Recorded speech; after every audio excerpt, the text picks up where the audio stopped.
Alright, friends. Good morning. It's a bit loud. Or should I say afternoon? What's up, my friends? Only 4 days left. Now let's go. What's the meta for Season 10? We're going to talk about all this, guys. We're going to make a tier list. We're going to finalize it today. I already have a draft. If you were here yesterday, we already did a good draft of a tier list, but there's still a lot more to get into. Good morning, Bartos. What's up? Mr. Diablos. Yeah, Rogue Death Trap is pretty insane these days. Really looking forward to seeing the Death Trap dominate once again. Also, it's basically an immortal build, right? So it's, yeah, it's pretty crazy, I would say. There's a lot of stuff to look forward to here. It's gonna be amazing. Sorg for the win. I hope Rogue gets to come back with Death Trap. Yeah, Death Trap got, from my calculation, like a 4.5 times damage buff, which is actually pretty insane. I mean, that's a lot of damage. Great to see you, man. Hey, it's great to be here, dude. Yes. It's gonna be fun, man. There's still a lot of work up ahead. We still have to check out some classes like Druid today. I'm not sure if I can go full in depth today. And then we'll do leveling for the Spiritborn and the Barbarian. And maybe even for Sorg. Like, Sorg leveling is also going to be pretty wild, I think. Dance of Knives with Rogue. Yeah, Dance of Knives got a crazy buff. They did something with the targeting, right? Let me double check what they did with the targeting. I might actually move it up. Like, it's gonna be, I think, the best leveling for Rogue. So you're gonna be starting Dance of Knives and then transition into Death Trap, right? That would be the plan. If you don't like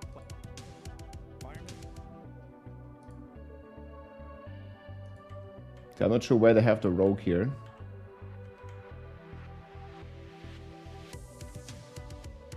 This is Necro, Barb. Okay, here. has previously struggled with priority damage to wreak havoc on the demons of Sanctuary. Yeah, I see this. Rogue's Dance of Knives has previously struggled with priority damage. When an enemy champion monster showed up, it was tough to focus them down. But now, Dance of Knives will prefer to target enemy champions, elites, and bosses, giving crazy. you better priority single target damage. Penetrating Shot has also received some sizable buffs, including higher base damage and a higher multiplier on its unique bow, Eaglehorn. But if you would like to try out a slightly different playstyle, swap out Eaglehorn for the new unique crossbow. This is Witch Hunter. Orphan Maker introduces a new keyword, Reload, which causes a skill to be unusable for a short period of time after casting. You gotta like but this in exchange, playstyle, it gains increased damage and even reload without the new time weapon. based That's on right, your attack Matthew. speed. If you manage to find the Chaos Armor version of Orphan Maker, you can even combine this effect with Hey, big Eaglehorn. boss, what's up, sis? Welcome in, man. For the Sorceress, Charged Bolts has been supercharged this season. Aspect of the Charged I mean, you just play Ball Lightning in the end anyways, or Hydra. Flash has been reworked. The thing is, Dance of Knives is really good as a starter build, right? But you still want to transition into something after you start with Dance of Knives. It's like really good for leveling, but then you gotta transition into, for example, Death Trap, which is an S tier build. The problem is Dance of Knives loses its scaling, long term. It's a bit of a problem. And it's still gonna remain pretty strong. Does anybody know whether tormented bosses drop Chaos Armor or not? I think, as far as I know, Chaos Armor can drop everywhere in the game. It's just much higher chances to get it at the Infernal Hordes. You can get it from gambling, you can get it from tormented bosses, you can get it, I think, anywhere in the world. It's just a very low chance. TOD needs a, not TOD, I made a TOD build, but you mean Dance of Knives. DOK needs a bigger buff. I got this is the best, this is what I think is going to be the best Spiritborn build. I mean, it's going to be like a very close between Crushing Hand, Payback, Quill Volley, Touch of Death, maybe even Sting. I don't think Stinger and Rake for me are like a bit below, but the other two. Sorg got mega nerf. No, it didn't. Ball Lightning Sorg didn't get any nerf. Ball Lightning Sword got buffed, if anything. Well, so it already did 118 on the PTR. I think it even did 120, but we only have 118 video. And Mana Shield got a buff. The only thing that got like kinda nerfed is the Hydra Mana Shield interaction, which was ridiculously OP in the first place. Right. I need the attention to stay away from the ends of knives, otherwise the items get expensive per usual. Well, the thing is, if there's a lot of people playing a certain class, like, I don't know, let's say everybody's playing Sorc, like Hydra Sorc this season, then yes, Hydra Sorc items become pretty expensive, but also there's going to be a lot of supply because many people play Sorc. You know what I mean? At least this season we won't live in Belial. Well, that depends if they fix the dupes. They did kind of say they did, but I don't know. For me with the dupes, it's always like, I believe it when I see it, you know? If I see there's no dupes, then yeah, that's going to be great. But we're not very, like, sure about that. Holy shit, Guardian, man, Grüße. Early stream, wow. I need to finish the tier list, man. There's still so much to do. I gotta finish the tier list, dude.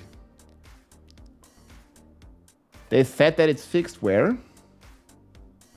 Well, they were always working on the dupes, but I mean, they didn't like officially state there's never going to be any more dupes. I just hope there won't be. They never speak about it. Yeah, I think that's a problem. They never, like in the developer streams or something, like address this duping issue. I think it makes a bit of sense to not speak about it because it's a security issue. And I think the more transparent they are with this security stuff, the worse it can become in some degree. I don't know. I would still wish they would publicly speak about this. But yeah. They never fixed the duping because they want to be hackers. Man, dude, now there's always so many people with their tinfoil hats that go like, yeah, but Blizzard actually wants there to be dupes because they are working together with the duping websites and stuff. Like, what the fuck, man? Or yeah, they can ban people for duping so they can buy new licenses and stuff. Like, there's so many conspiracy theories around that, man. I just don't buy into any of them. Oh wait, I still have my alerts muted. Hey Fizzy, thank you so much. Wait, let me unmute him. What the fuck happened? I think it's because I recorded all the videos. Okay, there it is. Thank you, man. Fizzy07 with the 3 months. Much appreciated, dude. Yeah, I think the class is looking kind of cool. You talked to Rod Ferguson? Oh, I don't know. Maybe. If you had to choose, would the TOD or Pulverize be more powerful? So it all depends on what it did with the Jaguar main hall. I think Druid has more damage on paper. But Spiritborn, you know, always has this potential to double dip and be bugged. So I'm going to go ahead and say the safe route, the Pulverized Druid, has the most damage in the game. But if Jaguar Hall is still bugged, which I think it will be, then Spiritborn is stronger. I'm not really confident that they did fix the double dipping on a Jaguar Hall. I think they only, all they did is fix Plains power and they didn't do the rest as far as the patch notes go. So, Mystic Circles and Plains power, that's not going to double dip, but all the rest, like Conceded, Quacks, like all that kind of stuff, still going to double dip. And then there's an excellent chance that Viscous Shield and all the passives that they did also still double dip. But I don't know. Yo, Namco, thank you so much for 2.5, man. Thank you so much. Namco on YouTube. Thanks, mate. Yeah, we'll see. We'll see about all of this. When is season 11? Well, according to the roadmap, it's in December. But Adam Fletcher also talked in the campfire chat that this might be a longer season, so maybe it's January. Well, December or January. We don't know for sure. What class will be the ultimate power of the season? Druid or Spiritborn or Sorc? I think it's between Druid and Spiritborn for high pit, but Sorc is the best in farming, like always.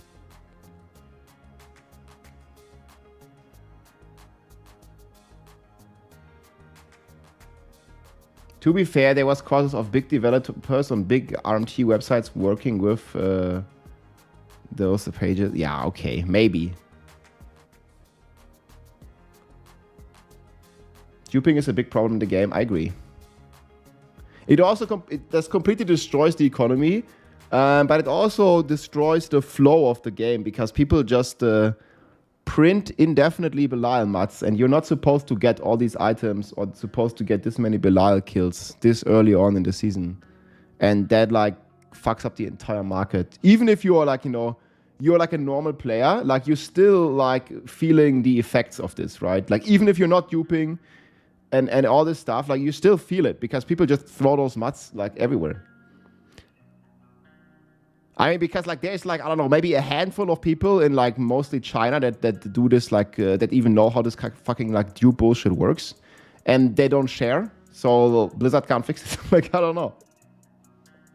Well, I hope they'll crack it down somehow. I mean, I'm pretty sure they can fix it anyways, even if they don't know how it works, but it's gonna be like very complicated. They need to work with like unique item IDs, or I don't know. Everything that's stackable is dupable, so that's the big problem.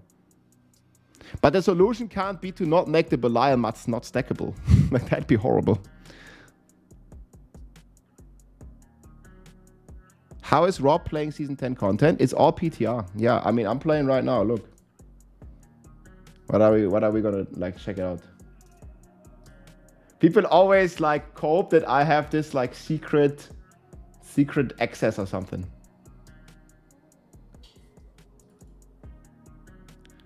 Was this red?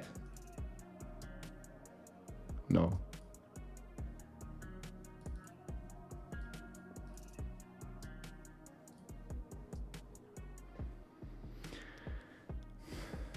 Well, this was one of the strongest clears I did, I think. I mean, the build's just crazy. Look at the numbers. But yeah. You can play this with Ape. Ban trading, easy. I mean, you can always choose to not trade. But again, you're still going to be impacted by the dupes. Is there going to be a good blood build? That will be fun. Yes, there's Blood Wave. That's going to be very strong. There is also going to be Blood Spear. That is very strong. Yeah, we're probably going to get into the tier lists.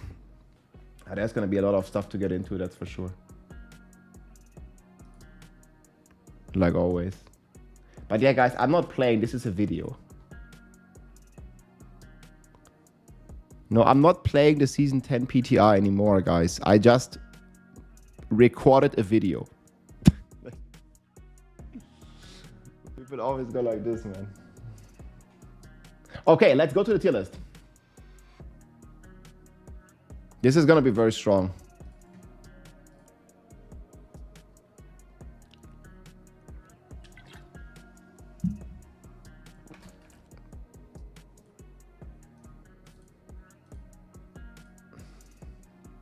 So, this is what we did yesterday. Sheet. That's what we call it, boys. Are you ready? Oh, my eyes! What the fuck? Because this is gonna be what it looks for most people, right? Like, they don't have this dark mode. So we gotta kind of check. Are you okay with your eyes, guys? Or is not good? Need to do... Should we go dark mode or this?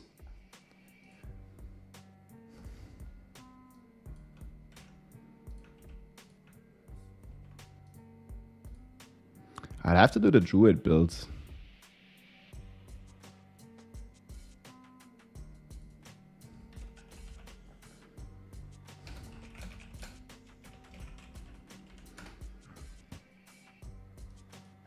I don't know, are we gonna make these? These ones I probably won't even do.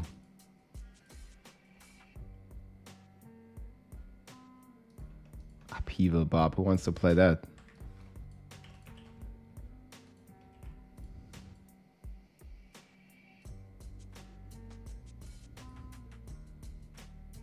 I could make DOK leveling.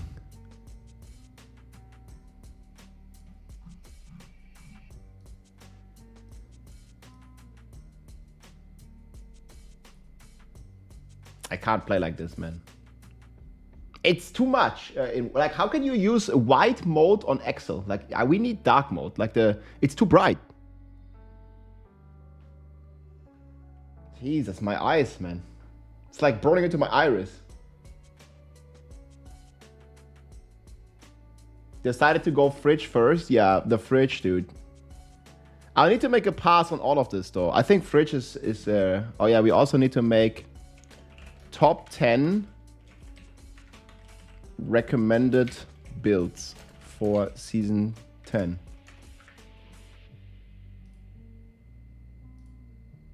So what would be our top 10?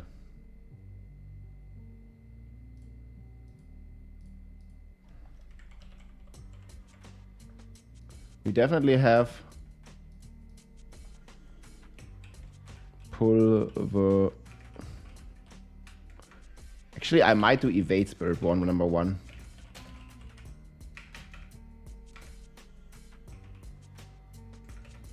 What do we put on number 1? What do you think is going to be the most popular build?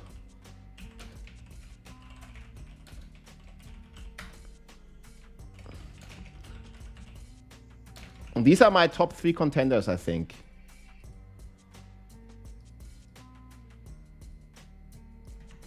Sorg auf die 1. I mean, we could. I have like no problem moving these around, but like we need to make a decision.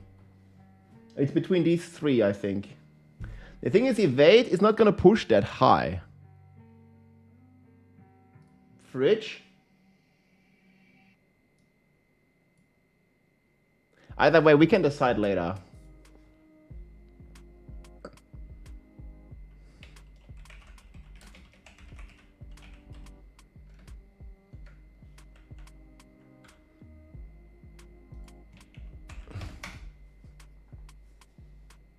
Man, it's gonna really have 3 Spiritborn builds.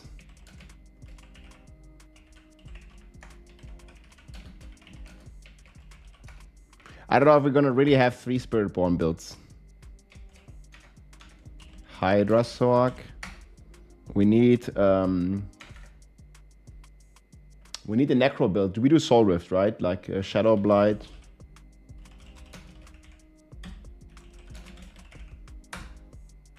Do we really not recommend this?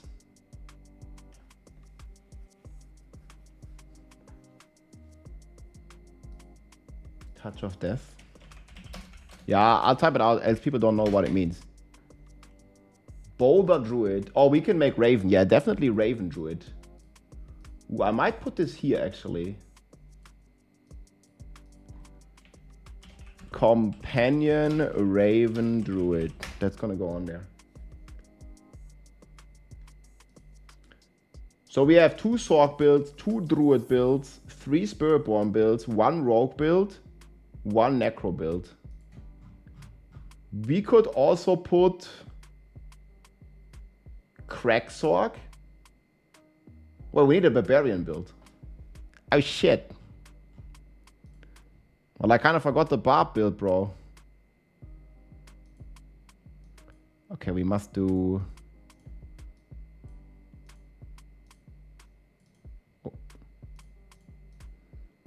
I don't know about the ranking yet. I must have 1 Barb build, man. No way.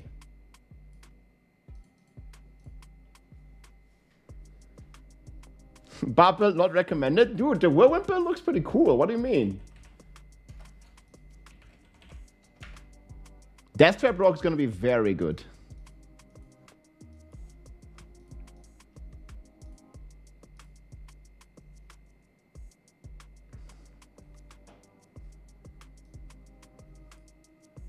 What did we forget, guys? Is there any honorable mention? Or what could also be on the list? Well, I don't want to put another Spiritborn build there, so there is always Bone Splinter Necro and Crack Sorg. Wait, here it is. Fuck.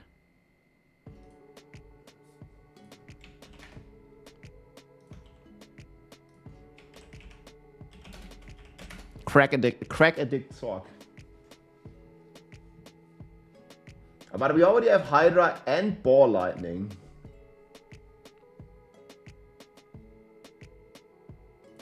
Yeah, you can play a DOK leveling. Horde Barb. Yeah, we could put it on honorable mentions. Horde Barb is also very nice. Flash Render or Boulder Druid. Yeah, I mean, I know both, like... There's so many cool ones. We need to make a decision, though. And we can't have this many honorable mentions, man.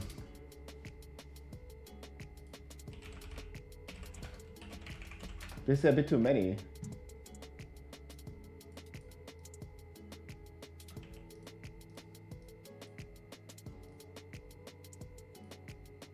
I think it's way too many.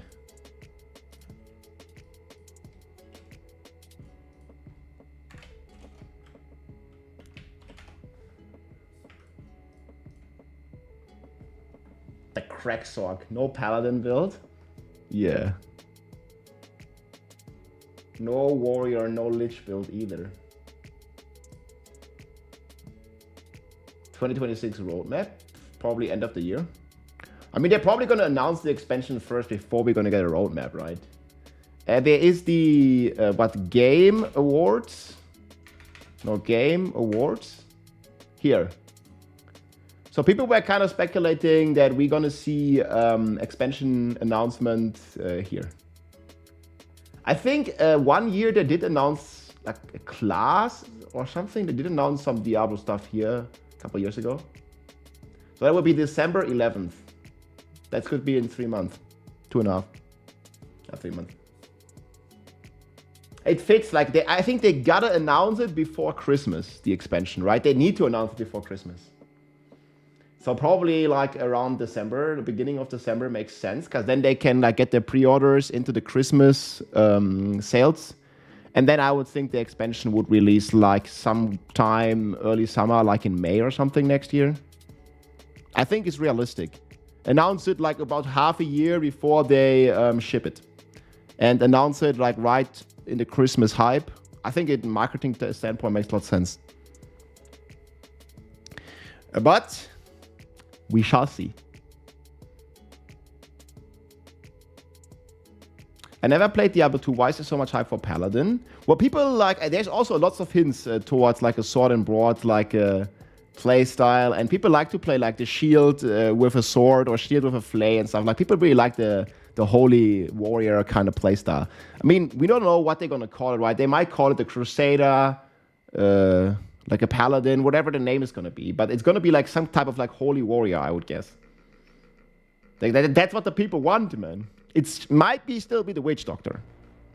Oh, man, if it's going to be the witch doctor, guys, it's over. You want, yeah, Templar maybe, knight. What about witch doctor?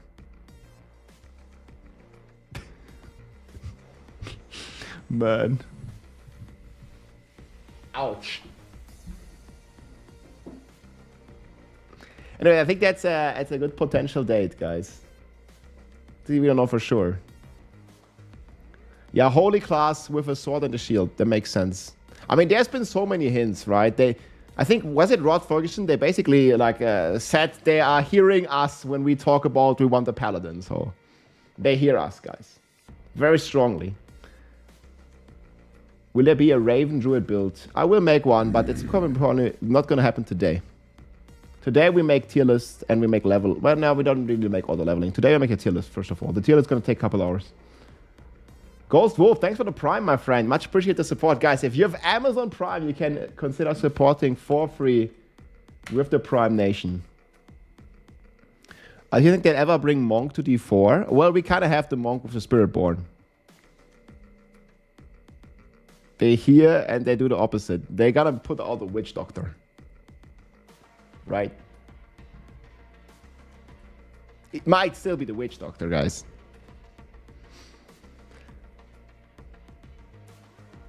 I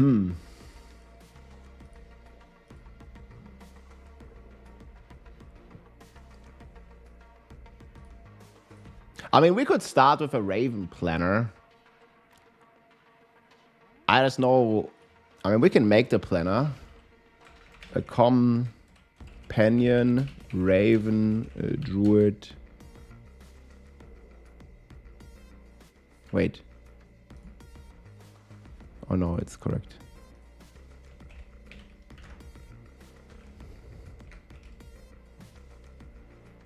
Spiritborn is a more. I mean, this is gonna be, or on the PTR.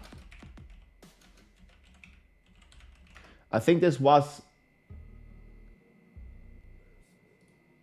basically the strongest build, but it also did infinite damage, right?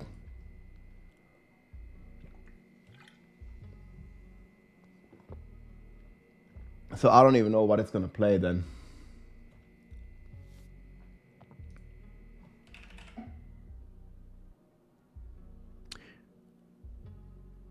If in doubt, we're just gonna put all the Raven shit.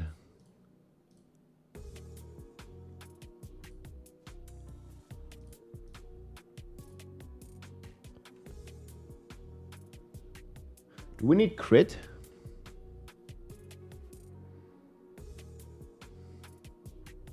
Wait, there's also shepherds. Wait, there's so many multipliers. Isn't there?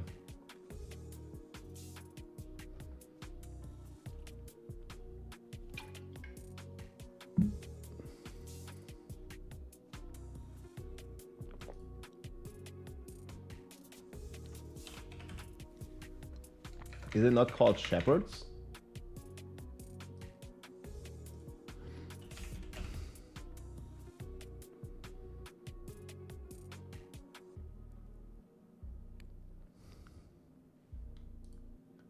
The thing is, I need to like check some videos, man. There's a lot of them actually. What's the okay, I guess it's this. There's so many multipliers for companions, it's actually crazy. Shepherds, and then is it like this?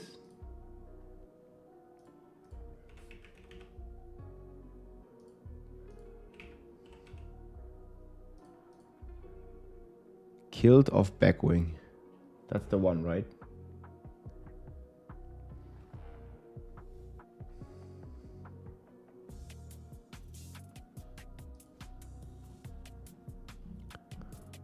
Or it's a Chaos Power?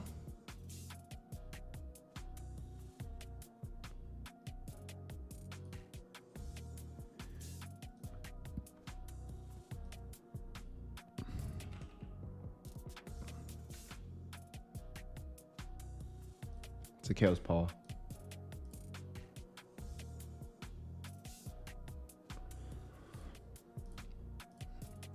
What's the best here? Man, they're also crazy.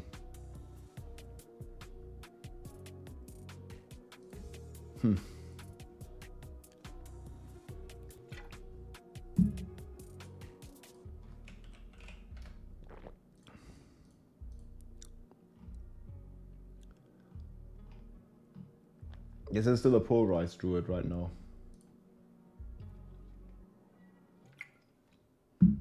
Woe and Bleed. We're just gonna make the planner, like it's not ready. Why does it not count as a link? Fuck.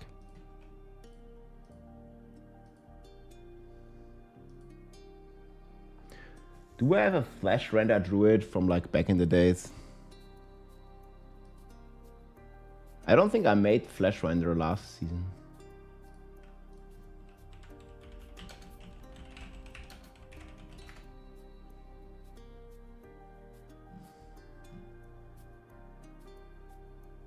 Yeah, I don't think I did.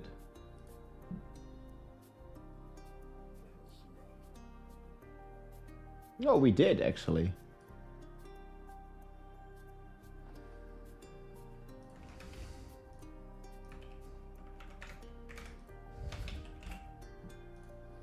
Can't believe I did.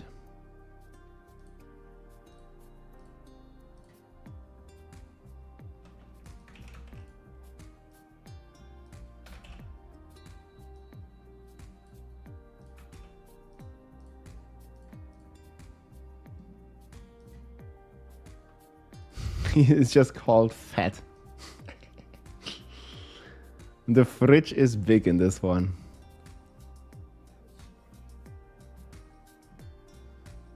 Yeah, holy shit, bro.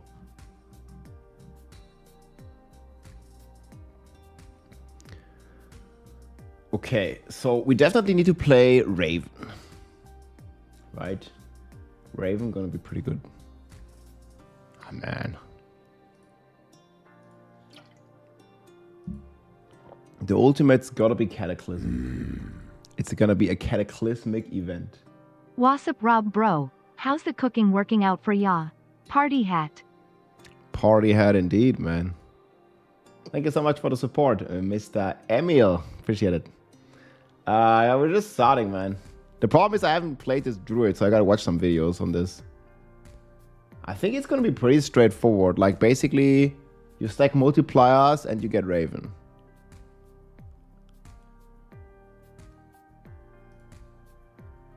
But still.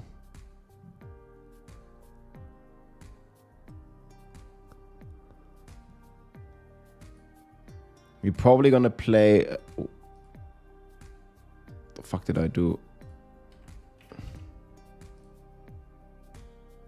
Probably gonna play Nago in the end, right? Companion, Au Quacks. We can also play Nago Quacks. I don't know what's the best here.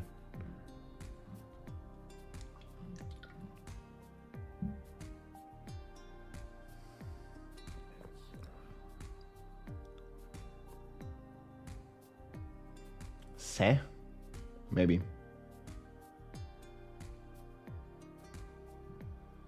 Gallatin. Wait, what's the helm called? Gallatin's Birthright. Yeah, that's from last season. Yeah, I don't know. I'm not gonna do this right now. But we're gonna save this. The Druids are very much under construction, just like the Rogues are. Like, I only have one Rogue build so far. How's Barbarian? I watched this video here. This explains how Barbarian is. Pretty solid. It has... I mean, one, I might be tempted to put the Horde build in here as well, but I haven't. Maybe even Mighty Throw moves here one of these days.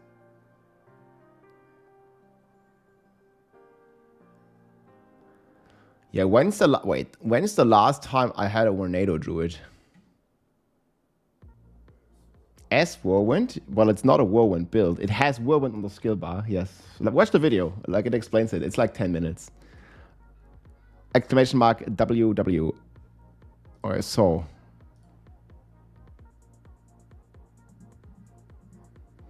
So I know I have to do this planner. Wait, what is this Druid? He's just called Fat. I don't even know what this is. The fuck is this?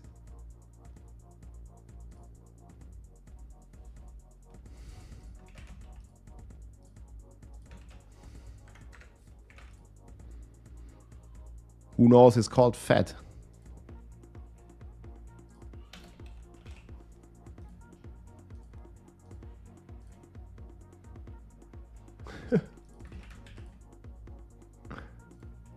That's funny.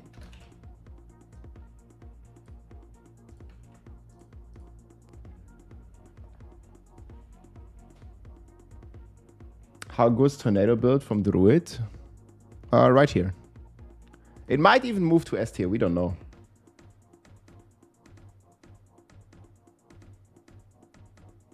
Stat Shower, Jinx, yeah, true. I think we had this work at some point. It's not there anymore. Wait, what is this build, man? Why is it called Fat?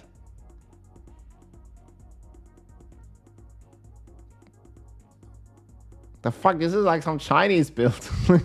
What happened here, man? Wait, what does it mean? I don't know what this one is, man. I have no idea. You better just delete it. I mean, it's a Druid after all. Oh.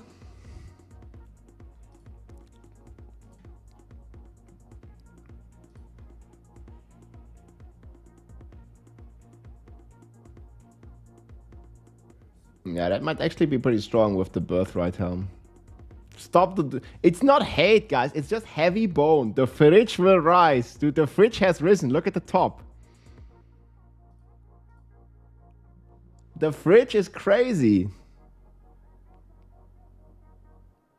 Actually, I can't even make a tier list if I don't have gameplay footage. And I don't. I guess we just show the Season 9 footage. I don't have any Season 10 footage, unfortunately. Fear the Unknown. What's up, man? Welcome in. I mean, I'm not going to show much gameplay footage in the tier list video anyways. It's going to be in the top 10 where I show gameplay. So, yeah. We need more variety in mythic items. Too much shrouds or bust. Yeah, true.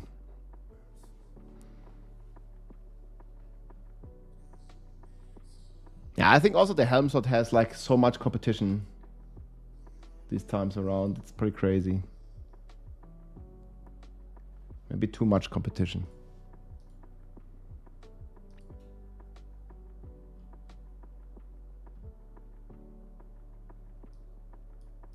I have to make these 3 as well. Fuck, man. I need to make like 5 Druid planners. And Rogue. Yeah, actually...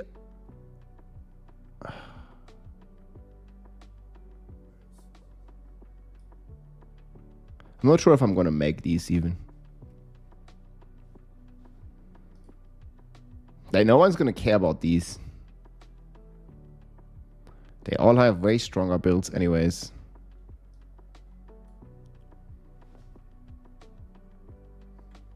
God, I can't make them all, man. I don't have enough time. It's like gonna take like 20-30 minutes each planner.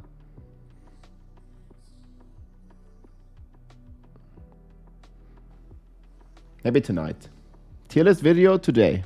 In a couple hours. Like, I'm working on the tier list right now. I'll have to make a final check. Also, I need to make a final check on this. The new season, isn't there like a big ass timer up here? Is it not big enough? In 4 days. Maybe it's not big enough. It always needs to be bigger. Bigger equals better. What timer? I think we need to make it like this. Is that good? I think we like this. It's every season, man. People can't see the timer. Okay, yeah. It's perfect like this. It's a little bit big. Okay, bro. Just look me in the eyes and tell me there's no timer, man. Oh, fuck. Yeah, Assassin, I saw your message on YouTube. It's a bit more complicated to do that, though, but yeah.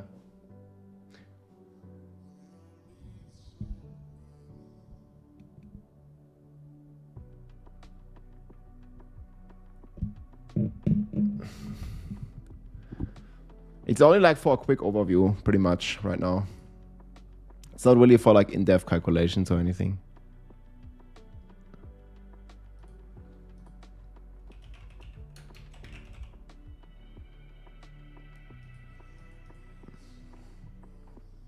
Data on Twisting Blades, don't play it. You wanna play Rogue, you play DOK into Death Trap, in my opinion. Or you play whatever you want, but I recommend DOK into Death Trap for Rogue.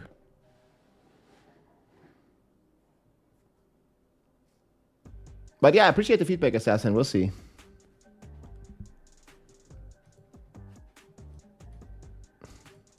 Okay, guys, class rating. Spiritborn or Druid number 1?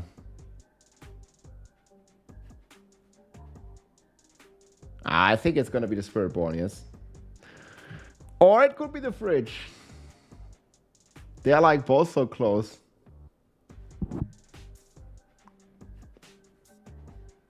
I mean, I would put Druid there if Evade didn't exist. But the thing is, for the average player, like farming with a Druid versus farming with a Spiritborn is going to be night and day. because Druid is slow as fuck. And Druid also relies on finding the Rotting Lightbringer, ideally as Chaos Power, while Spiritborn is just strong either way. Like, Druid with good gear will feel better than Spiritborn for the average player. But if you have no gear, then Spiritborn is good. Spiritborn again? It's never been Spiritborn, only in Season 6. So it launched like super OP, and then it was giga nerfed. Like last season, what would you say the best build of Season 9 is? The best class? It's not Spiritborn, it's fucking Hydrasorg. So we had only Season 6 we had Spiritborn. Then Season 7, Season 8, Season 9, 4 seasons, no Spiritborn. Yeah, definitely Sorg. Like, there was not even a question about it. Like, you compare, for a casual player, Hydrasorg to Spiritborn in the live season, like, it's night and day. It's not even close. So I don't know how... Like, Spiritborn, again, is only, like, referencing to last year's meta, yeah.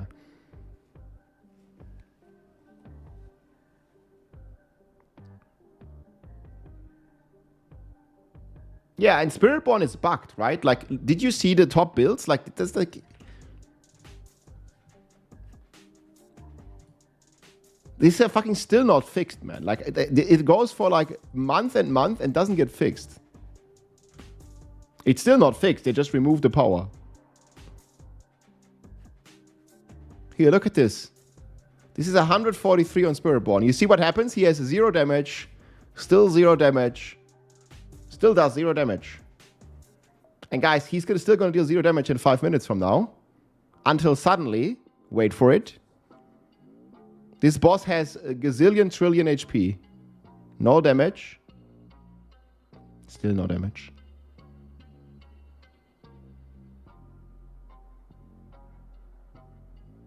At some point, any second now. He's going to prepare, guys. He's preparing for 5 minutes.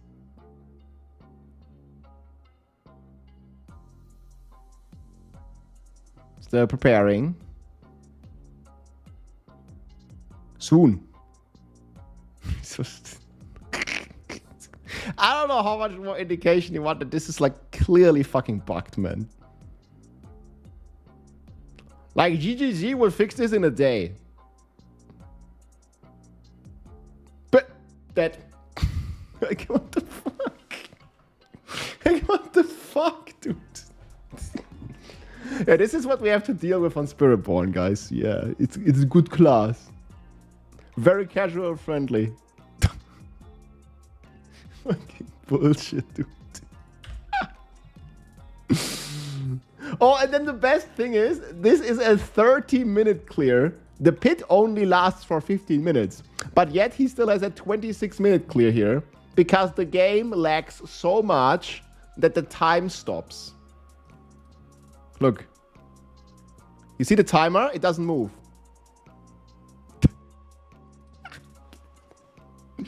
Yeah, guys. Okay, Spiritborn is the best. Sure. Like, he lags the game so much, 2 seconds turns into 10 seconds.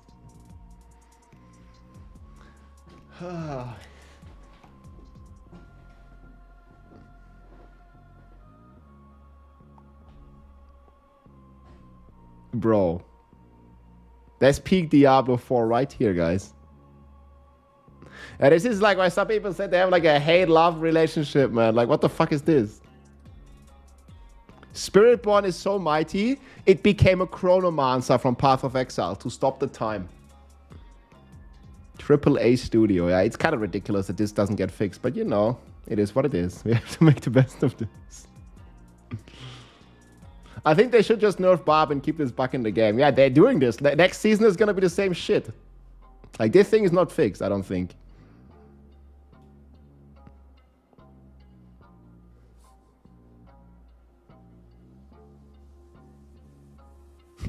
This is the #1 leaderboard clear. Oh.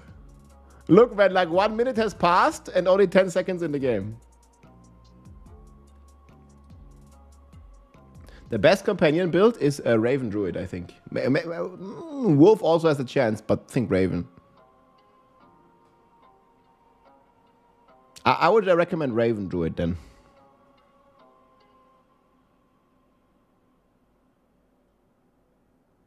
Yeah. Yeah, so Druid is the strongest class, like baseline, but then again, if Spiritborn remains bugged like this, then it's gonna be Spiritborn for the highest. I'm actually like 99% sure that the highest pit is gonna be cleared by Spiritborn because it's bugged. Unless they fix it. One day, maybe. Maybe for the next expansion.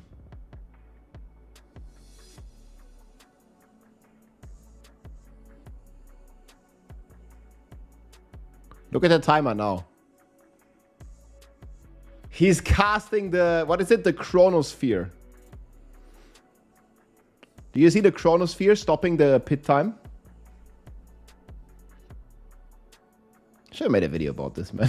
What the I didn't even see how bad it was until just now. I mean, I knew it was pretty bad out there. I didn't know it was this bad.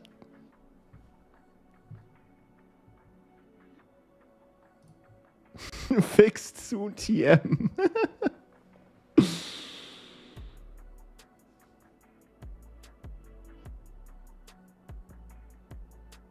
Swutzli Sissy Billy Billy. This is peak, guys. This is the highest clear. Is season 10 gonna be worth playing? I took a break. I mean, for a casual player, it's gonna be a lot of fun for sure. Play a couple weeks. I think the power creep is extremely high next season. Spiritborn is stopping time. Yes. It has the Chronomancer ability. Chronosphere. From a Void in Dota 2. It's turning 1 minute pit time into 10 minutes real time. So you have extra minutes to dual DPS. How much damage difference is there between Spiritborn and Druid in terms of pits? Druid has more damage, but Spiritborn has more bugs. So Spiritborn will win. Spiritborn has a double dipping bug next to this lag bug, where it basically, well, first of all, it can stop the time from the pits, and then also it can deal infinite damage and double dip. They did fix, though, to the credit from Blizzard, they did fix the worst offenders, which is Plains Power Mystic Circle. So it's not going to be as bullshit as you see here. But it's going to be close to this, I think.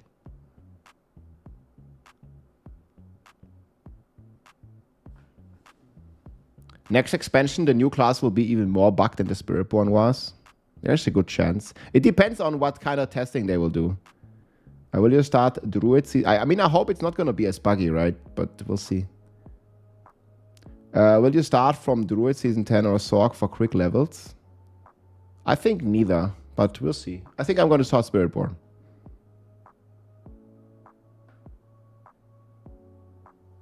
Oh, that's a PoE command. I'm probably going to check this. We'll put this under exclamation mark build for now. Hi Herbs, what's up? We're definitely not going for any more lightning arrow Deadeye. Honestly, it's highly likely that the double damage bug on Spiritborn is not going to be fixed. Spiritborn will become much stronger. I think so too. And there's also a menace. There's a high likelihood that the key passes that they just buffed are going to double dip. Like in Diablo, it kind of always comes down to finding the most bugged mechanic. And this is certainly a gold mine on Spiritborn, unfortunately. Anyways, this is the clear if you want to check it out. But yeah, either way. Hopefully it's not going to come to that shit. But it might. The bugged witch dog.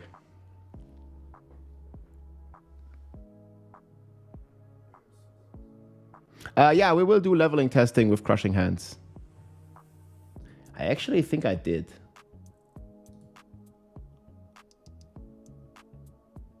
Yeah, I can show you this when I'm going to eat.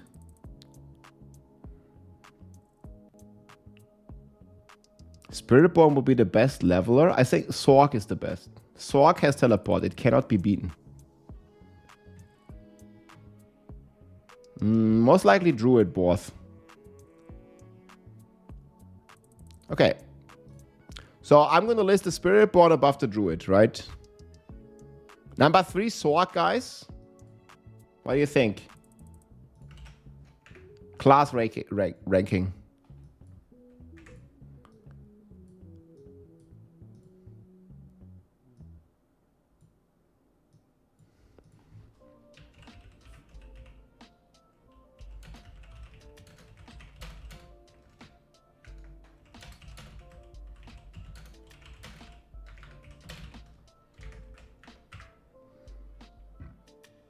Not sure if I put the Rogue or the Barb on last.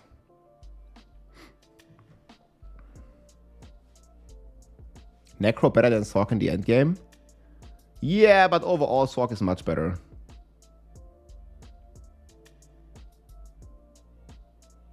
We're going into next season with an already known bugged Spiritborn. Just like the last 5 seasons. And we're also going to have more dupes. Hopefully not, but fingers crossed. And Eckert could be cooking something really good.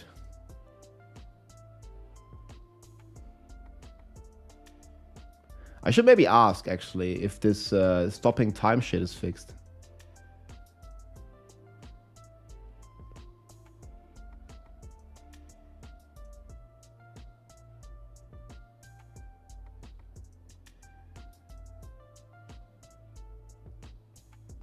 Okay, Spiritborn, Druid, Sork, Necro, Barb, Rogue. I mean, I would probably put like equal signs here. Like, we probably do this.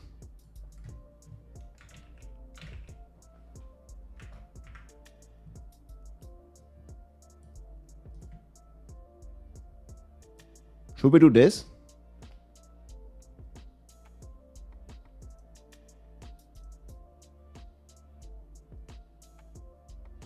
I don't think it's really fixable since it's causing an insane amount of damage and the stuff on the server has to compute, yeah.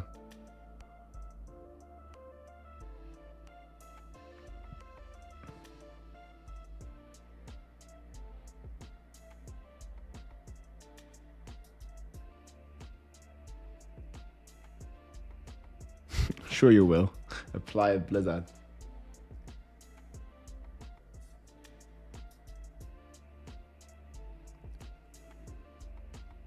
Yeah, that's the thing, Barto, I 100% agree with you. The Druid literally has a mechanic where he does more damage than all the other classes combined, pretty much, without bugs. But it's just so slow. The pulverized Druid is going to hit for like trillions and trillions and trillions. But the thing is, it's never going to be faster than a Sork for farming because it doesn't have teleport. Like, even if Druid has infinite damage, every hit just kills everything instantly, the Sork would still be faster.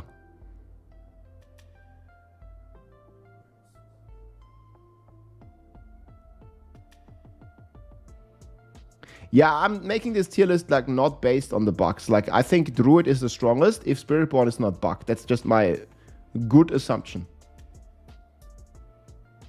Yeah, Druid needs more gear than Spiritborn, true. But like, this is an endgame tier list. We're not making a leveling tier list right now. I will also make a leveling tier list, but right now it's endgame. I mean, you can have Jar Rune on Druid. That's gonna work. Ja.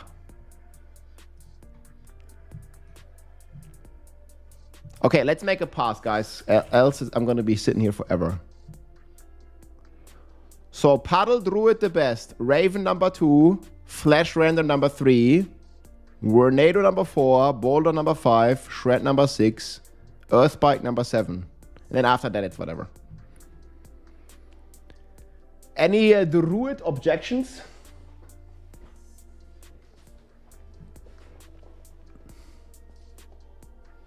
Can't believe they buffed the Spiritborn, man.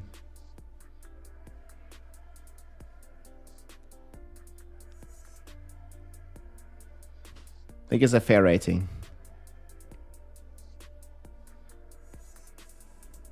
We're maybe gonna go... I might make a different format and just go through every class. Spiritborn much stronger than Sork. Not for farming. For endgame, for like, if you want to do high pits, then yes. For farming, the Sork is the best, guys. I can't say this often enough. You cannot beat Sork. Like I say again, even if Druid does infinite damage on every hit, Sork is still better for farming. You can't beat it. As long as there's perma-teleport, it can't be beaten.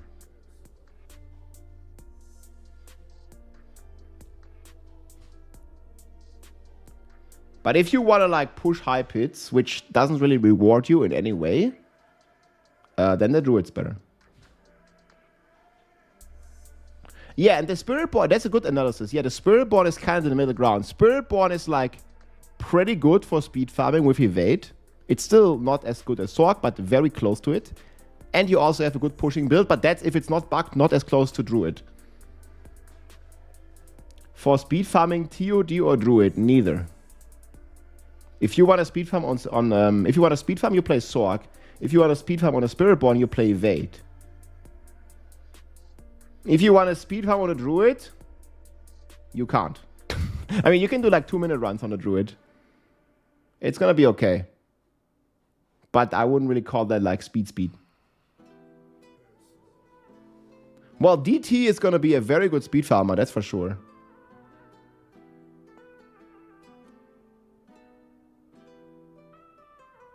If you want to speed farm on a Druid, you must play Sork. Something like that. I don't think you can. Okay, Druid.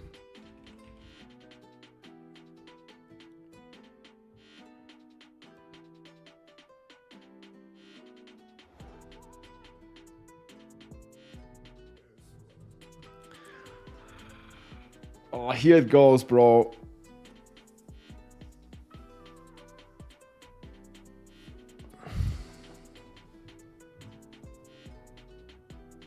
Shit, I actually need to put the Rake Spiritborn up here in C-. This is wrong. It's definitely gonna clear. Oh, we might even need to put it in S tier. What are we gonna do with Rake? Oh, Rake doesn't really fit the narrative.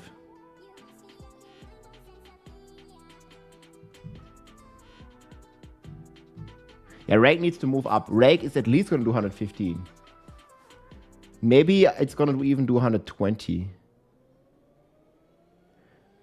But I don't really want to recommend Rake. So I think I'm going to put it here.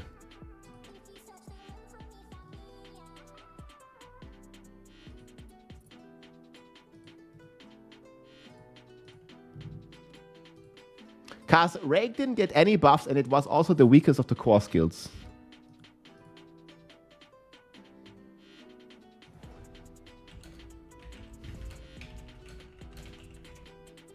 I should probably start with this weakest core.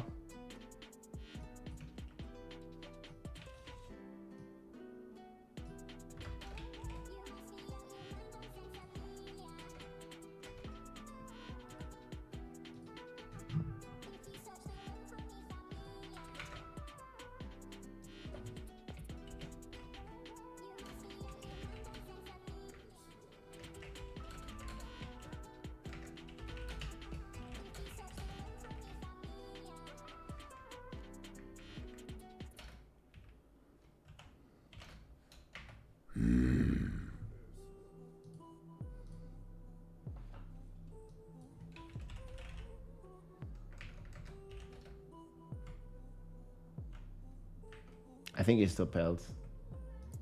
Hey, Assassin, thank you, man. Are we gonna put 6? Are we gonna put 6 Spiritborn builds into S tier? Cataclysm Druid is B tier.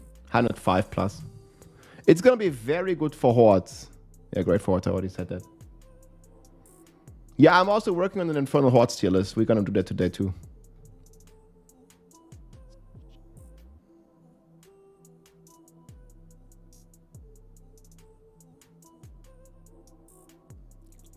Okay, anything else?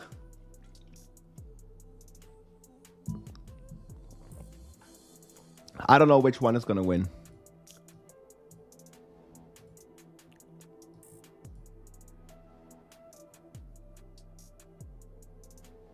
Barb is here. S tier.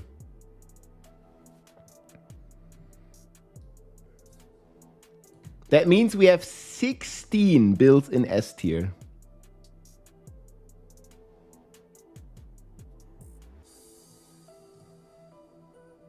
But the power creep is just that good this season. My old S tier was 110, so...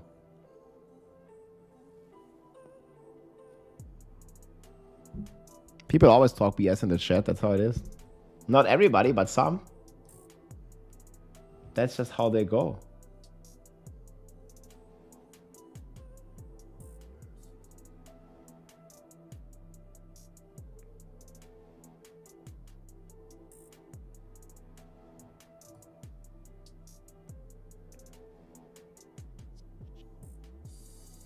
Yeah, but it also depends on how you define S tier.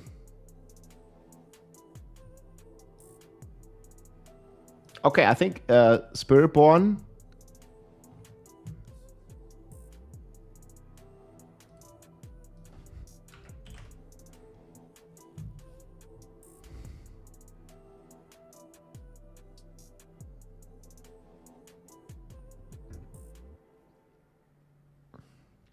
It's the sexy tier. I mean, would you rather have me split the S tier? Like, we could put the S minus into A tier, but then we need to split the A tier as well. I don't think that's fair. We need to have a big S tier. The power, it just represents that the power creep is that crazy this season. 16 S tier builds. I mean, we have even more A tier builds. And we have even more B tier builds. So there's just many builds.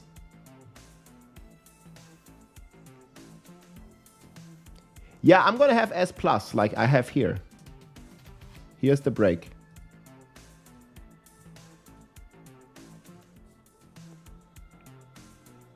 Okay, there's no 3 different S tiers, guys. Like,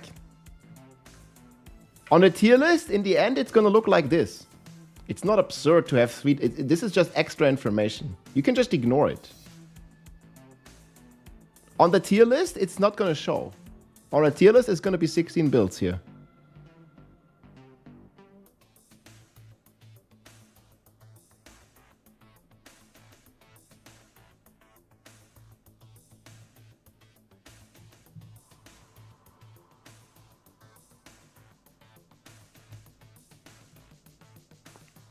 No, but it doesn't, like, if I put Death Trap into A tier, it's not a good representation. Yeah, watch it, man. Don't type too many S. It's dangerous. We have history. I mean, in comparison to previous tier lists, there's just that many builds that are that strong. It's fair. Evade's A. Yeah, Evade can't push 115. Like, don't you think, like, for a player that hasn't played, it's good to have, like, 15 different options in S tier? Because before, we only had, like, 1, 2, 3, 4, 5, 6 builds. Now we have more than double, because the power level is just that high. Right? I don't really mind. And this is just extra rating to help you decide. It's not going to show on the tier list in the end.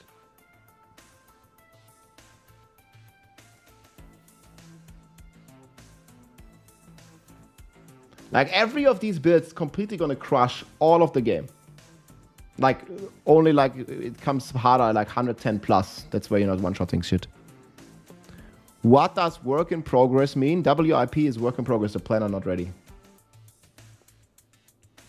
Okay, do I have to make a legend that WIP stands for work in progress? Work in progress? People don't know this? It's fair. WIP shortcut. Work in progress. Yeah, whatever. Keep it here. gotta make it simple. It's okay.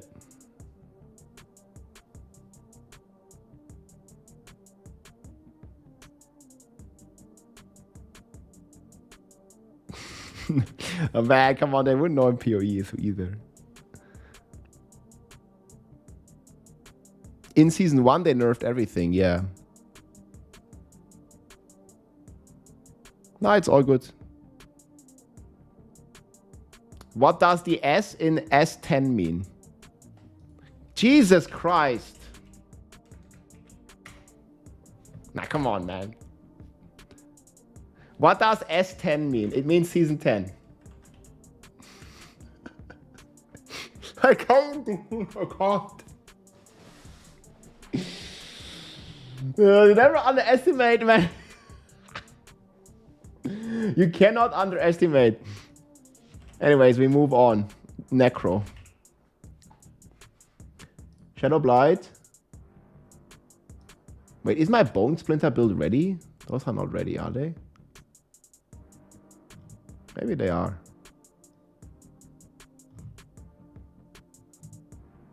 Did I make them? Blood Wave?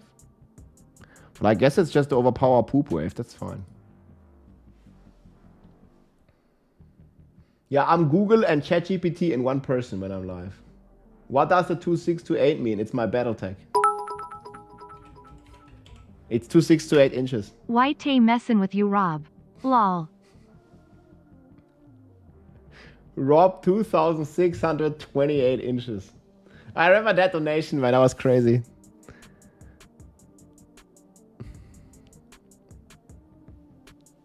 Aren't the Spiritborn builds the same build? I mean, they share the same multipliers, but it's completely different playstyle.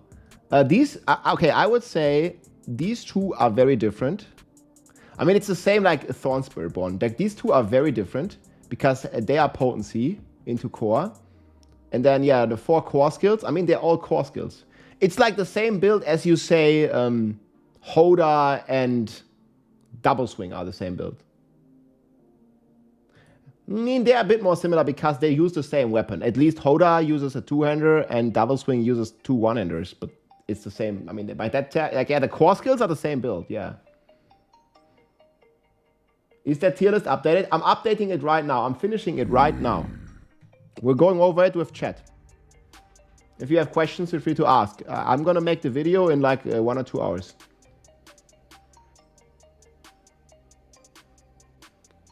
Yeah, I think it's good, and it represents, I'm gonna talk about this, it will represent my S tier from last season. So for people that are returning, 115 plus, like as powerful as you feel in Season 9 right now if you're playing any of the S tier builds. All of these 16 builds are gonna feel as powerful. And that's why my S tier has this many builds. I think it's the only realistic way to approach it.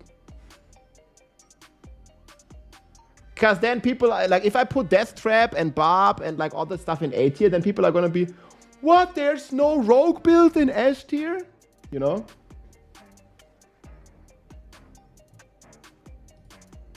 Yeah, it wasn't last season, but they buffed it, so this season there is. It's the way, man. It's the way. I mean, rogue without the buff, that would have been so sad to see.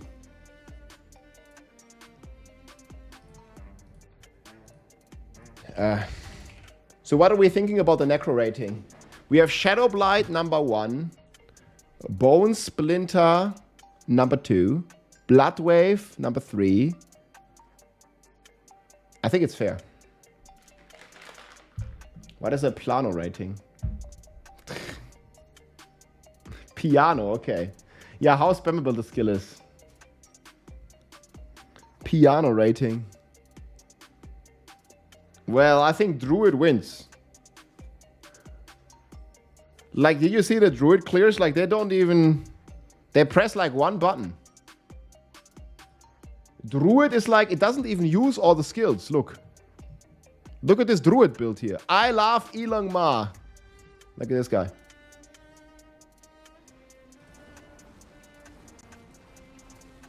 Like, he presses like one and a half buttons. He doesn't even use 2 buttons. I think he's fine. The piano rating, the Druid wins. Like, it doesn't need to do any piano. You can play this if you only have 2 fingers. 2 fingers. Finally, more than a handful of potential meta builds coming along. Pretty excited for Season 10. That's right, man. Me too. Thanks for the support. It's gonna be fun. Yeah, guys, you can play this with 1 hand and 2 fingers. It's gonna work. They did fix the paddle on the Druid, yes. Yeah, this is the build you need to play if you're working at like a, what is it? Like a chainsaw, whatever.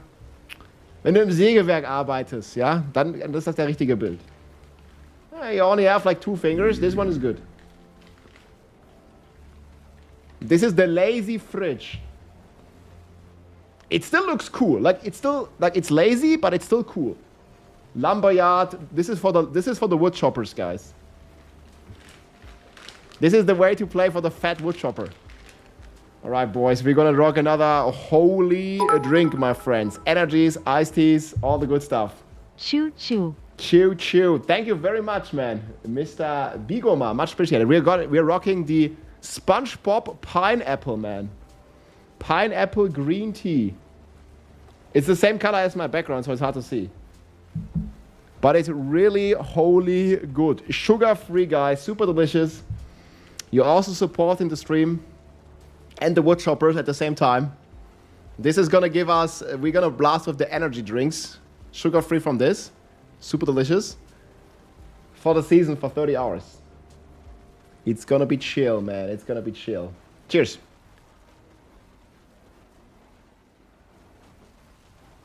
Oh, man. So fruity. And always ice cold. Lots and lots of ice, guys. They have like a big, cheap Rabattaktion. Special discount. I always recommend the energy or the iced teas. Depends which one you like. They have the starter set here with shaker and the most popular flavors here. Yeah, they also have UK and English stores. I think like whenever you come from your IP address, it's gonna be...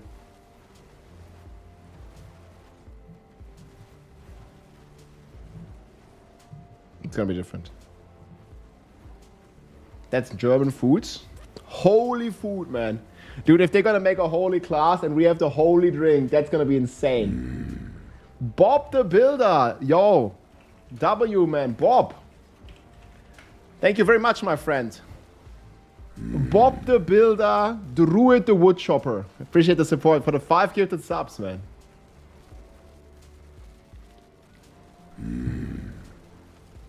We have a wood chopper, we have a builder, we have everything, man. Okay, anyways, wood chopper is strong, guys. You can even play this if you only have 1 hand. What's the timer for? Okay, what do you think it's for? Do we need another... It's for the season start. It's for my next bowel movement. It's 4 days until the season starts, guys.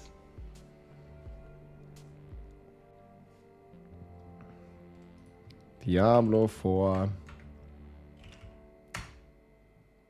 No one's getting banned. Like, no. Like, you're not getting banned for asking a question. Like, what the fuck? Like, people always say this, ban that guy. Yeah, I mean, I could do this. Ah, shit, it's a bit long. No, I'm not gonna do this. People will figure out what it's for.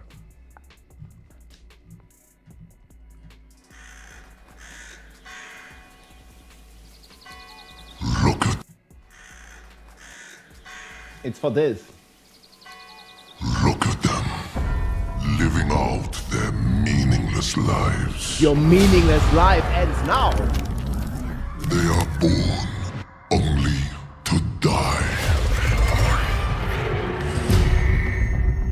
Look, it's no coincidence they show the Spiritborn right there in the trailer. Life without meaning, Wanderer. This is us. It is chaos. That's right.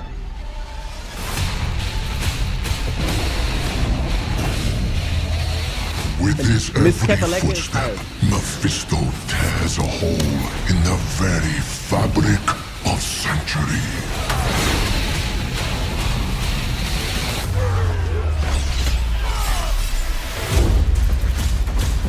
And chaos. Man, this guy, he really wants to play Iron Maelstrom. I don't know why they keep showing this. Like in almost every trailer, they show a Barb using Iron Maelstrom. And that skill has been shit for 2 years. Yeah, maybe it's gonna be the Doom IP collab. That would be insane. People were spoiling like Doom, but we don't know. Look, every time it shows this, and it's so shitty. And chaos rushes in to fill the void. It gnaws at the edges of reality. What happened with my YouTube stream? Begging to be unleashed. Doom collab would be sick. Yes, right? The gates of hell cannot contain it.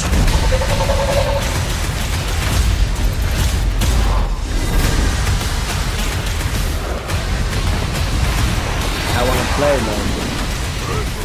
Nor can they contain me.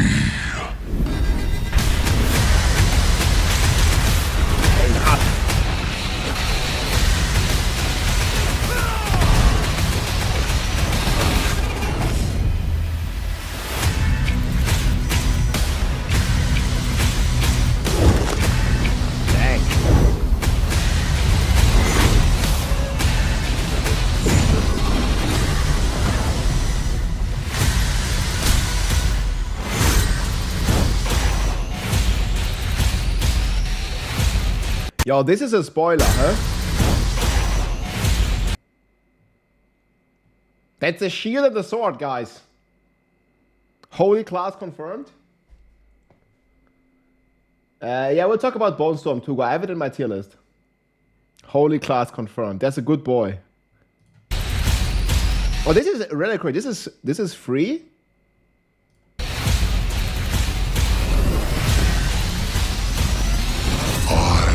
Deliver humanity from the natural order. I will be sanctuaries ruined. Wait, they actually... I didn't even see this. I Look. will be... Is this a separate arena? Or is this just the Horde arena? I guess it's the Horde arena. Sanctuaries ruined. The Fox is free. So... This one is free.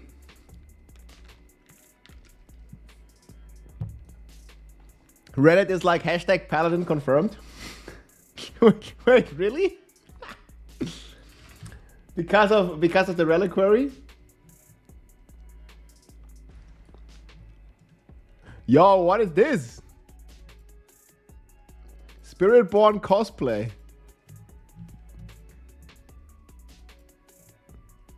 Wait, can I show this on Twitch? Not safe for work?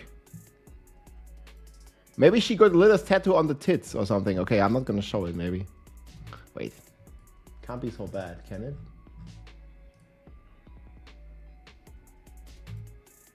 Okay, it's not. It's fine. It's on the leg. I was like, man, Lilith's tattoo, you gotta be careful. Necromancer cosplay.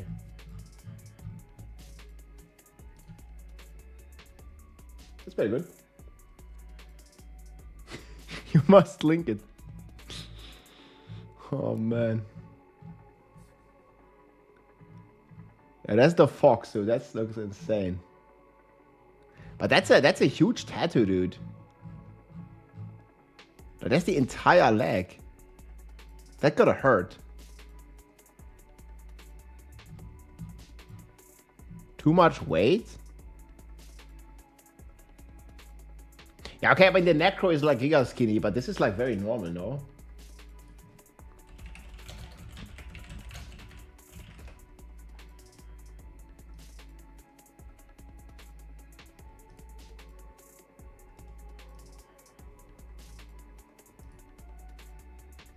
Think this better?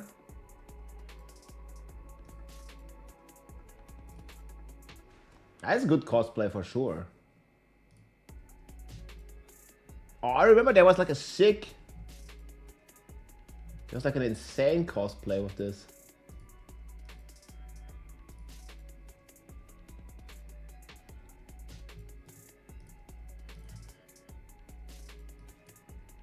I don't know which one. Oh, this one. It was this one, I think. Yo, Reddit is good, man. Oh, it's on Instagram. Fuck Instagram, I can't open it. Not on Reddit.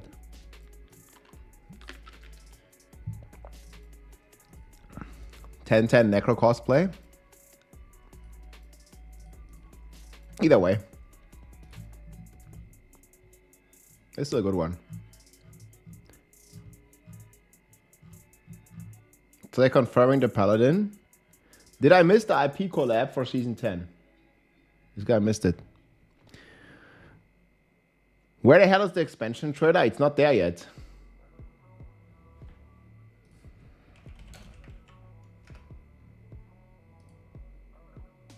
Yeah, or maybe it is.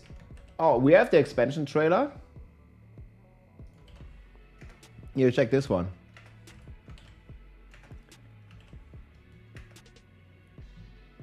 Probably mid-season thing. This is the expansion trailer again.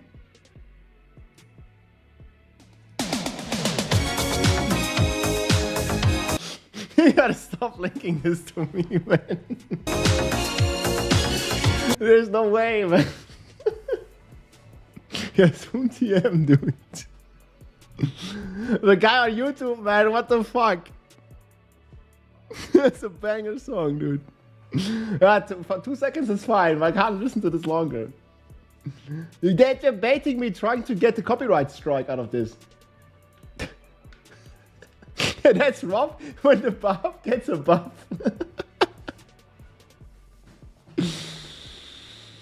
Oh man, YouTube got me. What the hell, guys? Stop this. And that's the expansion trailer, guys. Man, they keep getting me with this.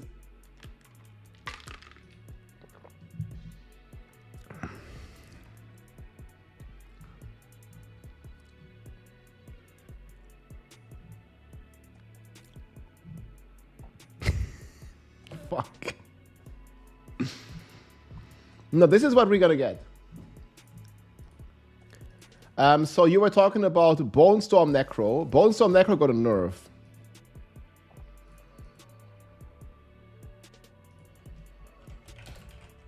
I mean, this would have been S tier, but they nerfed it, so it's probably A tier.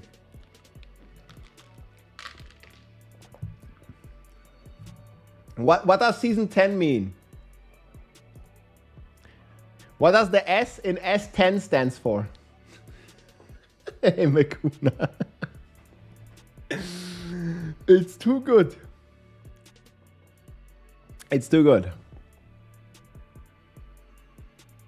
Rick2628. He posted the expansion trailer, guys. Here, Makuna. This is the new expansion trailer, man. It's actually crazy. We just watched it.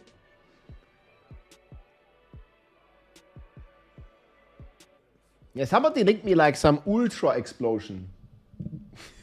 What the fuck, man? Bloody Rage does 50x damage. Bleeding, hit an enemy, automatically overpowers. Wait, what is Bloody Rage? What class is this, Richie? What does the D mean? It means dick. Dick 4.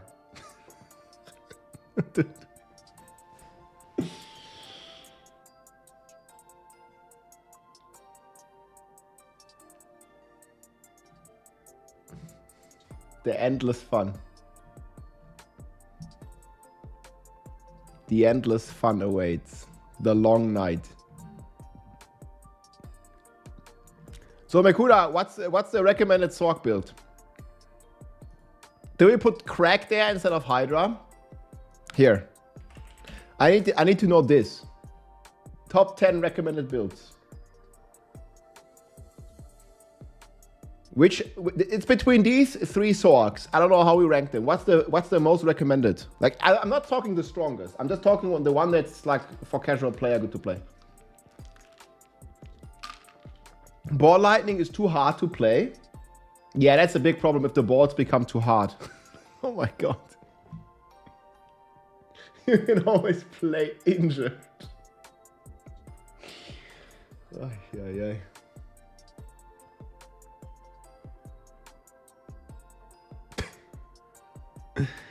Iron Maelstrom needs to change to Bloody Rage. Okay, yeah, I agree with you, Richie. They need to make it like crazy strong. The rig to 6 to 8 trailer. We are no strangers to love. A Death Trap Rogue, maybe top 10.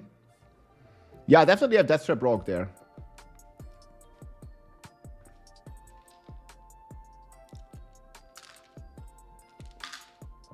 I'm just thinking mana will be fine. I think people like Ball Lightning the most.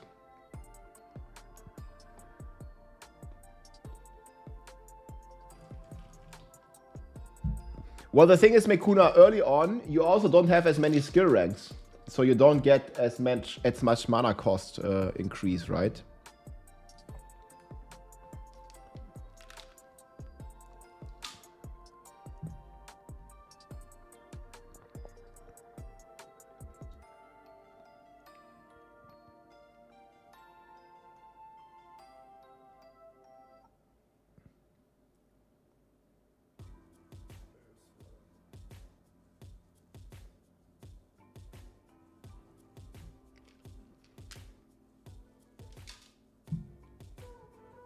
Yeah, just don't get the crazy amounts of ranks.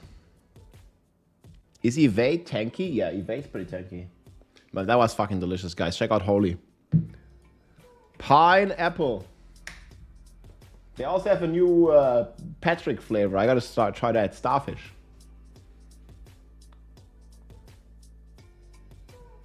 Mikuna, I wanna play Crack.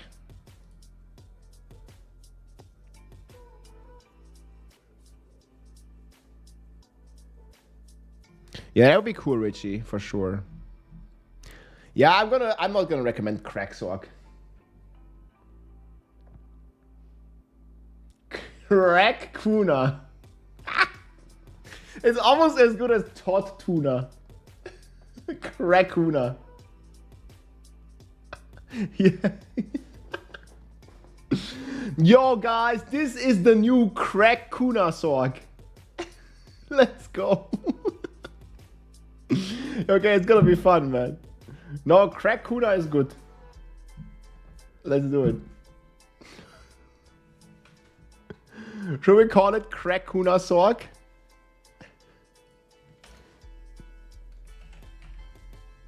Wait, it's with a K? Like this.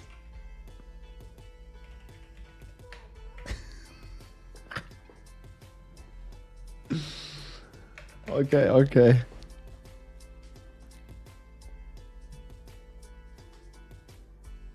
Mekuna door necklace.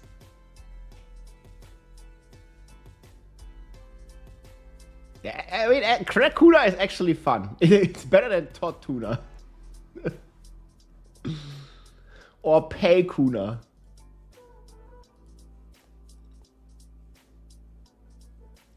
Hey Rob, how's Rapid Fire looking? I don't think it's that strong.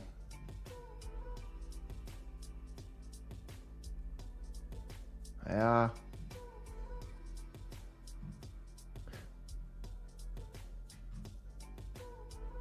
Wait, which build got the ring and chaos power? What was the ring they put in the chaos powers again?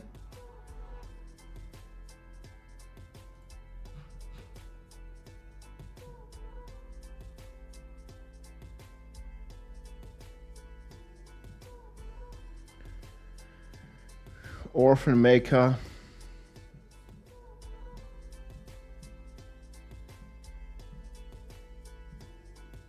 Oh, Crown of the Nemesis is in there too.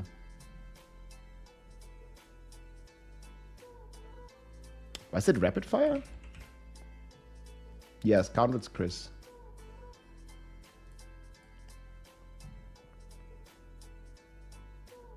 Yeah. I think Rapid Fire gonna be pretty good.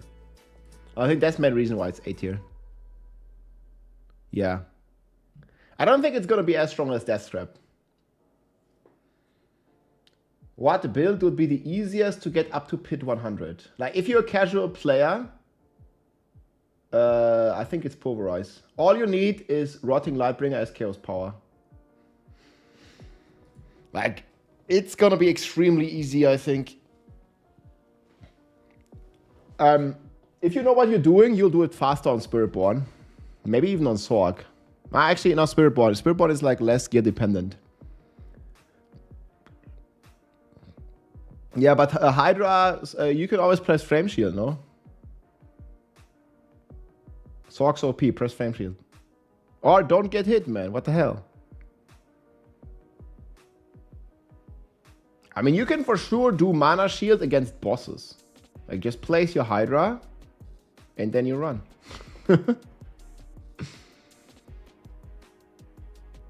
No Hunter. They specifically said it's gonna use all your mana. My Hydra Sorg is without Mana Shield now.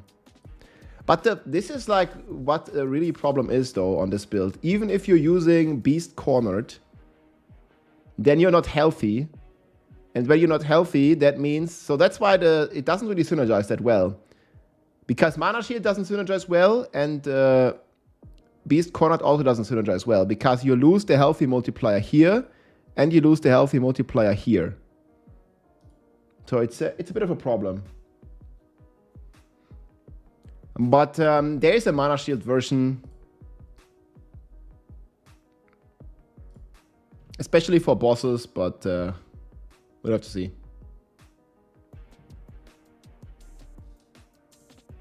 Hark Tour.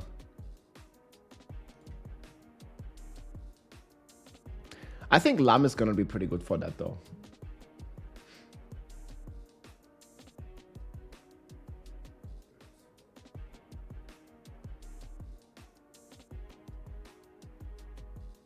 Nothing is a waste of time. You just do whatever is fun. Like, if you don't enjoy playing Sorg, then don't play Sorg. It's, well, whatever. I really like Sorg. I want to play a lot of Sorg this season as well. Every season I play Sorg. Because Sorg is just the best in farming.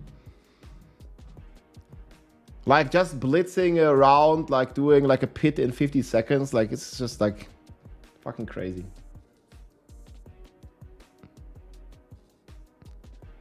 Scoundrel's Kiss is chaos. Yes. Okay, I think the path on Rogue is gonna go like this. I'm not gonna change anything. Heartseeker still sucks, right? Don't really change anything.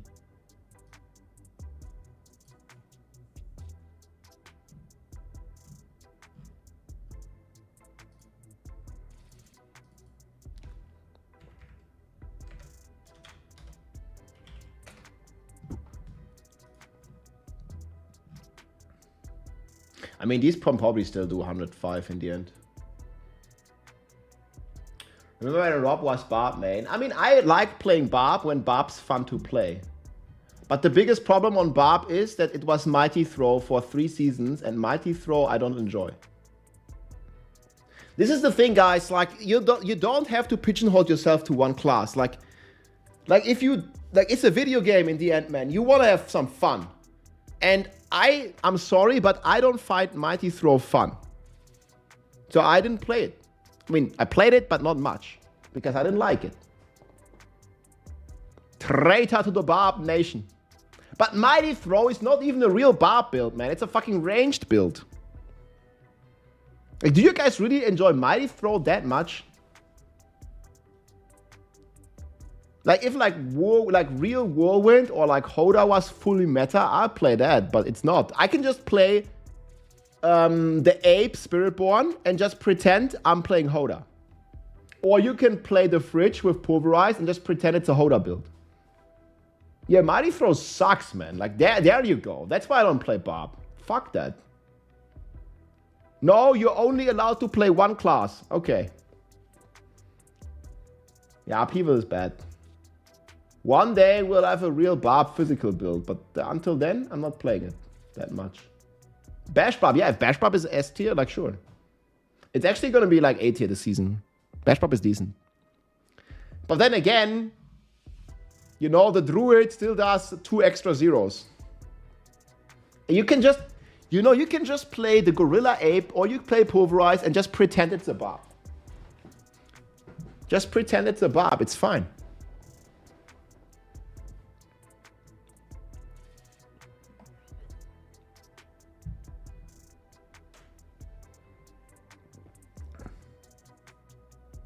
Yeah.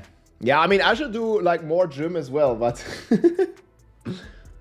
time is limited. We need a ripped Druid.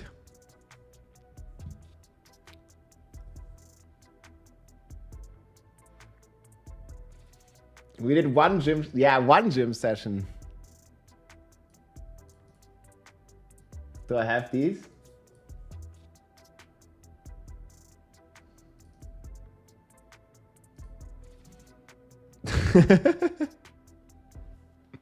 Mikuna was blasting. No, wait, look at this. I think it's the one at the pool. He's fucking flexing. Look. Look at him fucking flexing. Like, what? That's not a Sork build anymore, man. This is Mippy, Mikuna, and me. Where's the Sork build at, man?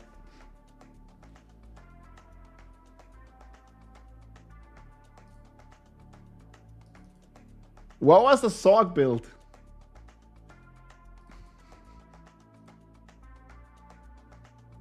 Mikuna Barb, when?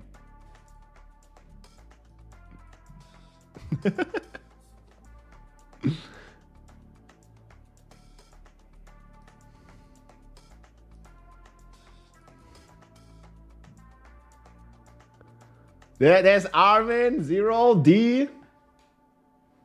This was right after though. Playing League now.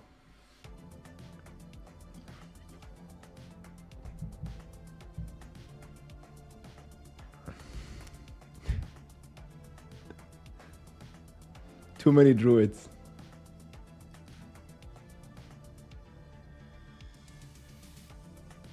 Yo, this is the same picture I took with Northwa, I think.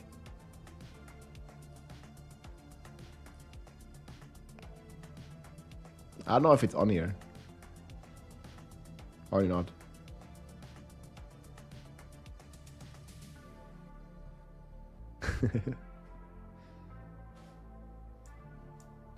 Where's Northwa? I don't know what he's going on about. I think it's still in my Discord though. I should have posted this. I will continue with the tier list in a second, guys.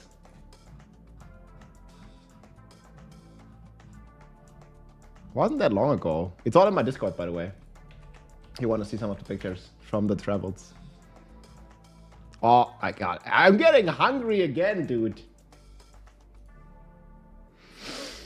This was Shake Shack. Alright, I'm fucking hungry now. We need to make a food tier list. Man, Shake Shack was fucking good, dude. Shake Shack in the US. Oh, man.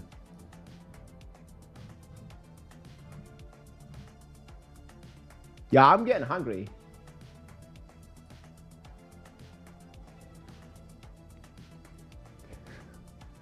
The vegetables ruined it? Nah, it was good, man. That's a true Barbarian right here, guys. Shake and bake.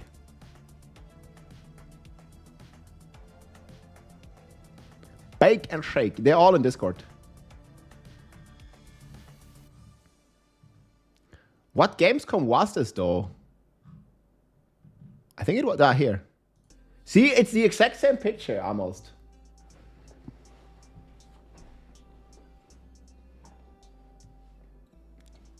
Playing more ball lightning. The Discord is... Yeah, that says the moderator. The Discord is nice and calm, for sure. This is the Grandmaster Sorcerer. What the fuck, Blender? This is the Grandmaster Wizard. Look at the shirt. I think I even have one from like way... Yeah, here. That was way before. Wait, this one is super old. That's from 2019. That was before COVID. That was before COVID, dude. Back when the mountain was blasting video games. Yeah, that was before COVID. Yeah, I beat this guy in Dota all the time. Donatella better than anything else. Man, but the Shake... Yeah, Donatella is really good. But the Shake Shack, man, in the US, that was really nice. You banned all the idiots. I also met Kuroki and Puppy on the first TI. On the very first one. Okay, anyways, let's continue with the tier list. There's like a lot, there's like even more in Discord.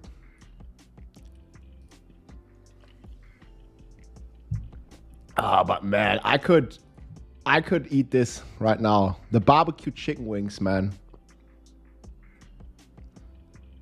And even the burger, like, okay, it fell a bit apart, but the burger was really juicy and really good. The burger was, I mean, it was probably how many calories? Probably like 1,000 calories or something. But worth it. Fucking worth it, dude. Fucking worth it. How big is the gap between S tier Spiritborn builds? I mean, you can see the gap here. I have numbers next to it.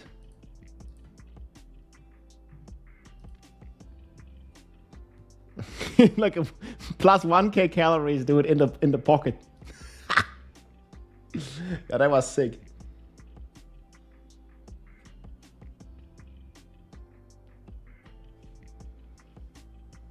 That was good though. Burger King Wagyu Burger. Woo. I mean, we had Wagyu. Well, that was one of the best, probably one of the most expensive and also the best steak I had.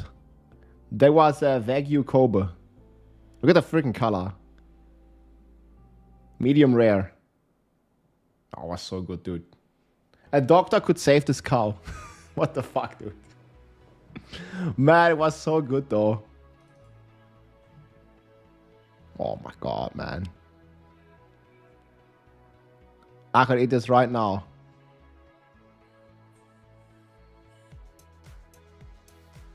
Yeah, that beef was, oh man, but that's like multiple $100.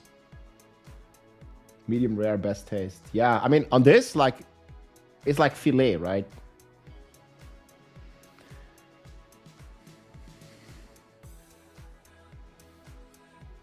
The asparagus was very al dente. I mean, I like it when it's like a bit more. I mean, I wouldn't say chewy, but like al dente, like you do pasta. It was really good. We even had some like rice, and there was like some lobster in there. It was fucking crazy, man. Yeah, and then the truffle. Was it like ravioli? No, what was it called? Gnocchi. Truffle gnocchi. Green asparagus has to be al dente. It was. Maybe it could have been cooked like a minute longer. It was very al dente. I still ate it all, man. Like, what the hell? Food tier list when? Yeah. Now let's focus on the build tier list. Like, people are here for the build tier list. But we're gonna make a food tier list at some point, man. I'm actually getting hungry, man, watching this. I only ate breakfast. Yeah, big thanks to Anthony again, dude. Awesome attorney. That was sick.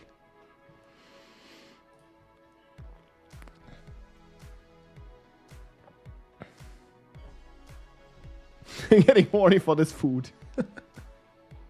Man, that steak looks awesome, dude.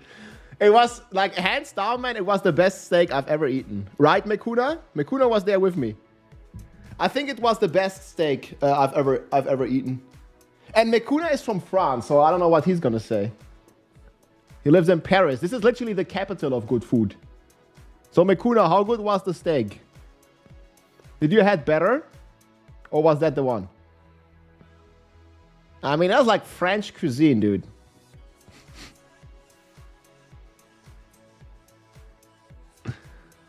Rammstein favorite song. Okay, but there are better. It was very good, but there are better. But like, did you had better? I mean, I'm pretty sure there are better. Like, I mean, you can literally get steak for like $2,000 or some bullshit. I mean, I'd take a pizza. Favorite Rammstein song? It's close. Like, Du hast is very good. Probably Du hast.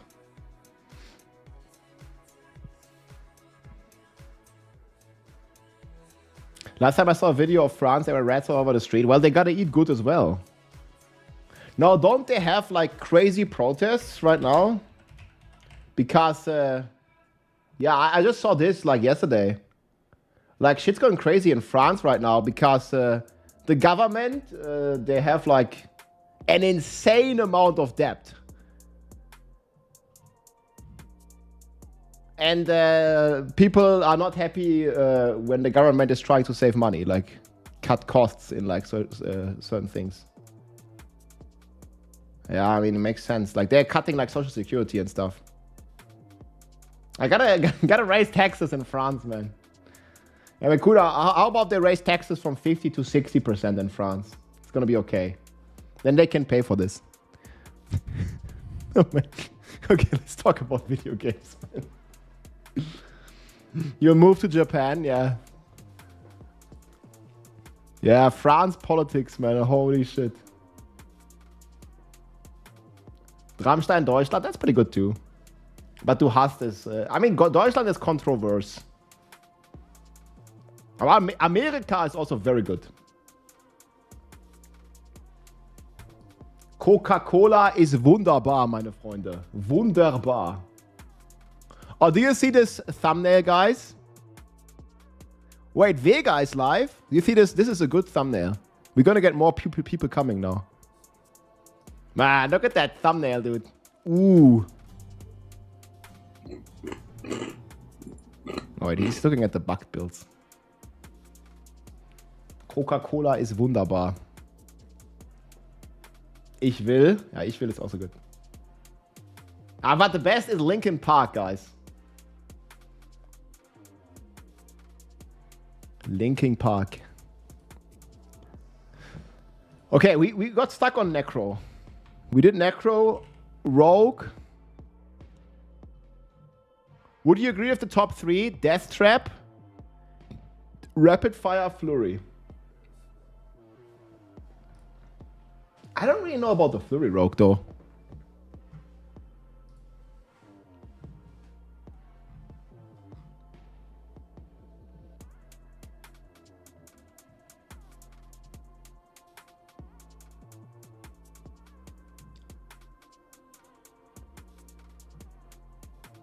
Rain of Arrows. But Rain of Arrows, you don't get the 2.5x. Yo, what's the highest flurry clear? Do people even do this?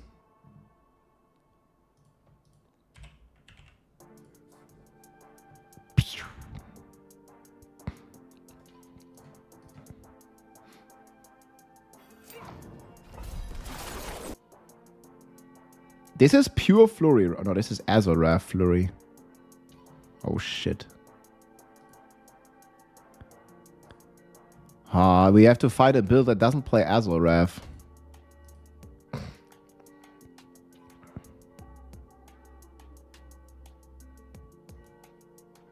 Is this Azoraf as well?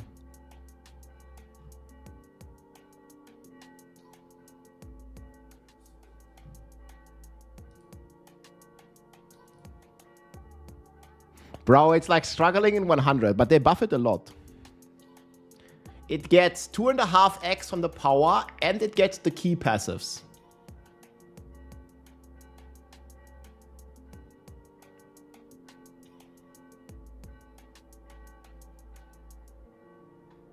What do you think?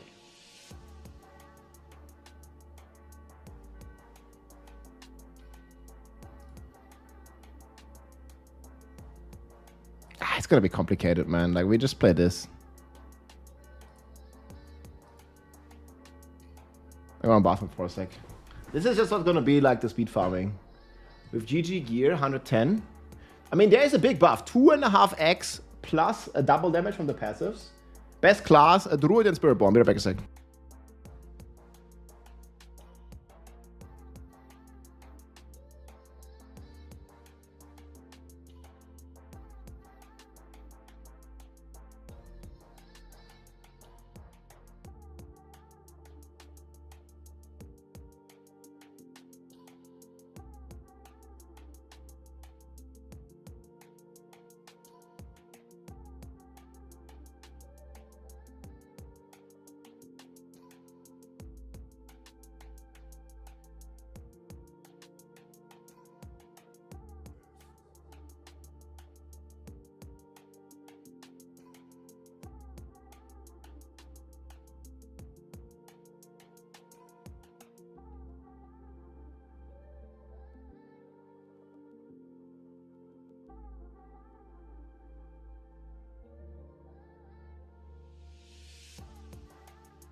All right. Nah, Spirit Board isn't bad for endgame. Makes you say that. Pretty good.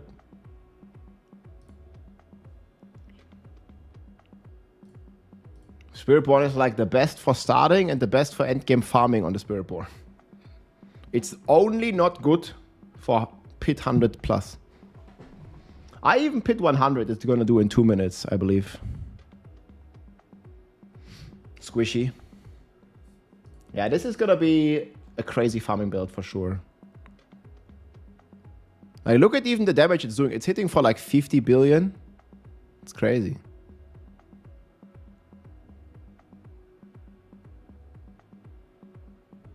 I mean, this thing is gonna be really strong. Like every feather, like, did you see, like that was like just Pac-Man. Like he just drives over the pack. You just drive over it. Look, pack dead.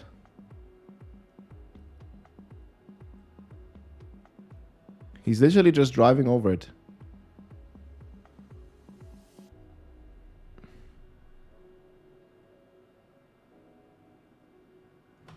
It's a giga strong build either way.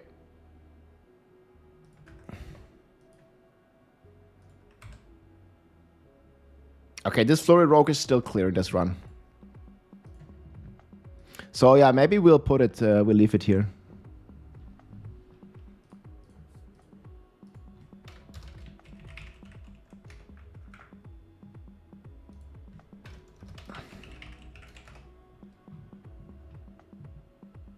Ball, I should do lightning sock.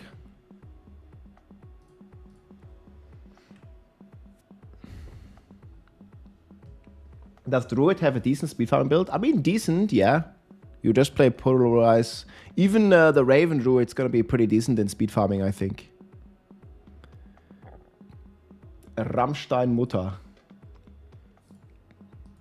Oh, there's a lot of them. I mean, Druid just has a lot of deeps.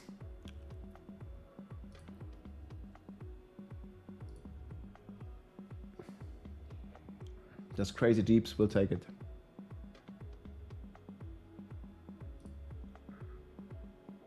Okay.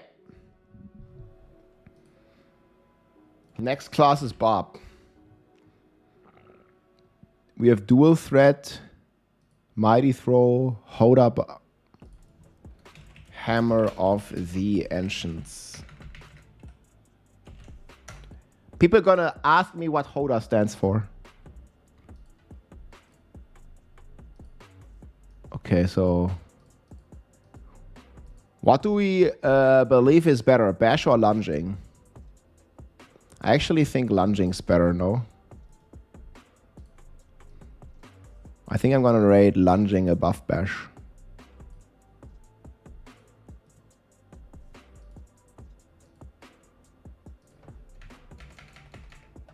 Why does it not show a flavor up? Hello?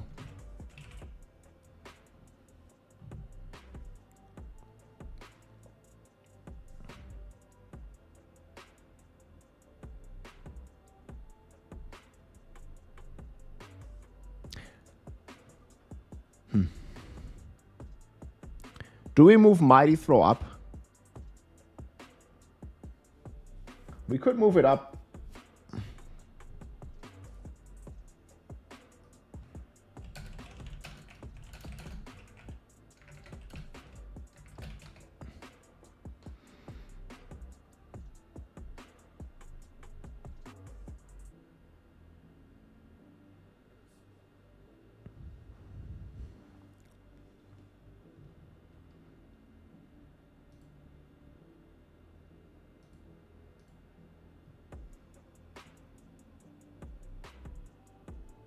Shred? Yeah, Shred's good in farming.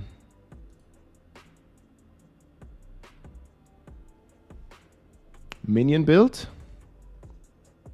It's like an 8 here somewhere there.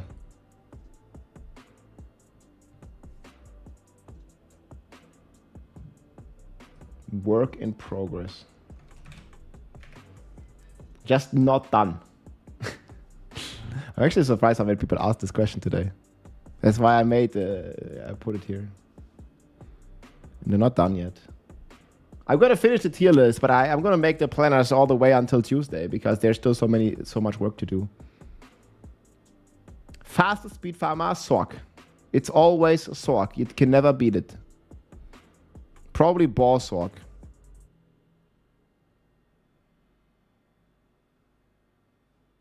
The answer to that question is always Sork. As long as we have perma teleport. Can't beat. Doesn't even matter which build you play, as long as you have perma teleport. Well, I guess a build like Lightning Spear is insane for automated aiming.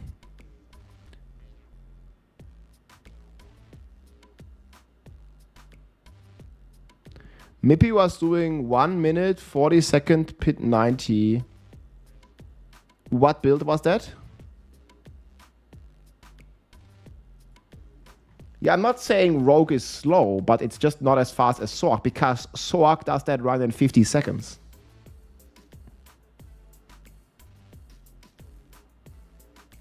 Unlike 10 tiers lower, but it doesn't matter. 10 tiers is like 9% XP, and he's like he's like twice as fast. DT, yeah. Yeah, and DT is getting about a 4x. Oh, it's going to be a pretty good build. But it's still not going to be close to Sork. Because you can't teleport, man. Like, this doesn't matter. Even if you have infinite damage, you can't beat Sork.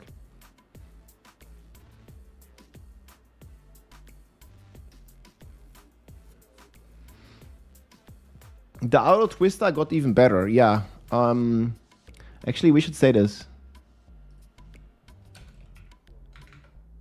What's the thing called? The Choros got even buffed. They buffed it, right? Choros shouts.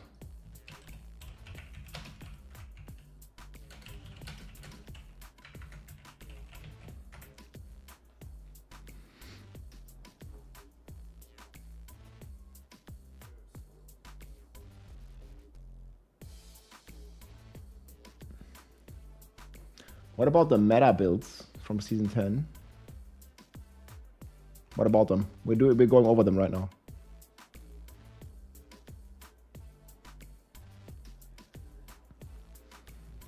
Okay, guys, brace yourselves.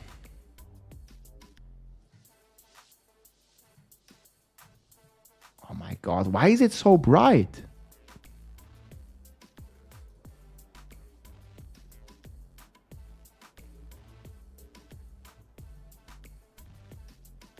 Ah, my eyes!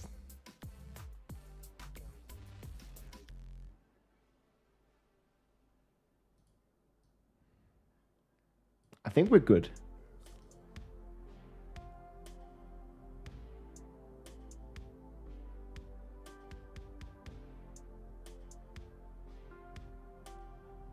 I'm just double checking everything now. Like these ones I might deliver.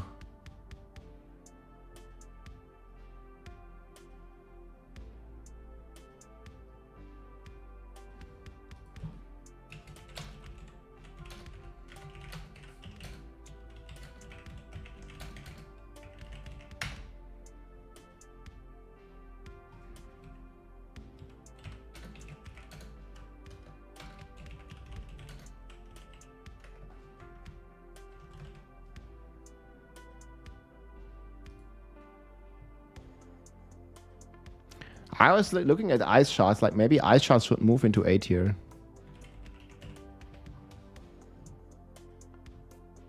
Wait, it is.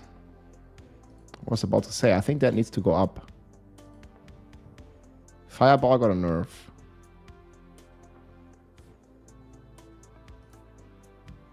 Yeah, lots of people asked about Fireball. Yeah, we're gonna start tier list here. And then we're gonna move up.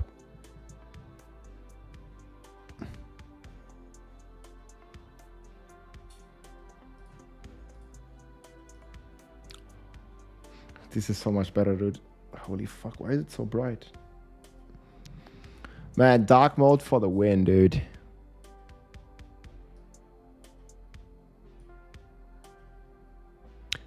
$16 builds in S tier. Do we have anything that doesn't belong? I think they all belong. You are going to test Tornado. How am I going to test it? I mean, not right now. I'll play Druid for sure, and I'll play Tornado. I love Tornado. It's a very cool build. We have no idea how strong it is, though, because there were so many changes to it.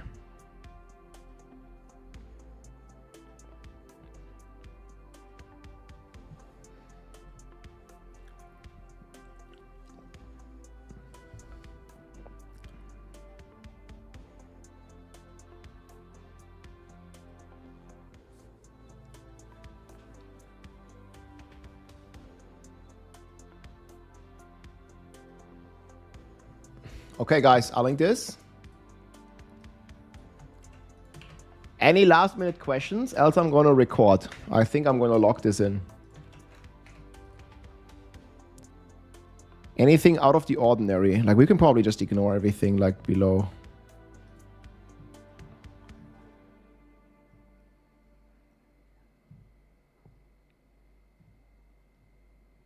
Okay, this should be a pure whirlwind.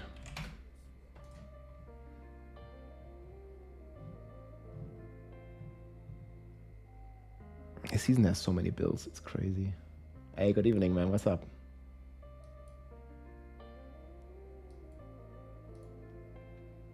Dr. Game Doom, let's go. Ball Lightning Sword with Hectic. You don't need Hectic.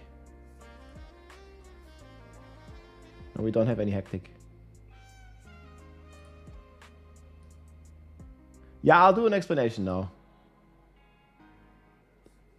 I will do a separate tier list for that, yes. It's going to be for horde farming, though.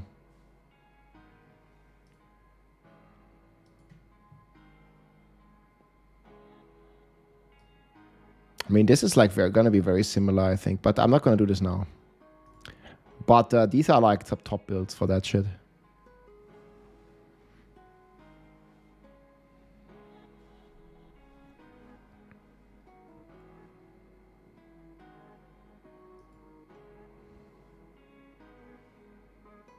Poison Trap Rogue.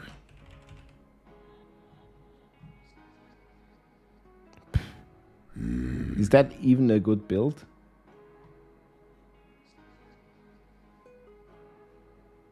I don't know what that's gonna do. I haven't seen it. What's the highest clear? 110 plus? What? So you're saying it goes here? What are they? It's not a core skill.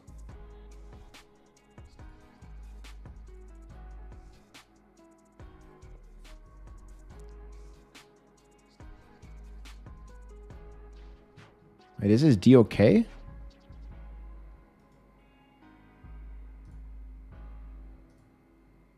Venom Blade Dancer.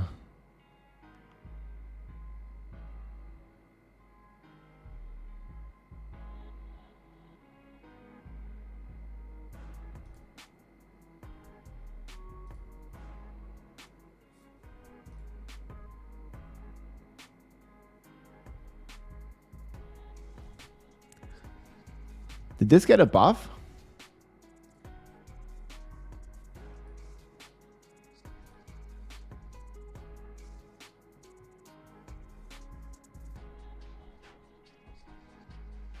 Doesn't even have chaos perks. Oh, wait.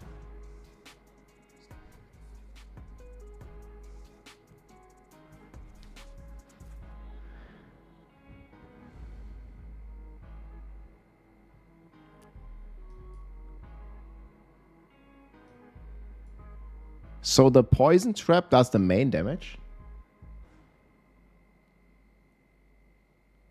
It's a core skill baseline? Wow, what? How did we miss this? That's very strong. The fuck? Well, I mean, if this is the power... Okay, the boss fight's kind of shit. Like, this is getting, like, 4 times the damage, right? You get 2.5x and you get all the passives. You're right. Oh, this is a good farming build, too.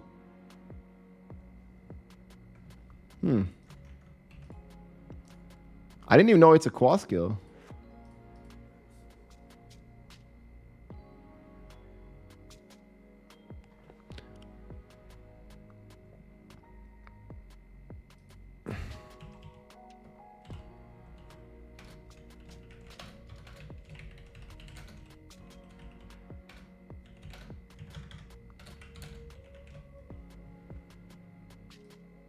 Man, I might even put this in my list for recommended. So this is a poison trap DOK rogue, or what do we call this? Why does it need to play DOK?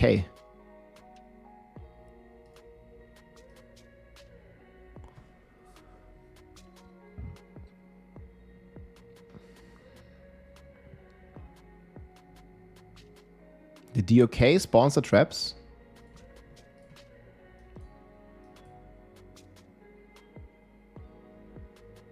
I really gotta play some Rogue. This actually looks like fun. I might play Rogue again this season. Dance of Knives and this. But this is also like very good for leveling. Like early on.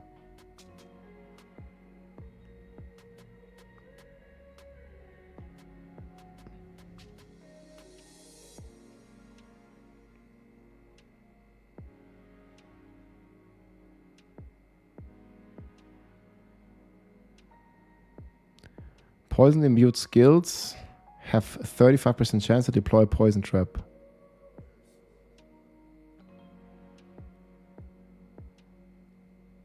And what turns the poison trap into core?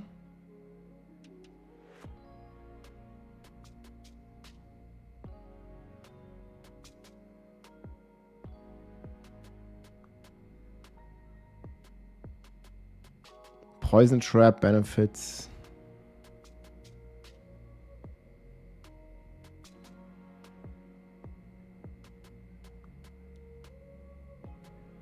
That's pretty crazy. Your trap skills can be thrown. Okay, so it's the same as the death trap. Trap skills considered core skills. Okay, that's... Wait, but this is different than on Sorg? Because I remember on Sorg, it says something like base core skills only get this damage. But on Rogue, it counts for even core skills that are transformed into a core skill.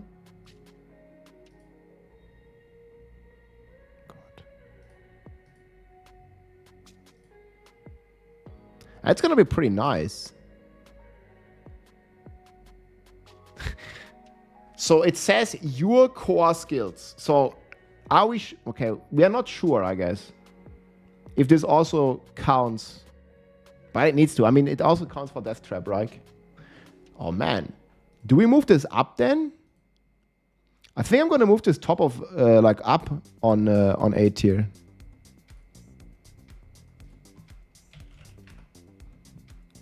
Right?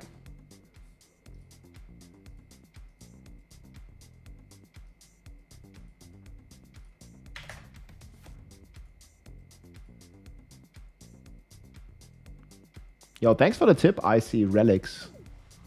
Okay, anything else like this? I'm gonna like check this out further, but not now. Still need to do. I mean, I also need to do some necro stuff, but mainly we need to do druid and rogue. I only have one rogue build and one druid build so far. Yeah, I didn't see that one.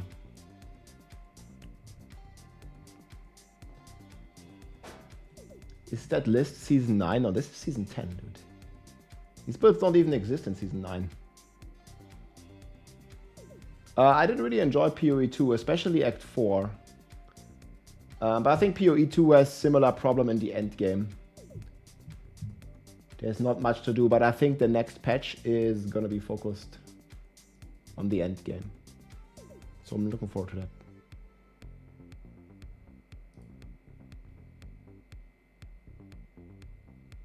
PoE 2 Dead Eye Twister.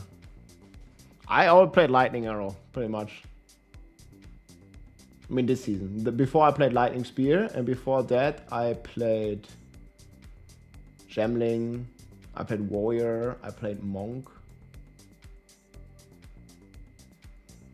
So this was my first bow season.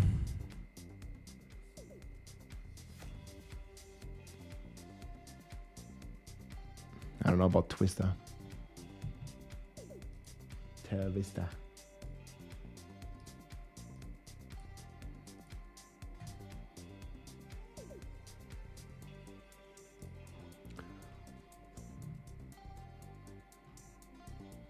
Okay, do we want to show a lot of gameplay?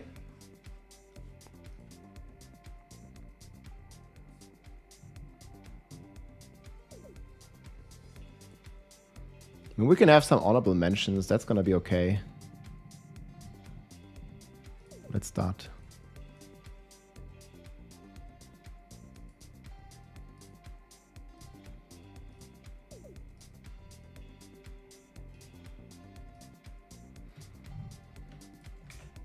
I'll put the TOD in here.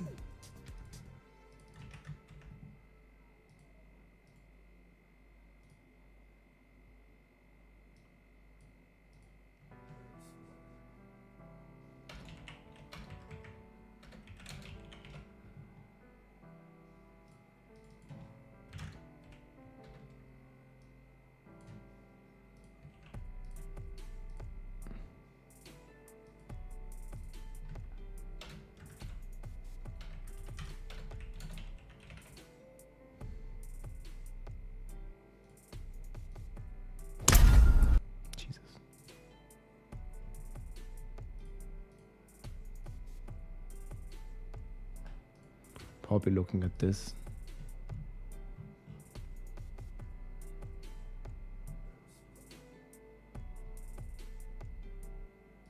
I think for Barb, I'll show my clears.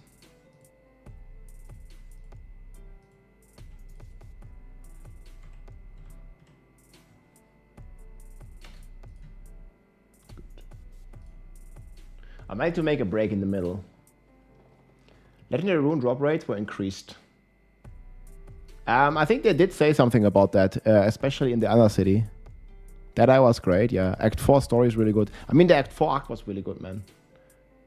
It's just like in the end game, there's just not that much to do, I feel. But it's the same as in Diablo. I hope in both games, when they shift some focus on some significant like increases in the end game, some significant, like more things to do basically, man. Like you just run out. Like in Diablo, it's the same thing. Like especially now in season 10, the power creep is so high. Like you're gonna be T4 after a couple of hours, and then there's nothing beyond. Like okay, you can at least do the pits, but even that gets pretty boring because there's no reward to do high pits anymore. Like if you do pit 100, like what's the point on doing 110? You know, like it's just like it doesn't give you anything. It doesn't give you more items. It doesn't give you more XP. It doesn't give you gem ups. Like it is all kept.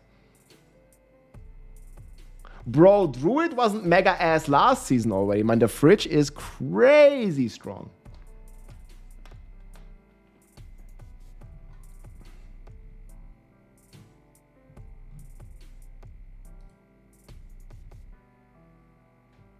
So I think I'm gonna start like here. So there's a few honorable mentions. It's gonna be DOK because it's great for leveling. It's gonna be the auto twister bar because it just does automatic twisters. Cataclysm maybe for hordes and farming. Fireball I want to mention as well.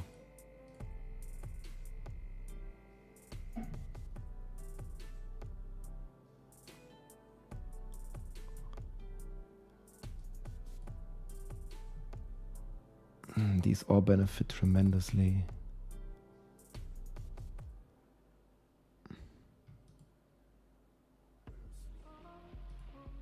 Nerfed.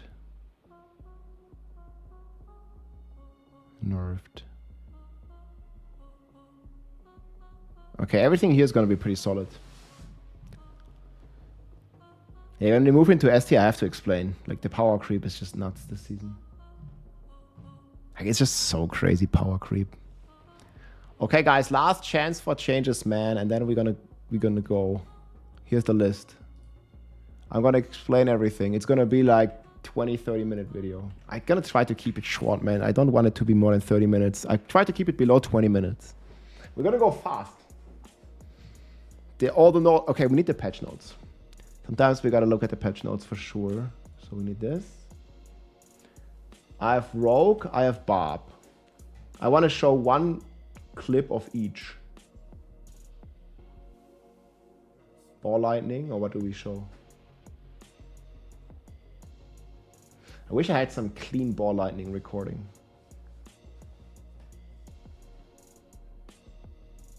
I'm just gonna show.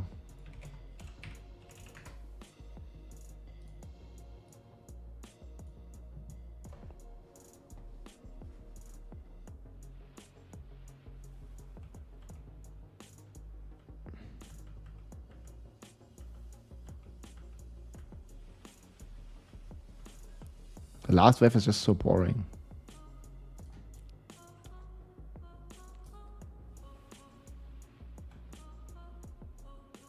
Okay, I'm gonna show this. It's fine. I want to showcase one build per class. Since this is new, boards. Barb I have on VSC.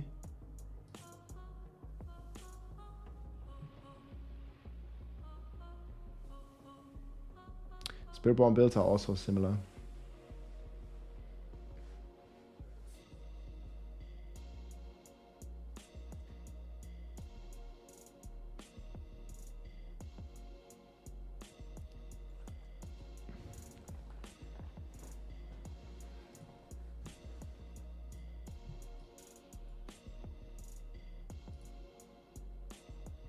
Shadowblight actually looks kind of cool. Probably show Shadowblight. Bought this before.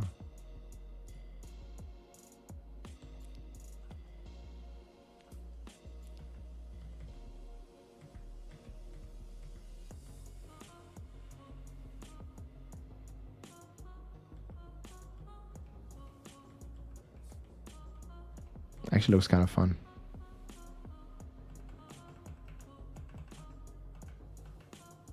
Even play this for speed farming. Okay, we're missing Spiritborn and we're missing Druid.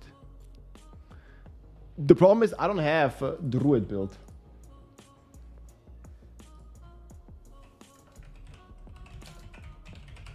Do we show Raven? Do we show Pulverize?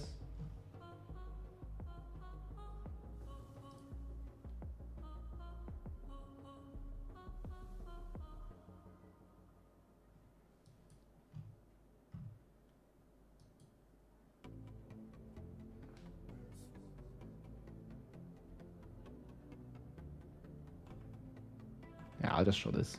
It's my video, so. Hop, hop. Bite. Sayonara. And hop. Nom nom nom. One bite. Hop. There we go. Hop. Hop. Fucking Druid, dude. He just eats the boss, man. Overlix, man. One bite. Look at this. Sayonara. And hop. Nom nom nom. C4, one man. bite. Hop. There we go.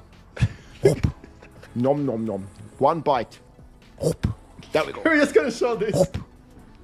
Hop. This is just our first try, but this build's insane, man. Bro, and this build gets like I don't think Lilith can even touch 6x damage. us anyways. So you always want to move around to spawn a couple more puddles. And then, yeah. Hey everybody, it's Rob here. Welcome to the best Druid build of the season, pulverized in the recent patch. Bro, I can just take this intro for the season 10, man. It's the same shit and it's just way stronger. It's actually pretty good, man. Yep, you're just gonna take this.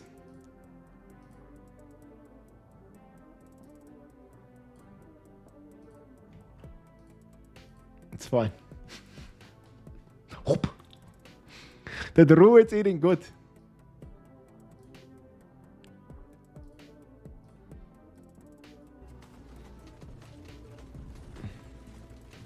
Okay, then we show Touch of Death.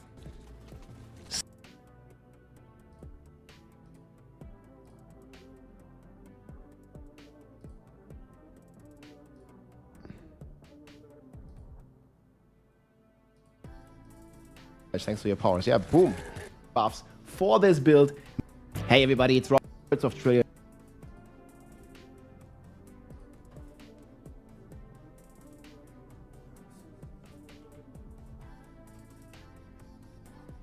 I think I did dodge it at the end though, right? This is Tot. The Tot build. I think I'd rather show some gameplay, I guess.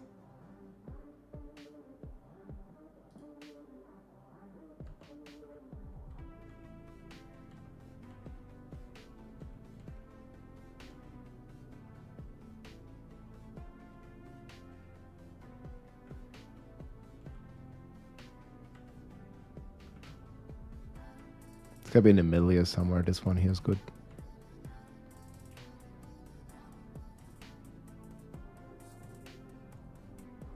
Yeah, we're kind of blasting this here. Okay, we have all 5. 1, 2, 3, 4, 5, 6.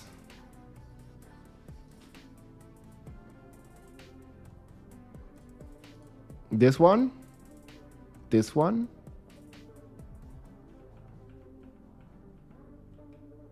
Or this one.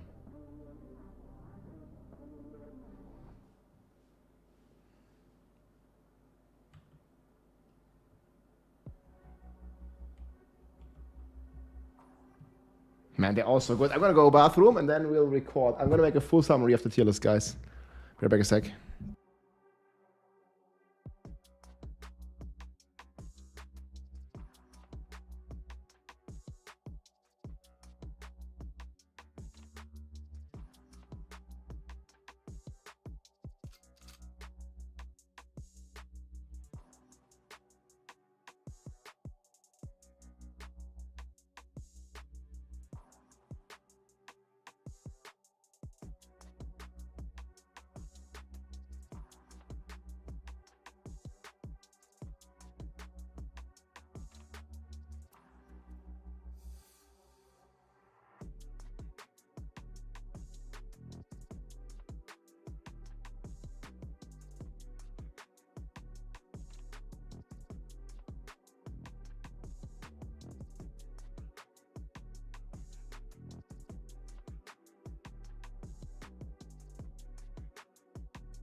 All right. Jaguar will be double dipping. I mean, Gorilla might also be double dipping. Yeah, we don't know. We couldn't test Gorilla on the PTR, and also we haven't seen the final changes. I would assume that double dipping still works. I hope it does not, but I'm not really confident that they have fixed it. So yeah, I think we're still gonna see a bunch of double dipping and yeah, like that kind of stuff. It's just gonna happen, man. T4 bad. There's just some bugs, man. I don't think the game is bad. It's just like... Okay, guys, which thumbnail do we take, though? I think we'll take this. No?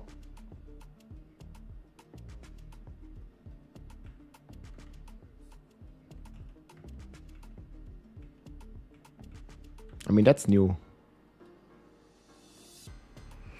Okay, don't need this. That looks pretty clean.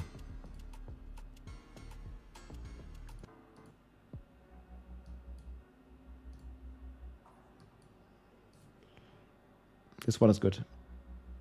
Okay, and then we switch over. But we're gonna start the video.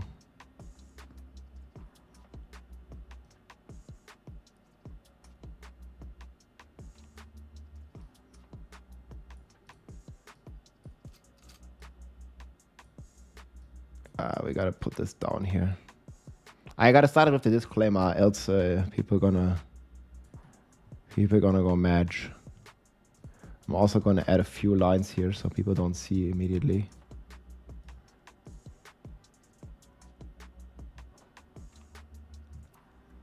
I'm gonna start like here. I think that's a good start, and then we just go up.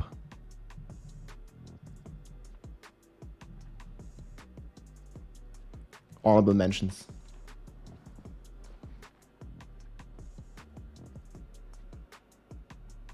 Yeah, we're gonna start like this and like that.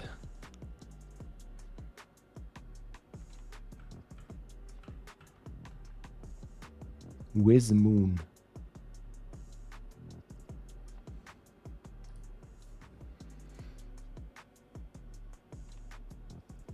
Yeah, meaningful endgame. That would be sick, man, if we get that. I'll do an offline recording, I think.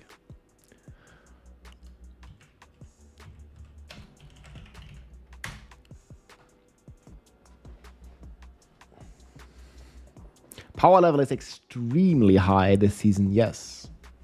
It's like ridiculously high.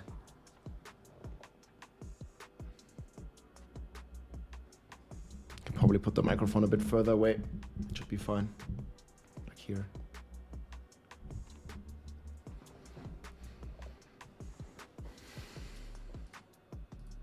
I would love to see some tempering stuff change.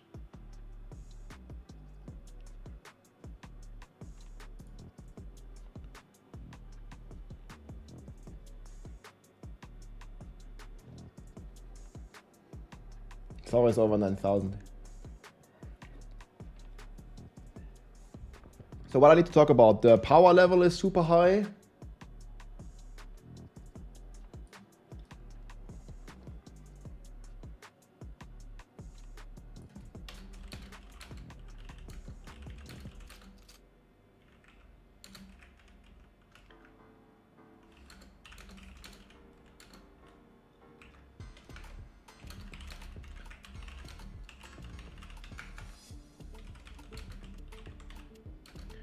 Quick reminder.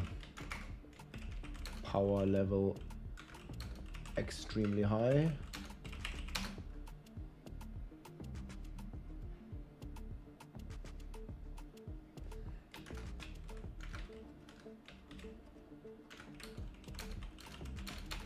Do we need another reminder? It's not a final patch. No, I will decide my starting class next on Monday, I think, or Sunday. I need to test leveling. Always fun watching content creators create content. I mean, that's what we're here for, most likely. You give 0 fucks about Barb? That's sad, but Barb is like, has some pretty cool stuff. Ooh, I could do honorable mention for the AFK Barb, because that even got buffed. I should put the video. Auto Twister. Wait. Oh, this is not it. Twister. This one got buffed.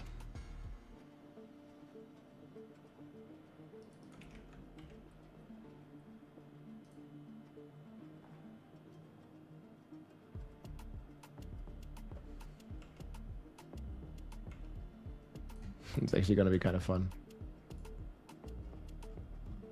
Yeah, I mentioned that as well.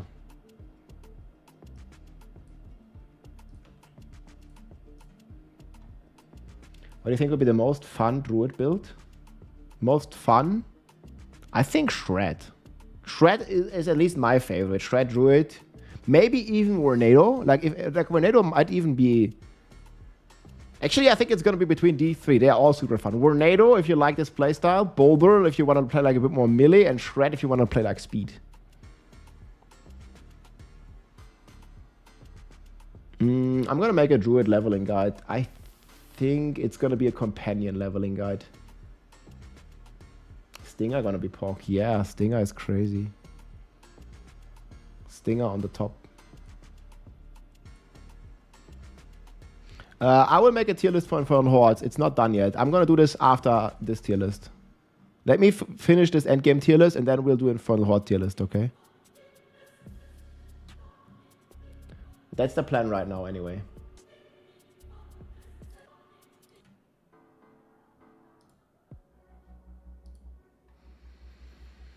Yeah, Glad Spirit one is strong again. Me too, man.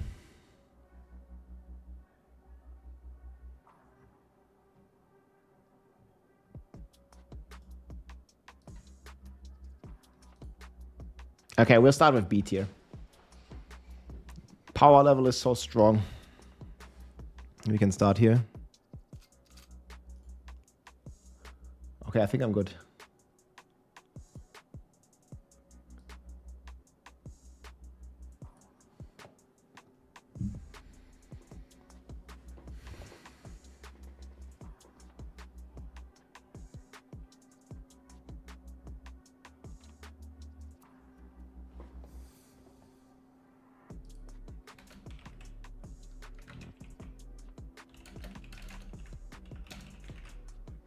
We did a lot of testing, man.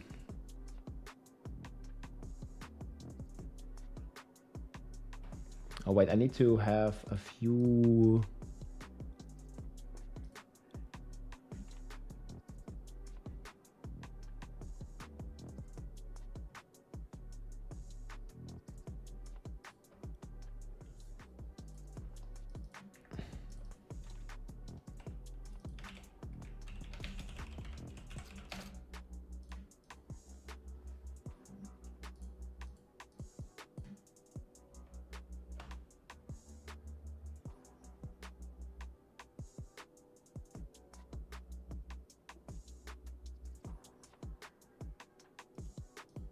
It's kind of weird when it's empty, no?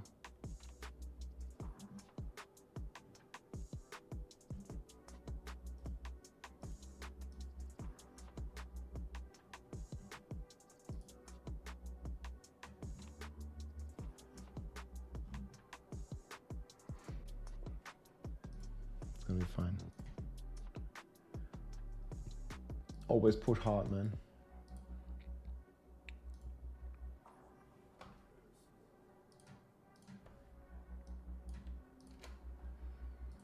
Okay, I think I'm good to go. Need to disable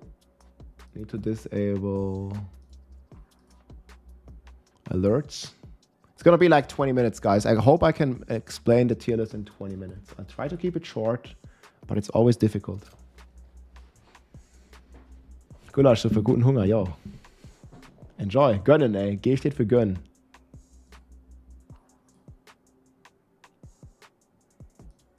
Erstmal gegönnt. Is the music level okay? I think so, right? For the video. It's not too loud.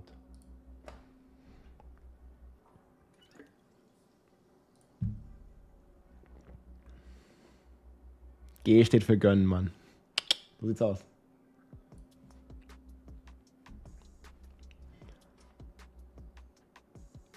Okay, I think I'm good.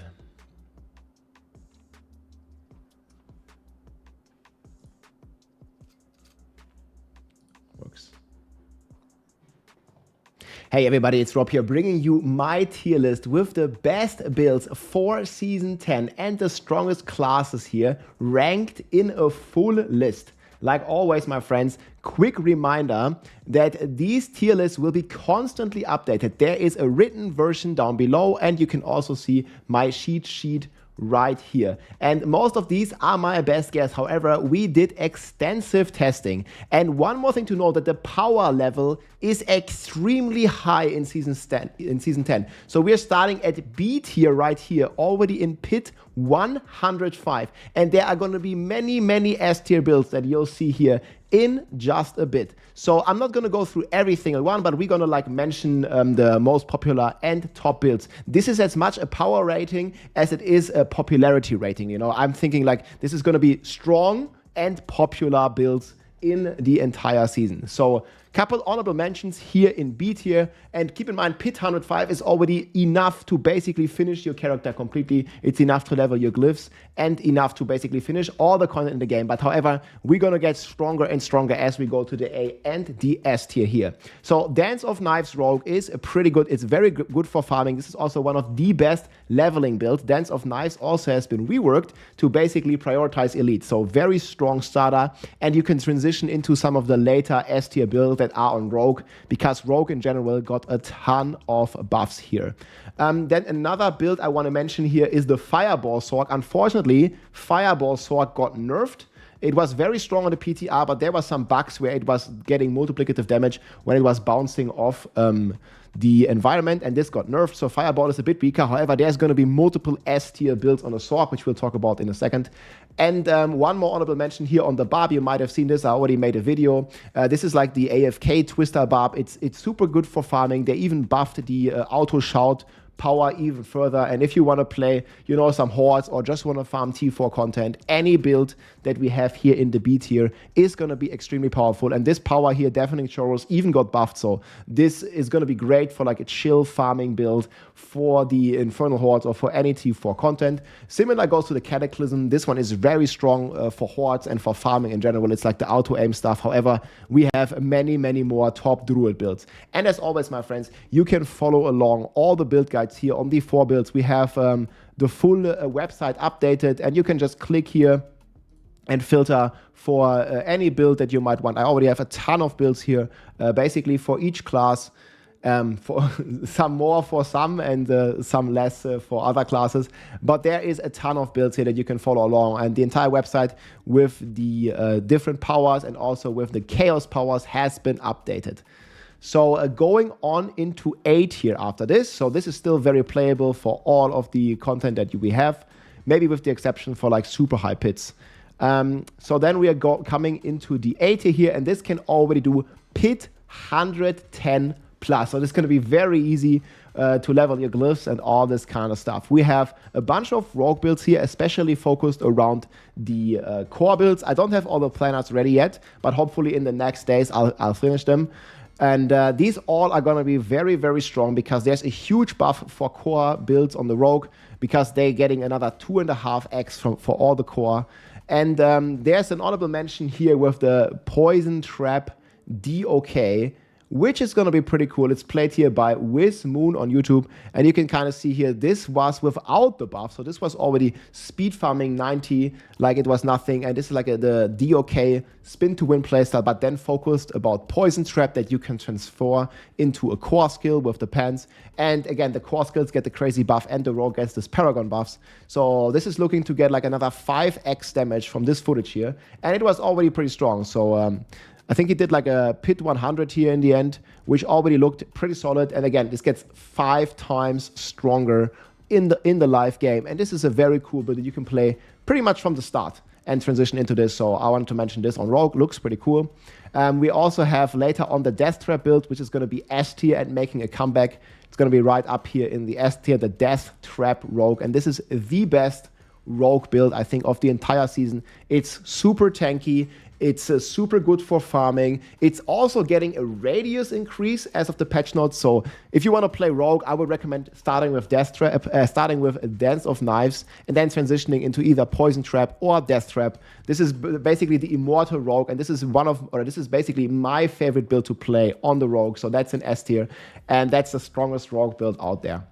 Then we have a bunch of Sorc builds. Also, Sorc still maintains a very strong buffs for the core skills. This is all thanks to one of the powers here. I think it's called Advanced Techniques, this one here, which basically makes all your core skills scale damage with ranks while using more mana. This is extremely strong, especially in the end game.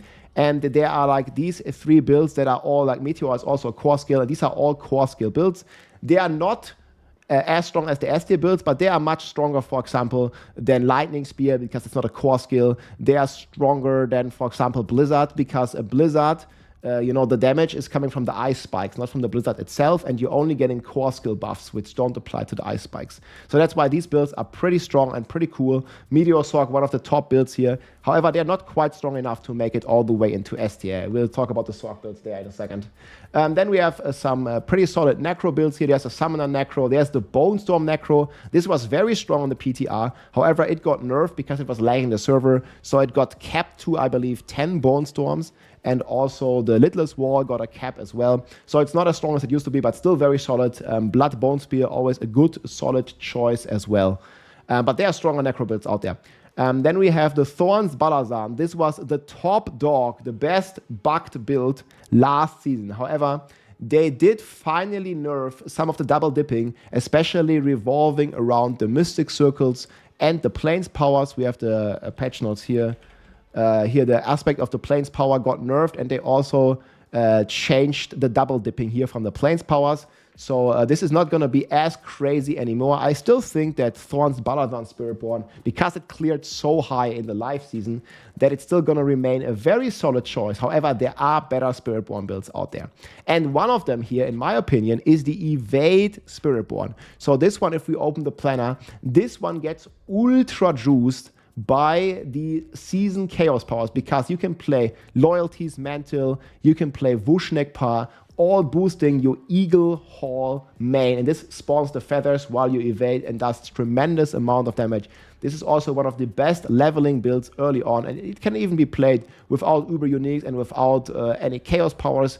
But if you have the chaos powers, especially if you get Sepan Sontag, you can perma evade, or even early on, you just have the Alacrity. This is a blue power, which basically allows you to reset your evade cooldown on every second attack with Thunder Spike. So this is going to be a very strong leveler and going to be one of the best farming builds in the entire game. If you want to farm any gear, you want to farm T4, you want to farm basically anything but super high pits, this is the build to play if you want to play Spiritborn. There are even stronger builds on the Spiritborn, especially for pit pushing, but this is the best farmer. And in terms of like farming and Infernal Hordes, this is like S+ tier basically. And this can still push probably around pit 110. I already did pit 100 on the PTR with this in 4 minutes. And they are buffing the passives and they are buffing the paragons on this. And they're adding the Sunbird's Gorget here as a chaos power. So evade from the PTR got even more juiced. So it's going to be a very strong build. And I think one of the most popular builds of the entire season. And then we have a bunch of barb builds next. So what I did is they did some solid buffs to the basic skills, basically by introducing some cool chaos perks there. And they also have a lot of like bleed buffs in general, because you can stack a lot of fury now. So there's like a bleed rupture barb you can play. They also have the Ramalaldi in the core powers now, in the chaos powers. So you can even do a Hammer of the Ancients, a double scaling with fury, like Hammer of the Ancients, like baseline, already scales with your fury, right? That's just basically what the rune does here. So the more fury you have, the more damage you deal with Horde. And then on top of this, you can now use the Ramaladnis, which also scales fury damage. And you can finally use it with Horde, because before Ramaladnis is obviously a one-hand weapon. And now you can use this as a chaos power. And the way we understand this, is that it's just going to function as a generic multiplier and now also work with Horde. So you have like a double dipping with the Fury, making the Hammer of the Ancients pretty strong. And there might even be a chance it moves up to S tier. However, that has to be tested if it even works. I still think like doing 110 on this is already pretty impressive. And you're probably going to do like 112, 113, like pretty comfortable if you focus on this build. Then we have another build here on the Barb that's very strong, is the Mighty Throw build. This is a one-shot Barb Mighty Throw. However, Mighty Throw itself received a pretty significant nerf here from the aspect of delayed extinction. This one used to give you on a two-hander 500% damage, and this got removed quite a bit and reduced quite a bit. So it was the strongest Barb build by far on the PTR, but now it has been nerfed quite significantly. However, it was so strong, it might still be able to move up to S-, where it can do like pit 115. So this one is like also on the very top of A tier, as you can see. And then another build here, this is like, this build made it into S tier. However, it's not the strongest build in the game, but it's a very solid build. This is the Whirlwind Dual Basic Barb. So you can see this hits for up to like trillions of damage. I was like speed farming pit 100s here. And this has been buffed since this footage as well, because we also can put in the Ramalanis now. And we couldn't do this before. You can also play this with Walking Arsenal in the end. And you're basically combining Lunging Strike with Frenzy, or like you can also combine it with Bash. There's many different variants of this, and we combine this with the Unstable Power, which basically makes us guaranteed to overpower, guaranteed to crit, and gives us another 100x damage, but also adds a cooldown to our spells, and that's why we use Whirlwind to reset it. So it's a pretty cool concept. I have a full build guide out on this here on my YouTube channel already, and if you want to try this, I think this is going to be the top Barb build. Maybe Horde and Mighty Throw get close to this, but since this is a new build, I would really like to see this build dominate, and I think it's going to be pretty popular and very, very strong here, blasting all this content down. So that's the best Barbarian build that we have. So we have Rogue and Barb, like they made it into S tier, but they are like the bottom of S tier, right? Then next here we have a bunch of Druid builds, and these are all very solid and strong builds. We have Earth Spike, we have Shred, Boulder, Tornado. So Tornado might also move into S tier. They did do a lot of buffs to the Tornado, where it now also scales. The more enemies you have in the Tornado, it does more damage. So I think it's going to have a tremendous scaling potential for high pits.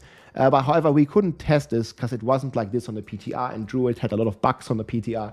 So I listed it top of A tier because there are some even more powerful builds on Druid. In general, my friends, a Druid is a crazy powerhouse because we have this thing called Overabundance that gives the Druid insane damage buff.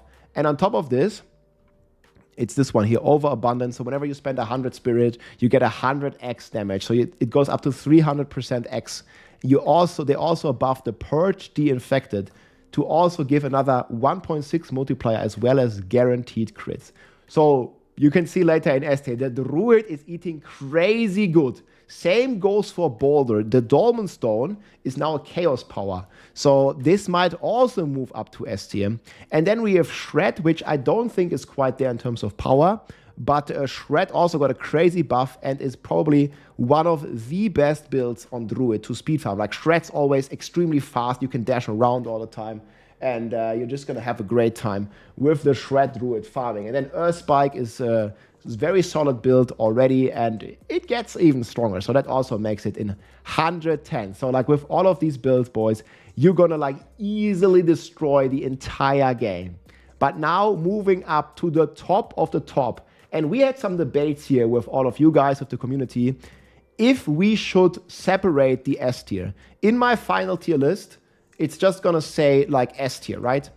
But I wanted to, in this video, offer you a little more explanation here on why I made the S tier the way it is. So there is a total of 16 builds in S tier. This only shows how crazy the power level is. with these chaos powers and with this chaos perks, it's extremely powerful because you get multipliers in basically all the slots here, even on the boots, on the pants, you get crazy multipliers, and you get even more multipliers on the chaos perks. They are significantly stronger than in Season 9. And if we're jumping back to the Season 9 tier list, you can see Thorns, Hydra Sorg, Puddle Druid, Mighty Throw, Shadow Necro, Bloodwave. Basically, this entire power level that you're used to from Season 9, every build has that in Season 10. So every S tier build, there's like 16 builds at this power level. You can see here, even the low S tier starts at 115, which is like the same as the S tier last season for me. And that's why it's just so many builds in S tier. It doesn't really like matter much which you play. I would just always take the one that's most fun to you. So power level is nuts. Play whatever you like. Every class has an S tier build. So we already talked about Barb, we already talked about Rogue here in S tier. Those are pretty solid. It's also a very good farming build on Death Trap. Like, you can do all content with Death Trap. You're going to be immortal. You're going to pull everything in. Crazy. Then, let's talk about Sorg first. So if we filter for Sorg here. So we talk about the 3 Sorg builds. There is a new build here. It's the Crackling Energy Sorg.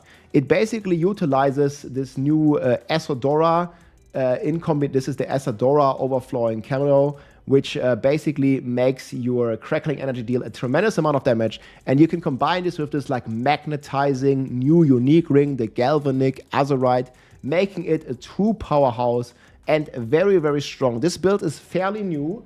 I think it did like around pit 115 on the PTR, and it might even go quite higher. We'll have to see. But there's also a chance it might move down because there are some changes that we have to test with this Crackling Energy. Next one here is the Hydra Sorcerer. This was already like a fan favorite build and the strongest build overall of the last season. It was like topping the tier list basically on last season, and it still remains strong. They haven't really changed the damage component of the Hydra Sorg a lot. The only thing that's really changed is the Serpentine aspect.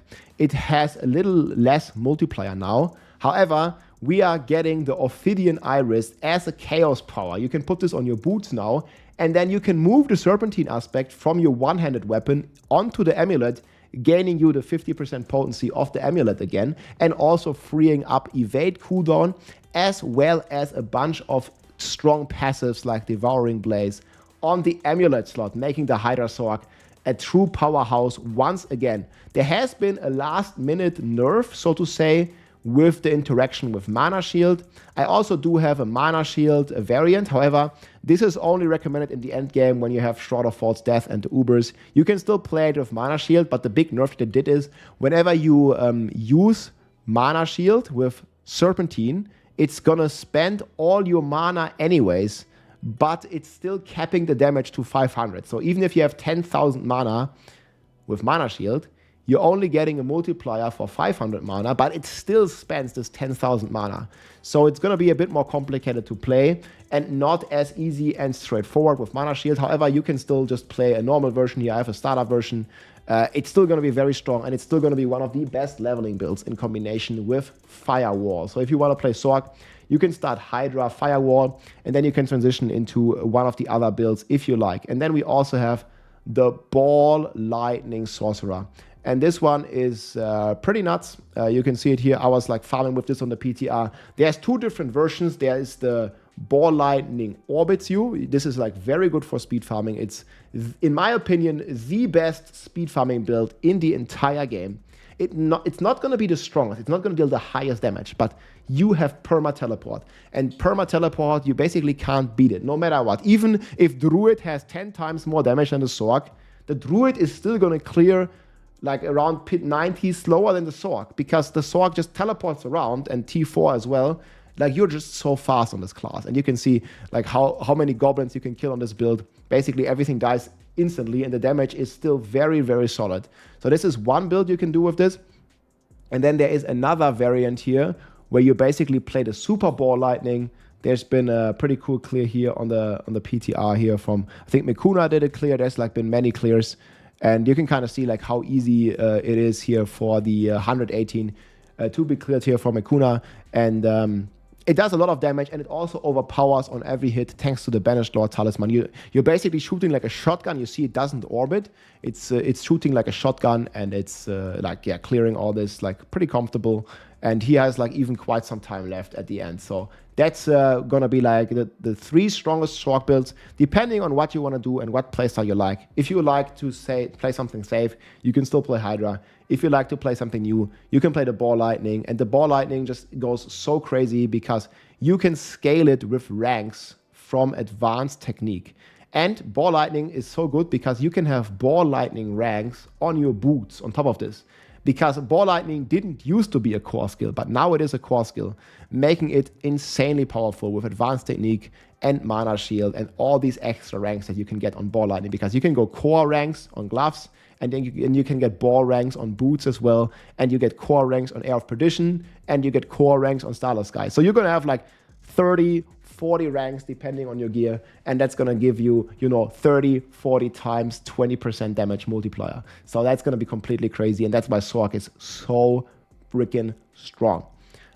Next we have the Necro. So there's gonna be the 3 Necro builds here, like all in the solid S tier. So this is like S minus, like I think these gonna do like 115, maybe even higher. These are gonna be like very solid in the middle of S tier. So they're gonna do 120. Most of them, or at least close to 120, pretty comfortable. Bone Splinters is a pretty cool build. Bloodwave, we all know it's strong. It's been S tier since like 5 seasons now, and it's still going to remain strong. The strongest build overall is probably the Shadow Blight Necromancer. You can see this here in action by O's. I'm going to link this below in the sheet, all the clears. This is basically Shadow Blight that does a lot of damage here in combination with Soul Rift and a bunch of shadow skills, increasing your damage like crazy. So you're blasting down this packs. You can also play this in speeds. I think Sora has some pretty crazy speed runs here with this. And it also has an insane amount of single target. Like he's taking down this boss in just a few minutes.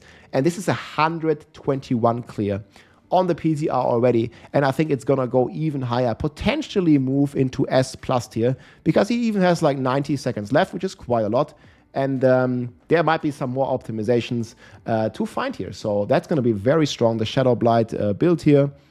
Also, tremendously benefit here from all the Alta Debalance, basically, which enables your ultimates to be casted as core skills.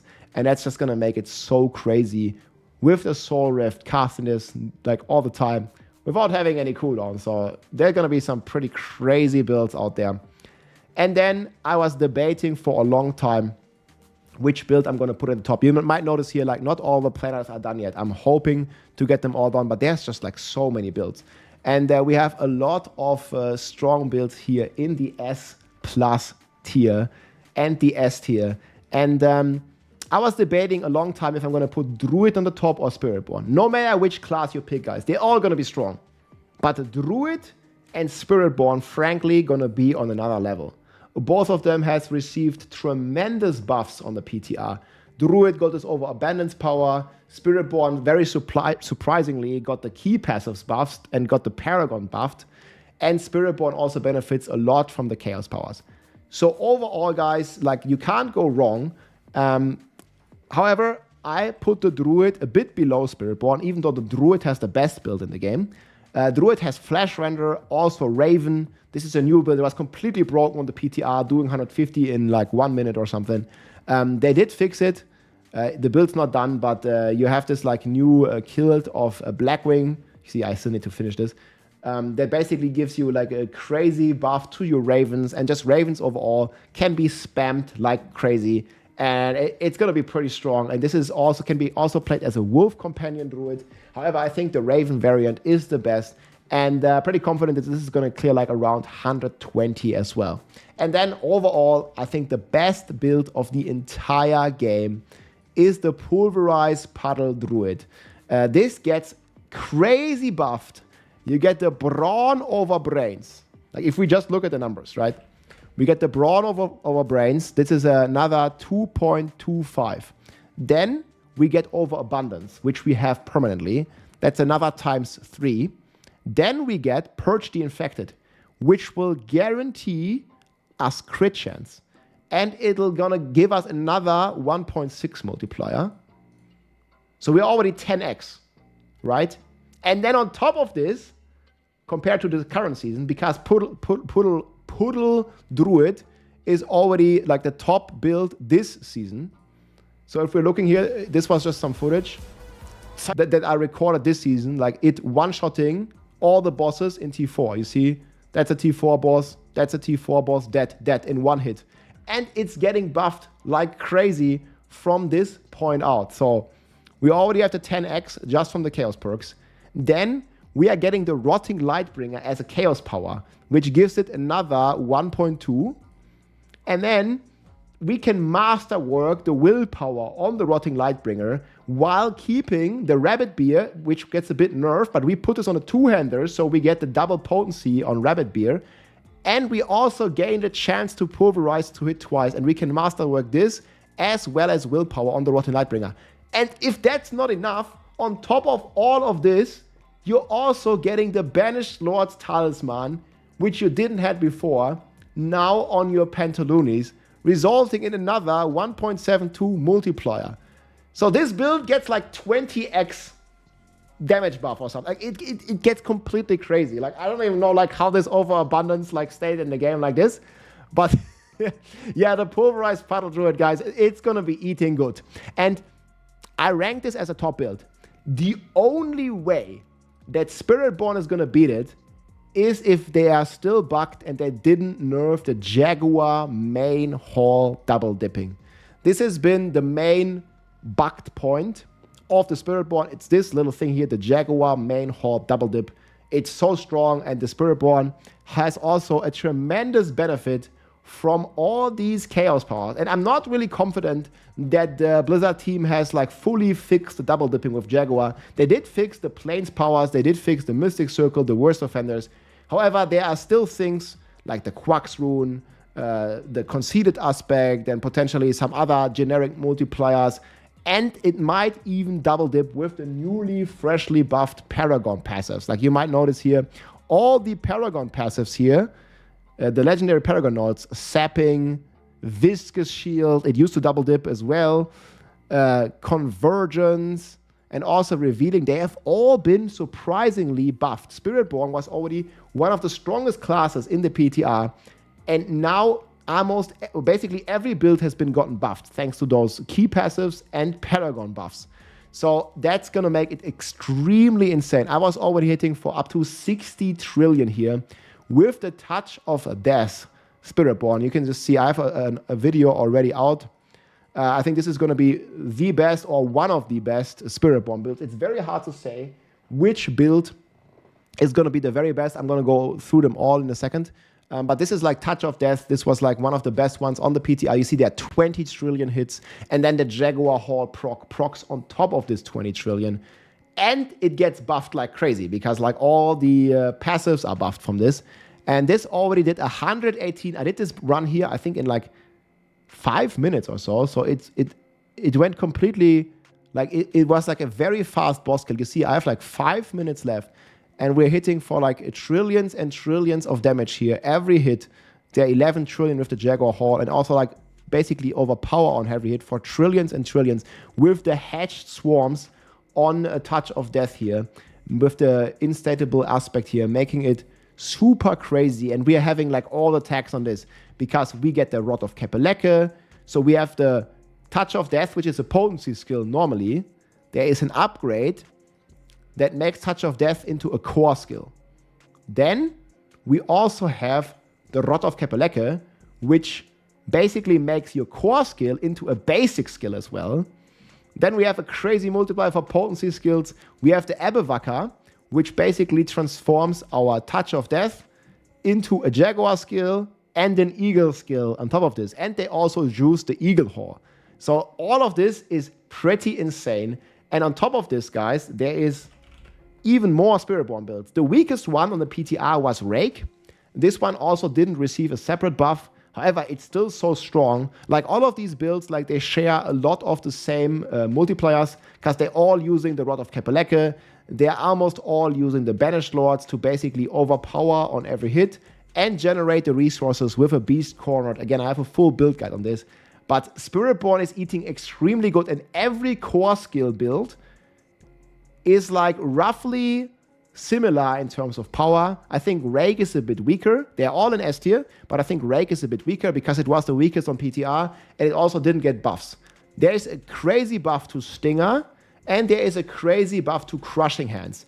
And Crushing Hands in particular also got the Unrelenting aspect buffed, which we will see exactly how it's going to work. There might also be some bugs with this because it does % of base damage again.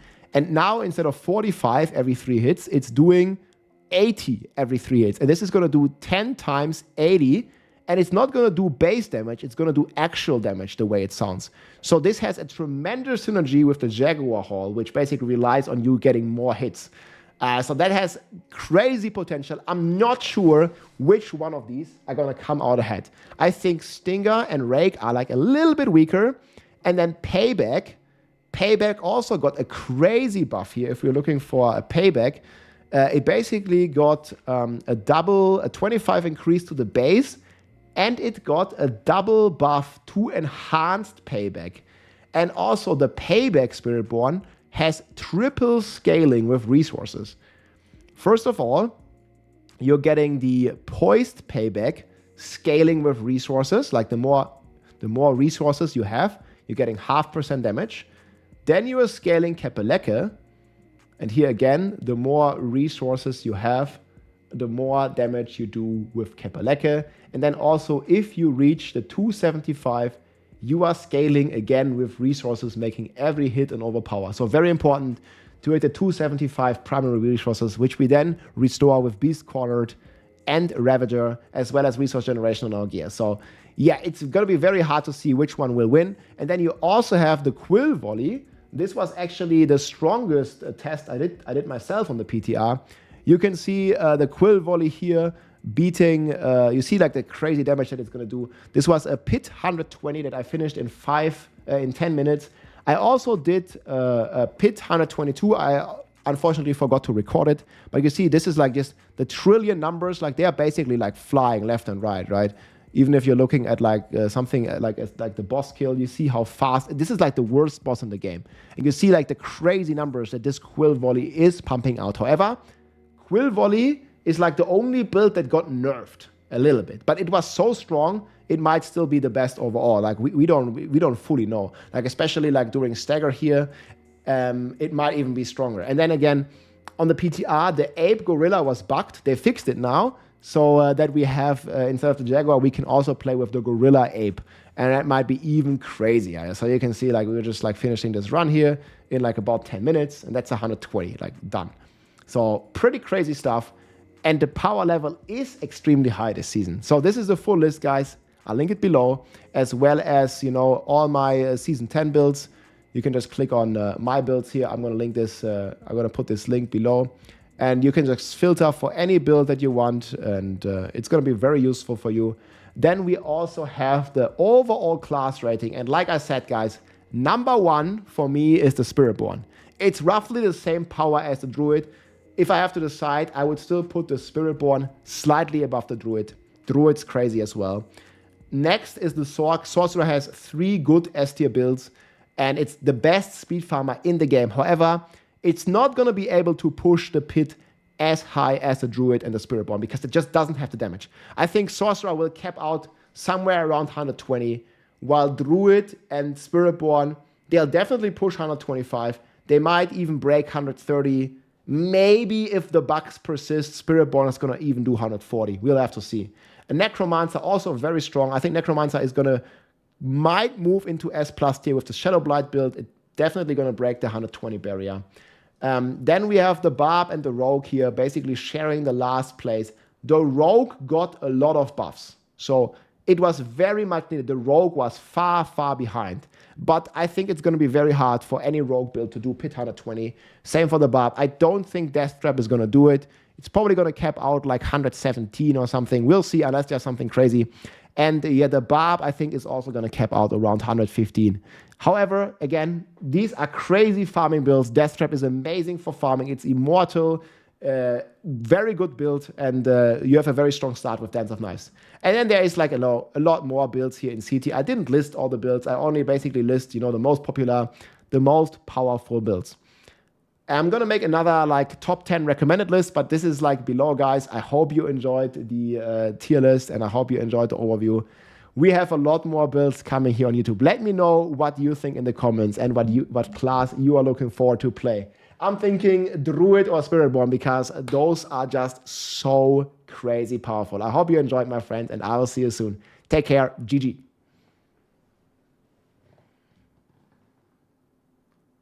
Oh man, it was 35 minutes. I was thinking like maybe I can do it in 20 minutes. No way. It took 30. Maybe the Spiritborn explanation was too long. What do you guys think? Do you like it? Maybe it was a bit long. If you like this video. Was everything clear? Like why I reached the decisions that I reached? I think it was good.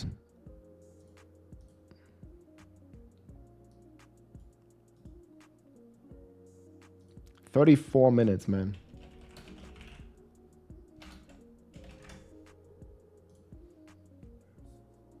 I hope I can even upload this. My folder might be full, man. Are we gonna do speed farming tier list next? We're also gonna finish that today. Infernal hordes tier list. It's gonna be slightly different. Should have maybe mentioned this.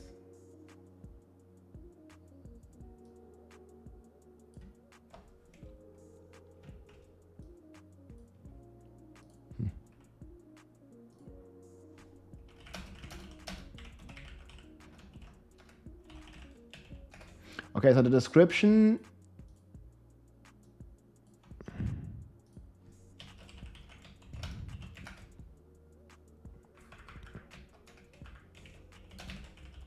All builds.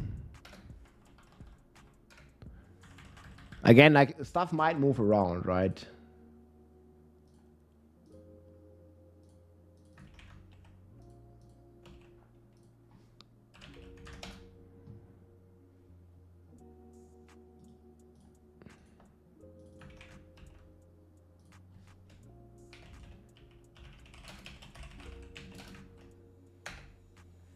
Oh, it should be written version. Yeah, this one I have to update now. I'll do tomorrow. Death Step should be the strongest on Rogue. I believe so. We'll see.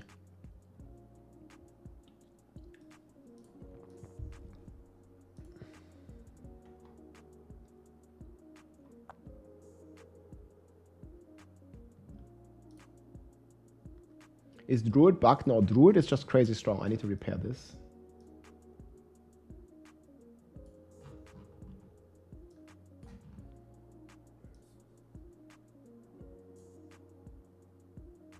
Yeah, still some stuff that's under construction.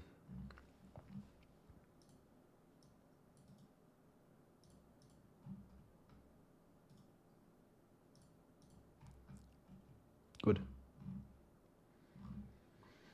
Okay, guys, I think I'm gonna eat quickly, and then we're gonna make Infernal Hordes tier list. How about that? I think we're gonna watch the TOD video. This is the best Spiritborn build of the entire season, guys. I'm gonna grab a snack quickly. I'll be back in like 20 minutes. This is the top Spiritborn build. Hey everybody, it's Rob here. Today I want to show you the Touch of Death Spiritborn, which is one of the best, if not the best build of the entire season and one of the strongest builds on the Spiritborn, utilizing the Touch of Death poison. Pretty solid here. Wait, it's... and there were the best build of the entire season and one of the strongest builds on the Spiritborn, utilizing the Touch of Death poison. This build already hit for up to 60 trillion damage on the PTR, and there were some negative bugs with the gorilla that were infecting it negatively, and we also got key passive buffs as well as paragon buffs for this build, making it absolutely crazy here in the final patch notes. You see here on the PTR, the gorilla was giving barrier to the enemies, and the gorilla was reducing the player's damage. So this all has been fixed, and also there is big buffs here for sapping, for convergence, for revealing, and for Viscous Shield, and all this results in more than double damage for this build. And keep in mind, we already seen some numbers in the hundreds of trillion. There's like a 60 trillion hit here, and this all basically revolves around the swarm here that you can hatch for a 600x multiplier, and then you can combine this with the new chaos armors and new chaos powers, basically running a crazy multiplier in every slot and playing with like 4 weapons in total here. So the Spiritborn is basically a barb wielding 4 times two-handed weapons to dish out insane damage. I can show you some gameplay right here. And keep in mind, this was the gameplay where the ape was bugged. So in this gameplay here, I was playing with the hunter, and we couldn't even play with the ape, which is probably going to be the best in the end. So I'm going to have different versions here, and you can kind of see this. You just make a pull, and every number here is overpowered. You're basically spending 275 fury every hit, and you're generating it again. And this gives you the Kapeleke bonuses, and it makes these swarms hatch here for trillions, and you can see they're 20 trillion damage. This was just 118 within the PTR, but we weren't like super optimized. And again, we're getting about a double buff, so I can see this like clear, probably around 125, maybe even higher in the final game here. There might also be some more double dipping going on. You see the white numbers are also pretty crazy, and the orange numbers, the white numbers are from the Jaguar Hall, and the orange numbers here are basically like in the trillions, blasting down this pack in like the high city. You see they are 20 trillion, and all these numbers are getting more than doubled, and there are multiple of these numbers at the same time, and then plus the Jaguar Hall proc is gonna go completely crazy. I'll show you like the full 118 pit run that we did at the very end, and we'll go over the planner and talk about some of the rotation and some of the mechanics right here. So going back to the planner, we got 3 different versions. There's a starter version here without any Ubers. Then there is the Jaguar version that we were playing in the clip. And then there's also the ape version for the very end, where you're playing with the new Hash-E Kasuguni, which gives you a ton of gorilla skills, and it gives you a 1.6 multiplier. But again, we couldn't play this on the PTR yet. So we're gonna focus first of all on the Jaguar version, which is playing with the hunter basically. And we are rocking the sustained Warcruiser. And the reason that this build is better than most of the core builds, most likely, is because we get all the potency skill tags as well. So in the end, our Touch of Death is gonna have like 8 different tags or something. It's basically gonna have the potency tag, because baseline, it's a potency skill, right? And we're like stacking up all these multipliers. But then there is a rune here that transfers Touch of Death into a core skill. So that is a core skill.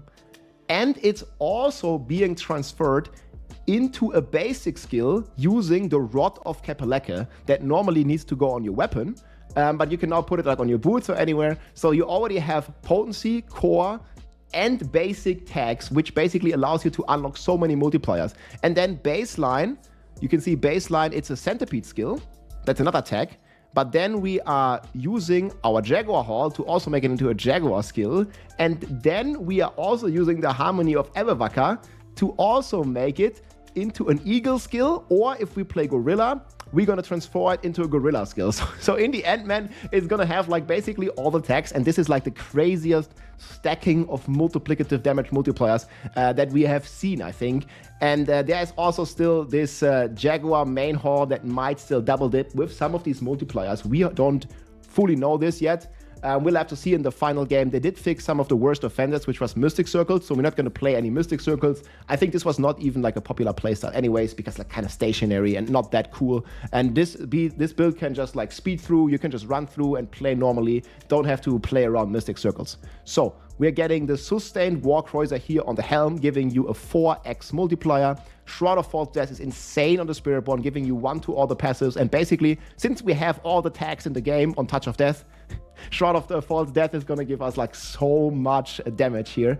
And then we are rocking the Harmony of Ebevaka. Again, we need this for the skill tag. This is also a Chaos Armor, and it's also giving us triple damage here, like 3 times 50%. It's giving us 2.5x damage on Ebevaka.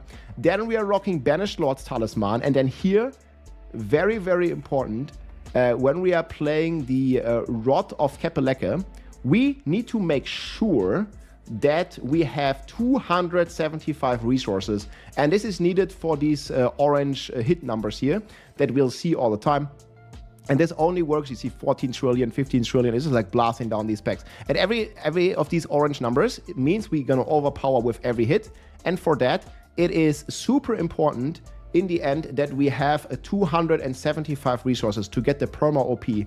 We achieve this by using Elixir of Resourcefulness. We get extra resources on the Amulet. We get extra resources from the Paragons, which we'll talk about later.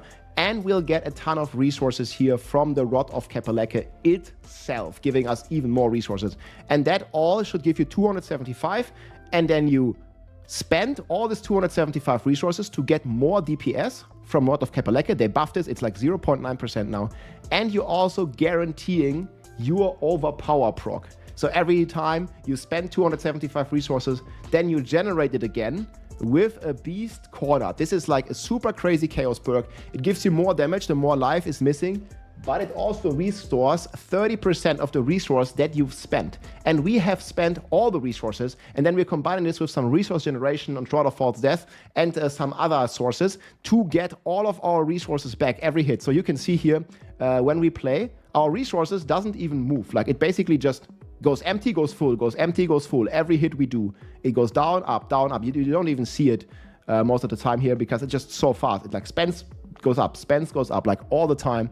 And this is like responsible for this a crazy amount of damage that we get here from this combination. You can also play a non-red variant without Banished Lords. Then you would play the Sepan Sontek. Because this is also giving you a 2.5x multiplier. This also works, especially early on when you don't have the 275 resource breakpoint. Then you can play Sepan Sontek. That's also a possibility if you don't have that good gear yet. So keep that in mind. And that's also like actually pretty close to the damage. Like this dummy number here, that's a non-overpower hit that I've done here. And keep in mind, like all this is gonna get doubled anyways because it's like buffed like crazy. That's basically how it looks like. Then we are rocking the instable aspect here.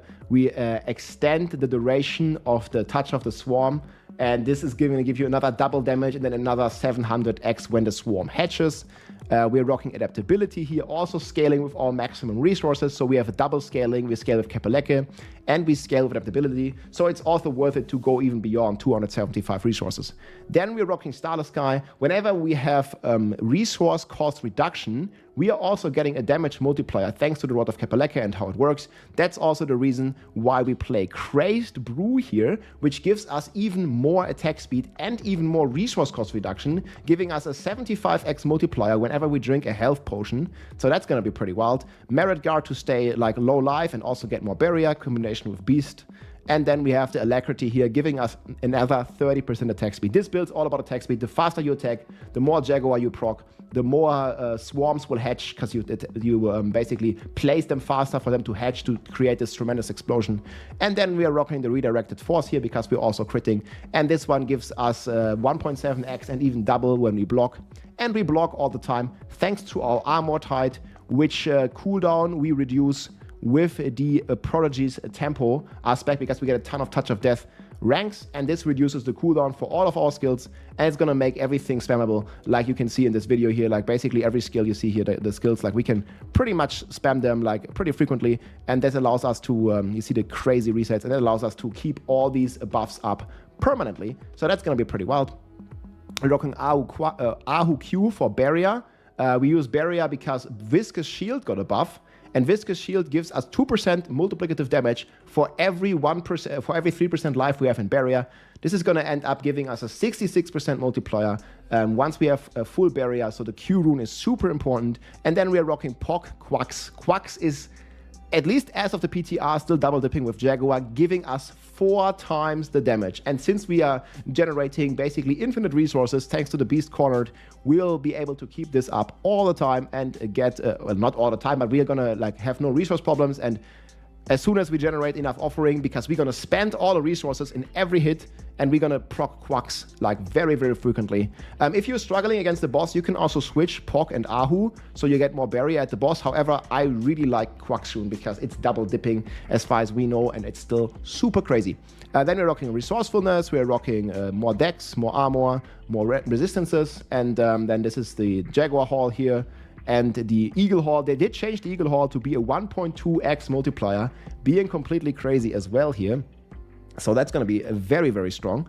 And this also gives us an Eagle tech. So when we play this variant here with the Jaguar, I recommend playing with Eagle. This also gives us some nice bonuses here overall throughout the board.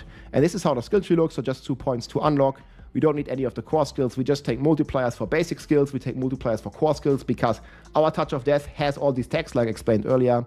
We need 1 in Vortex to basically pull in the enemies. We take all the multipliers. We take Ravager here, giving us also more resources back. This also is needed in combination with Beast Callout, in combination with Shroud of False Death. This is going to generate all our resources every hit because we get another 1.3x. If you feel like you don't have enough resources, you can also put more points into Vigorous until you reach 100% resource generation. Then we rock Armor Tide, we rock Scourge here. This is also even more resources. You can also like skip this point if you already have enough. However, I really recommend it. Then we're rocking Nourishment here because our Touch of Death baseline is applying a dot that then hatches into a big crit and a big overpower. So big multiplier. We have the Eagle tags. We have the Vehemence giving us potency tags. We have the Jaguar tags. We have the Ravenous and the Oppressive multipliers. And then we have Touch of Death, obviously here with Poised Touch of Death. And then all the multipliers here in the ultimate section. Plus the Hunter. 1 rank is fine because we reduce the cooldown of all of our skills with Prodigies. And then there is a second version here. This one basically plays Ape instead of Hunter. We haven't tested this. This should be better on paper. And my highest hit here was with the Ape because the Ape is reworked to give a 1.3 multiplier and a 30% damage reduction. However, like we talked about earlier on, the PTR, it was bugged and we couldn't test this. But this also means that you then take the Gorilla Hall and you take the Kesuguni, the new Chaos Unique, that gives us crazy Gorilla ranks and gives you another 1.6 whenever you use the Gorilla. So the apes are gonna be strong together in this one.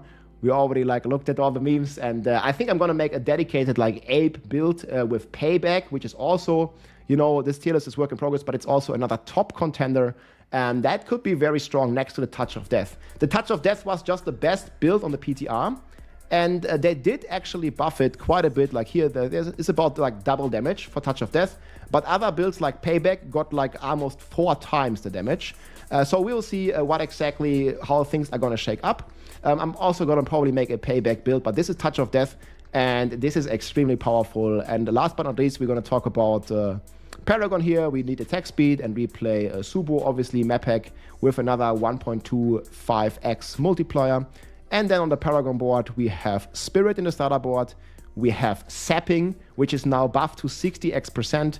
We are rocking Revenge. This is really important. We're dealing Thorns with our passives here that we get from the Shroud of False Death. Here, Bastion gives us Thorns, and we get a rank in it, thanks to Shroud of False Death. And this is very important to have the Sapping board in, because it gives a multiplier to this Eager Prey node, which gives us more resources. So this 8 is multiplied by 218% for some crazy resources, which we need to reach our 275 breakpoint if we want to play with Banished Lord's Talisman to get the perma overpower, the perma orange numbers. So it's very important. Revenge in Sapping. Then we're rocking Viscous Shield. This one also got buffed. We have the barrier from the Q rune. And also from the Chaos perks here, we get the barrier. From Merit Guard, we get 100% increased barrier generation. And then we just rock the Q rune, and this is going to give us like 100% of our life in barrier, and it's also going to help a lot with toughness. Then we're rocking Kenny here because we're doing non-physical damage. Our damage, in fact, is poison, so that's going to be pretty good. If you still need barrier and you have high Paragon, you can spec into this. But early on, I think in the 200 version, we don't even have this barrier because we don't have enough points.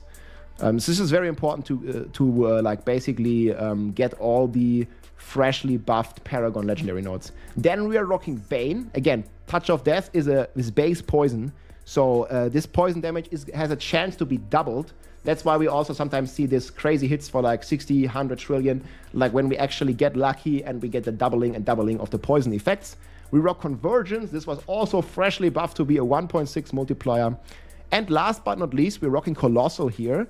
This one used to double dip. We don't know if it's still going to double dip, but we get more damage per resolve stacks that we have. And if we especially play the Gorilla version, we get even more resolve stacks from playing Gorilla here, 2 extra resolve stacks. And that's going to be pretty strong.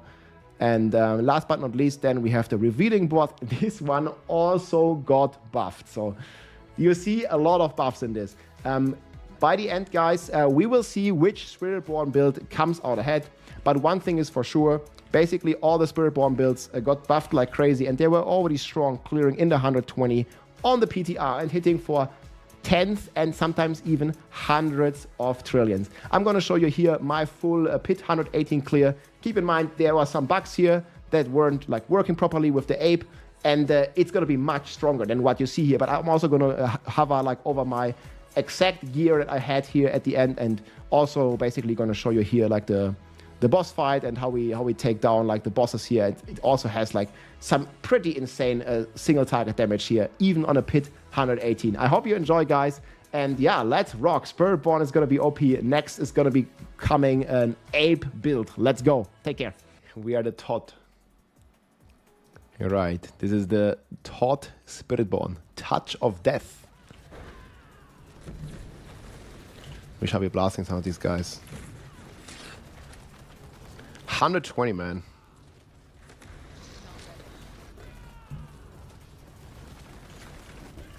Yeah, already hitting for like trillions. That guy's doomed.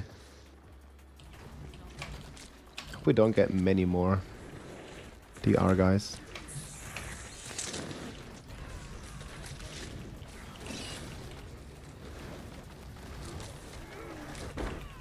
Man, this is like pure orange numbers, boys.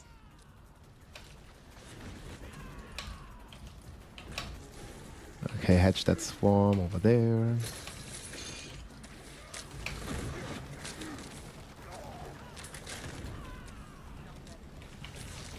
Get them all.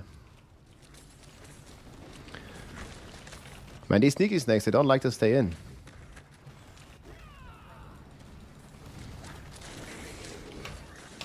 DPS is insane on this. In the middle, they all get blasted. They still don't like to come around. But I'm also a lot more tanky now. I feel. 20 trillion.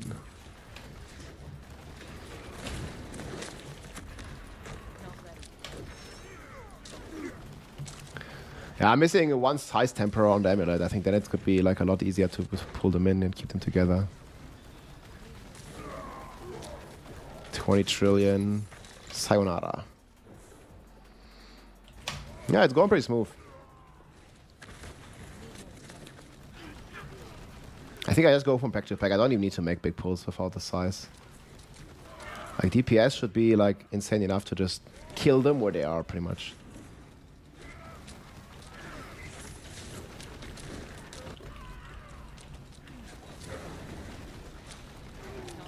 Yeah, numbers on this are pretty wild, actually. 20 trillion. Bam.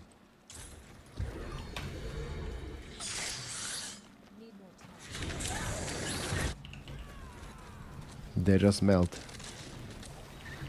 These dudes are pretty loud.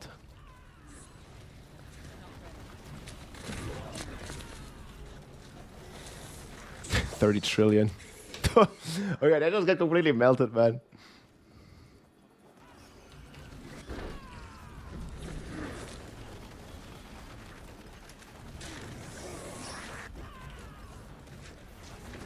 You can kill the pack in like 10 seconds on this tier.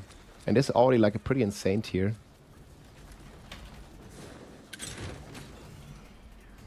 Oh, I thought it was that. Don't quite know our power yet.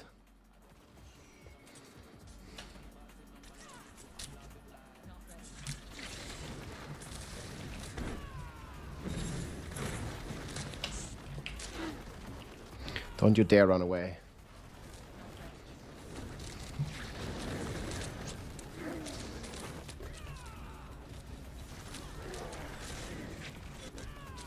Okay, let's pull them all.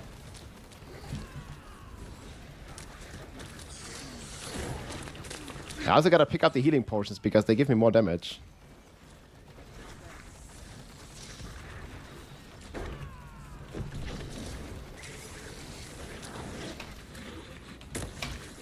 After the pack is dead, I gotta remember to pick it.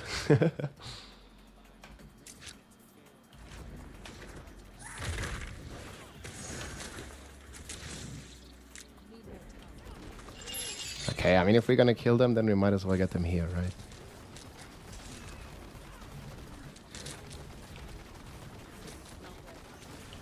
I was never a big fan of those damage resistance, man. They just take too long. But it's blasting, bro. Okay, of course he... How the fuck would he leave? That was a bit unlucky.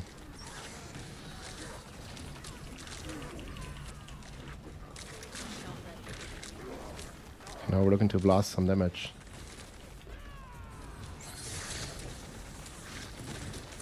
$20 trillion.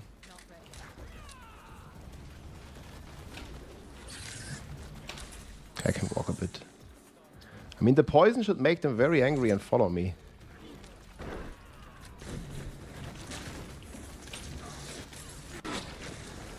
Don't dare leave me. Get over here.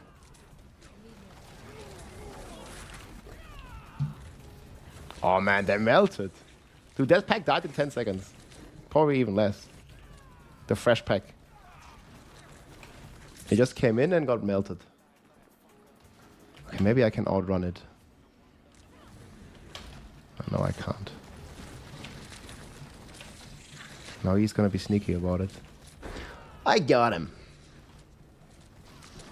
I mean, it's small AoE build, right? Like, this is like for high up. This is for boss killing as well. Like, this is just melting all the bosses instantly. Very smooth.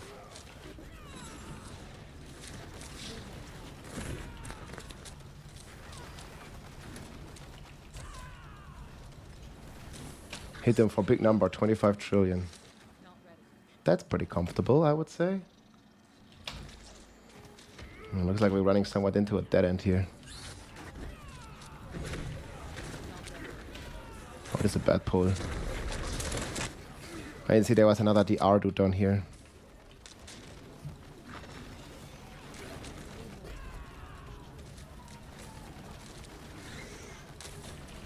That one is kind of killing the pull. It's crit focus, but also the white numbers from the hall are still doing stuff. I mean, it's no longer double dipping, but it's still good, you know? And we're not using any circles or some of this bullshit. Remember when everybody was playing the Mystic Circle? Like, we don't have that. But look at the 14, 15 trillion. Like, it's going, man. It's going really good in terms of DPS.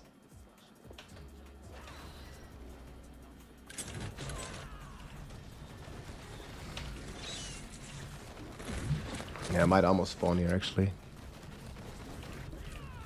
If that guy's gonna come in, he's gonna wait for an extra invitation.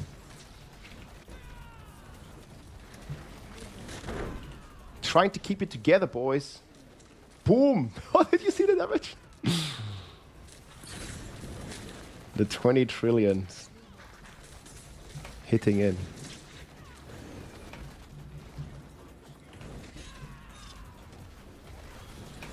Might not be quite enough. We go next. It's okay. I think the boss is pretty much gonna melt. We gonna get him.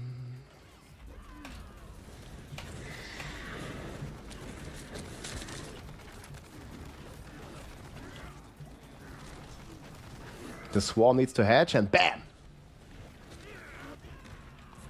Yeah, I play a lot of Bash Barb, but it's bad this season. Like, Barb in general right now isn't in a good spot. There's only Mighty Throw, really. All the other builds are pretty meh. Okay, boss spawn. I only have one potion. Oh my god, Blood Bishop.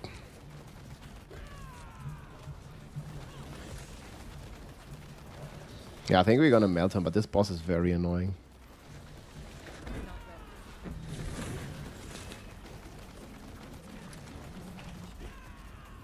The hits are really good. Like, he's actually going down very fast.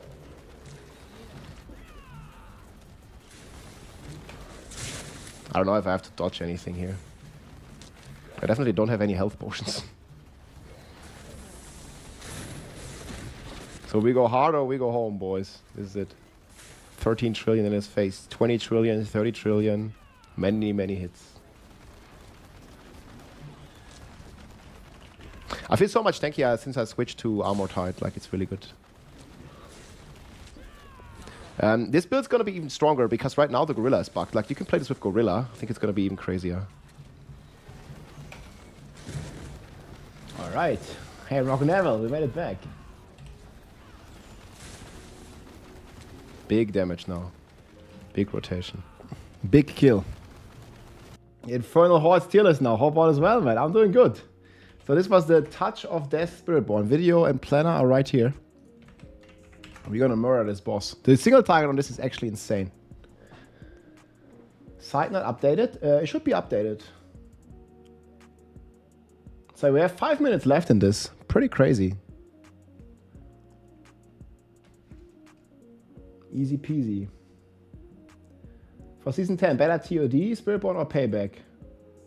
Well, the safer way is TOD, but Payback might be stronger now, because they buffed it. It's hard to say. I think they will both be similar. I don't think there's any going wrong with it. And the thing is, they both share most of the specs anyways. Yo! Nearly 2 years already. Cool thumbs up, light skin tone. Ruffer, thank you so much, man. Yeah, let's go, dude. Much appreciated. But the planner should be updated. Here, the planner is right here. That's all good. So you can easy change. Like, you don't actually need to change much, man. You just change. So what you do, look, it's actually very chill. Like, to change between Payback and TOD, it's very easy. You basically just change the core skill and maybe one aspect. That's the beauty of it. They are so similar.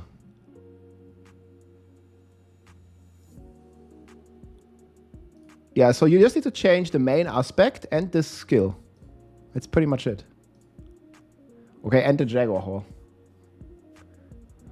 So you play whatever you want to play, and you can try out the other one with like 3 simple changes. It's going to cost you like, I don't know, 200,000 gold and 5 minutes of your time, and you switch from Payback to Touch of Death, or from Touch of Death to Payback the other way around. Doesn't matter too much. All right, my friends. Man, I had some good food. We got another holy dude.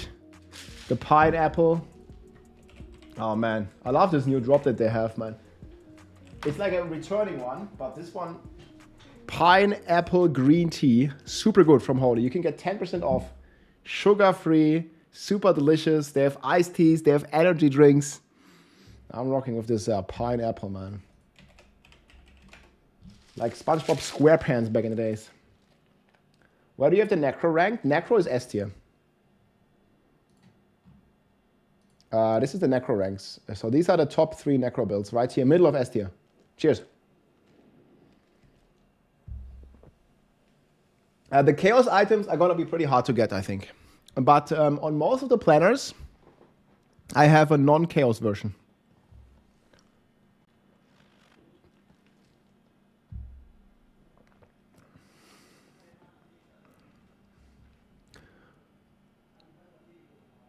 You'll be making builds for rogues with no Chaos and no Uber. I don't know. If I have time, guys, I will do that. But the thing is, like, I still have to make all these planners here, like baseline planners, and these ones until tomorrow. Yeah, they are count bound, so you can't trade them. Let's do the Infernal Hordes tier list first, okay? When we have the Infernal Hordes tier list, because many people ask about this. The thing is,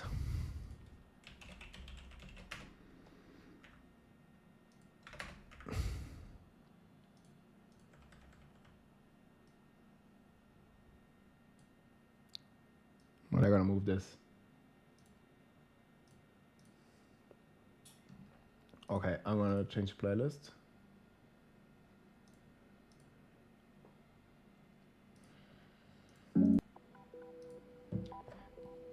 We're doing a leveling guide on Sunday. Maybe tomorrow. Tomorrow on Sunday. The thing is, guys, there's always so little time.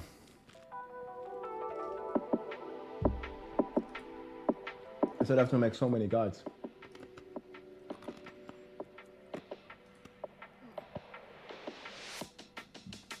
Okay. A bit too loud.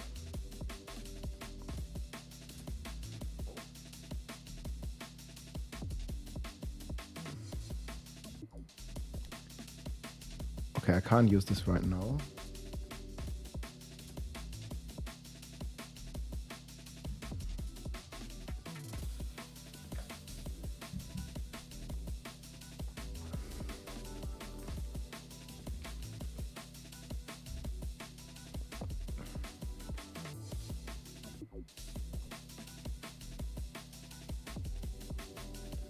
Okay, we need to take the planners. So we're starting with Hydra Sork. Need to play like a speed variant, I guess.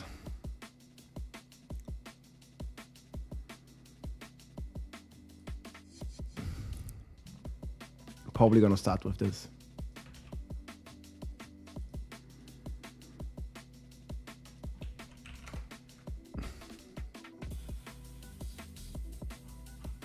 The fuck?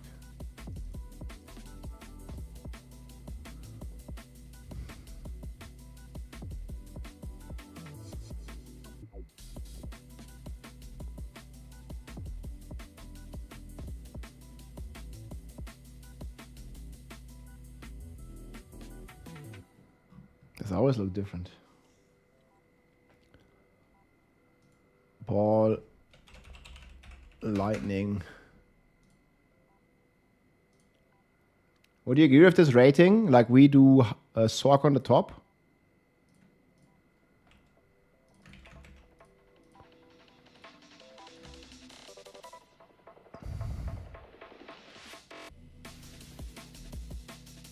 Oh, I don't even have a lightning spear.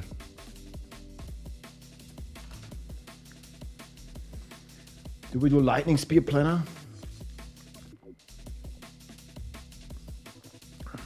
Spiritborn evade.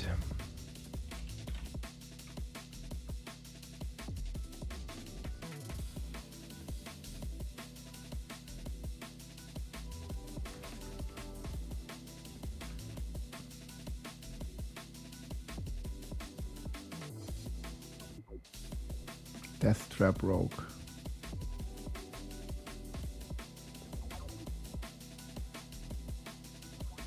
Okay, we need to make a non-Uber version of Death Trap, right? No Uber.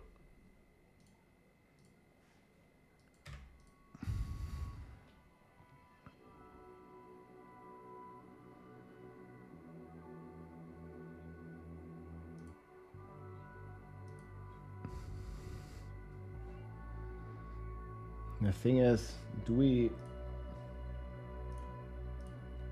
make it like stacked with chaos armor? Because then there's a lot of easy ones we can do.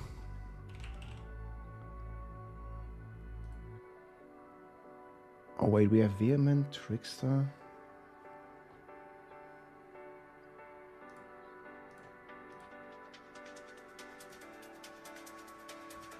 Oh man.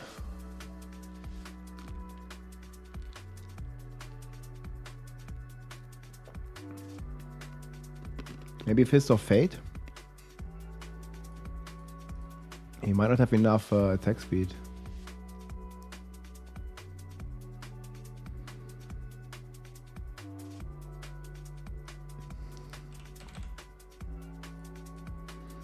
I think resource is gonna be a big problem.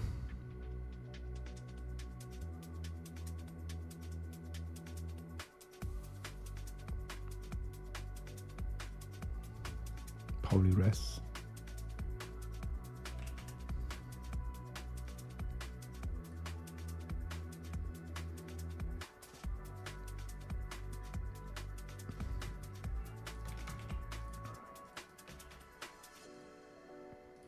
Probably something like this. You think a Barb that's a mix between Horde and FK Twister would be able to push into pits 100? Yes. The power level is very high. I mean, as long as you don't play, like, as long as you actively play, like, obviously you can't go AFK and do 100. I'm ready for Season 10. Micro Peanuts, let's go, man. Rogue looking good? Yeah, Rogue's looking very good, actually. Every class is looking good for next season. They're all strong. Pineapple, my friends. From Holy. Let's go. So good. New drop.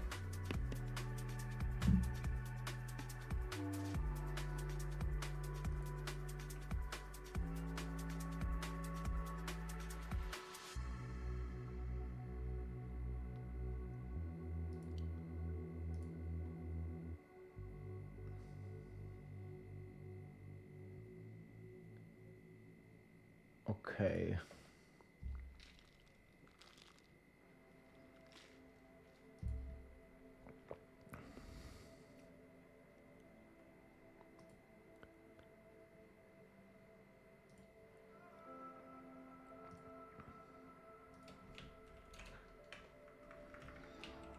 I kind of don't have the planners yet.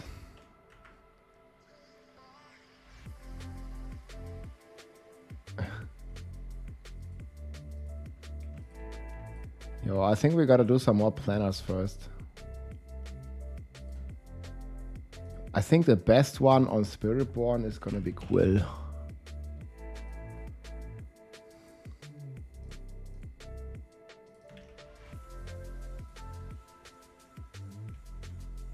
Lunging Strike I have as well.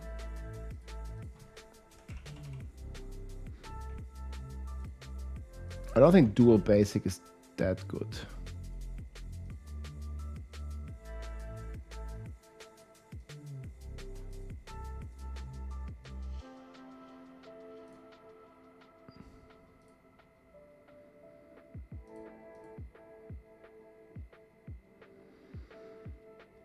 I think we need a non-Uber version.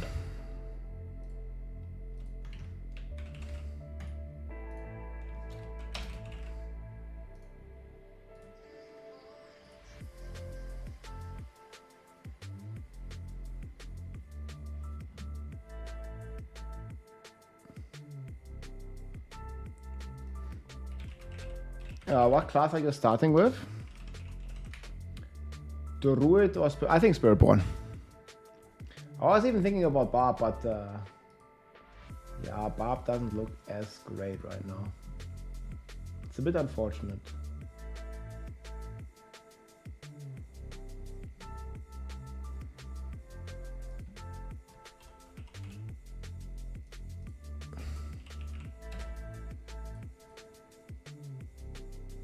You don't really get anything from...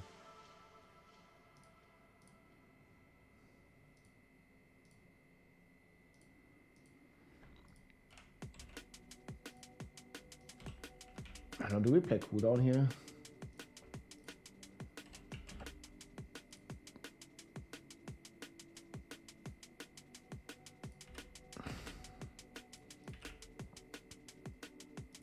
Well, we don't need Soul Restoration.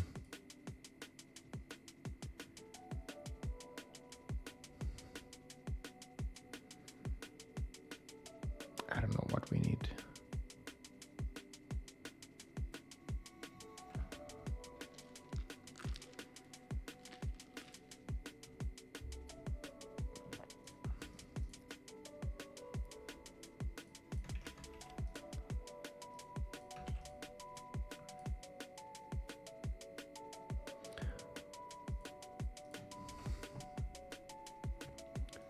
Okay, guys. Holy shit, man. Half of this is work in progress.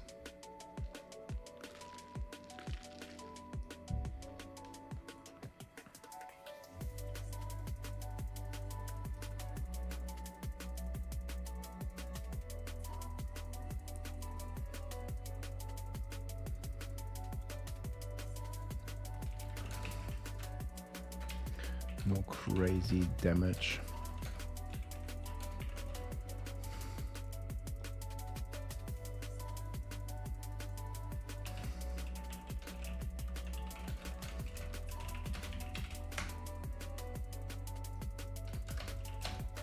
good.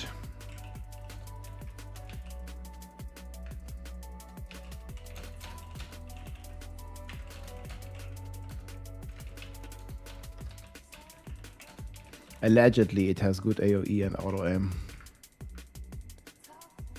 We actually don't know for sure, right?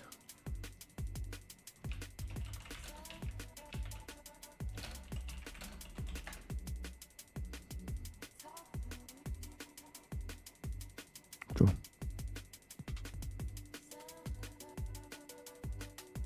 What the fuck?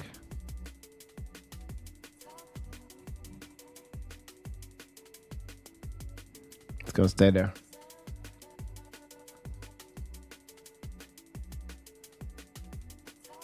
Oh, I have Bone Splinter ready, I think.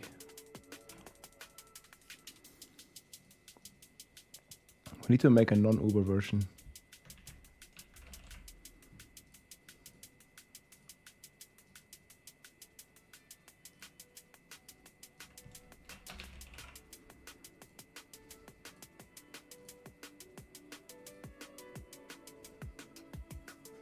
What's the alternative? Godslayer? Oh, no. I think we're back. Okay, Godslayer gonna be here.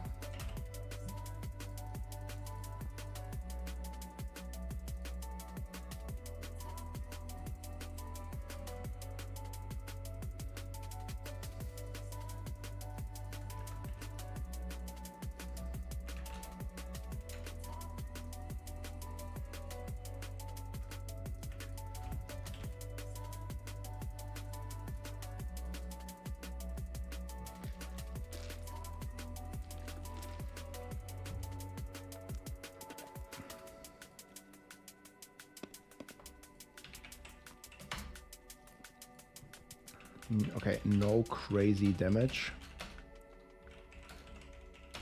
Semi 8k.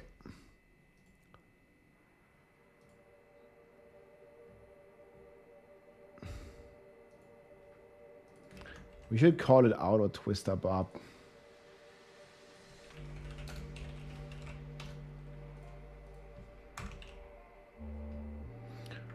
Why is it not qualify as a link? The new Gorilla Gloves unique, not any good. They are, but the multiplier is lower. Thanks for all you do, brother. Good stuff. Thank you so much for the kind words, Drew B. Tobias Schnur. Yeah, the PTR is down. You can't log in anymore. The PTR was active last month.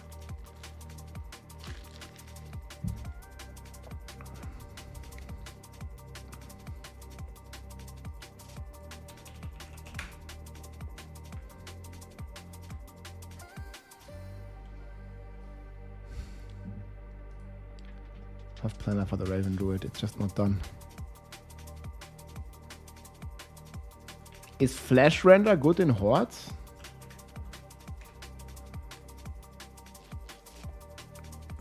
I don't know, actually.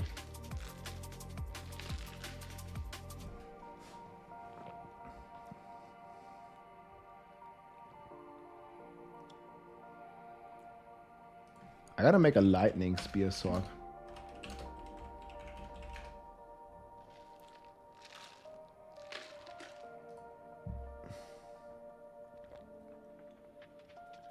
Man, this was season 8.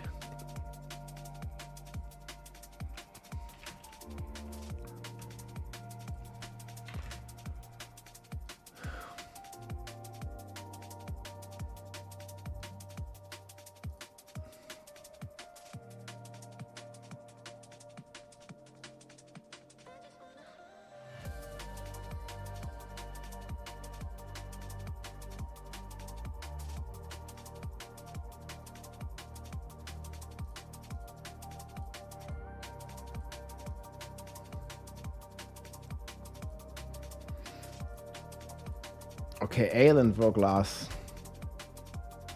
Plus Prodigy, I can remember that, I guess. Oh.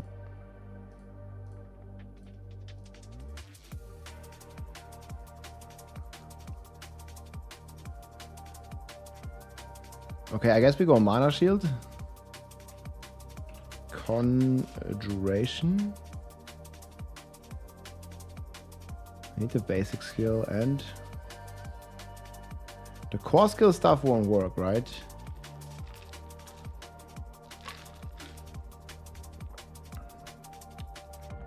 I guess crazy brew.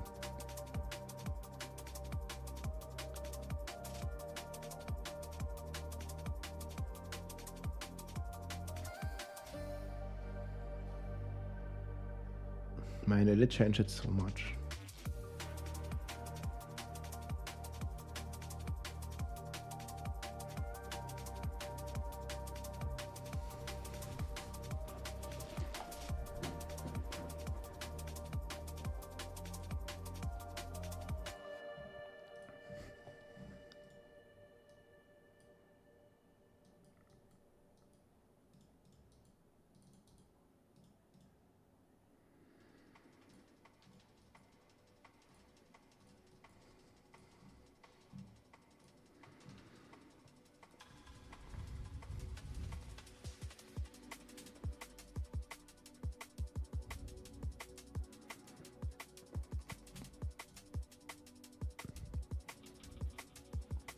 Fuck, we played elements?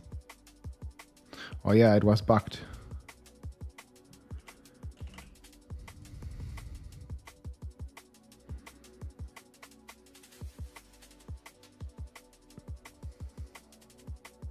What class are you playing at the start of season 10? Druid and Spiritborn. I'm not sure in which order yet. I'm also gonna play Barb and Sorg actually. Man, I might even make a rogue.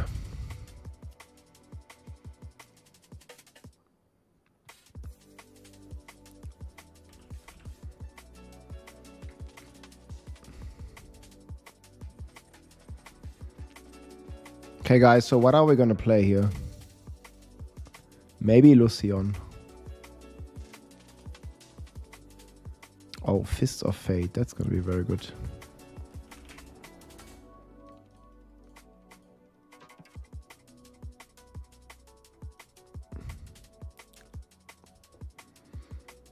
I don't know what else. This is just gonna be a speed farming build either way. Okay, let's put this here.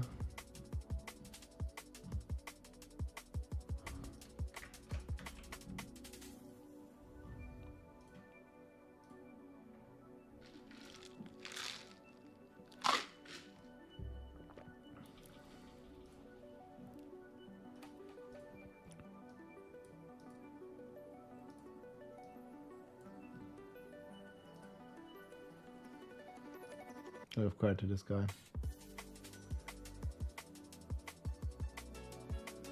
Which druid build would you play? Raven and Pulverize. I think Pulverize is gonna be okay for leveling. Or Companion. I think play Companion early on, and then when you find Rotting Lightbringer, then I would probably switch.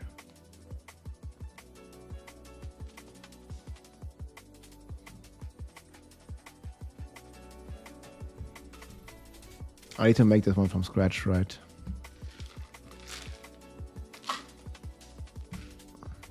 I mean, we could take this, but I think it's easier I just make a new one.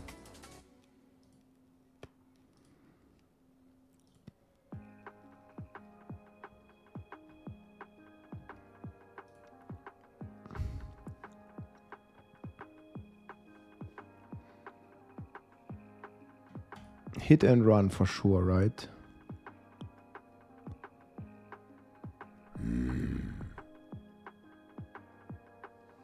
Rob the New God Gamer #1 good job my man like always much love my man Barbarian Bob Barbarian BA Barbarian BA Bob Barbarian BA Barbarian BA Bob Barbarian Bejabbers. Bejabbers, thank you Rock and Evil dude. The next season's gonna be pretty fun, man. Best setup for Spiritborn? Evade. I already do have Evade build right here.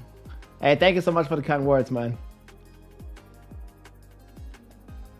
Why can't I find the persistence skill summon companion? You are talking about PoE? Yeah, I'm not sure which game that is. Quill volley. Wait, okay, let me save this. Poison, Trap, DOK, Rogue, Season 10.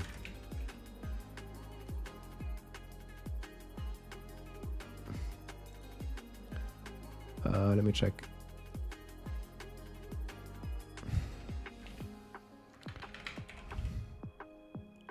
Crushing Hands?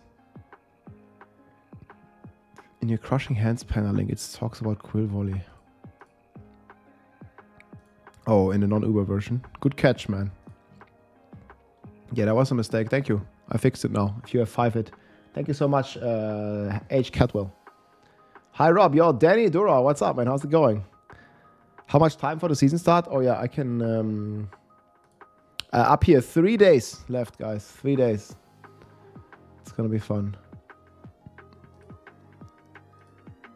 It's gonna be fun when it's done. What are the last 2 here?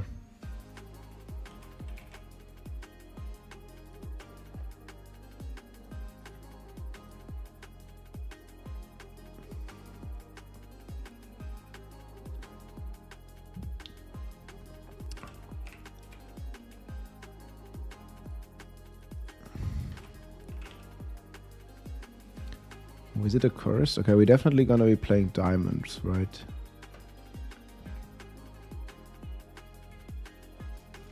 Fill this up a bit.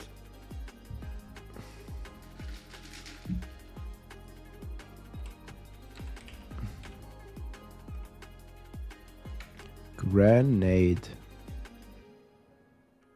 And how many grenade multipliers are there?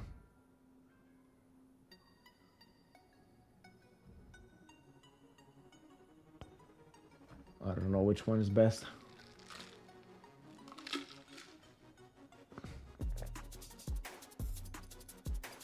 It's frostbitten? Really?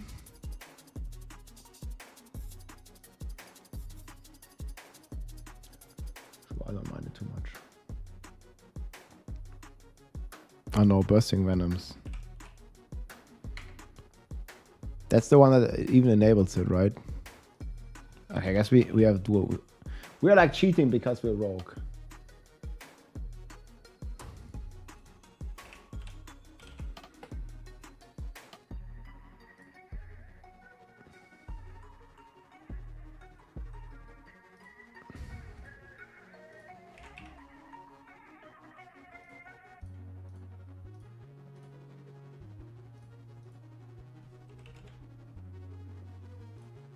Dance of knives to deal double damage.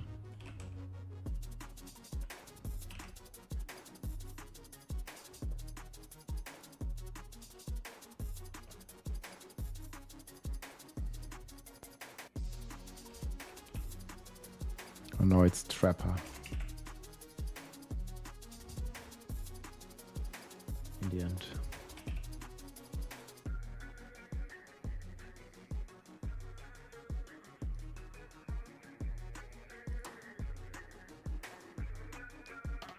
Paste a link to the Fabgun build? Yeah, sure. So you are talking about PoE. Yeah, I thought so.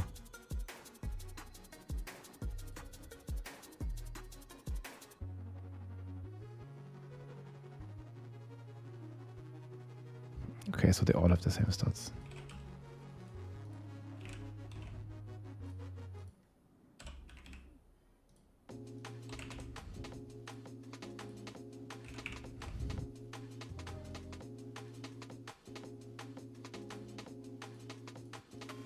Copy paste the sword.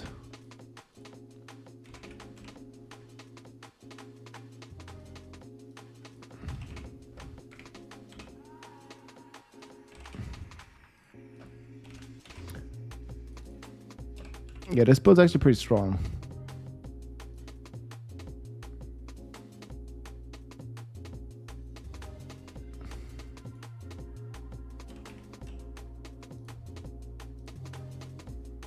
I'm gonna embed this guy's video.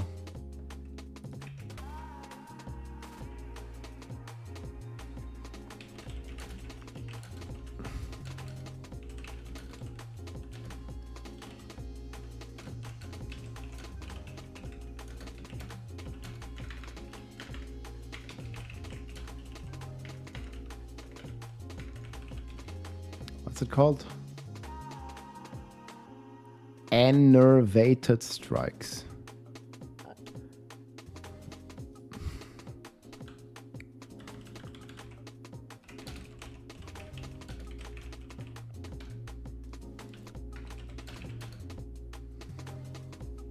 We can spawn poison trap with dance of knives using bursting venoms and transfer those traps into core skills using pants. What's the pants called? Eyes in the... Is it Eyes in the Dark? Is that what it's called? Oh no, Scoundrel's Leather.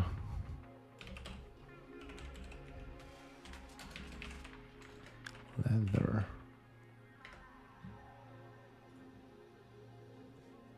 Is with an E. Okay, so I guess the pants gonna be pretty straightforward.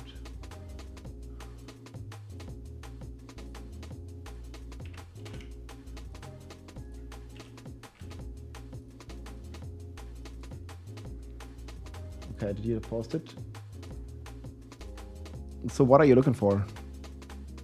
Robotics?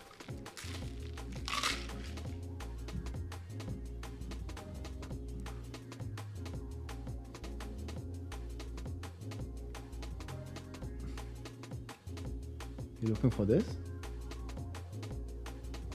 You want to steal like a haste beast, I guess. Or isn't that the roar?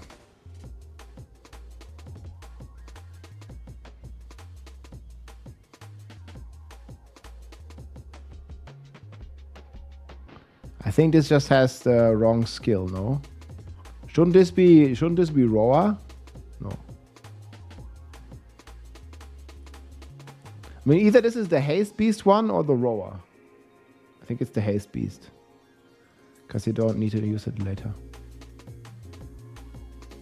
Where can I see the tier list? Exclamation mark tier list. I'm working on it right now. Yeah, it's Haste Beast. Summon is the Haste Beast. Okay, so why does he not find it? Like, you need to have a... I think it needs a certain level of gem. I got it first in Act 3. Yeah, I hope it works for you. I missed the Diablo first campfire chat. Can you recap? I have a summary right here. It's called Tame Beast, yeah. Here, full patch note summary right here. How is Tornado Druid? It's looking like A tier, Ronnie Baron. I have it... I'm gonna be doing Flashbang one more time.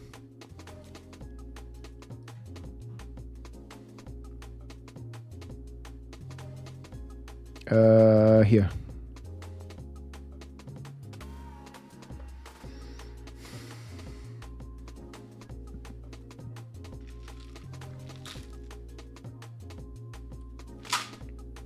Ah, man, so good. Holy guys.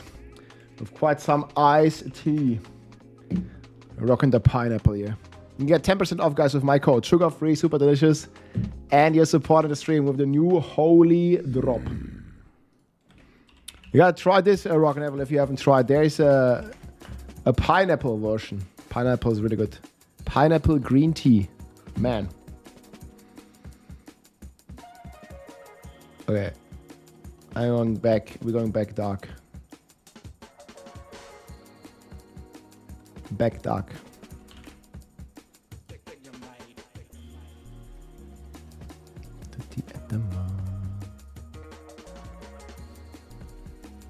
How's this guy called? I'm gonna give credit here.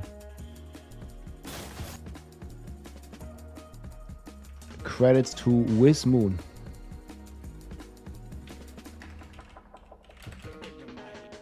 Wiz Moon.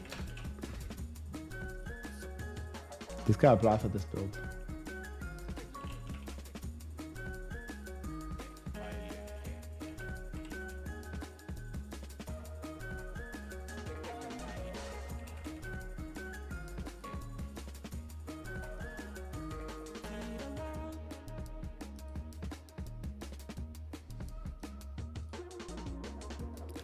So core, all stats.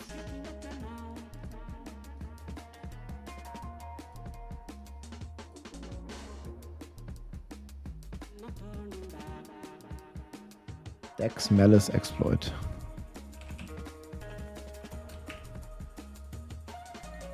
Malice. Wait, Malice is really better?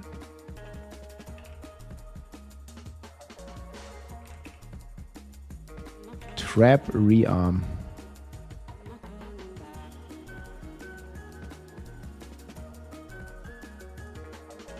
Dark and Subterfuge.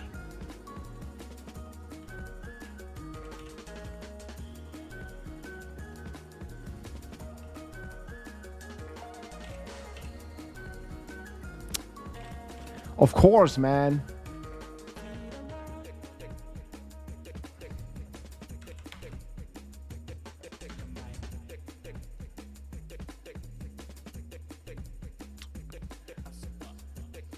Okay, I still don't know what he's playing down here. Probably.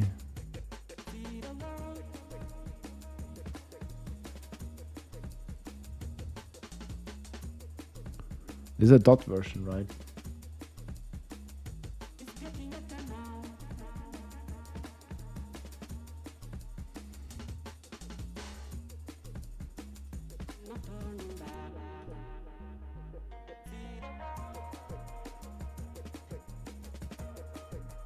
It looks so wrong.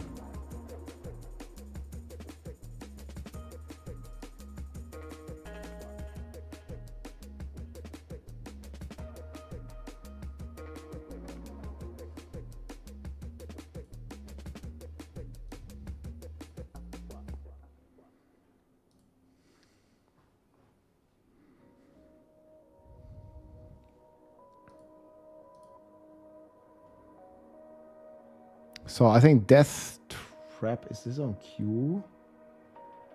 I think you want right click DOK, right? Makes the most sense.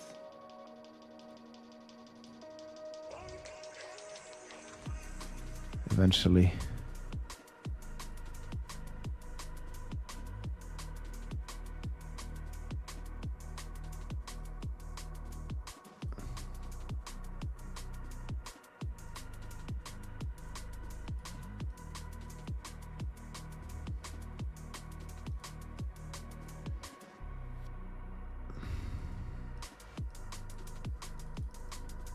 So we just need one because it's only there to trigger your trap. It doesn't deal any damage itself.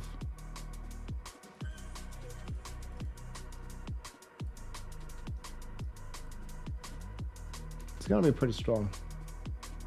Yeah, I'll link the clear again. I added it to my tier list as well. So the main damage is Poison Trap and they juice it like pretty crazy. It looks like it's not worth.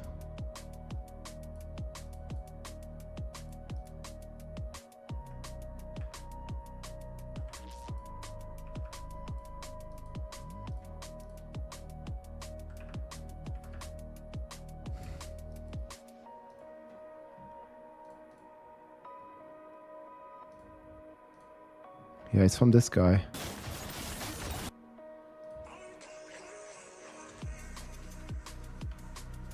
That's the guy. Moon.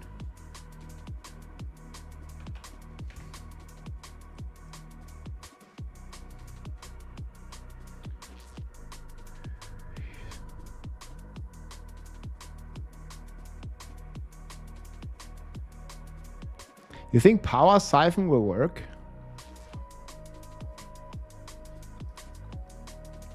That might even snapshot.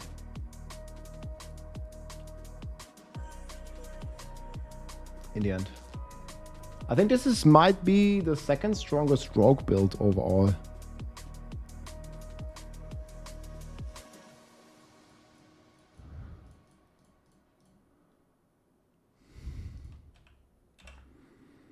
I think it looks pretty good.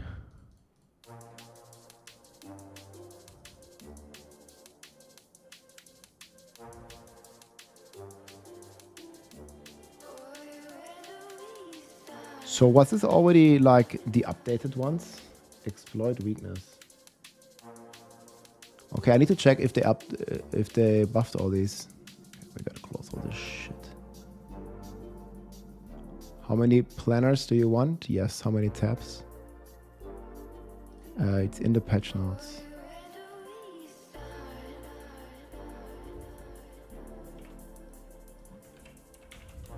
Yeah, they buffed it.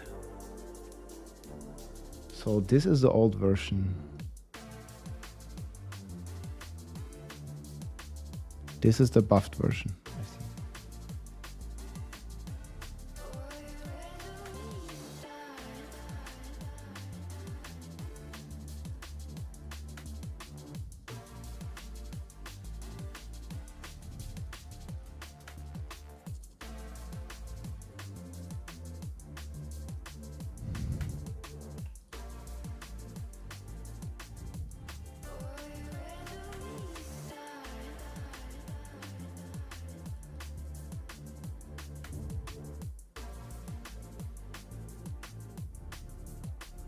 Okay, if we have points later, we're gonna do this. Deadly Ambush also got buffed. Move it twice.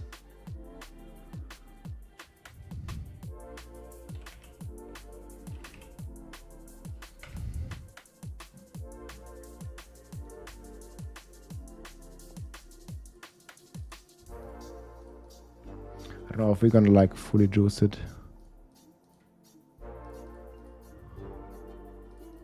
Okay, that's very strong.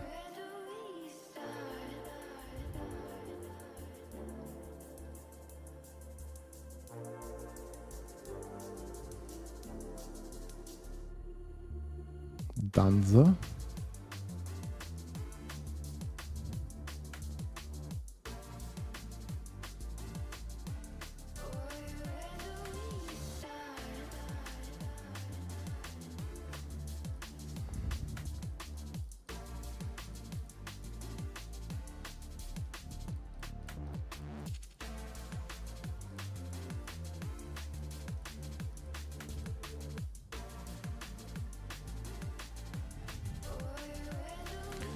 Yeah, so what's the most efficient way? I guess down here.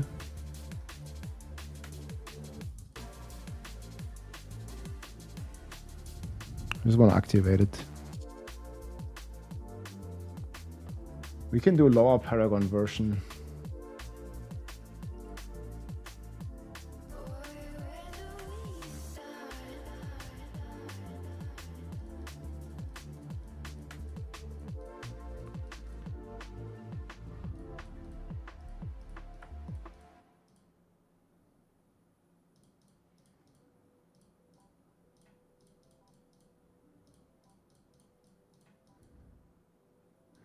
Yeah, that's even more res.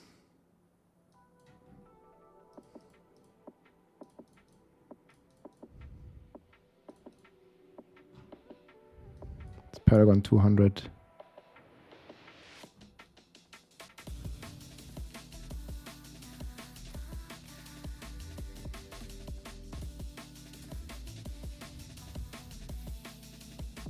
That'll work.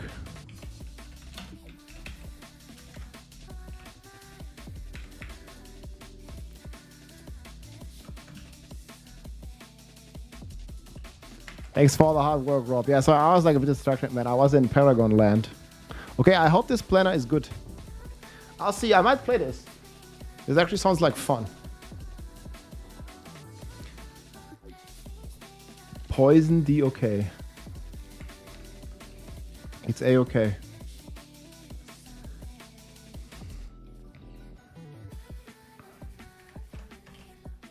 Good.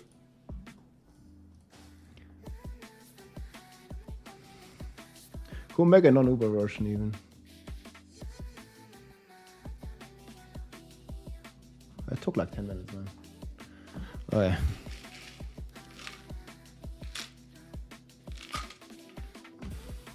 Spiritborn is only ever a lag fest on the very high level, and we don't know.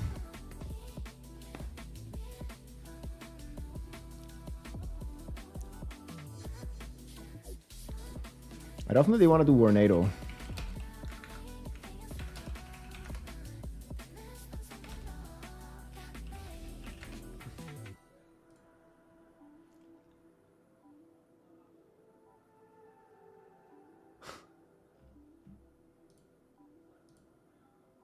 Holy smokes, these are old.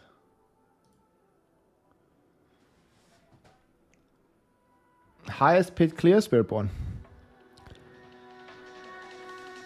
I mean, it's gonna be any of these builds. Like, it could be any of the S tier builds. S plus tier. Like, any of these.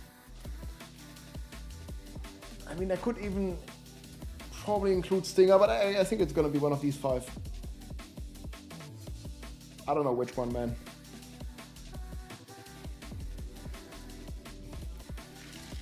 There are so many crazy builds.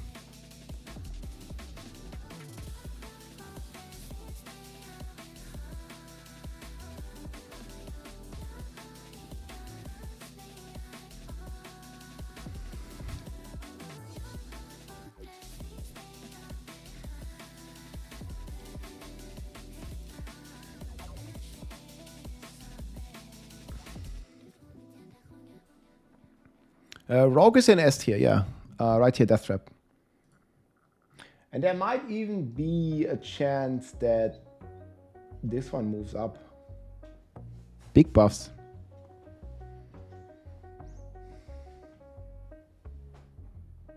Yeah, I wish Barb was like Spiritborn. You could play any core skill. I would like that too.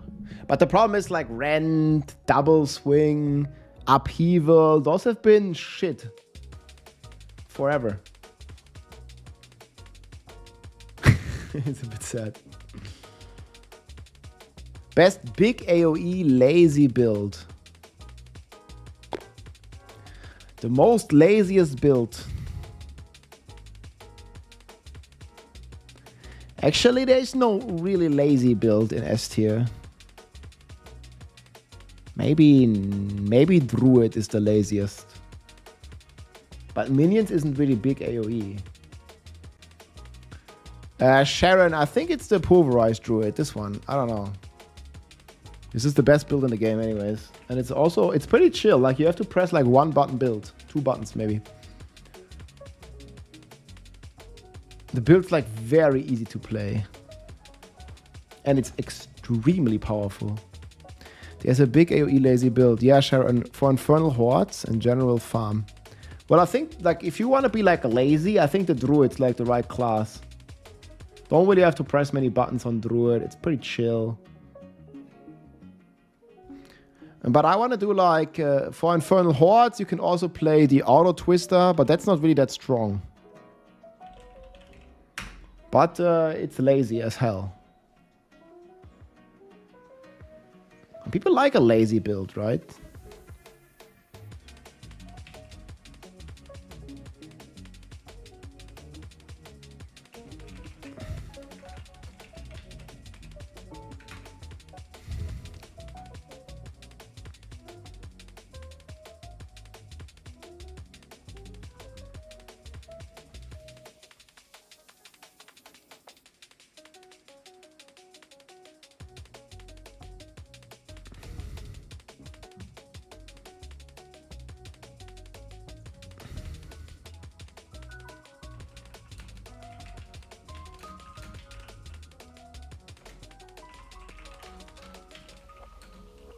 I should say dash. It's not teleport.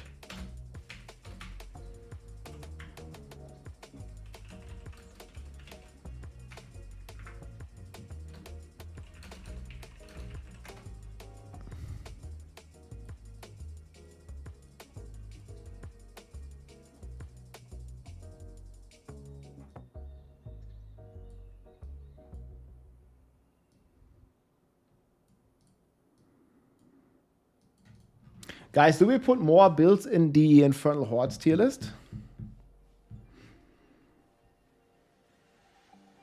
Yeah, I understand, Navi. Like, lazy builds are pretty chill, for sure.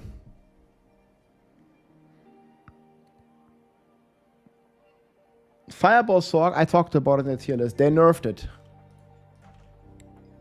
Here, it's this line. I mean, Fireball is good for T4, but it's gonna cap out the pits. They nerfed it big time.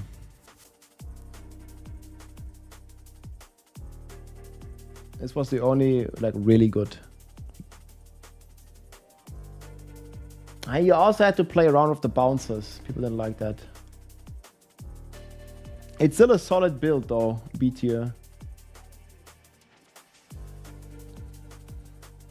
Might even get into A tier.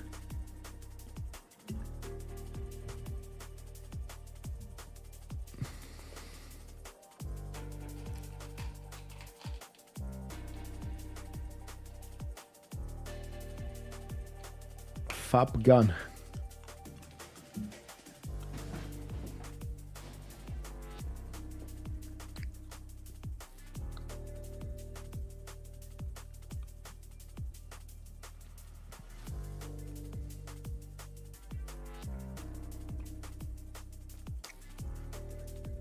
Are we missing some builds in here, guys?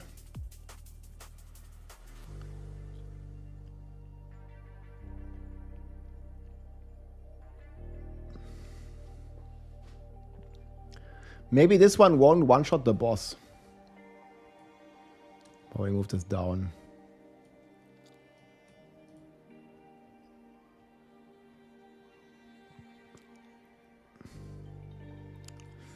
Yeah, I can move the pulverize here. You're right. The pulverize is good.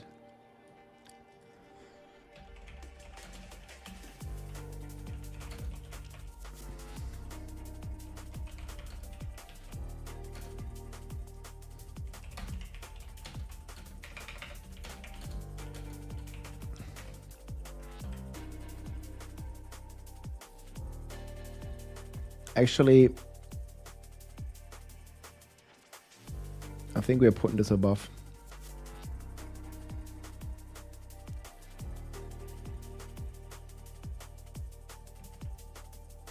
It makes too much sense.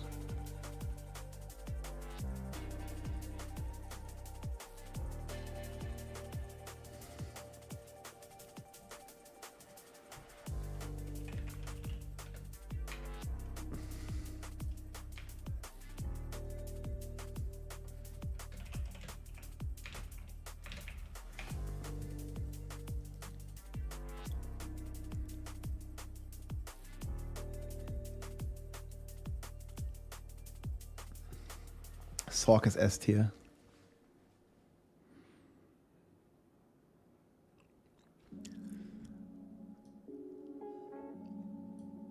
And the only thing I'm not super sure about. Wait, this is.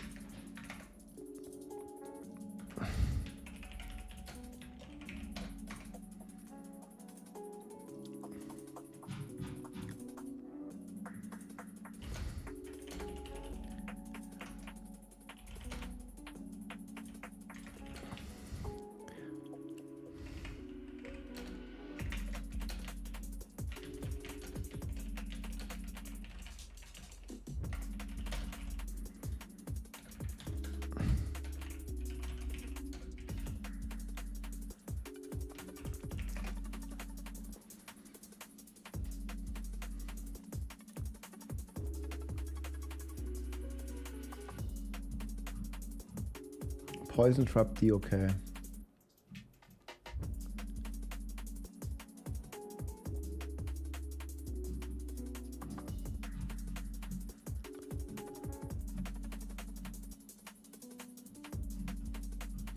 Yeah, that might be very strong.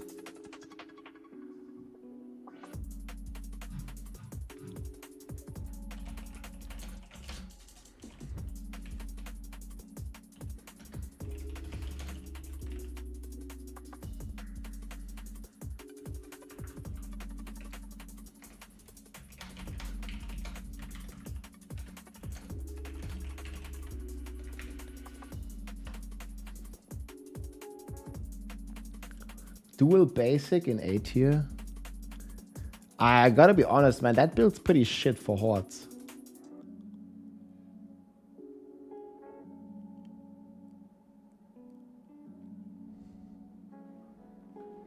Okay, we can just say basic, Bob.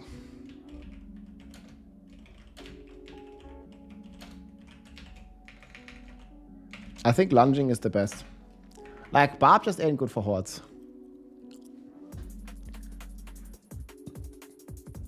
Yo, payback, man. There he is.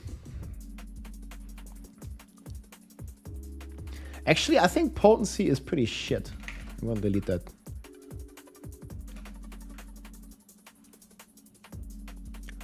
Wait, did I?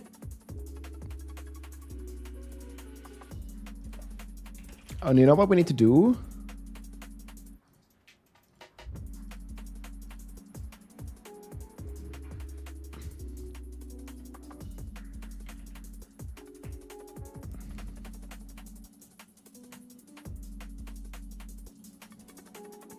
Gotta make another check.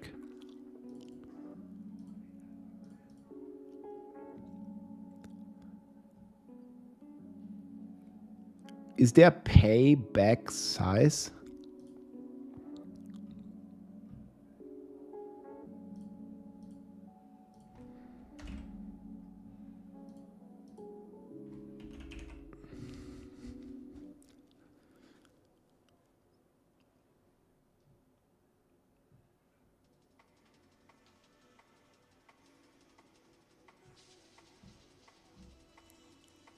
I think vortex size might be the best. I think vortex is going to be really important.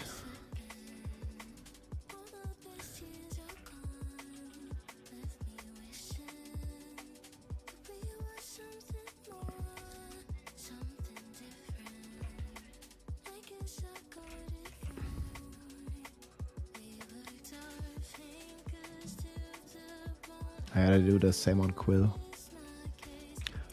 That's an excellent point. I think we might do the same on Tot. Tot.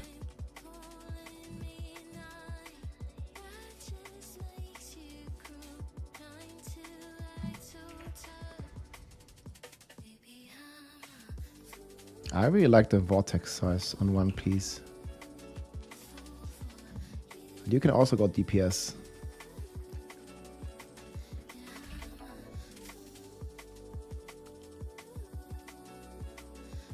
Yeah, this one already has vortex. Rake needs rake size.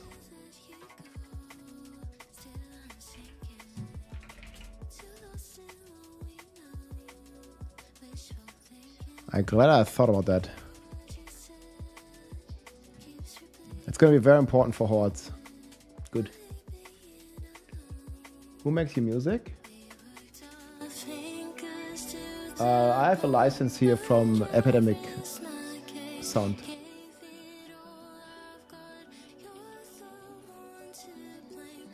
Here's the playlist if you want to check it out.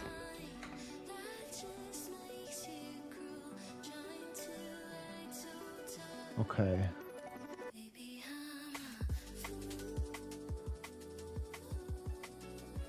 Glad you like it. Okay. We kind of need to make Tornado.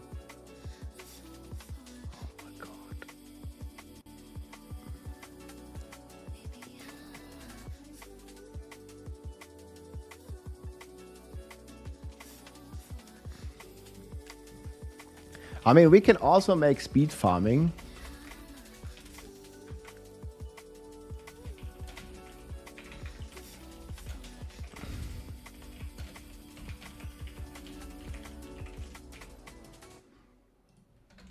Power plus speed. And we can only like list the best builds. So I don't think anything else makes it in here. Death Trap. Yeah, this one probably also gonna make it there. Cataclysm is gonna be shit.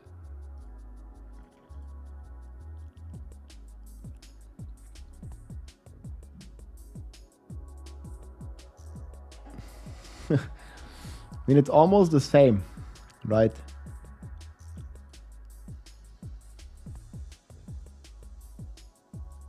I think I'm gonna put Cracksock here as well.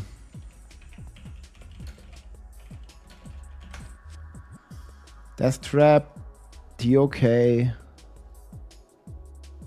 Barb's gonna be shit. Actually,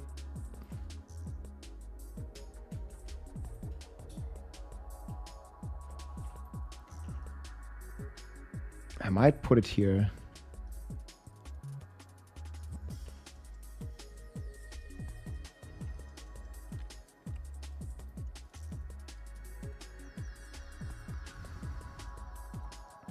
Rake Stinger.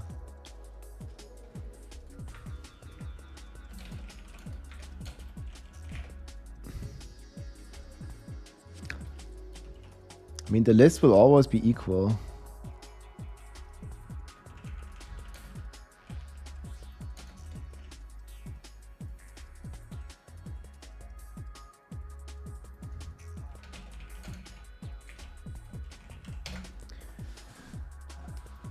Krakuna. I think it's gonna be fair to have evade in S tier here, right?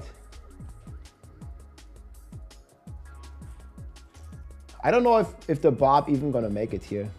But I think it does.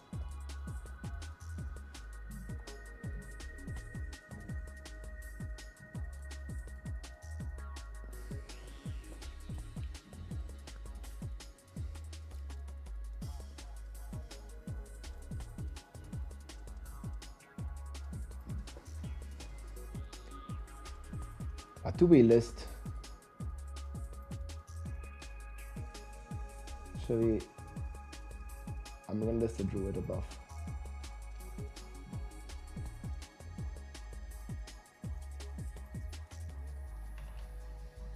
Just because it's so strong.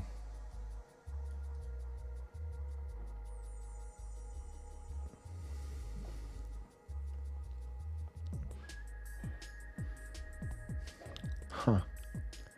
Speed farm Necro. True. Shadow Blight as well.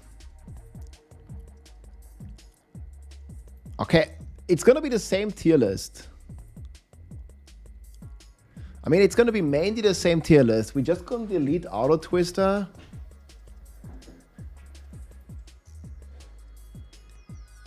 Nothing really is gonna change.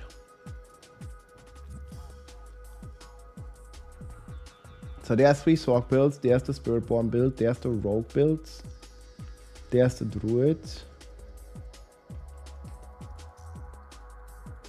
Shadow Blight's gonna be even here.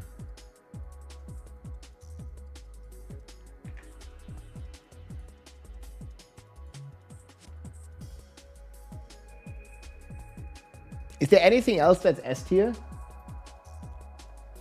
What is aim? Aim? It means how easy it is to target. For example, your Hydra, you place it, and then the Hydra auto aims. I'm not sure, man. Ball Lightning might be worse than Evade and Hordes. For farming, it's definitely better, but for Hordes?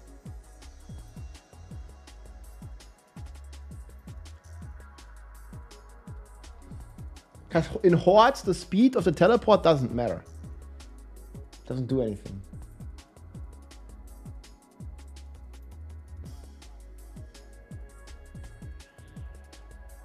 Yeah, but that's... I don't know if that's gonna be better though. Like if you're looking at Evade, do you have a video of that? If we look at Evade Hordes, it looks like this. Like you just stay in the middle and you like triangle evade. It one-shots everything. I don't think the ball is going to be that fast. It doesn't even fly that fast. The thing is the feathers auto-aim. I don't see the ball Sorc in Hordes being that fast. Like you see, you gotta realize where the monster is and then aim there. This one just auto aims.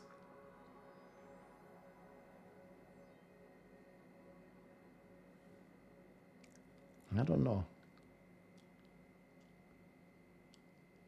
Yeah, DT is crazy. I know. DT is S tier too.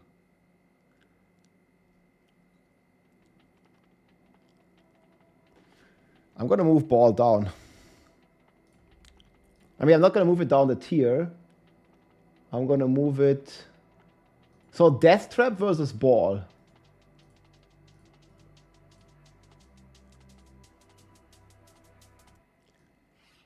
I don't even know. I would do it like in this order. What did I press? What about this order? Yeah, in speed, ball wins. It's just too fast. There's teleport, man.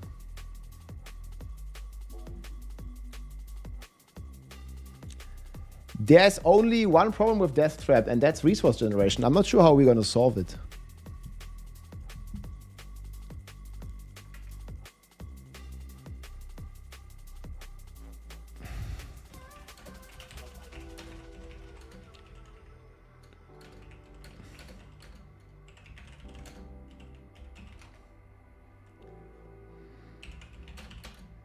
Yeah, gonna be fun.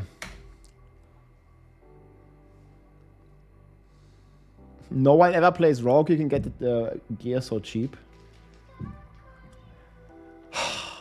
How is resource management on Rogue these days? You might have a problem there. Yeah, I mean, you can figure it out, but I'm just saying it's gonna require some gear.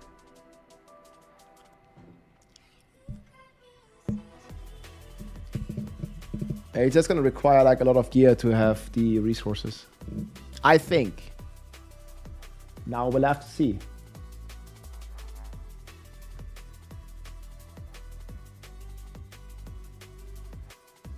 That's the way it looks like right now.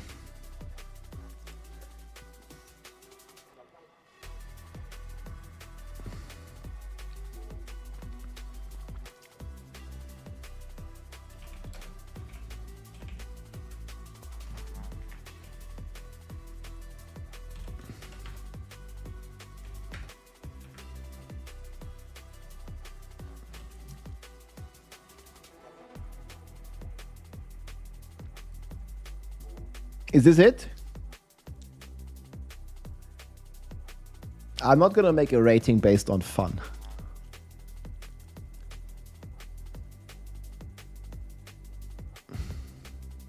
I only want to list the best for each class. I would say 10 to 20%.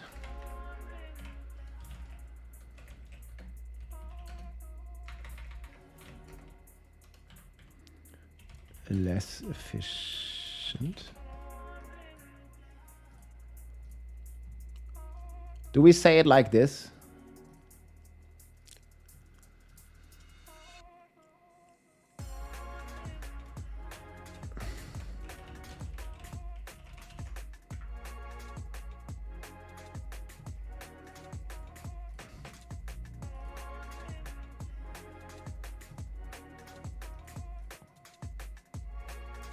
I mean, the 5%, I'm not going to say this, because I think Evade's going to farm a bit higher than the Sorks. So if it farms 5 tiers higher, I think it can make up for not having teleport.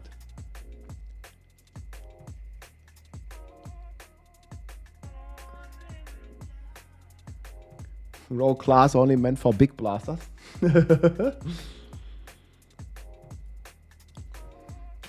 Might be a bit slower than teleport, but seems to have the edge on damage output plus auto aiming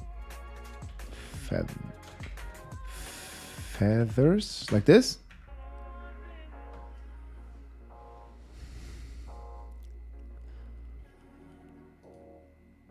Okay, do you think that's fair?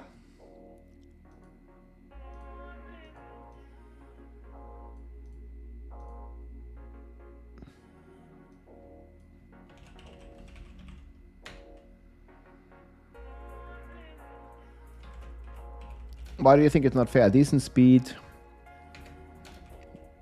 decent damage plus immortal.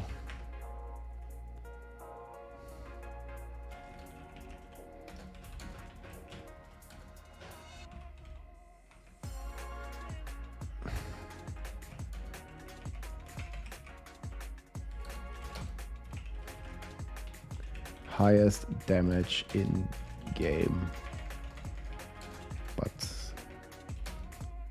slow.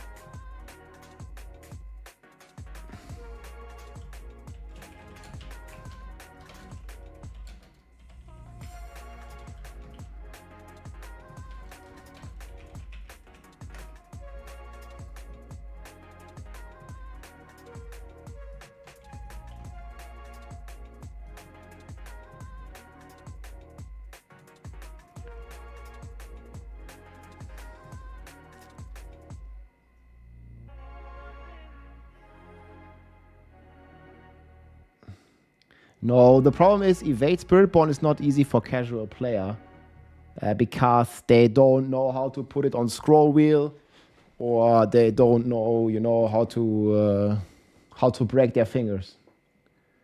Believe it or not, guys, Evade Spiritborn is very casual unfriendly. The same is for Sork, though.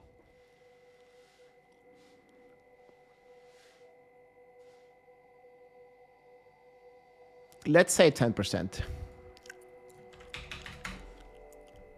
I definitely think it's less efficient. Yeah, it's the same on Sork, actually. You're right, Makuna. It's like the same on Sork, so... It's all like not casual, unfriendly. No, you can just use Lumlock. Just worst case.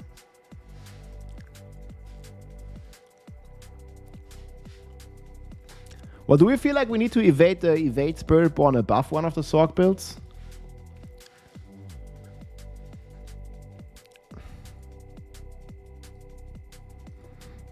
Many more Sork builds.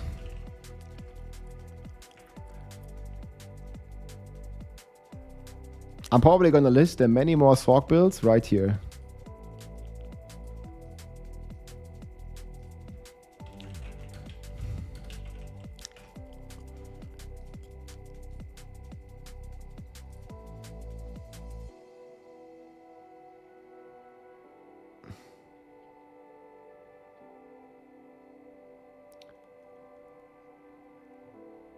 Yeah. Did I do that video in the end? I don't remember.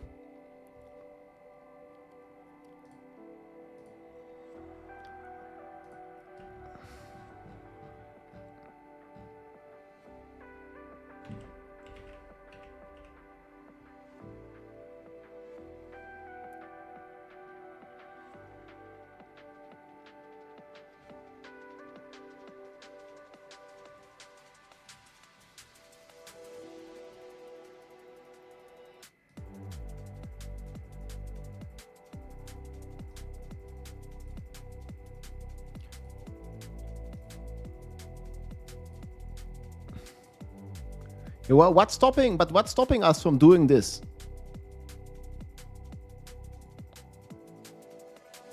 But wait, Mikuna, like, what's stopping us from playing this?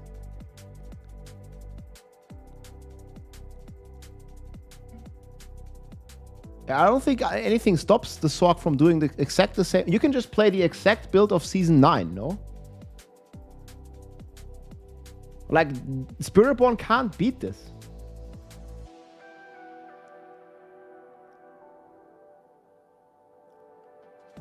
Now, Spiritborn is not this fast, Mikuna. It cannot do below 1 minute run. It's not possible. Nothing can beat this.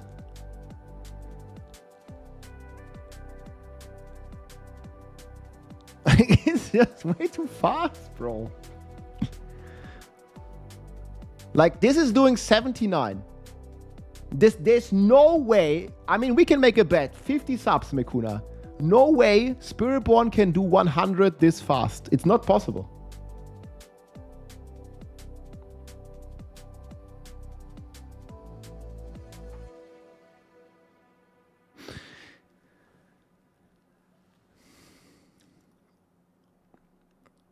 Yeah, I mean, you're going to be two, but two Spiritborns cannot do 100 this fast. It doesn't work.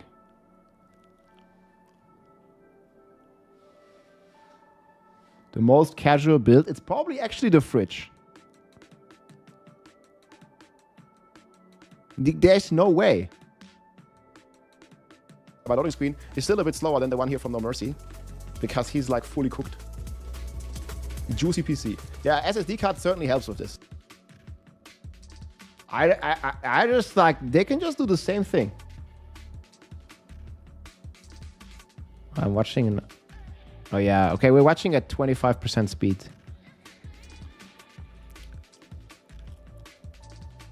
This is normal speed. If you are like 3 or even 4 players, you can make the runs even more efficient. It matters. It's 40 seconds. Like 40 seconds. So basically, just always split. Whenever the map splits, you want to split up with your party member. I didn't realize it was like default. Anyway, it's like this fast no matter what.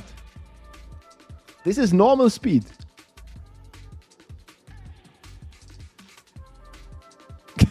It's fucking normal speed, bro. Look.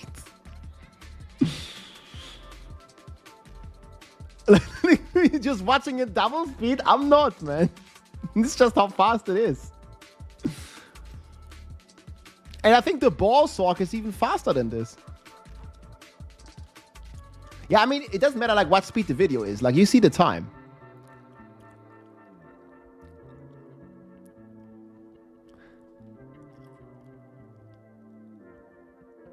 And I think these were like the slower runs we did. I think like later on, when I was 300, I did some runs with Mercy. We played even a bit lower and it was even more efficient.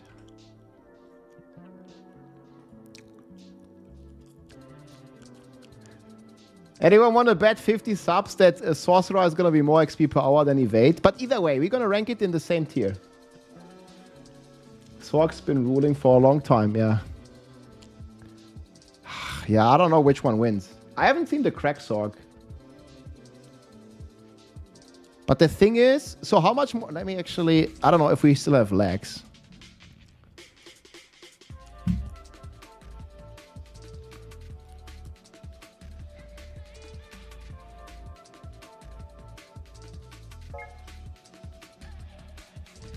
How much more damage are we getting than live game?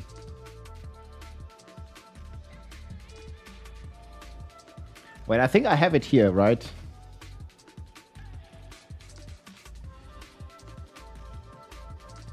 Here, this is also... Here, this is normal speed.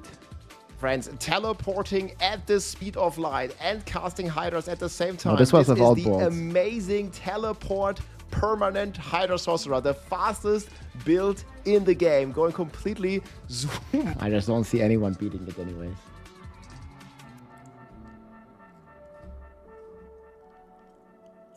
Claw Druid. Okay, how is Claw Druid stronger than the PTR? What's up, gamers? Lexi here with an exciting Hello, new my build friend. for the Sorcerer. I hope you enjoy Season 10. Hey, thank you, True Pelican. Much appreciated. Yeah, tactical goals. The Druid got ultra nerfed. It did infinite damage. The Claw Druid, no way it's gonna do 130. Can you show me a video of without using a bug? I don't think Claw Druid is even gonna do 120. Yeah, unfortunately this doesn't look fast. Keep in mind that this gameplay footage was recorded on the PTR, and the patch update is subject to change before the season starts. The Crackling Energy Sorcerer is a new build enabled by a rework to Esidore's Overflowing cameo in patch 2.4. This unique amulet now grants Crackling Energy 10% more damage for every level and shock skills equipped. To scale this damage bonus, 6 shock skills are equipped on the skill bar, and their levels are increased by legendary gloves. Okay, this is actually really good. To core skills, Harlequin Crest, Ring of Stars. Okay, that's sub 1 minute, man. Fuck. What's up, gamers? Lexi here with an exciting new build for the Sorcerer in Diablo 4. I've been developing this Crackling Energy. Yeah, this is actually pretty sick. Yo, Vega, what's up, man? Yeah, that's why it's S tier. Hope you had a good stream so far. Did you decide on your starter class yet, Vega? We're just looking at some Sork clips. Okay, I'm gonna link this actually. This is from Lex. I haven't seen this like crack build in action. Wait, can't I? Can't I bring this up to the top?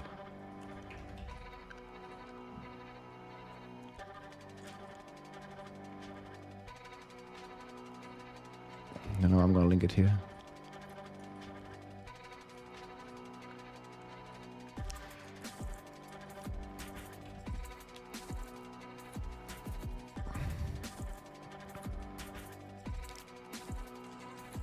I think do some higher ones as well. 105. Yeah, but this is already faster than evade. Did they buff it from this point?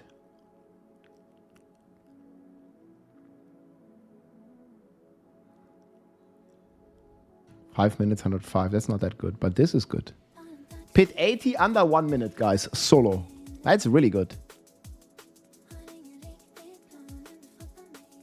That's around what my evade did. It doesn't look like he has pretty good gear.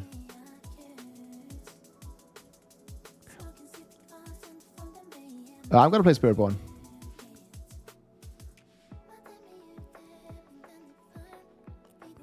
Dang, okay.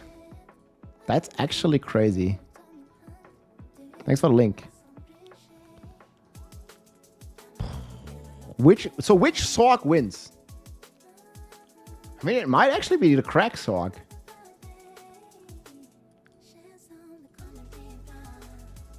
It's really hard to explain like how he has to aim.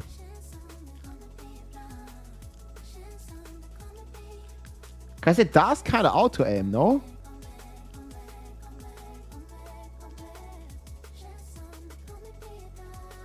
Man, this is insane. Oh, I should put this in the honorable mentions for sure. It's so crazy.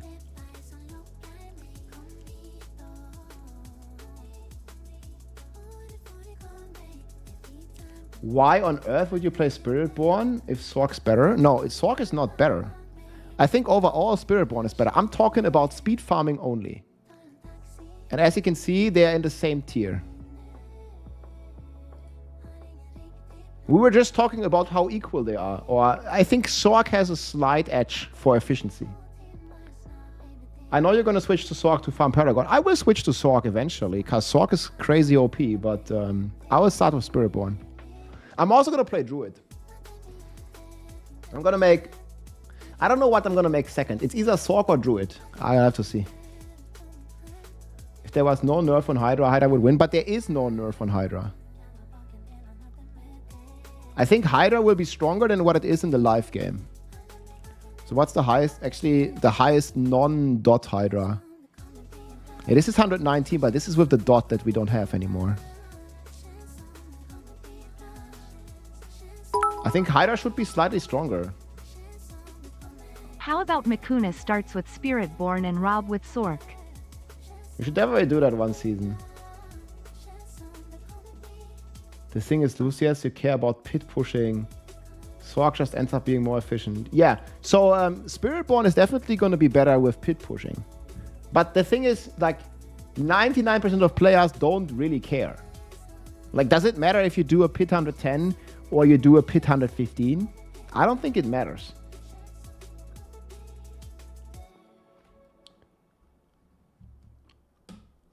But yeah. Serpentine aspect got nerfed? Yes, it did.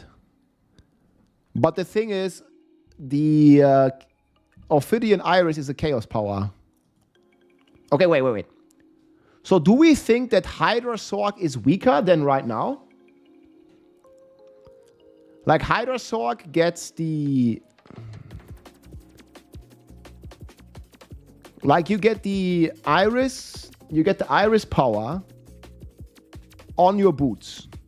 Or wherever, on your pants, doesn't matter. That frees up the amulet slot. You put the Serpentine there. You get another multiplier. Like, okay, you put the Serpentine from the weapon there. And then you get another multiplier on your weapon.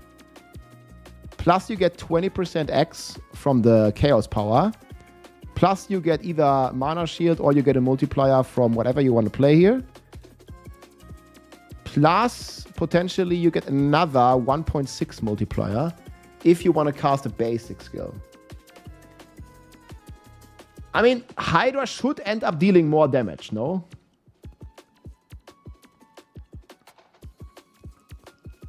Than right now.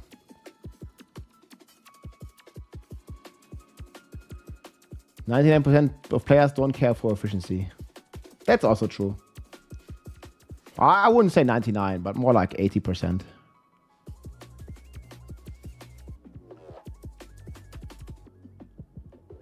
Yeah, I think Hydra Sork is going to be stronger than this season. But then again, the entire floor raises. Like, Hydra Sork was just alone in being that strong. Now the Hydra Sork, let's say it says roughly the same, but all the other builds are moving up.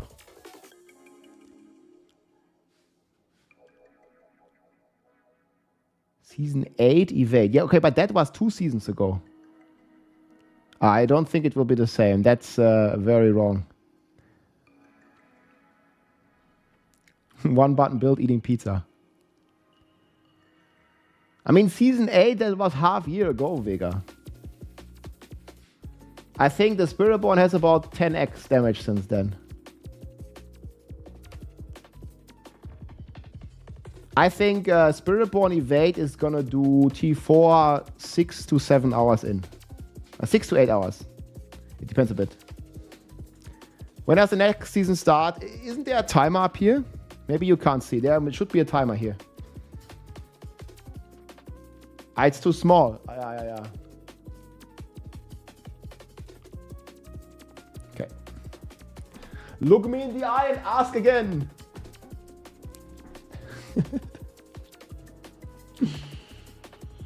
A lot of dedication for Diablo. Can't wait for season 10. Hey, let's go, man. Nah, it's all good, man. It's never big enough. Hell yeah. 60%, yeah, something like that. I think Hydra Sork is gonna do like 1 or 2 pits higher than right now. Like right now, it's doing like 115 or something, right? The direct damage version.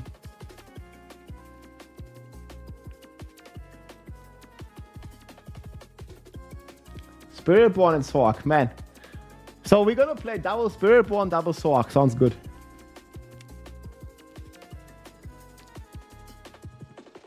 I think that sounds good. Okay, so we need to settle on an order, guys. Speed farming, which one is number 1? We need an order. I mean, they're all S tier. They're all like insanely good, but which one is the best? I really don't know. I mean, looking at this,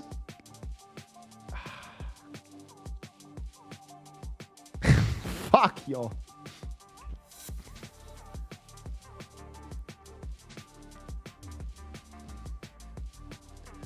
Oh, do I have a good...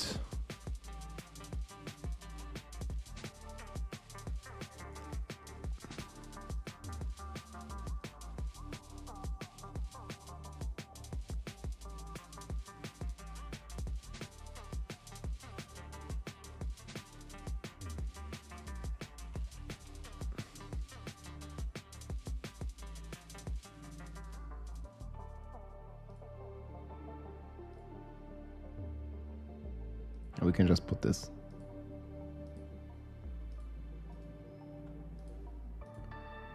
This is our benchmarks. I don't really have... do I have ball footage?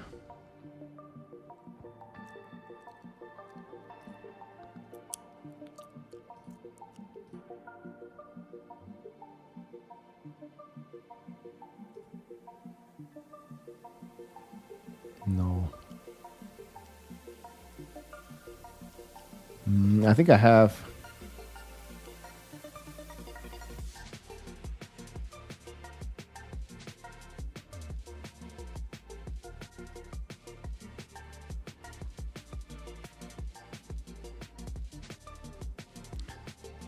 Right here.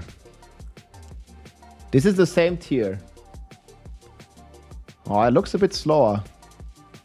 But I don't know. This was like day one of PTR. This boss hog. The fucking quality is so bad. The problem is this is day one.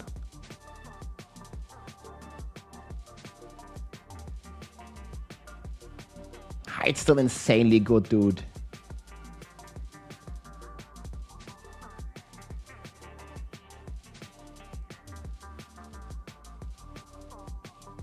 It's still about a minute.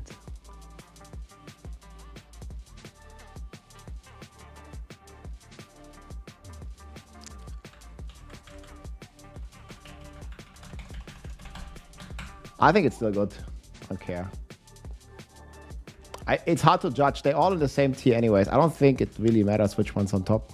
I have 4 links.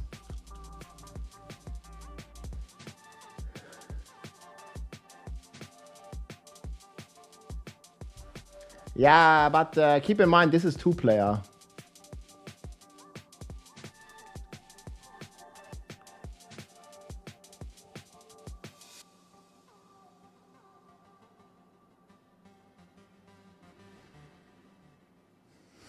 I don't know which one will win.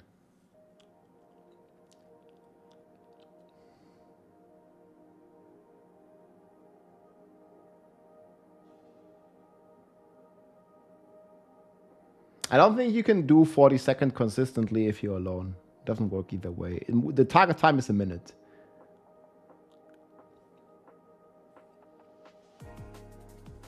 Right, no way. Yeah, that's true. On evade, you don't need Shaco. Oh, fuck, I can't decide. It doesn't matter. They're all S tier. I gotta say, they're all the same.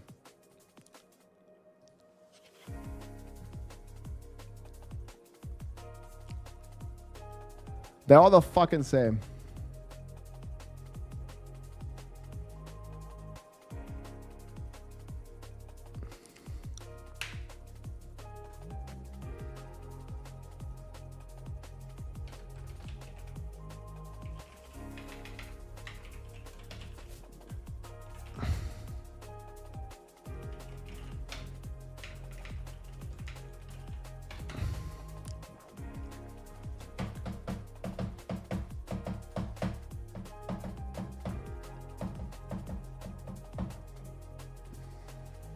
Okay, do we miss any builds? Wee-hoo. It's gonna be the wee-hoo. A rock. That's gonna be fun.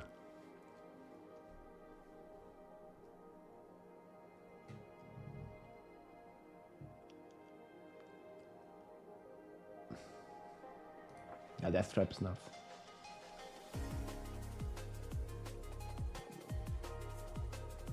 I'm gonna put the ball on top, man. Whatever. I think ball is still better than DT. Let's play balls.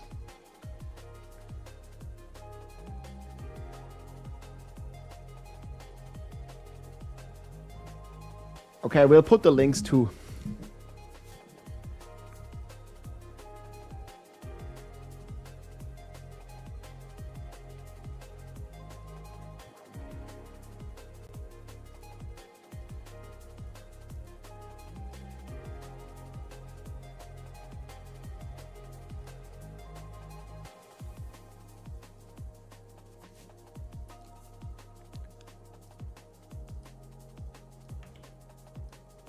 I don't even know if I have Hydra footage though.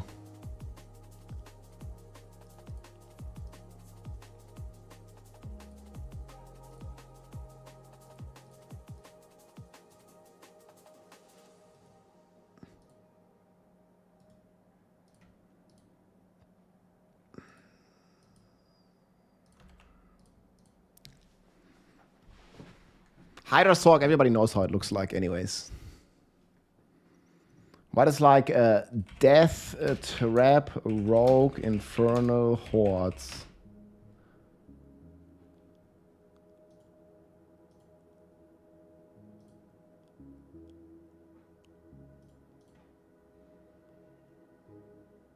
Is this season 8? No, that's 2 months ago. That's the current season. Yo, it was already weaker here.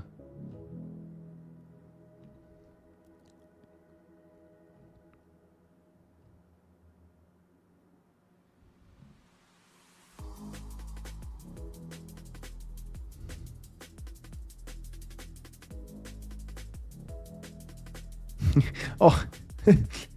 Oh yeah, I forgot, man. Season 8 had the ether bug for the entire season. We can't even look at that shit, dude. I don't think this is the optimal build, man. The build I played was crazier.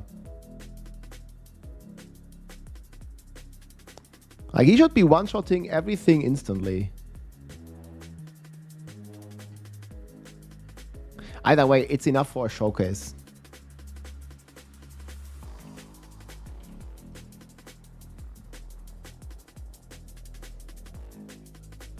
Wait, that's T3? Okay, fuck. We need another video. Does anyone have a video?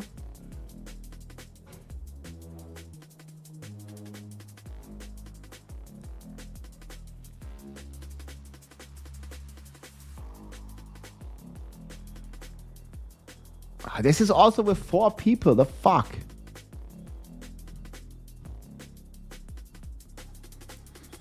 I don't think I ever recorded myself doing hordes.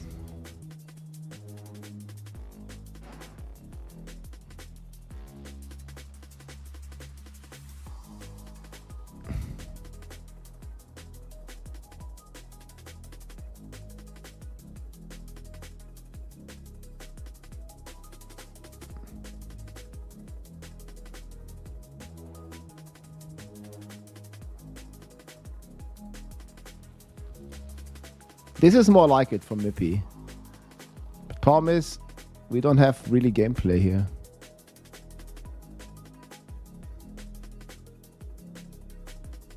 But this is the build.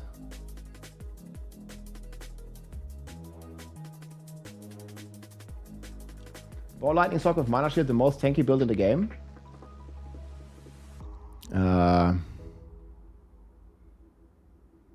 I mean, if you want to be really tanky, you must add Flame Shield or something. The thing is, we don't know for sure if we're going to struggle with mana or not. If we have infinite mana, then yes. But that might be kind of difficult. Okay, I don't know. Immortal Death Trap. Maybe I have a video.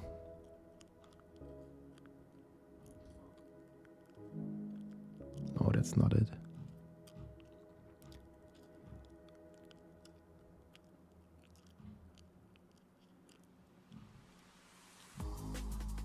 I don't have a video. Oh, what is this? Hot girls and powerful wood machines. How do I get this? I search for Immortal Death Trap Rock and wait, what the fuck? Why do I get this? What is this algorithm? What the fuck? Yep. Man of culture, we meet again. Fucking God. Usual keywords. I bet that the comments are full with man of cultures, we meet again.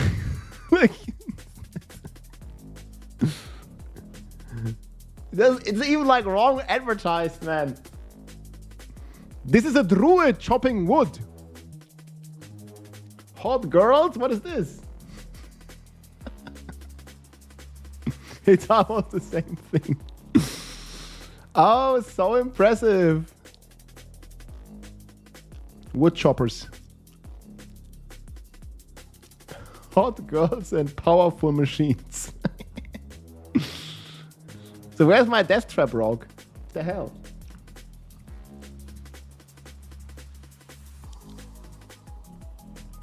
Anyone has good footage of Death Trap in Rogue, in Horde?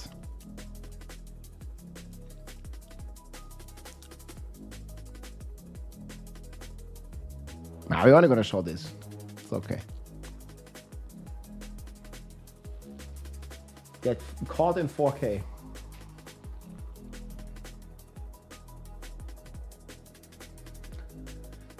La li la la.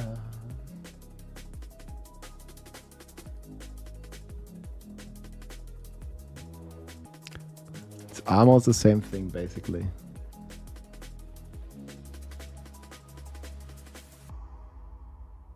Yeah, I think I'm good to record.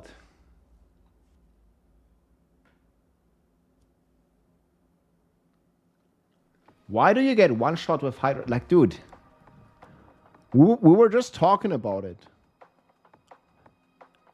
You do not have to play Mana Shield. You just play this. You are immortal. How are you suddenly gonna get one shot? They did not decrease the toughness. If anything, Sork's more tanky.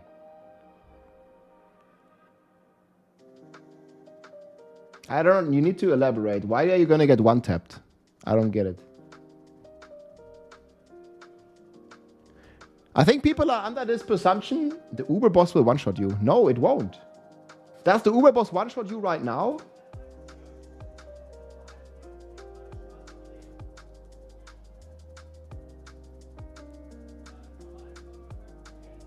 No, it doesn't. Hydra Shock is the most popular build right now, and it doesn't even get weaker.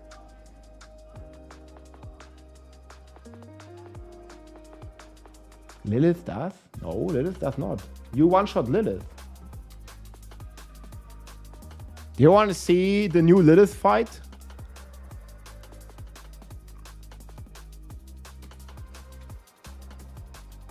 Was it in here?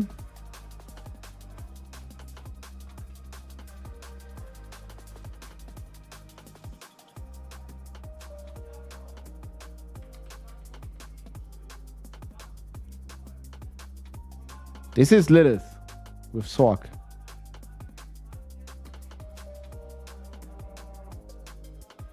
He just instantly dies. This is Endariel with Sork. It doesn't matter if you play Hydra or you play Ball. I don't have Hydra footage right now. But Hydra is even stronger than this. Like, they just die. How is it going to one-shot you? Never gonna give you up.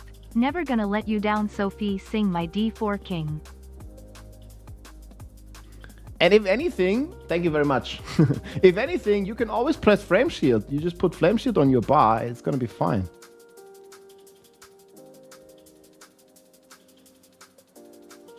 Yeah, okay, if you go... Okay, it's not an AFK build. If you don't fight the boss and you go AFK, it's going to kill you eventually.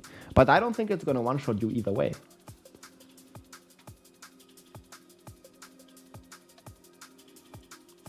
And you can still play Mana Shield if you want to. If you want to go AFK, just play Mana Shield.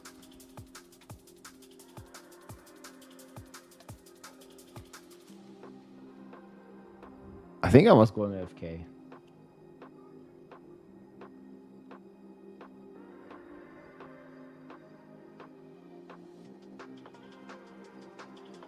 But then you run out of mana. Yeah, okay, then don't play Mana Shield. There's no winning with you. Like, either you play Mana Shield or you don't. But no matter what, it's not going to one-shot you, ever.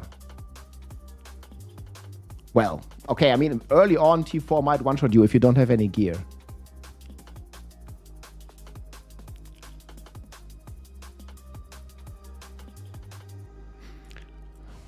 Yeah, I'll play this build. I just like Ball Lightning Sword.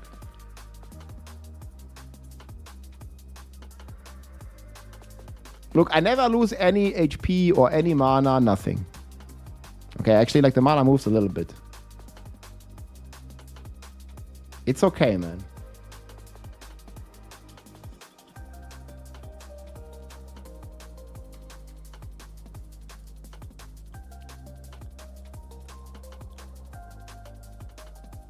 The best FIFA build for controller players. Isn't Evade good on controller?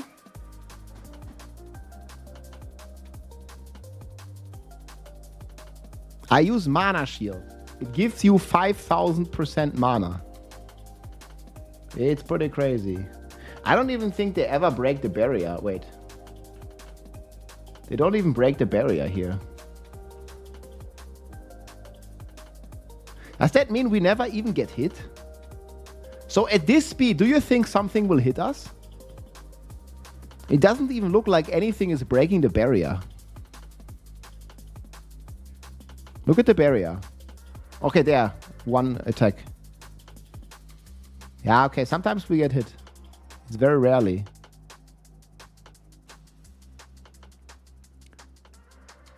And that's when the mana is spiking.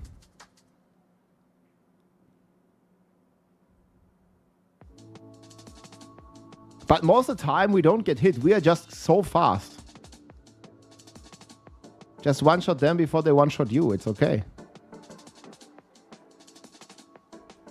It's gonna be fine, guys. We'll make Sorg like 2 or 3 weeks in. It's gonna be fun. Maybe just said a resource generation will be a bit trickier. Yeah, I heard that. Do I have a beast? This is the video here. If you want to check the video, it's right here, guys. You can check all the gear and everything. Yeah, DT.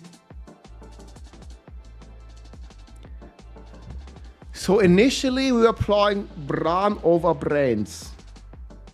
But you're right, it might be better without this. Man, Druid's gonna be so crazy.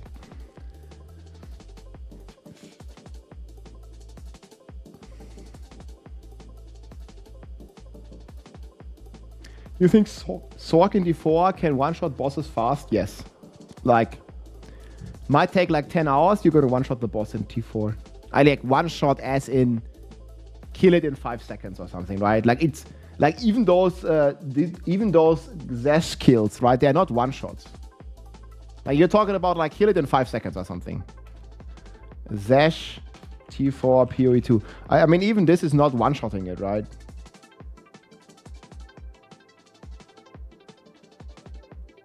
Yeah, look, he's doing like 5-10 hits or something. Yeah, this is also not a one-shot, but that basically, people consider this as a one-shot, like you kill it instantly, right?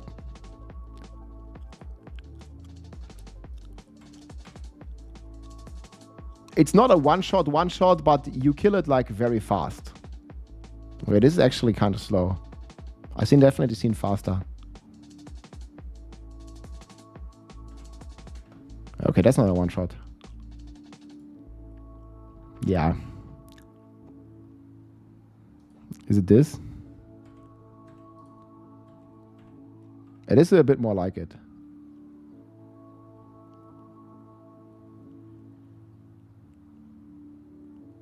It's even still a bit too slow. But yeah, something like this. Sorg is gonna do for sure. Like, I can show you... This is a T4 boss. Obviously, this is with good gear, right? Shit. Yeah, just link it. He will eventually kill the boss. Okay, see, this is... Okay, this is obviously if you have good gear, right? So you're getting around like 2k of these ethers. And then now watch the boss fight.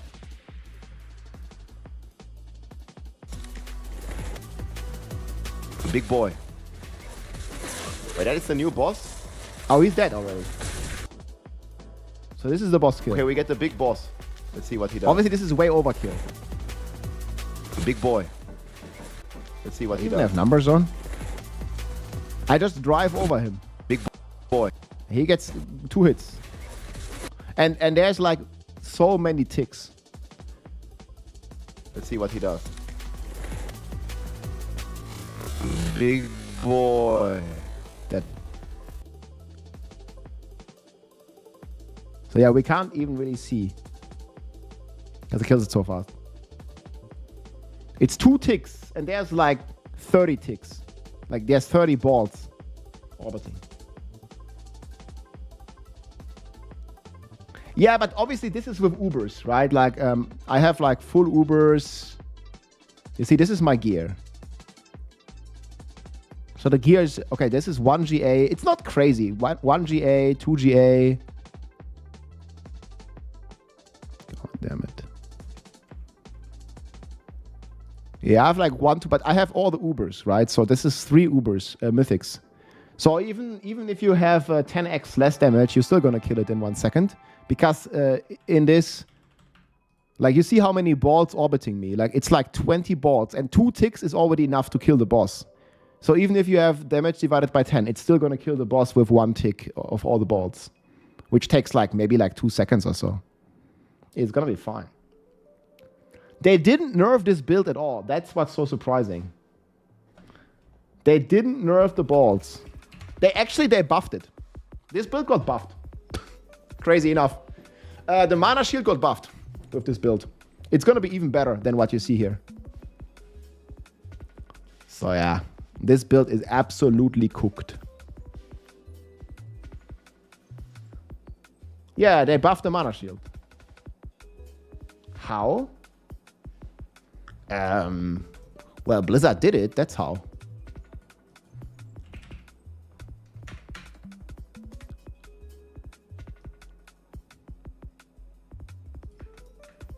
Mana.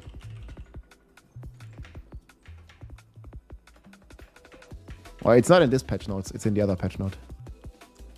It's so annoying that there's 2 times patch notes. This is also noted. Infernal case. Okay, this is the one from 2 days ago, right? What the hell, bro?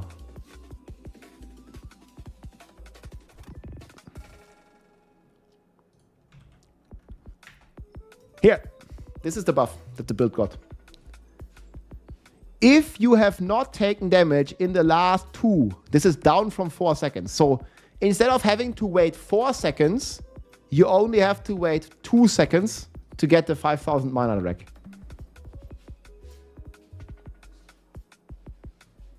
The PC stats are right here.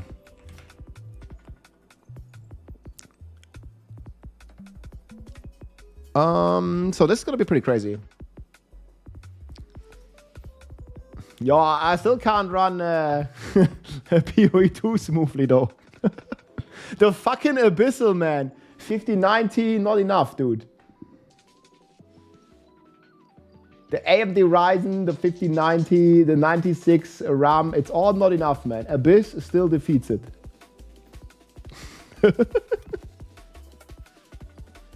Still can't run Abyss, man, without lags. Not possible. I don't even think 10 times 10 5090s would run that smoothly. Like, did anyone's PC not lag in the Abyss maps? I think literally everybody was lagging.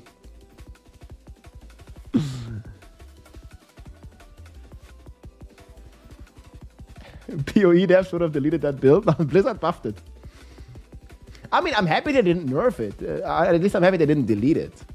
I think Spiritborn didn't deserve a buff. Sorcerer and Druid should have been a bit nerfed. But I mean, I'm not complaining about it. I'm just saying, like, I think it's not healthy for the game to buff Spiritborn even further. Especially with the bugs. I think it's healthy for the game if they look at Spiritborn and fix the bugs instead of buffing the damage. The same on Druid. I think it's not healthy that they kept overabundance like it is. Same for the sword.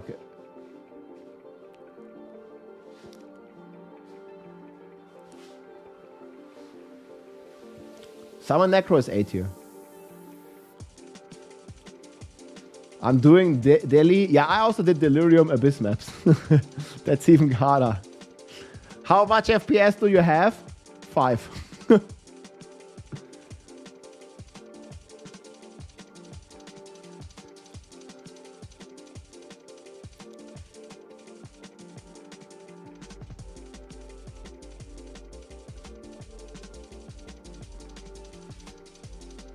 I think Blizzard is only pretending to buff the build. There's no way a dev can allow that to exist.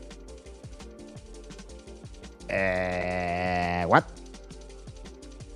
So you are thinking they only pretended to buff it, but they didn't buff it? Or I don't understand. Like, there's gonna be a shadow nerf? No, I mean, look at this shit.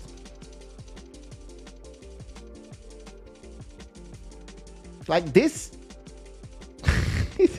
This alone is so broken, man. This power is so broken.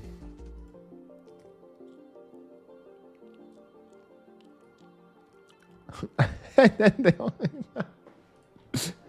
okay, guys, look. Okay, let's be pessimistic, okay? Let's go on the Druid. You all know how strong the Druid is. Pulverized Druid. I showed this once before. Okay, so we know that the Pulverized Druid...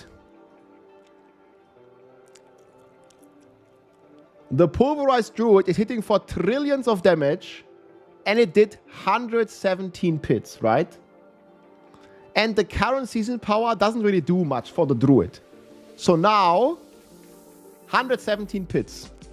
So now we're getting triple life, double healing, and 125x overpower. So we're getting a 2.25. Then we are getting overabundance, which is another triple multiplier. Then we are getting Purge the Infected, which is guaranteed crits, so you don't need to stack any crits, and guaranteed 60% multiplicative damage and more poison damage. But let's be pessimistic, let's only count the crit damage multiplier. So that's already 10 times the damage. Then we are also getting Crazy Brew, 80% attack speed. I don't know, let's count that as like 1.2 or something. Like, it's probably more on average, but 1.2. And then 13 times the damage. And then on top of this, the Rotting Lightbringer goes on your boots. So it gets another 1.2, 20% efficiency. And you are allowed 2 Masterwork Willpower, while you don't need the chance for Pulverize to hit twice anymore, because you get it on the weapon, and you're actually reaching 100% chance to hit twice, plus you get the Willpower Masterwork. Plus, the Rapid Bear is a bit nerfed, but now you get to put it on your two-hander weapon. Or you get to play with another multiplier, and you play one-hand offhand. But even if we don't count all of this, on top of all of this, it's getting Banished Lord's Talisman. Forgot to put the core skills here. It's getting Banished Lord's Talisman on the pants, and we're always overpowering, so we're getting another 1.72. Like, okay, bro. I mean, we have to like subtract a couple multipliers if we had Tybalt's Will or something, but we are getting like 10 to 20x the damage. Like, okay. And it was already the strongest build in the game, so... Or one of the strongest builds in the game. So yeah, Druid is eating good, my friends. It's gonna be kind of crazy. Here's what it is. Fat and fast. Ah, you know the Druid, man. The Druid is eating so good. Oh, we have a Necro tier list here as well. Druid is too good, man.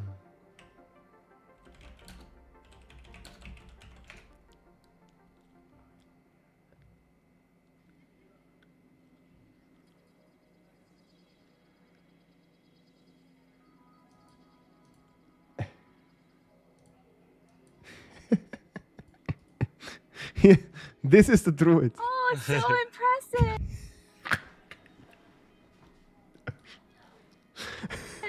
So good. You go through it. Hello. Hi. Absolute unit. Oh! Well, this feels way too crazy.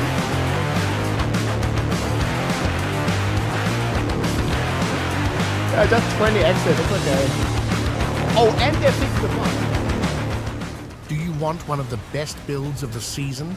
Clearing well into 100s in the pit? Making T4 look like a joke? Dealing billions upon billions of damage? Trillions. One-tapping Belial? One-tapping your wife? That's correct. This is the Raging Pulverize, created by the one and only Zyor. We couldn't... This is the build, man. Oh, it's so impressive. So good. Druid's gonna be eating good. actually crazy he catches that. Absolute unit.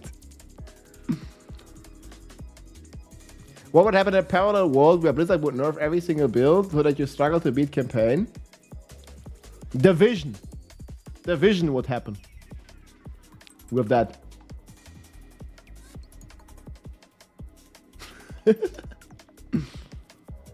Orange only Druid.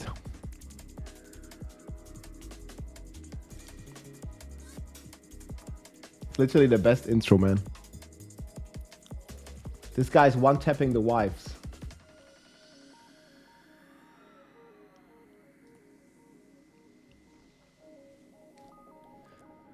Okay, guys.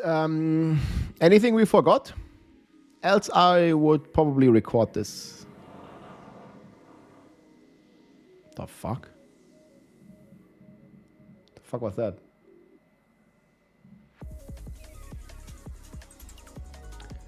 Druid's looking like a big pancake.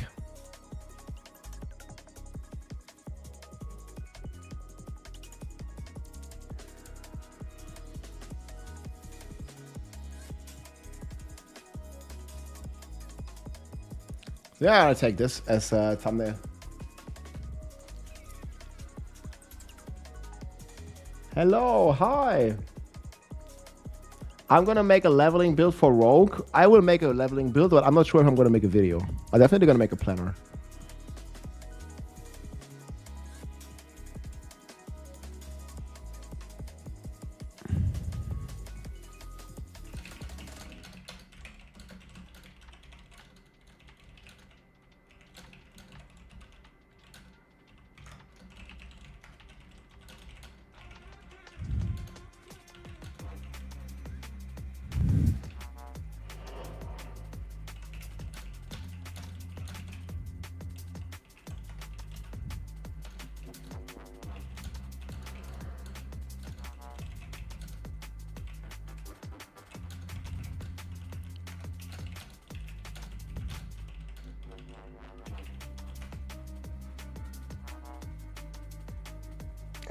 Most US people, the Tornado Necro good in Infernal.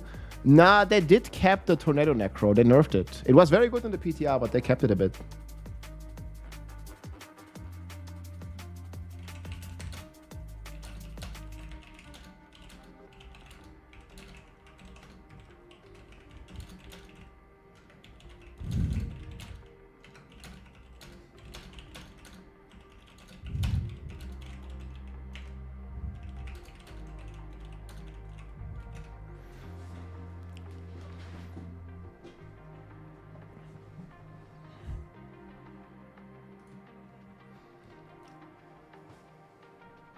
Yeah, we're not doing any good. Dude, someone is driving the motorbike like very loudly outside.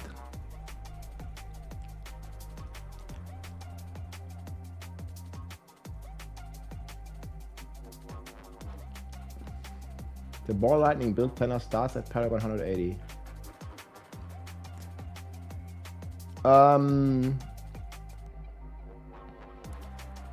You should play the leveling build until then, yes. So there's always a leveling build. I think it should link to the leveling build, doesn't it? Let me check. So this is the build to play early on. You're not gonna play Ball Lightning for leveling. You're gonna play Hydra. So this is gonna be our leveling. And then we transition into the Paragon build. So, okay, so I don't know, isn't this like, So if you're starting out, like this is 180 Paragons, but you're just starting out and you follow this. You know, on Paragon 1, you put the point here. On Paragon 2, you put the point here. On Paragon 3, you put it here, and so on, right?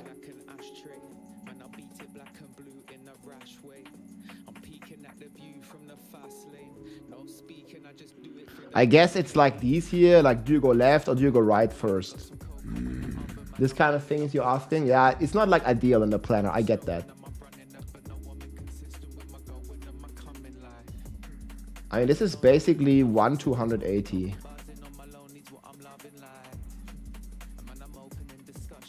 But yeah, I get what you mean.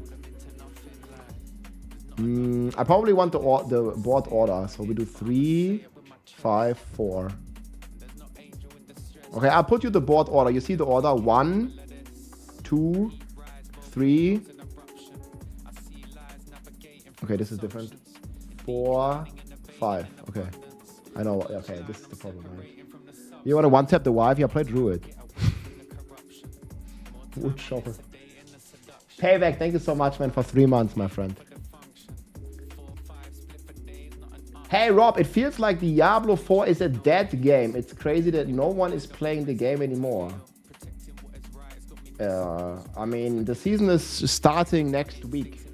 Right now, we are like, the current season is basically dead. But even if I say the season is dead, it probably still has like more than 100,000 players.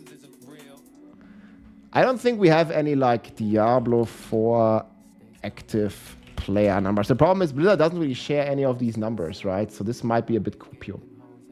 Hey, Tron Hammerman! How's it going? Long time no see.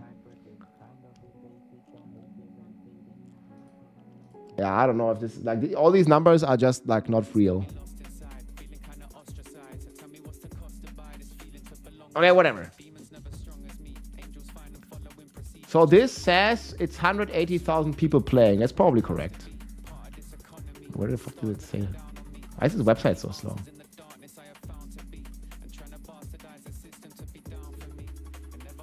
You don't think the game has 100,000 players?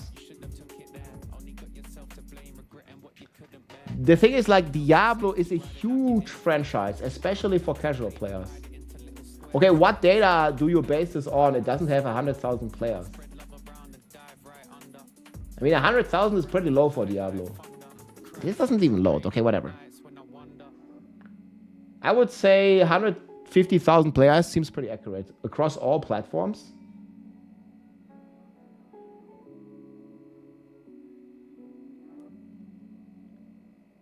Pulverized Druid. Yeah, Pulverized is on top of my list, actually.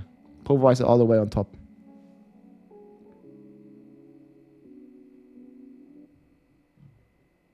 You missed the moment when you added the poison build to the death trap. It's a different build. It's a poison trap DK. It's not death trap.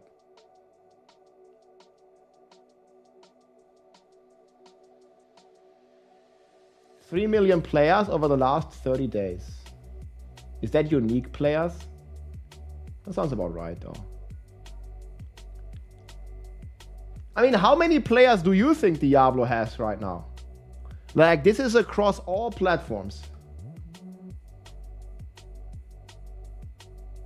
Those numbers are fake. Even World of Warcraft doesn't have 100,000. I think World of Warcraft has even more. Like, do you have any source? Or, like, I don't know.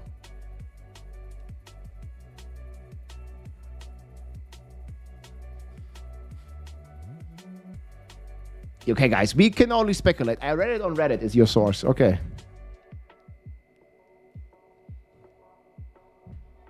I think about 150,000 players right now. It sounds pretty realistic. But these are not official numbers. Until Blizzard publishes the numbers, we won't know.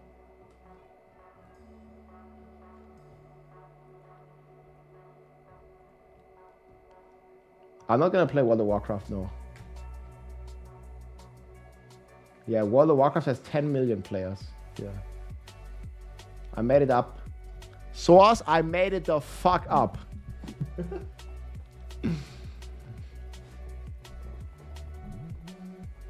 Could have asked Rod Ferguson. Not anymore. If you have a Facebook group with over 400 active members who talk daily about Diablo, do some basic research. Yeah, I think it makes sense. Never, James. I mean, I played it at a friend's house a bit, but I never played World of Warcraft. I never owned an account or had a subscription or anything. I really liked Warcraft 3, but not World of Warcraft. Last month. Maybe. Yeah, 10 million players for WoW. That's crazy. That sounds about right, though.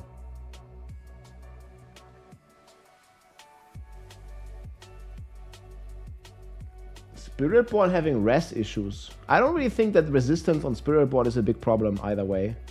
It's gonna be a much better now because you have stuff like the Sunbird's Gorget, which is normally an amulet, but it's now a chaos power.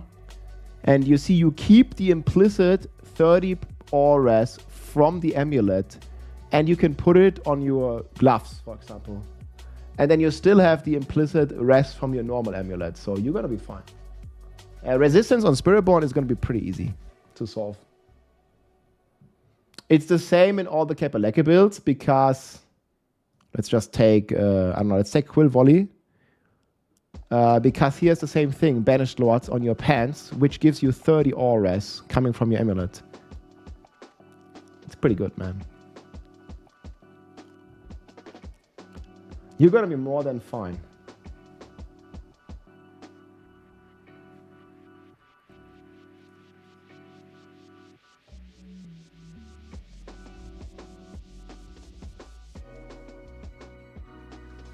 You would get a bunch more viewers if you would play retail World of Warcraft.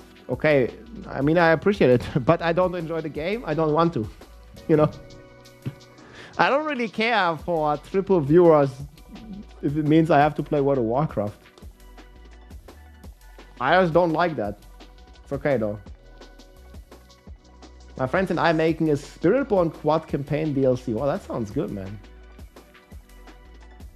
You know, I mean, obviously, like having more viewers and people, like more people interested in my content, like that's great. But if the expenses are not having fun and having to play World of Warcraft, no. Just not for me, you know.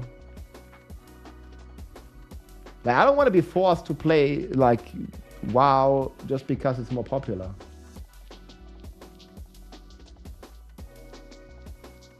You should play at least 1 hour. I mean, maybe at some point. You're bossing D3? Alberto, hey, sounds good, man. Yeah, D3 is amazing.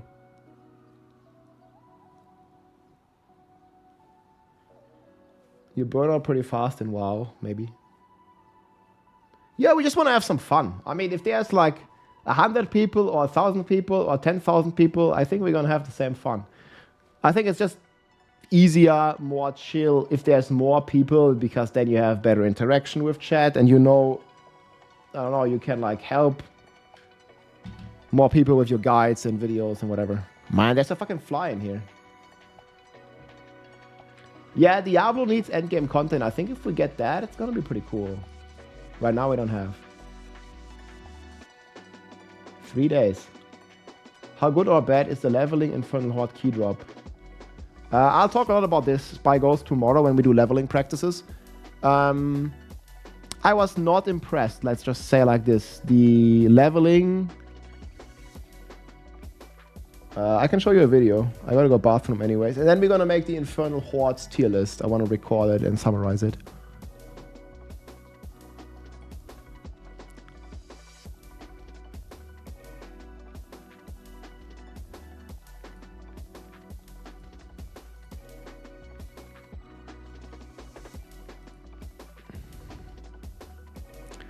Here, this is the Infernal Hordes.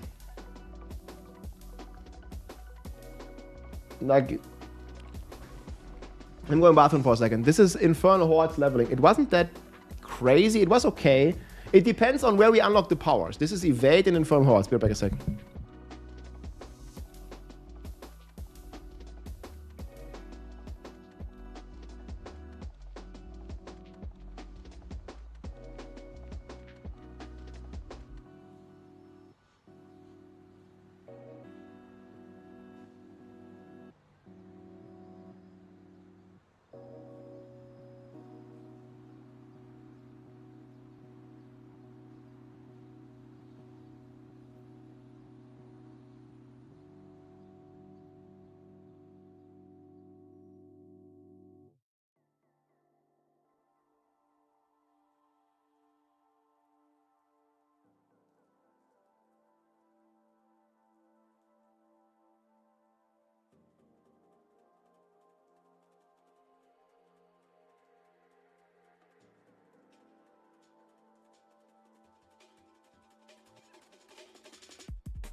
The boss kill is pretty easy.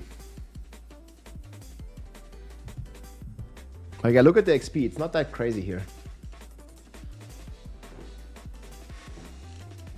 Spiritborn or Druid or Sorc I would start with. Those are the three I recommend. Spiritborn, Sorc or Druid.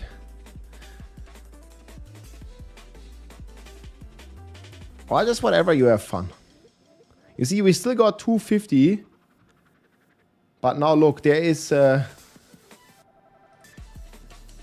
spoils of experience. You see this? This is in the hordes. I have half a level right now.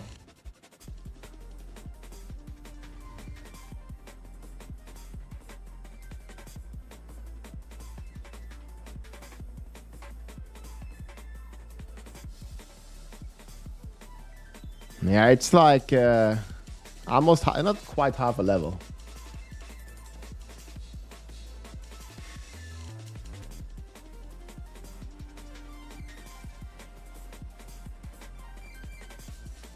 I was not impressed. Hey Rob, why did you put evade on 110? Won't it do 120? No. You gotta understand, Spiritborn evade is very strong. But it's not good for pit pushing. It doesn't do AoE damage. Hydra Sorc does. So the more monster you have on the screen, the less damage your evade's gonna do. While with Hydra Sorc, the more monsters you have on the screen or in the pool, the more damage you're gonna do. The feather is single target, it's not AoE.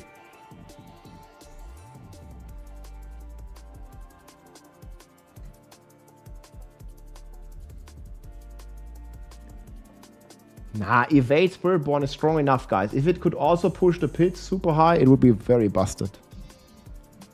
I think it's already pretty busted, actually. If you're asking me, it's already like raised. Like the buffs to the key passives and the Paragon were a bit much, in my opinion. I think they're like, it's too strong now.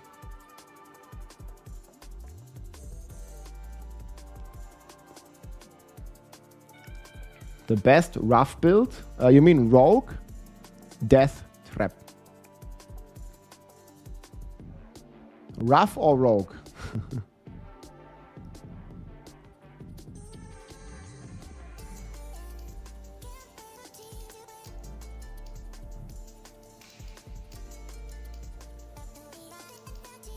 Again. I just say it.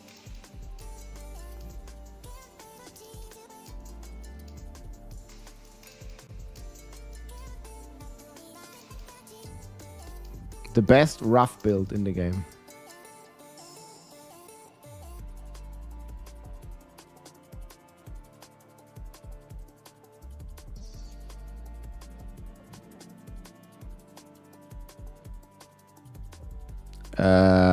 View.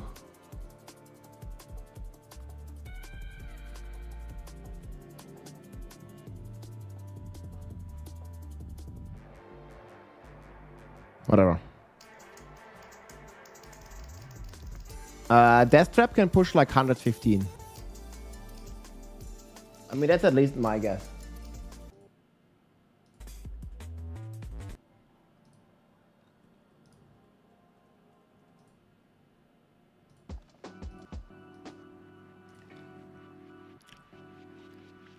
Okay, guys, I think I'm gonna do quick tier list now.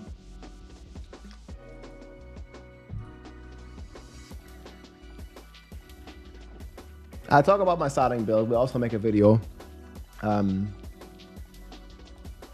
Spiritborn Evade, I think. I haven't fully decided. But Spiritborn is looking pretty damn strong.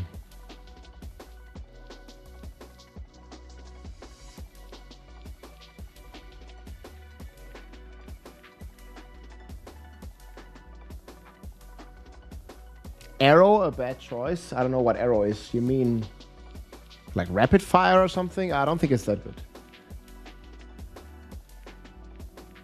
Why not warrior? You mean barbarian?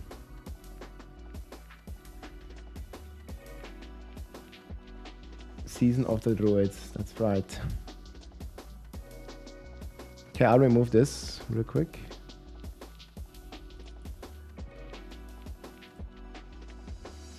The hell is this?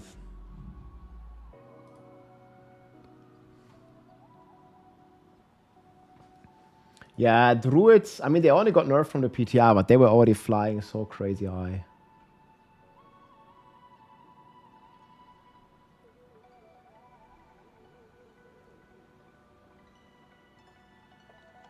Druid was flying crazy high. Almost all the way to the moon, man.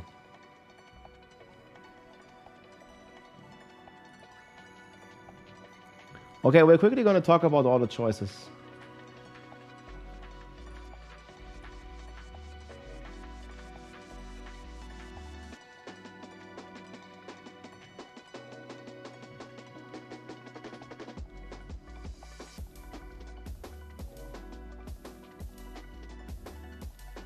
Pet Necro is not... I don't think it's going to be that great for the Hordes. I think on this list, we're going to start at the very top.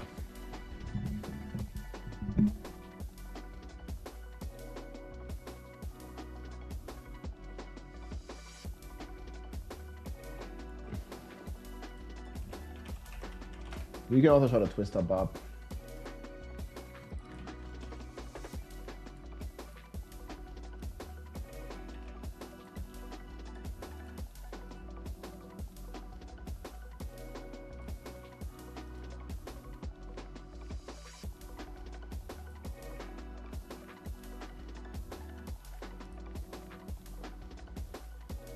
Okay, Raven doesn't have crazy AoE, but it's very chill playstyle. And they like kind of auto-aiming a little bit. I think Druid Raven is going to be very strong. But it's not going to be like, you know, as strong as a Hydra Sword for farming. Doesn't have the crazy AoE.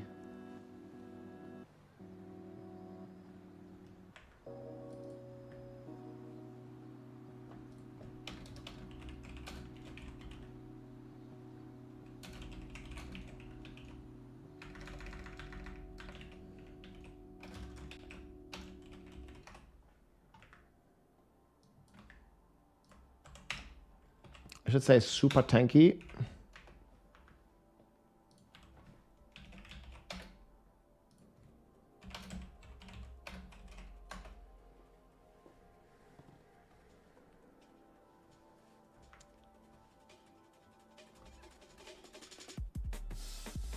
Wait, this is the wrong one. What am I saying here?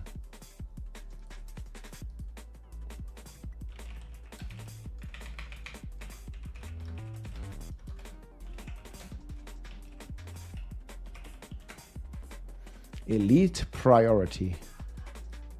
It's always attacking the elites first. I think that's going to be very strong.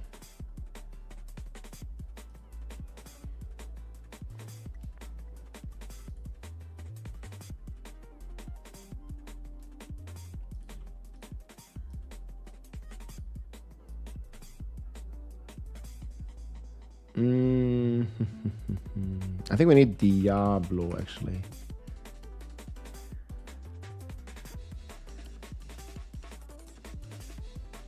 Where's the Infernal Horde section?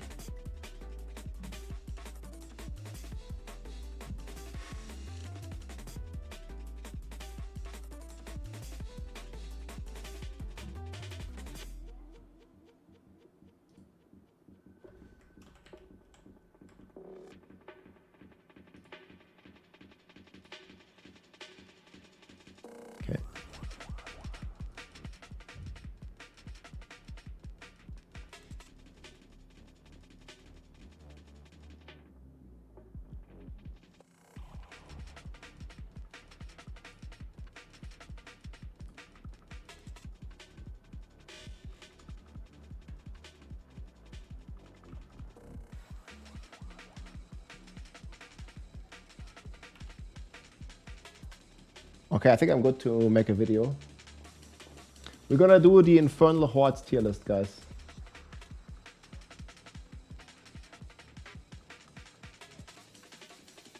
The first time I'm doing this kind of tier list. But I think it's going to be very good. Okay. It's going to be fun.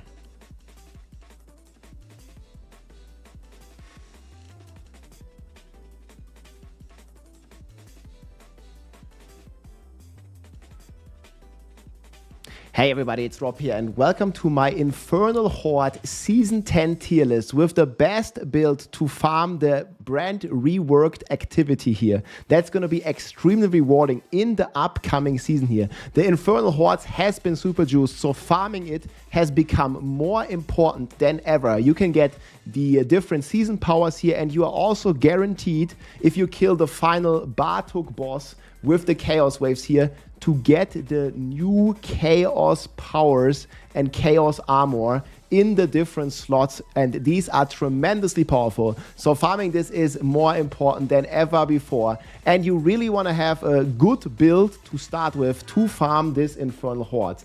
And we consolidated a full tier list here with the community, also to take down the boss at the end. So let's get into it here. Obviously, this tier list is still a bit subject to change. There's still a couple mechanics that we don't fully understand. But we only have basically this separated into two tiers. We have the A tier, like these are like the top dog, like the best of the best, the creme de la creme builds. And then we have the A tier here with still super solid builds, but they are not as strong as the S tier builds. You're probably going to be like 5 to 10% less ether with the A tier builds here. So coming in at number 1 is still the Hydra Sorcerer. So you know the Hydra Sorcerer from Season 9. Many people love it. You basically place the Hydra and it completely auto-aims at everything. And this Hydra Sorc has only received a small damage nerf. However, with the Ophidian Iris being a chaos perk, like once you get this Hydra amulet on your pants or on your boots or somewhere, you're gonna be flying through these Infernal Hordes like crazy. And we also got some pretty crazy multipliers here overall from the different chaos perks that we can use. Plus we can put the Serpentine amulet, plus we can put the Serpentine aspect on the amulet now, giving us 50% more potency. So Sorcerer is eating very good, and the very strong thing is that you can just place, you chill in the middle, you place the Hydra, and it's just gonna auto-aim at everything, and it's super strong. I think overall the Hydra Sorc is gonna deal even more damage than in Season 9. They did nerf the Serpentine a little bit. However, there's so many buffs with the Chaos powers and the Chaos perks that it's going to be stronger than ever. You also have the planners and the full tier list linked below, and all of these builds you can find right here on d4builds.gg. Very easy. The next strongest build here, number 2, or also in S tier, is the Evade Spiritborn. This is potentially the best starter build overall. And the great thing is here, with the Evade Spiritborn, that you can just stay like here, sorry for the quality, but you can basically just stay in the middle of the Infernal Hordes, getting way past 2000 Ether on the good runs here, and you just stay in the middle, and those, you know, blue feathers that like fly to the sides here, that go everywhere, they're basically gonna auto-aim at the enemy, so you don't have to move either. So that's why these builds are so strong. Hydra auto-aims and these feathers auto-aim, and you see there's a new boss wave here, and you're just completely one-shotting all the bosses as soon as they spawn with this build. And the great thing is, you don't need like the Hydra amulet for this or something. Like you don't really need, you know, crazy gear for this to work, especially with the new Alacrity power that is a chaos perk. Like I've seen runs up to 2500 ether, and if you're looking at the planner here on the Evade Spiritborn, you get this Alacrity power allowing you to permanently evade even early on. And then if you happen to find the Chaos power Sepan Sontek, you can perma-evade without any mythics, without any like big unique powers or something. You just need Sepan Sontek or early on Alacrity, and that's going to allow you to cast a Thunder Spike ever so often, auto-cast it, and just perma-evade like crazy. So that's, I think, a deserved rank 2. Then on rank 3 here, we have another Sorc build. Sorc is very strong this season. And this is the Ball Lightning Sorcerer. This is basically how it looks like in action. So very similar to the Evade Spiritborn is super strong. It's super mobile. The only slight disadvantage here is that you have to, you know, teleport to the monster because those balls, they orbit you. There's also another version where you shoot the balls like a shotgun. But from my testing, the balls orbiting you is better, and you just move around ever so slightly because you have perma-teleport with this build in the end game. However, this build's a bit more gear dependent than the Spiritborn and the Hydra Sword, I think. So this is on rank 3. It's still tremendously powerful, and you see the crazy amounts of ether that you get with Ball Lightning. And they have like a super strong scaling with Ball Lightning because you're getting so much damage based on your ranks with advanced techniques. And there's basically a lot of Ball Lightning ranks that you can kind of get here everywhere. I think it's actually best if we rock the Ball Lightning ranks here as well. The ranks is just so important because it's going to give us multiplicative damage with advanced techniques. However, you will have pretty high mana consumption with this, so I definitely recommend combining this with Mana Shield. Very, very crazy, very, very strong build. Then next here we have the Death Trap Rogue. This is making a strong comeback, and if you remember from, I think it was Season 8, the Death Trap Rogue was the best build in the game pretty much, and they've nerfed it the past seasons, but this season they are buffing it again. This is not footage from the PTR, this is footage from quite long ago, but you still see like it's very easy. You can basically just chill in the middle. This Death Trap is going to pull everything, it's going to kill everything, you're going to have crazy damage, and you're going to be super immortal. This is one of the most chill builds in the end when you have the right planner. You just need to figure out your resources early on. That's going to take a bit. But once you have this up and going with the crazy resource and overpower on every hit, plus the pull, they've even buffed this pulling. This pulling is even more AoE. There's a 50% buff here in the patch notes to the pulling ability of the Death Trap, as well as a buff to making Death Trap a core skill. There's a Chaos perk that gives you 2.5 extra damage from the PTR. It's this one here, the Enervative Strike. They buffed the AoE baseline. And on top of all this, they also ultra juiced most of the legendary Paragon nodes for the Rogue, going from like 30% to 50% X. So that's going to be a very solid build again.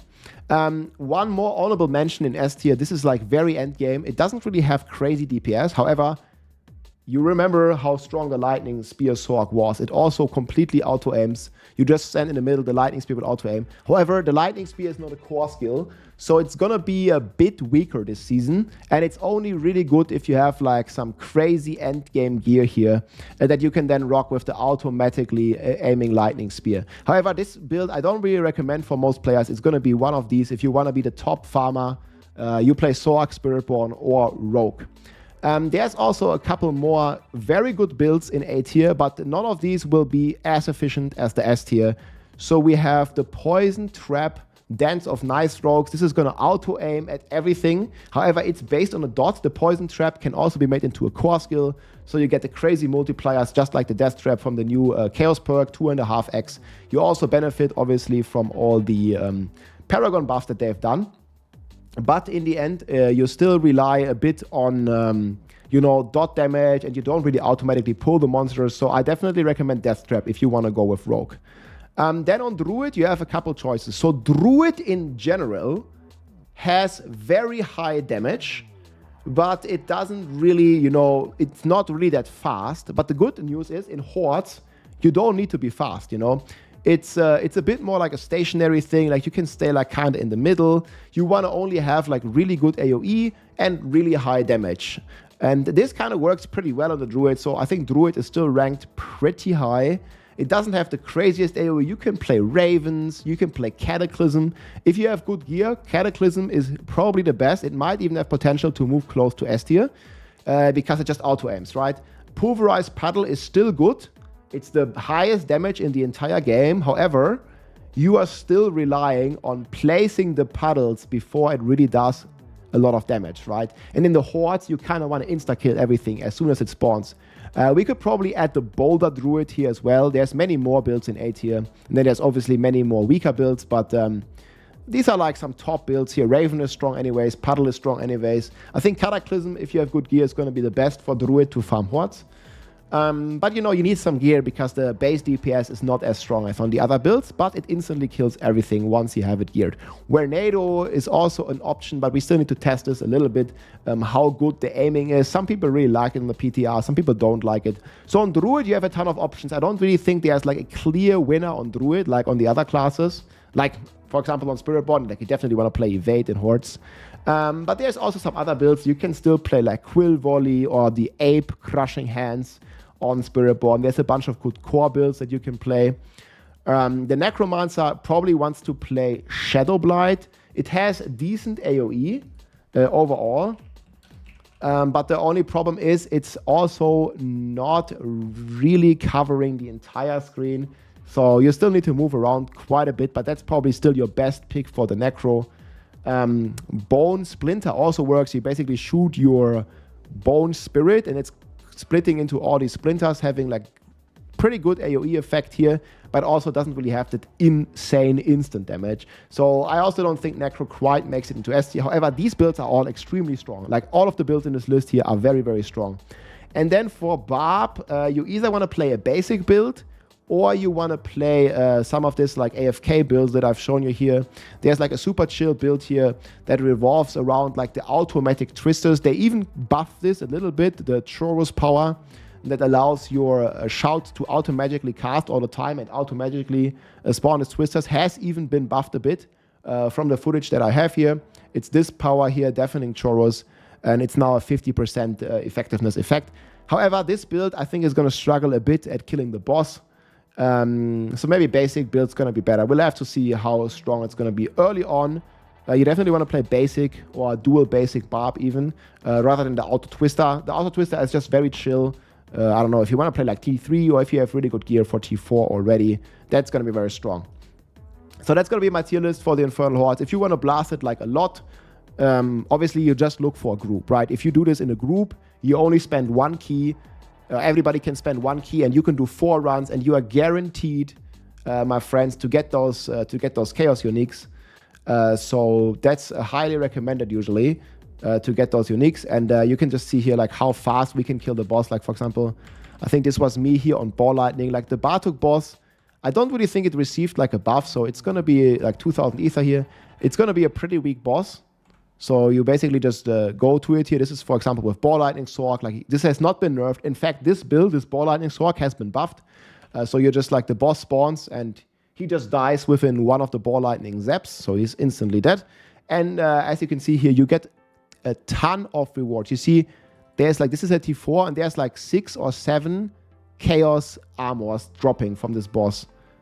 It's quite a lot at least. Like, I'm not sure if always this many drop, but it's going to be very strong here with the Ball Lightning and getting the chaos powers, or with the Evade Spiritborn, whichever one you want to pick there. And Hydra Sork, like for those of you who know this build from the previous season, I would not recommend going Mana Shield early on Hydra Sork, but just play with the Beast Power, and you're going to be flying like crazy with the Hydra Sork as well.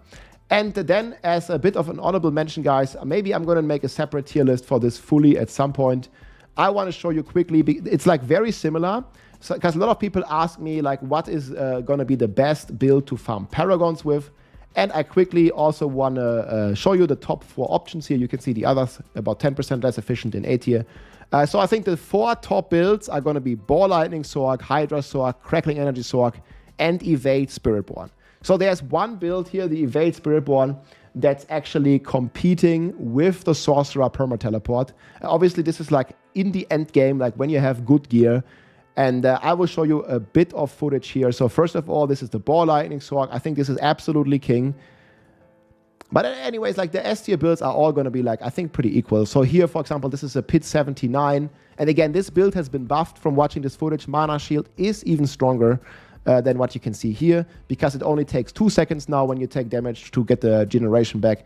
And this is not sped up. This is normal play speed. And we can clear the entire run in about 60 seconds on all these S tier builds. Like the goal is to do like around Pit 80 in 60 seconds. If you can do Pit 70 in 50 seconds, that's even better. Or like I used to like Pit 69 in like sub 1 minute. That's pretty insane times. And this Ball Lightning, it basically takes the damage and it moves it with you, right? So that's why it's so strong. That's why it's so powerful. And that's why we can like make these crazy like 60-second times here with that build. Same goes for the Hydra Sork. I think the footage that I have here is from 2-player. But this is also not sped up. This is just how fast it is. Obviously, this will require to have a Harlequin's Crest in the very end to have this kind of teleport speed. So this is not going to work early on. But like, you know, once you're like Paragon 200, 250, if you really want to go to Paragon 300, I think most players by that point will have a Harlequin's Crest. You can like guarantee farm it. You can get a guaranteed spark from Lilith. The immunity phase has been removed, so Lilith is very easy. You get a guaranteed spark from the season journey. So if you want to go to 300, like you're basically guaranteed to, at some point, you know, get a Shaco if you like care for it, if you farm for it. But you see like here, Hydra Sork, it basically like auto aims at everything.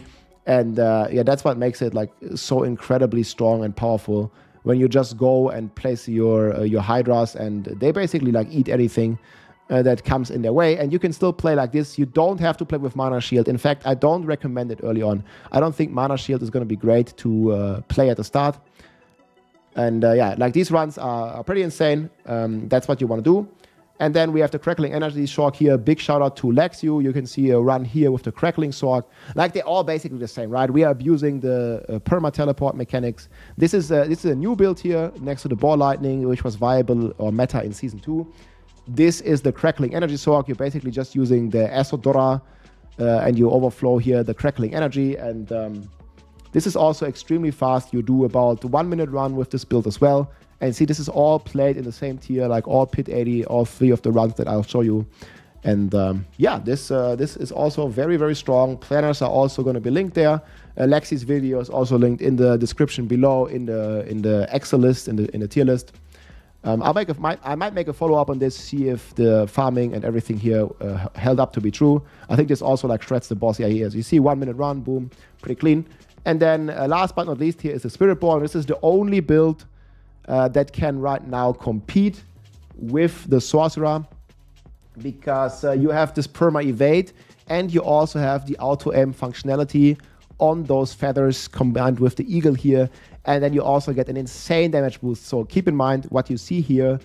The Spiritborn gets about a triple damage buff. You're getting the Vital Strike key passive buff, you're getting the Sunbird's Godget in the Chaos Power, and for whatever reason they also decided to buff all the legendary Paragon nodes on Spiritborn. I think Spiritborn is pretty overcooked now. Like it's really, really, really powerful.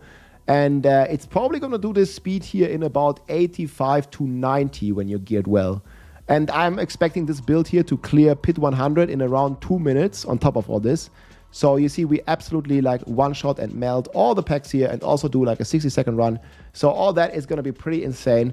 And some honorable mentions here in the A tier, it's about 10% less efficient. Death Trap Rogue is still very, very strong. Poison Dance of Knives, many other Sork builds. You can play like Meteor. You can like play a bunch of the core builds on Sork. There's also a lot of core builds on Spiritborn, Quill, Crushing Hands, Rake, Stinger. They're all going to be playing like, you know, around Pit 100, but they're going to do around 2 minute runs, which is quite a bit less efficient. Maybe they do 90-second runs, but it's quite less efficient. Like this is really like 60 seconds. 60 seconds, and this is about, I don't know, 80 to 90 seconds, but a higher tier. 80 to 90 sec, but higher tier. So it's gonna be something like this in the end. Like you're gonna probably like play Pit 100 with these builds because they are like much stronger, especially like the core Spiritborn builds and stuff, the Puddle Pulverize. Like it's probably gonna like speed 105 in like, you know, 90 to 2 minutes or something like that. Same for the Shadow Blight Necro and same for the dual basic Barb if you want to play those. I have videos on all of these on my YouTube channel here. We'll see what's going to happen there. But I think these are the top 4 builds if you care about efficiency, if you care about Paragon farming. And yeah, that's about it, guys. Infernal Hordes is crazy. Paragons are going to be crazy. I think you should, like, first of all, care about the Infernal Hordes and just pick whatever build that you have fun with. Every class has an S tier build, and every class is gonna, you know, do very comfortable on the Infernal Hordes and do very comfortable farming Paragons. It's just, you know, like some classes are like still a little bit better, but every class basically has an overall S tier build, and it's gonna be a fun season, guys. Hope you enjoyed. Let me know which class you are looking forward to play in the comments down below. I hope you enjoyed, and let's see if we can get 3,000 ESA in one run. We'll see. Take care, my friends. GG. Scavenger, thanks for the prime, my friend. Much appreciated. It was 20-minute video. I think that's fine, actually. Infernal, hordes, and best XP farming builds tier list. I don't know what I'm gonna call it. That's probably a bit long. The tier lists are like so similar.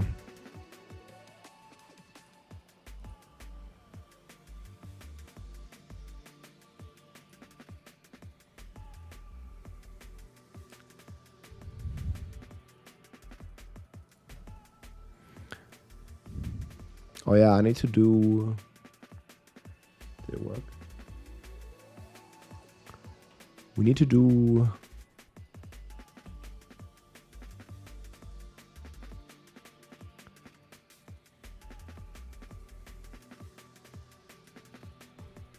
So /endgame.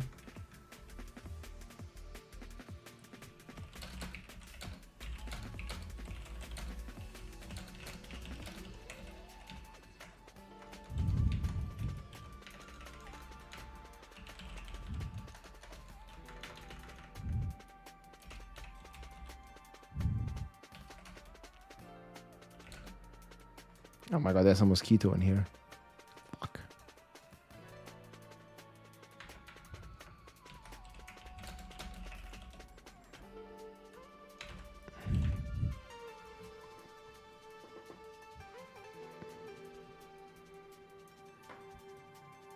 Will the expansion be on discount soon? I don't know.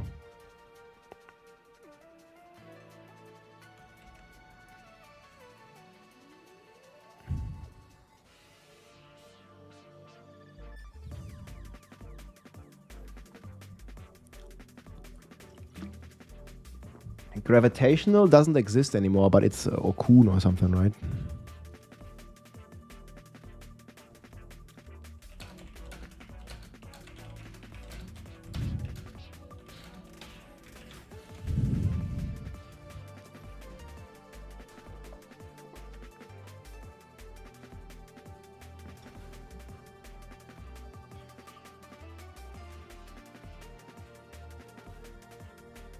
Okay,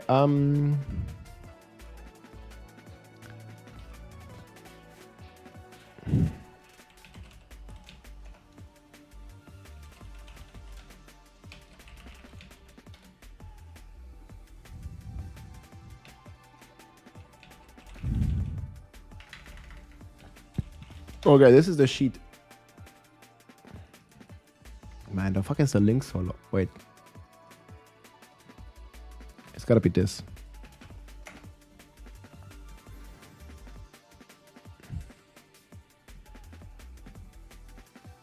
Sleepy Kobe, thank you so much. I need to re-enable the alerts. Thank you for the T1 sub, man. Much appreciated.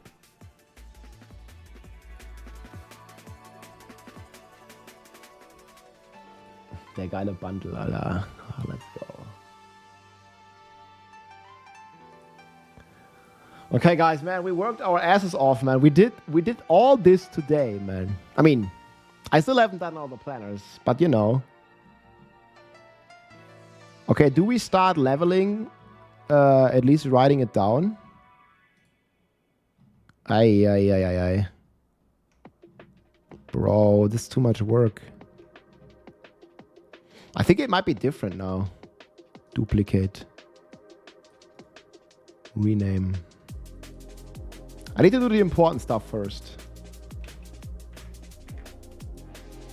I'm just gonna call this Hordes tier list. It's too complicated otherwise. Okay, I think I have this. I don't think this is a good benchmark.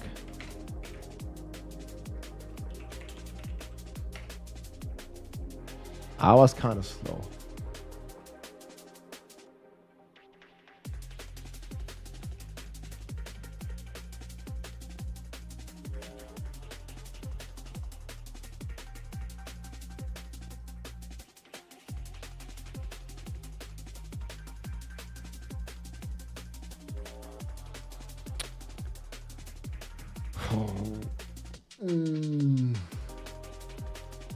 Might need a break before this. Thanks, Neville. Yo, I might need a break before we do leveling, bro.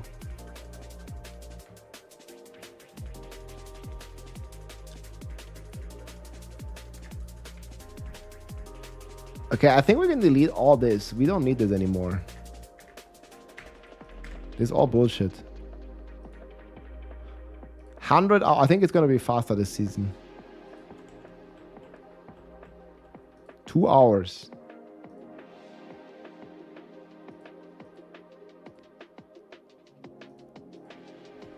I think we can scrape at least an hour this season because we have some pretty good power creep.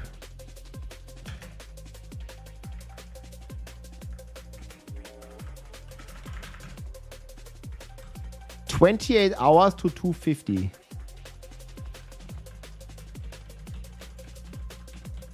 $28 hours to Paragon 250. I think we were faster. I think it was less than 24 hours. Can I check it? Take a short break, yeah, we might.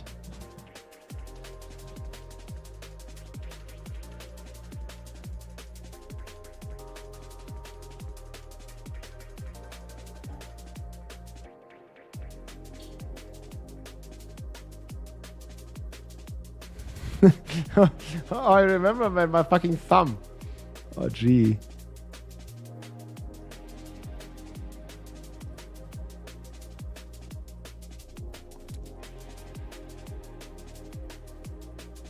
Fuck, man. Why did we not have a timer, bro? When did the season start? This is July 2nd. July 2nd, 8 p.m.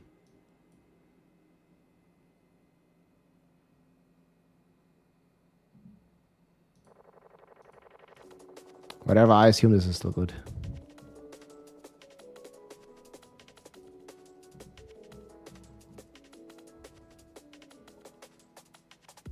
$8 p.m. That's about 24 hours.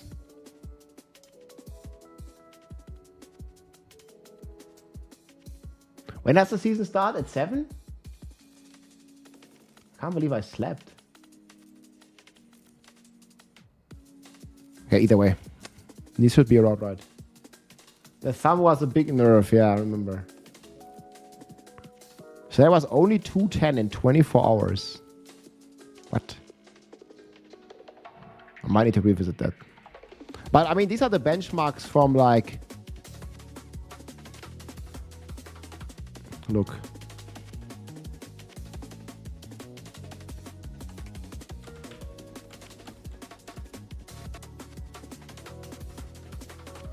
$87 hours.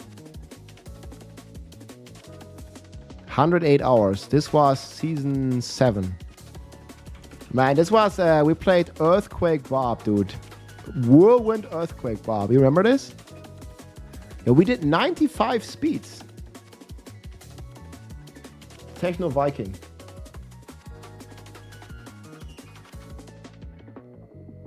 Yeah, this build was insane, man.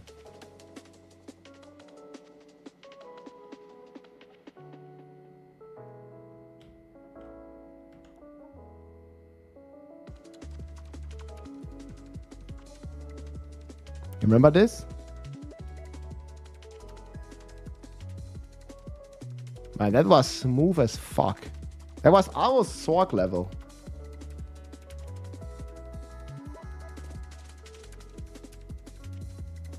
I'm gonna miss this build. 30-second run. That's in 95. 35 seconds.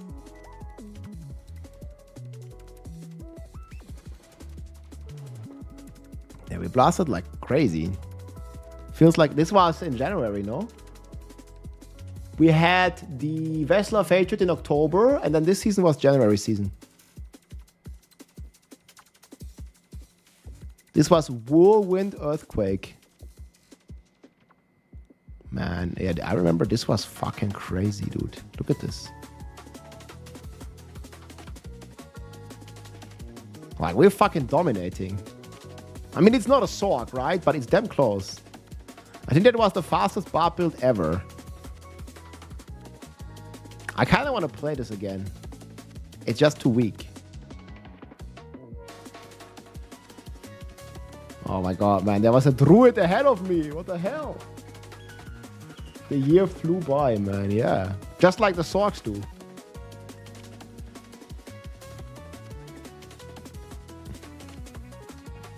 I actually did use teleport a lot.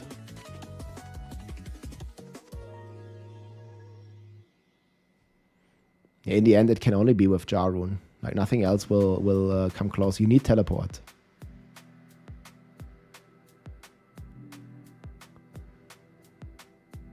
I mean, this was like instantly killing everything on 95, man. I think this was before they rescaled the pits. But I also remember like Earthquake was fucking uncapped and double dipping.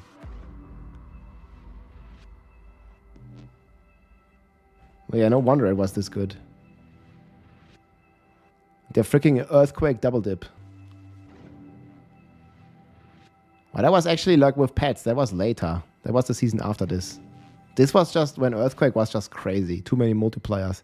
No, the strength scaling was uncapped. They now kept it, but back in the days it was uncapped. That's a build.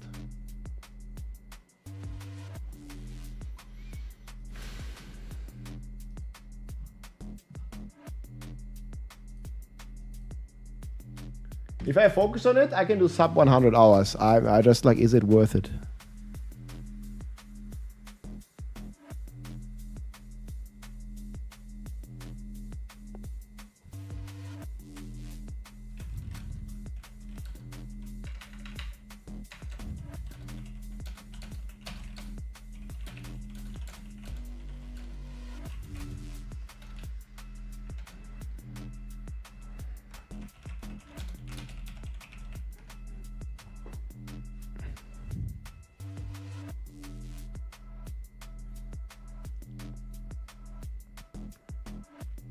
That was season 7. That was cool, dude. Okay, guys, what is the best way to level?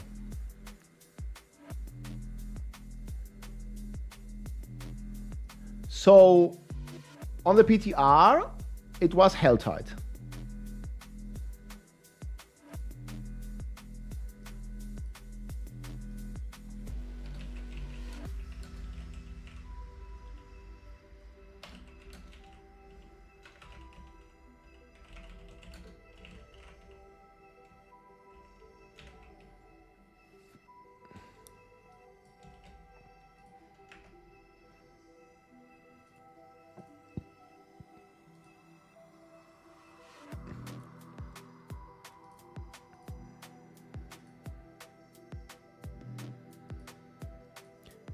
Can you grab the mercenary at the start of the season? You can, right? I need to double check some stuff.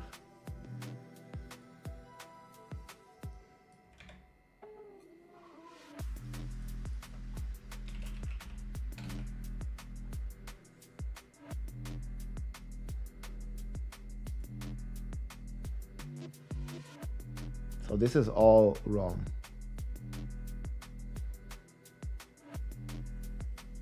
We're not going to do any of this. I think this doesn't exist.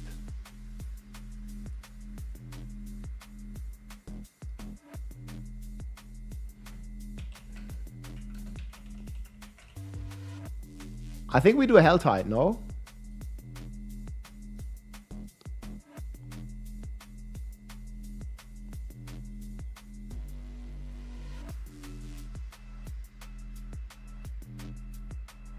Oh wait, we don't have to go to the... No.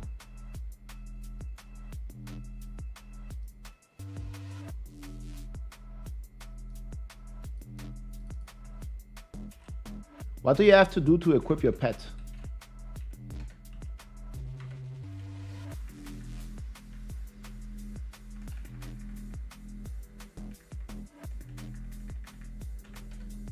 I think you just click it, right?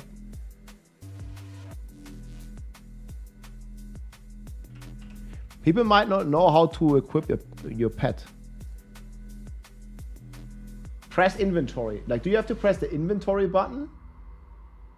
Okay, let's go in-game. I don't remember this, man. This is too advanced, man. Too advanced.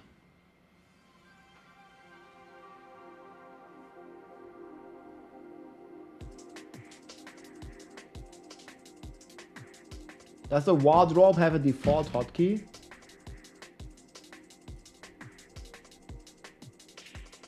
It's just inventory, wardrobe. Or does it have a default hotkey? The dual basic or Horde? Dual basic. I mean, you can play either one. Does it have a hotkey?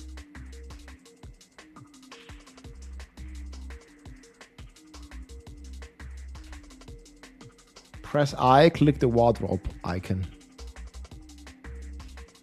It's too complicated.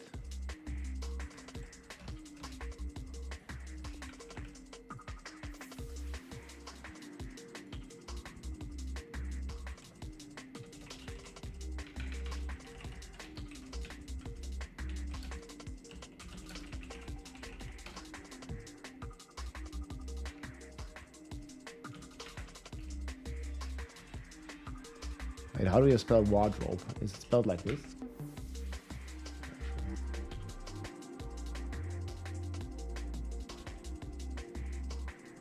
You can grab your mercenary instantly, right?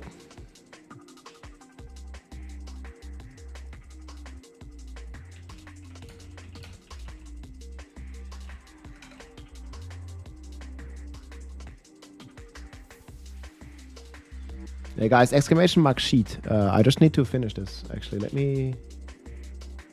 If I go incognito... Does this work?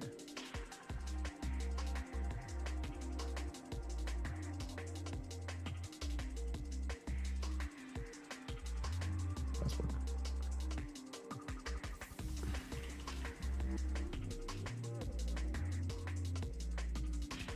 My season 10 sheet.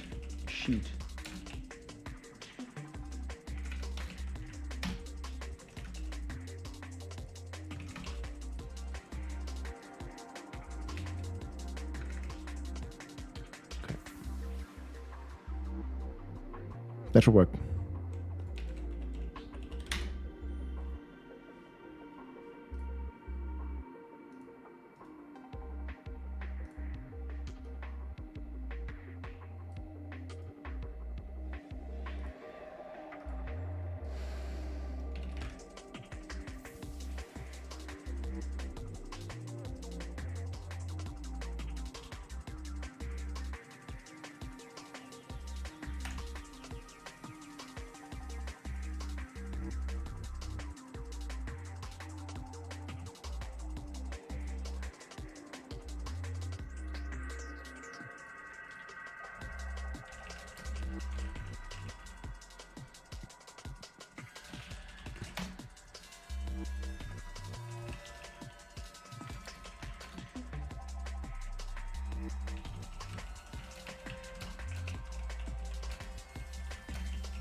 Lightning.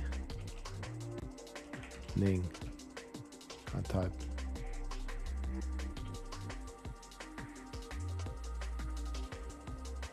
Do we do companion druid?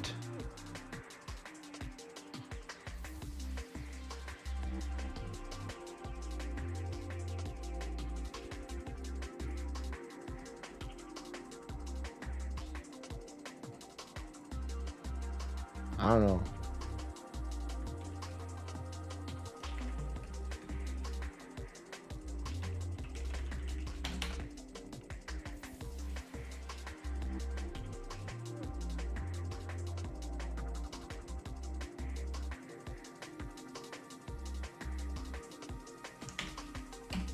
Not with P.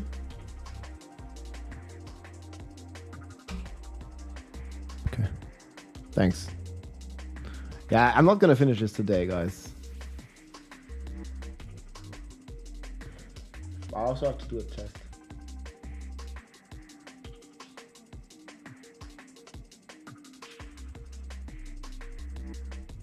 Companion or pulverize?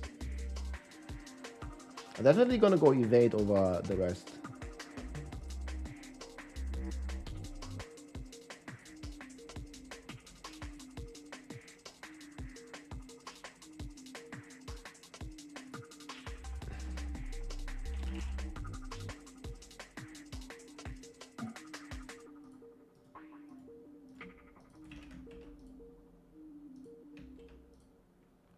I think Spiritborn might win.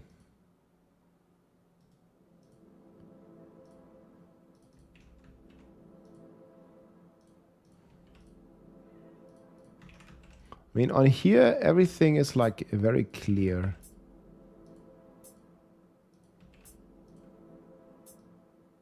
Minion Necro, I don't fucking know.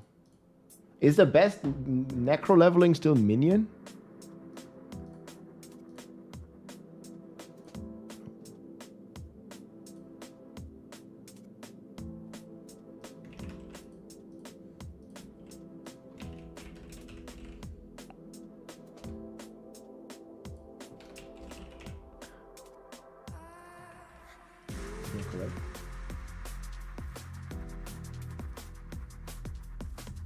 Minion Necro is weak.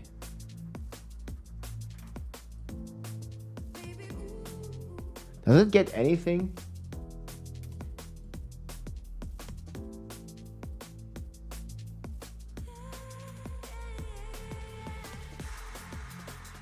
It actually sounds pretty good.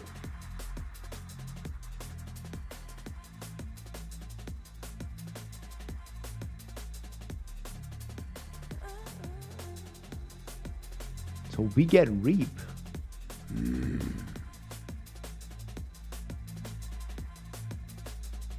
Do they carry our runes? I gotta test this. I don't know. This is work in progress. Whatever.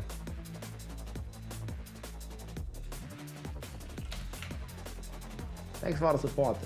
Baka with the prime. Thanks. I gotta do this all tomorrow or Sunday. I want to do leveling on Sunday. Deathblow? Deathblow sucks. I mean, you can do T4 with Deathblow, but there's better builds out there. Did they say something about the starter sets? Like, usually they do this.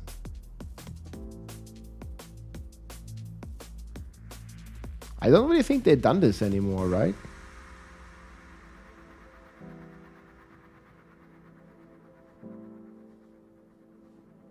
They were like pretty shit anyway.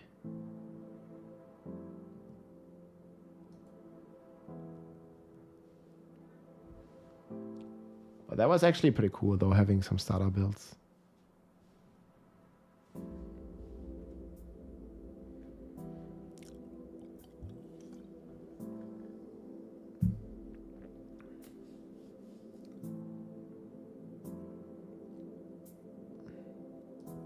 Yeah, Minion Necro is still good.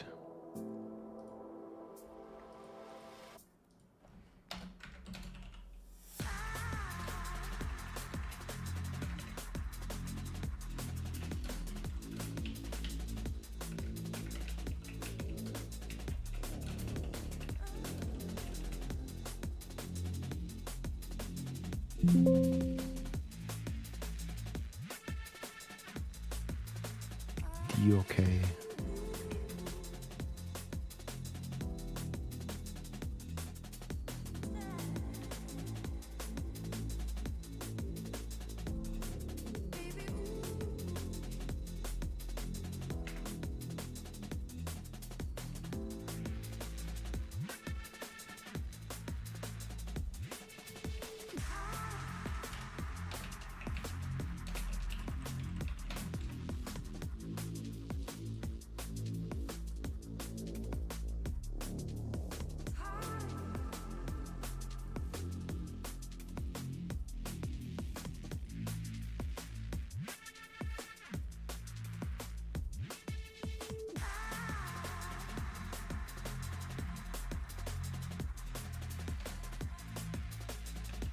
So this one needs to link to this one.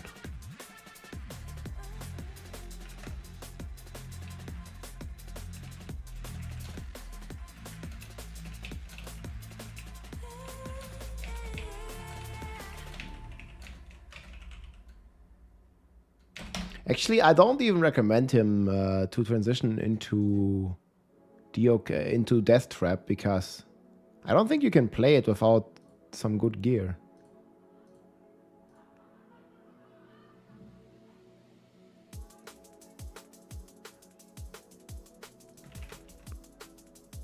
Yeah, this is also going to be variant 1, and I have to do it. Can we realistically play this build without Ubers?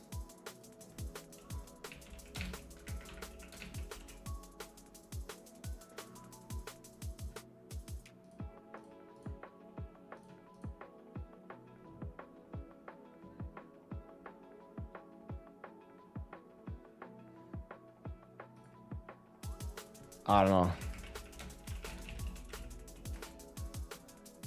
Maybe we can, maybe we can't.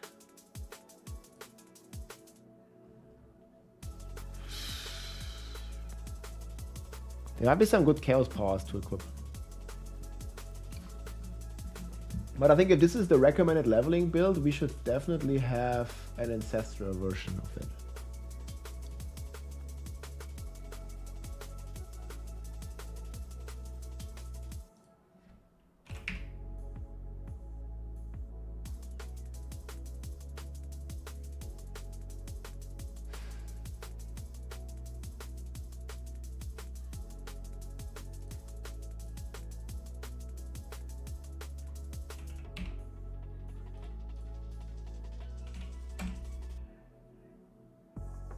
Maybe like this. Like this. Oh my god, there's a mosquito in here. Shit.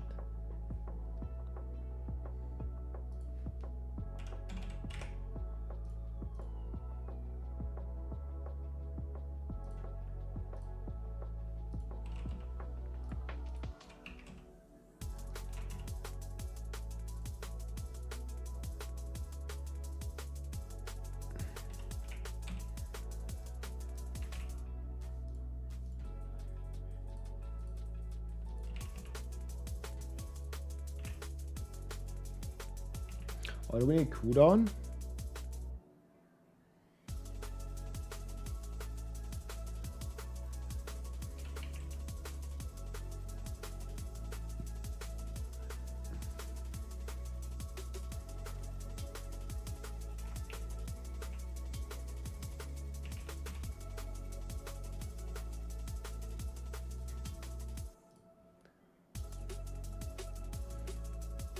I want to make this like a Paragon 180 or something, so it's easy.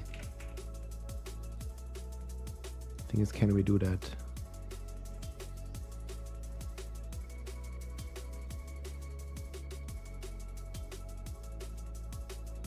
More points. I don't think we can save any points here.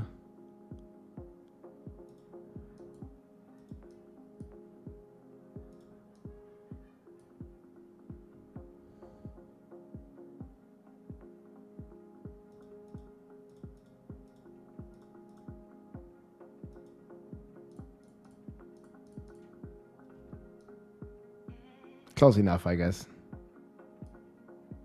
These are really... I mean, these are pretty good. Okay.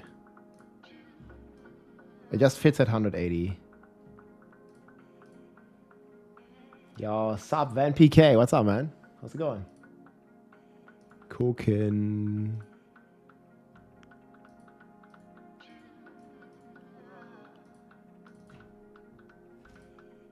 Pulverize or companion.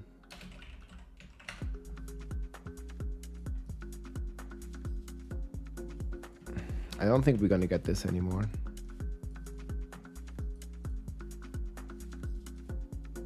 A minion necro.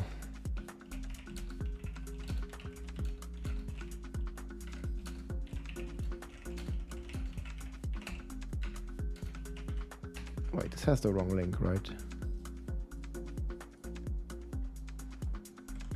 pass.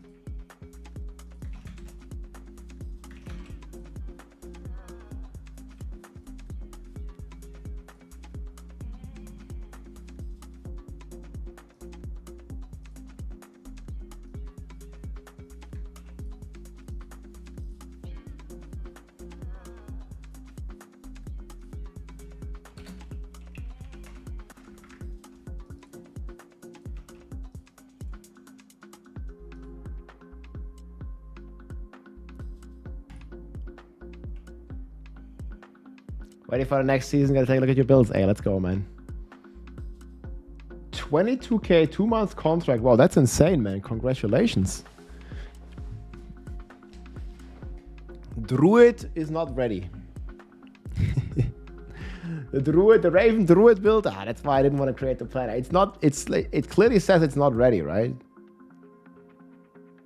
Yeah, work in progress. It also has the full wrong Paragon.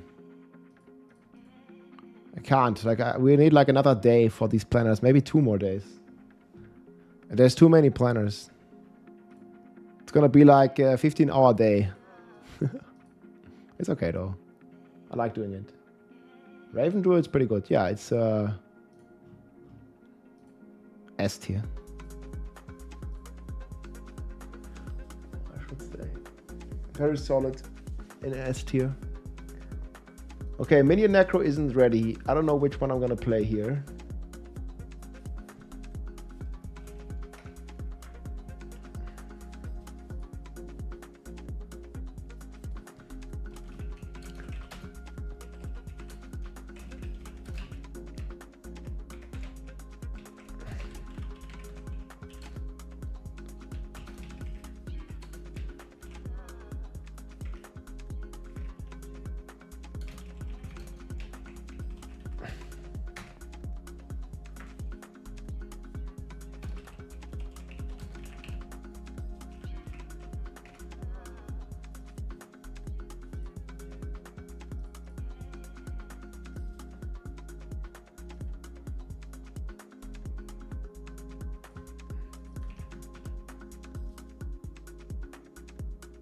Gotta open the leveling build.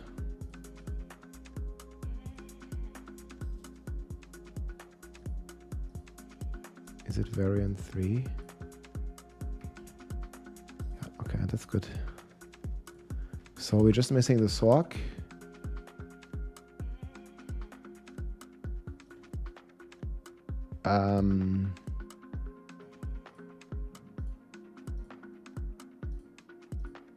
Ball. Hydra.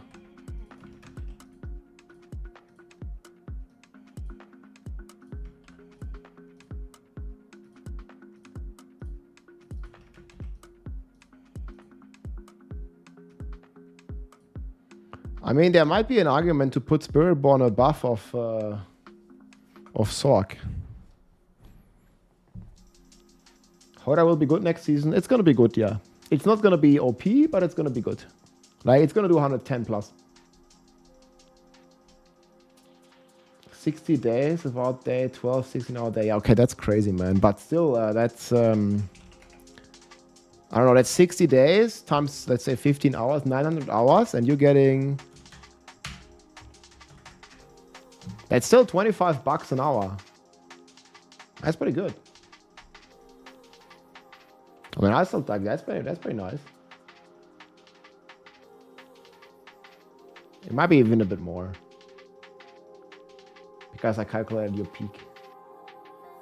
I'd say it's more like 12-hour days over 60.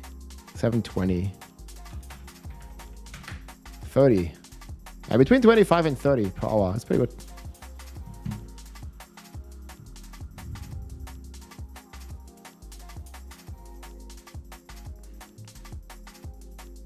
Solid, man. Solid.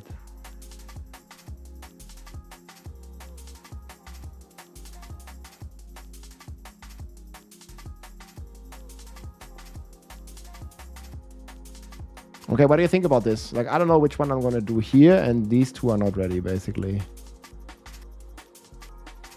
I mean, we can make them yellow.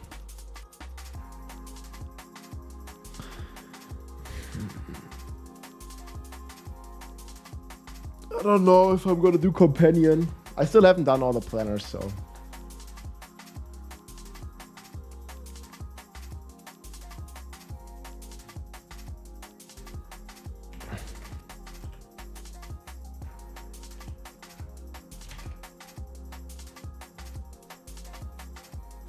Do people know what this stands for?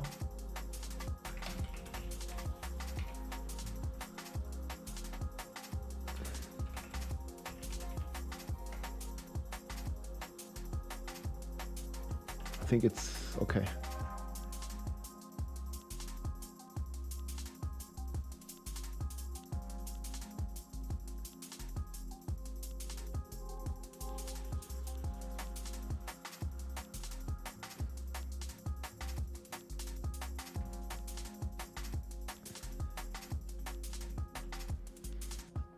Leveling to 60 will take.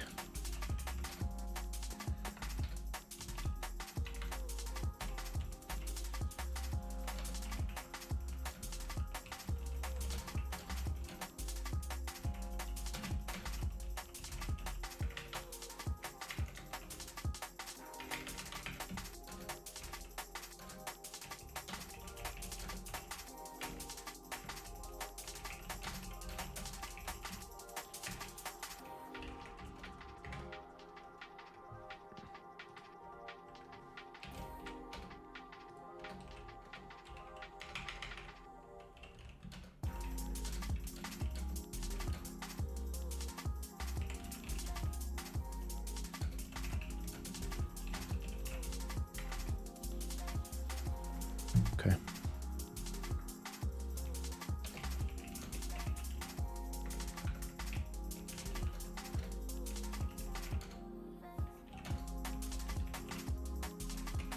Okay, I think that's pretty okay to say.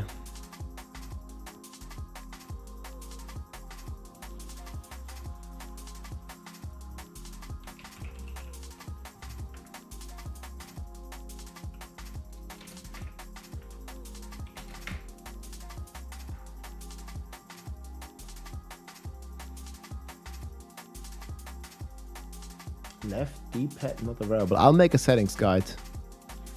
It's gonna still come out. I have so many guides to make. Finally back, yo, Ron Perlman, what's up, man? Is Barbarian back? Barbarian has 1 or 2 S tier builds for sure, yeah. I mean, I have only locked in 1 build. It might be Horde as well, but I think Horde is just gonna be so much weaker than the other S tier builds. It's very, very hard to put it there.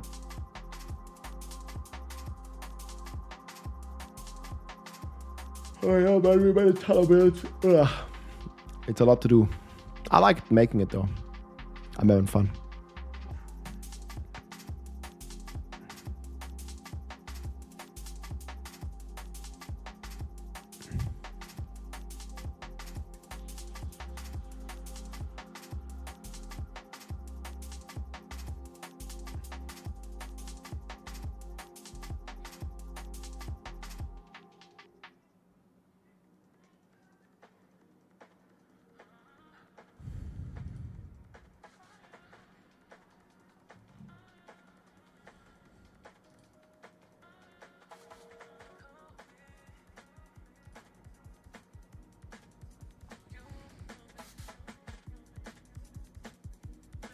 What did we get here?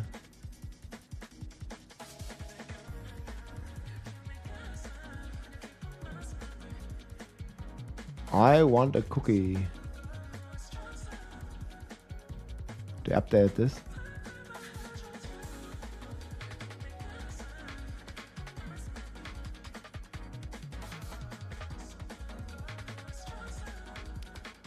That's a Chaos Rift.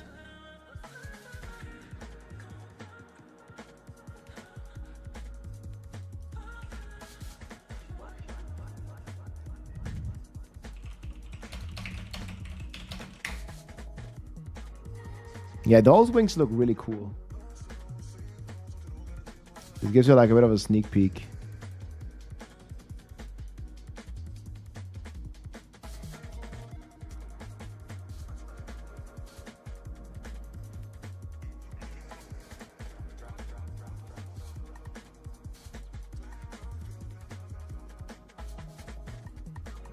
Chaos waves. What's this?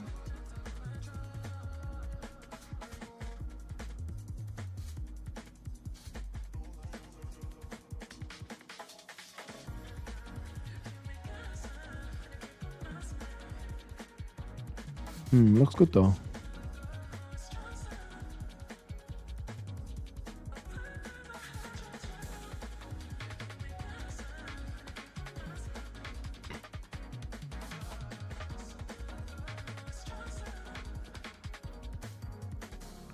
Yeah, PoE has really good stuff. But I think overall Diablo has even better controller support, no? Okay, I know I need to do this. This one is locked in.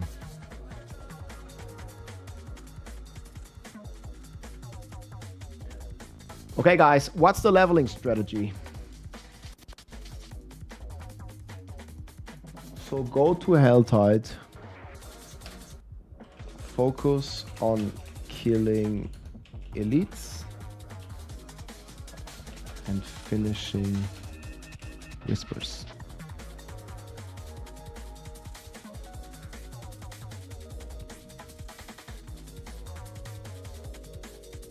I should say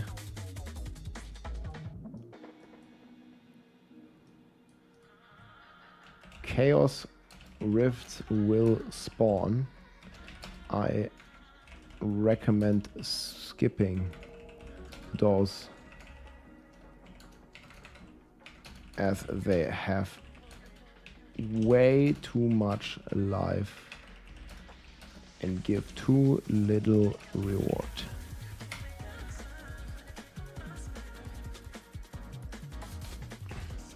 I think they were not worth it at all, man.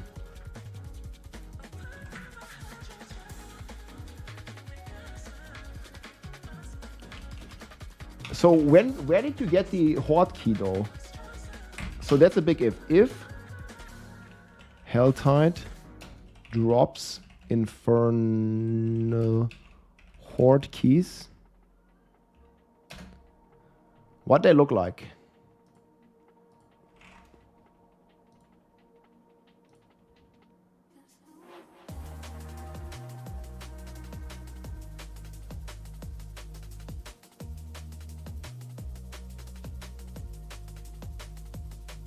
I think it was giving me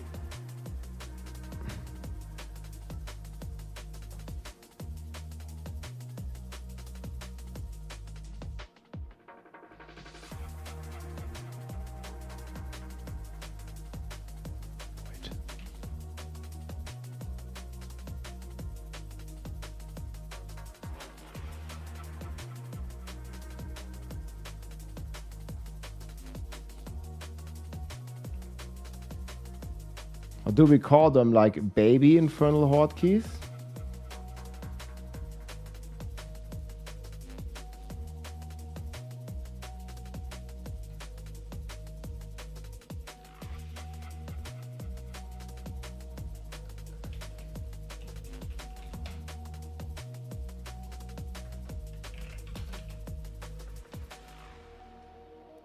If Helltide or the season quest.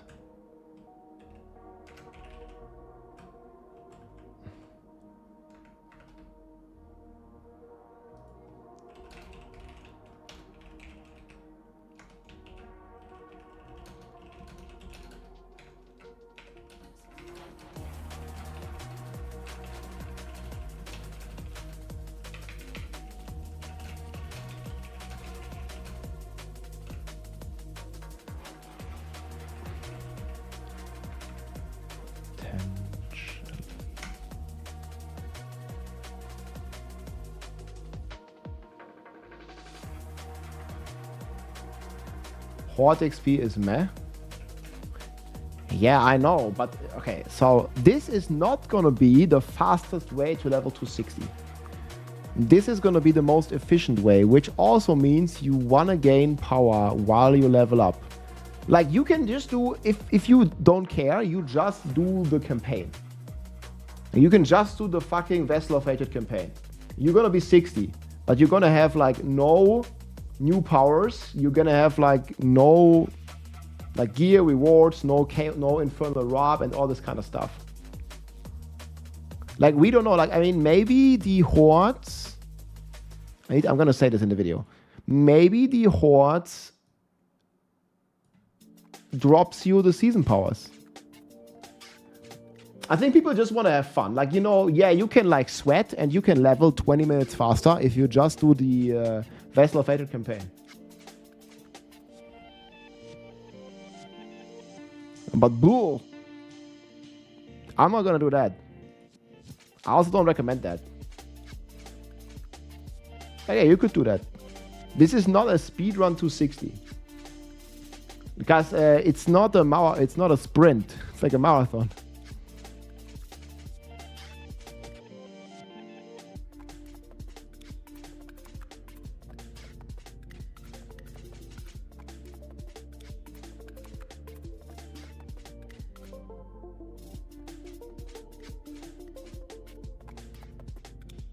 I would actually say we start the game on hard.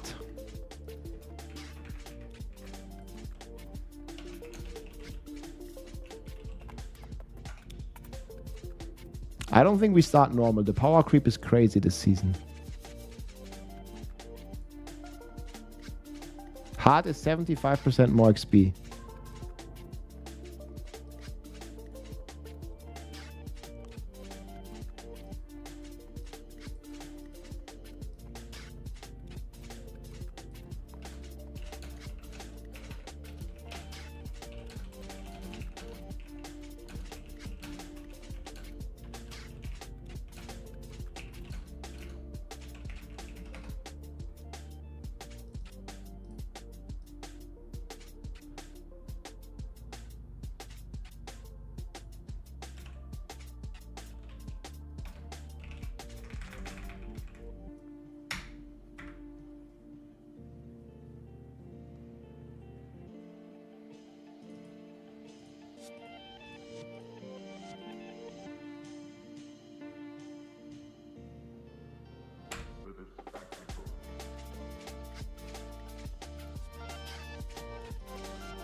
I need to say that you can do the Vessel of Hatred campaign.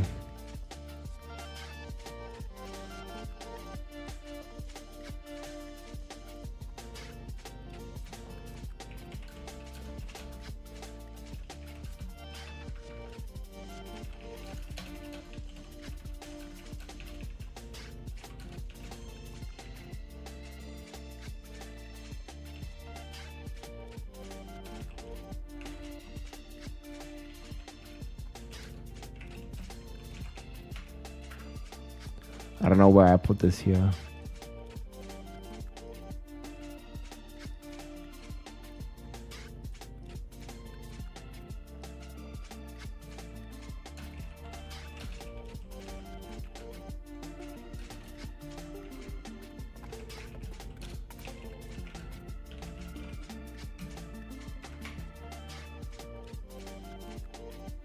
Do you recommend killing the world boss in the first hour for the loot? No, skip world boss. I'm not gonna type this all down.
Do we still do the strongholds?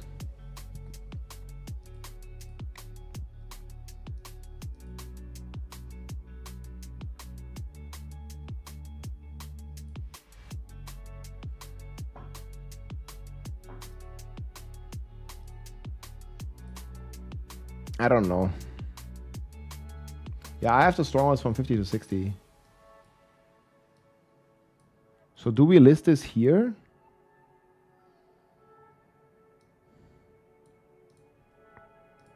During 5-minute Helltide breaks.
Uninsured on the whip, kitty, that's bait.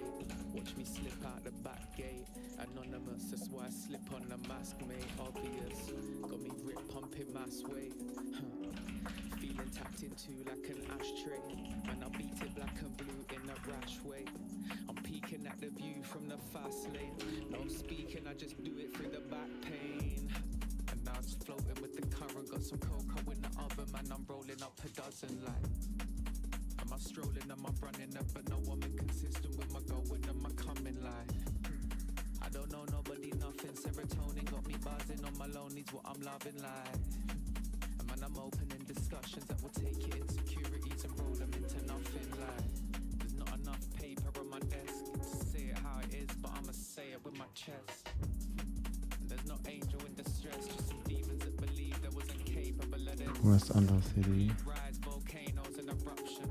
I see lies navigating through assumptions and declining, innovating in abundance. And each line I'm separating from the substance.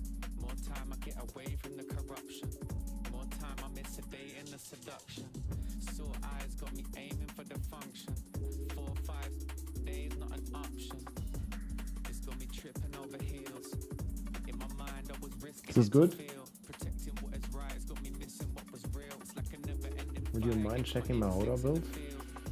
Sure. And then emotions are revealed, proceeded to provoke the inner potions that I sealed, feeding up the roaches that live closely in my fields, for sweeping up the souls and seeing oceans isn't real. Scapegoating on my way home, stay stolen on this payphone. Looks pretty good. Say so. What about these gaping holes in my fate? They won't like it when I rearrange it. How do you overpower? Or you just don't? It's got me lost inside, feeling kinda ostracized. So tell me what's the cost to buy this feeling to belong with mine. Demons never strong as me. Angels find and following procedures just to honor me. Feeding my astrology. I feel that's what it costs to be part of this economy. Stars looking down on me. So many answers in the darkness I have found. Do you overpower DMC? I mean, it looks like damage-wise, it looks very good. You should have took it there. Only got yourself to blame, regretting what you couldn't bear. Ain't got nothing else to say. Keep riding out your inner fear. Evil coming out to play, divide it into little squares. So I double down, the bright light summon up. I spread love around and dive right under. I'm from the upper brown, collide like thunder. Cry tears of rain in the nights when I wonder.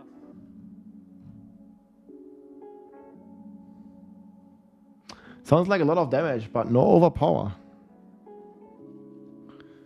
I mean,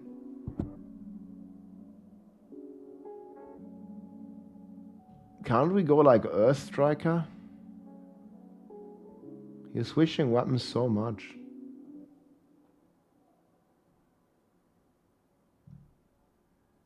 You have Xan, but... Man. That's gonna happen so rarely.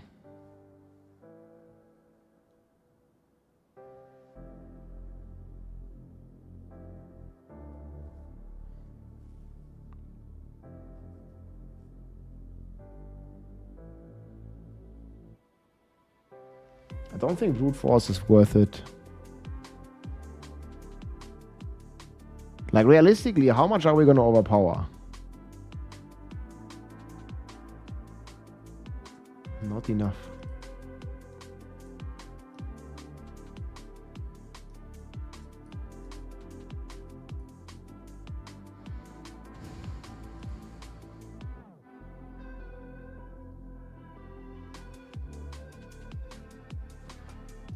I hope it's good. Looks solid.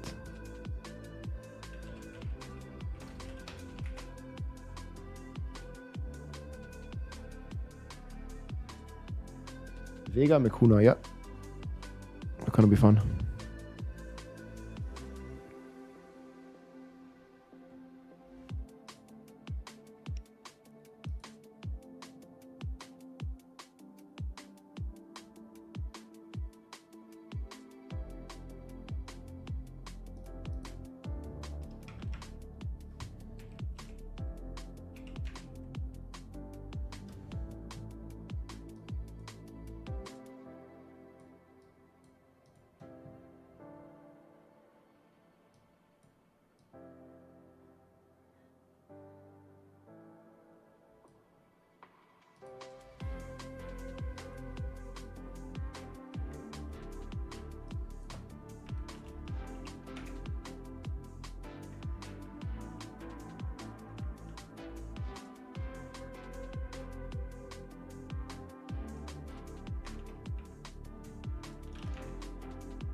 So this is 1 hour. Should be like level 30. Let's do level 30.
Maybe using dual basic bash and frenzy?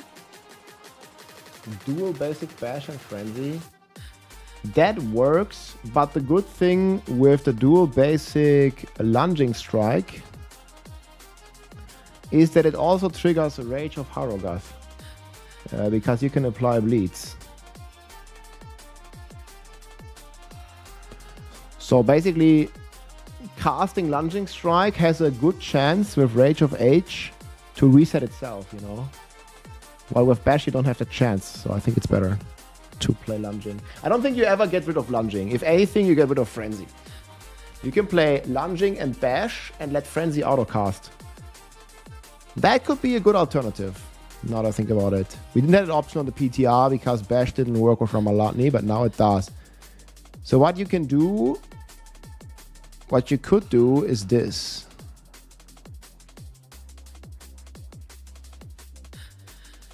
Yeah, I don't even know what we even play. Fury. We certainly don't need it to overpower. Don't even play any Weapon Master. We could do this, actually. Cause Frenzy gonna autocast. Frenzy gonna autocast with Battle Trance, lucky hit. And then we could just do Bash. But I don't know. I'll have to test that. I don't know. I don't want to make it into the planner because we don't know if it works properly. But that could work.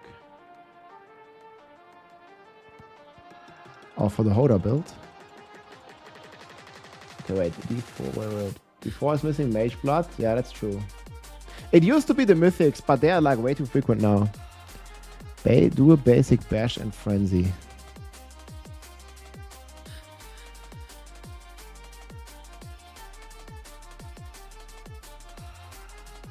Okay, so like this into Bash for Horde.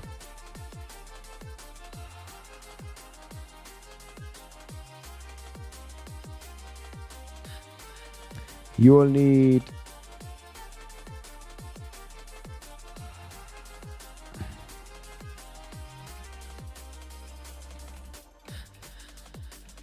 you would need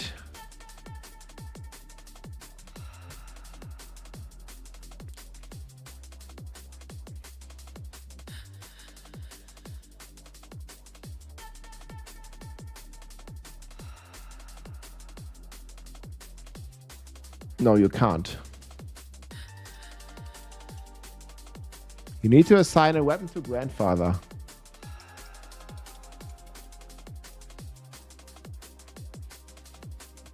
You can't have Frenzy on the bar. But Frenzy should autocast anyways. You need a slashing attack. Like Frenzy, Horde, and Bash, they all can't use grandfather as main. Right? So if you make this a mace,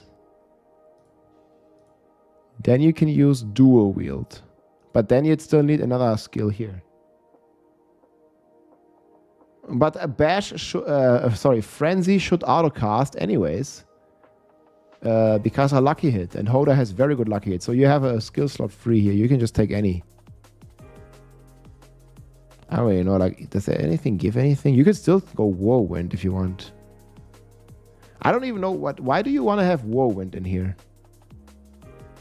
It doesn't really make any sense to have Whirlwind.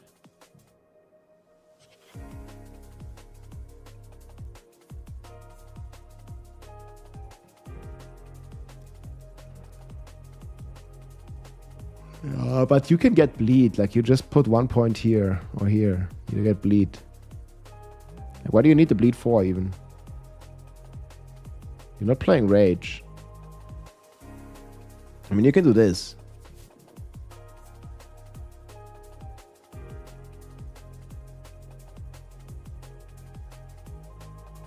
I think it would be pretty insane.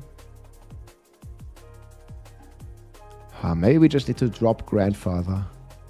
I mean, Grandfather is good because of the resource. It's double scaling, right? But what if we do Earthquake, Limitless,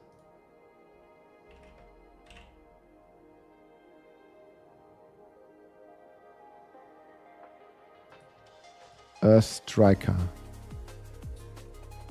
You could pay this, because you're already doing the weapon swaps. But 8 times, man.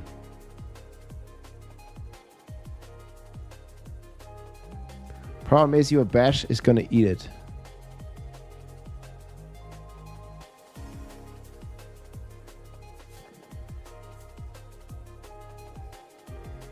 It's not worth it.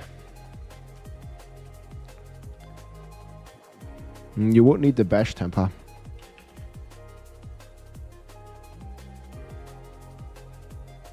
Oh wait. God damn it. They fully removed this Bash cleave. Yeah, I don't know then. can't cleave with bash anymore. It's just twice.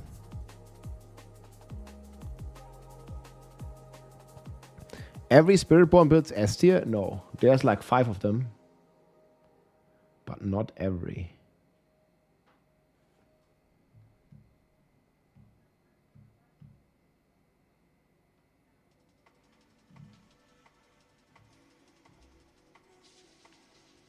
Thank you very much. Yeah, Spiritborn is quite crazy.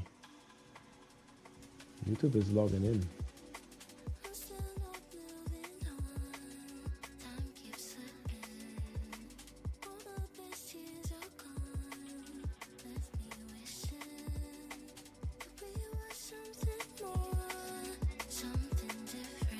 I don't know. I don't want to do this right now. But it looks cool. Like there's a lot of cool potential on the bar, but I don't know if it's really going to be strong.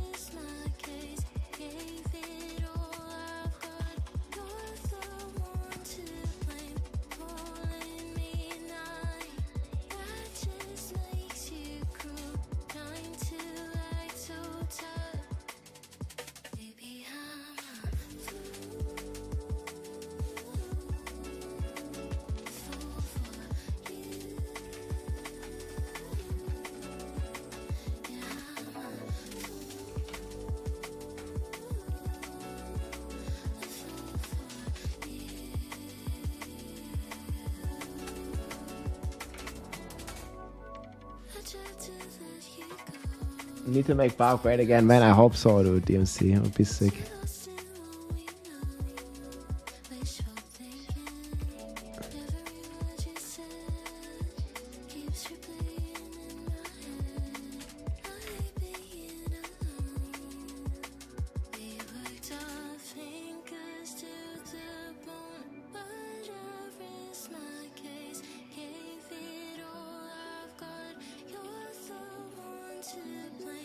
Okay, this is different.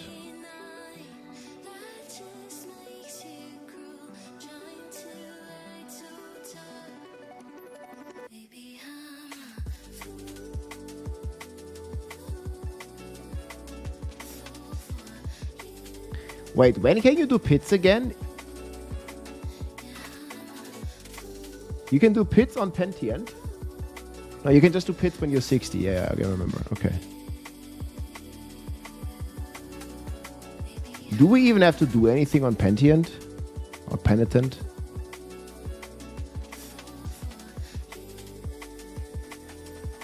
Escalating doesn't exist anymore.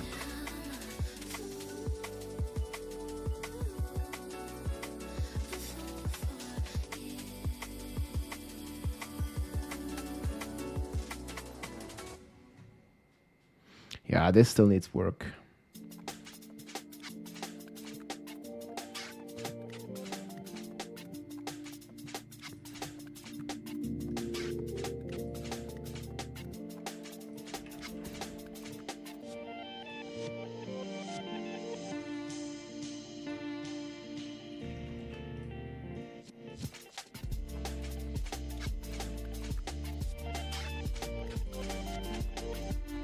Does this work?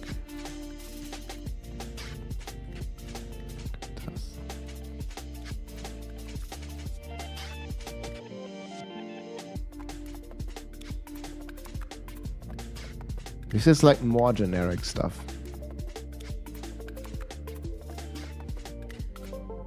Where's my sunglasses? That's right. Need more glasses, man.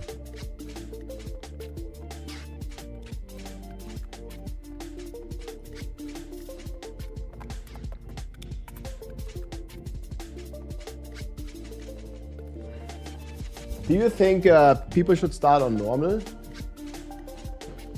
I think the power creep this season is so high that hard is the way for everybody. The only thing that you have to ignore is the fucking Chaos Rifts. They were so bad early on, dude.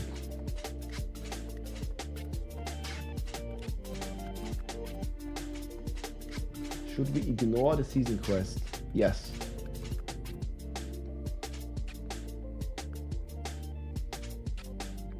I mean, that was the best way this season.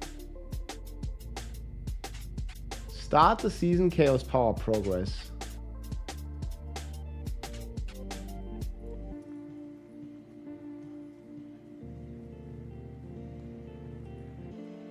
I'm not even sure if it's the best. The season quest is usually pretty shit. But most likely, like in the last 2 seasons, the first step of the season quest is just like, I don't know, do like, I don't know, like the first dungeon, and then you unlock the reputation, right?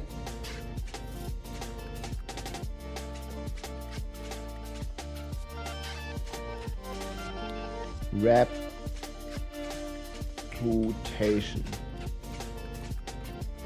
That's usually what it is.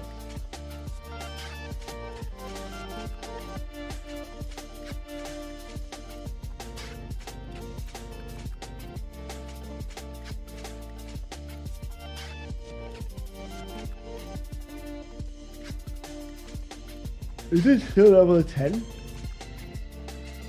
I don't even know.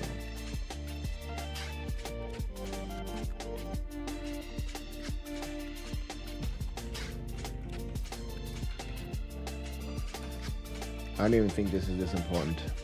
I didn't do this last time. I think it really matters.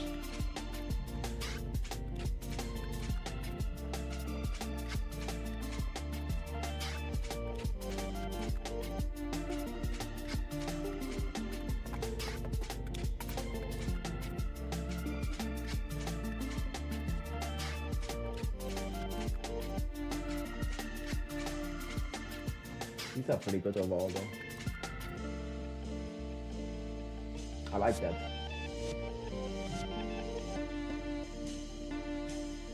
Many different ways to level up.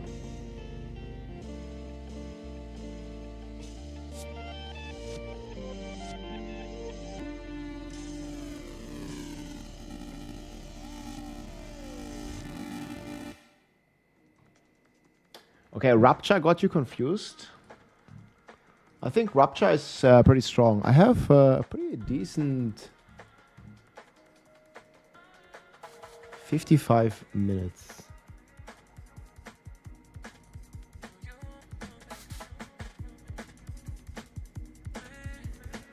This one.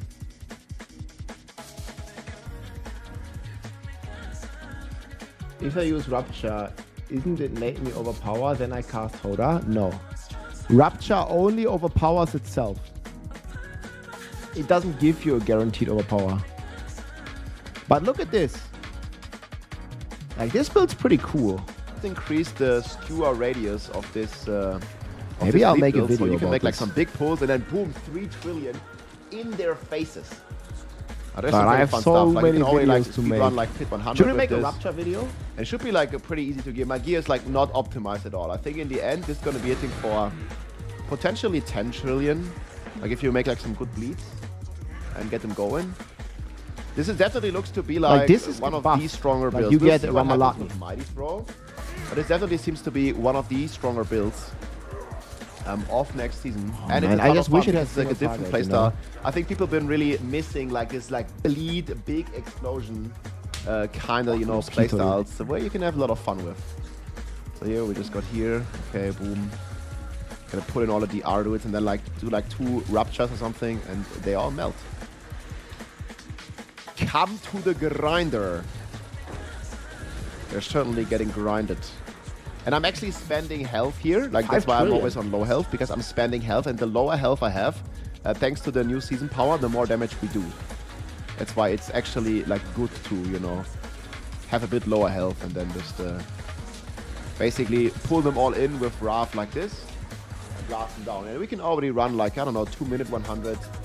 The only problem that this build has a little bit can be single targets. I'll show this to you on the boss. Like, I don't know how we're gonna kill the boss though, guys. But it is a ton of fun, like just farming, like running around, especially if you want to do like a, you know, like a bit more like chilled. We'd have to figure out how we kill the freaking boss. I don't see it. Like, look at the boss damage though. Like, it's great until you see the boss. Like, boss fight, 4 damage.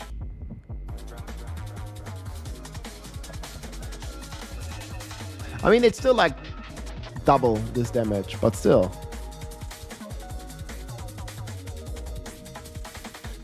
It's a cool build until you realize the boss damage sucks.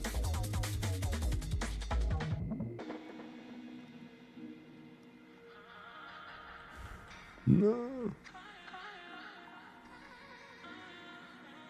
It's so rib, right? Like it's like so good, and then you see the boss, man. Like you're like, oh man, I'm blasting, hitting for 5 trillion. And then there's this boss, man.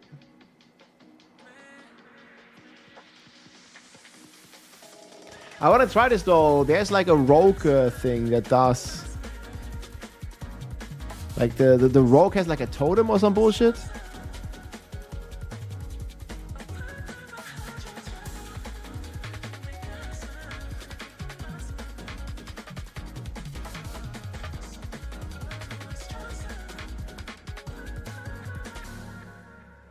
Rapture is B. No, I think it's gonna be A. Keep in mind, we were not playing with the Ramalatni Ding Dong here. So do we make a quick overview of this build? Are you guys interested in this? Or should we rather focus our time on another class? I wouldn't really mind making a build, guys, for this. It's gonna be like a 10-15 minute video. Make Horde instead.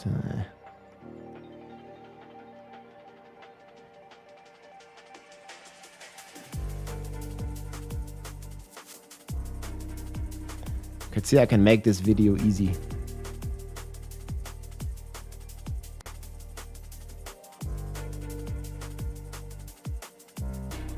Focus on the Barb Nation. I mean, I could make Horde as well. We still have 3 days. Well, I still have so much to do, but we still have 3 days. Yeah, this guy needs Bane of the Stricken, bro. Touch of Death, easy to play. Yeah, I talk about this all in my !TOD build. I would say Touch of Death is pretty easy to play, yes.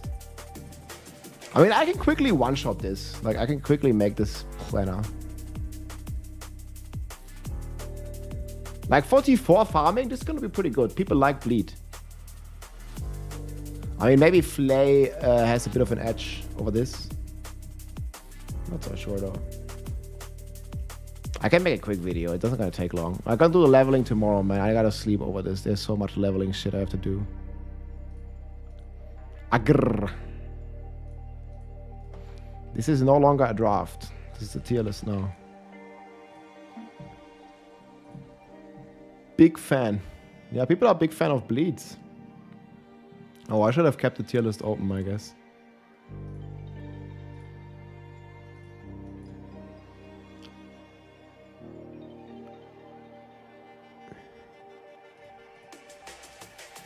Do we even have any, like, Barb artwork in here? I guess that's a Barb.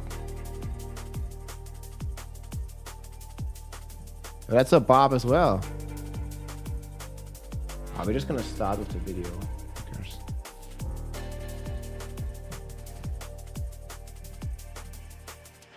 Isn't Whirlwind better? Now, Whirlwind also has a big single target problem, man. Like...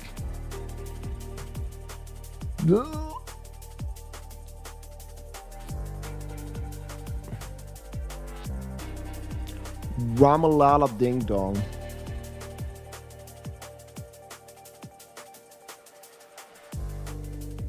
I think I might have not even played Wanton Rupture.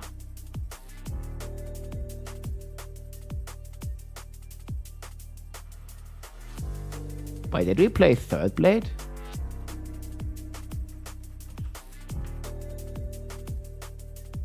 If yes, why?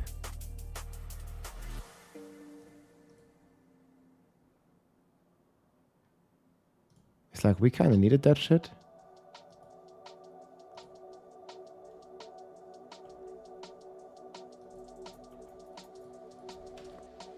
As you like stack, we're like only 200 Paragon here right now. Bar billions and billions. I mean, that's.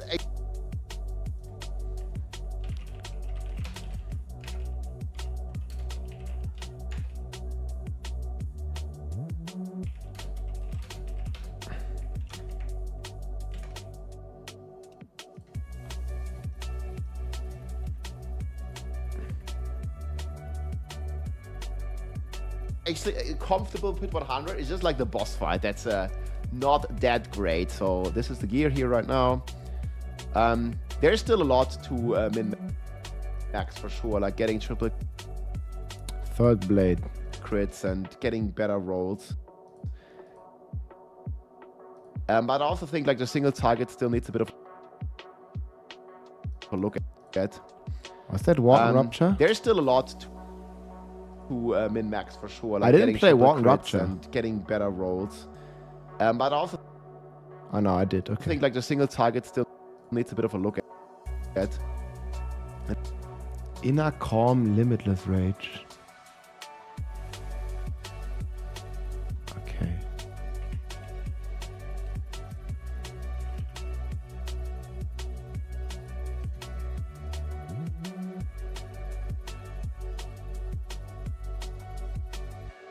I don't even need tech.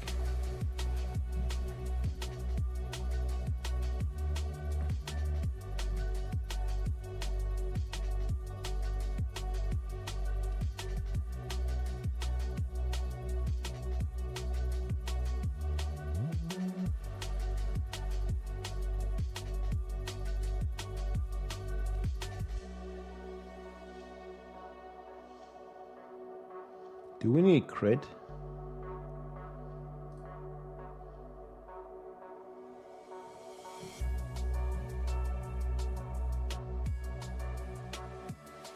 I don't know. This can be optimized. I don't know. Crit would work.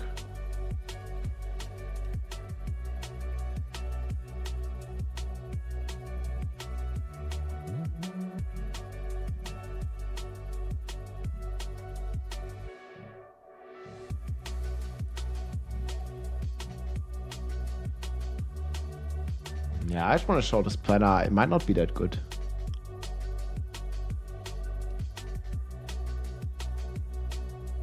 You don't like the outro?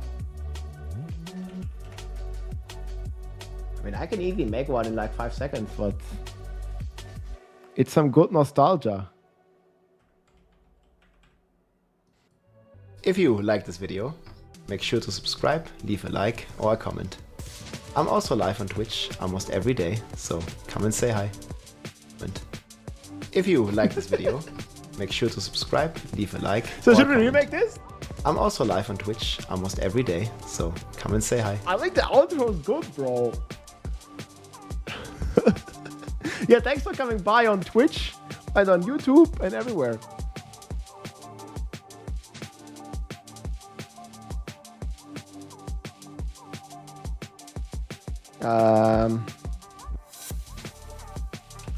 I would recommend starting Evade.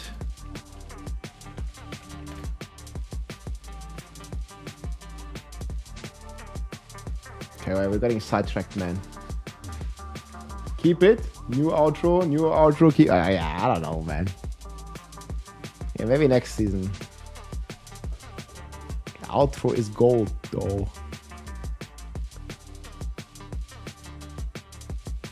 What would you like the outro to say?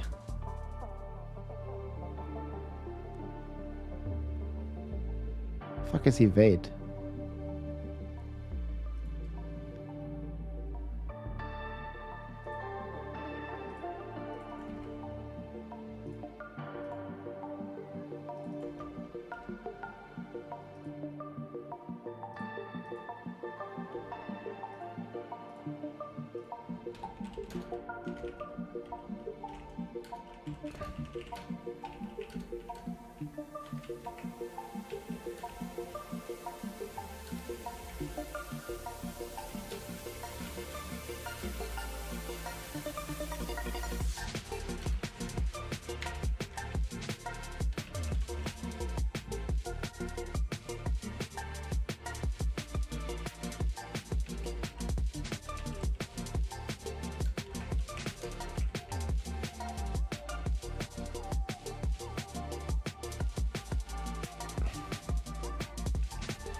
Yeah, it would be so sick if this was a core skill.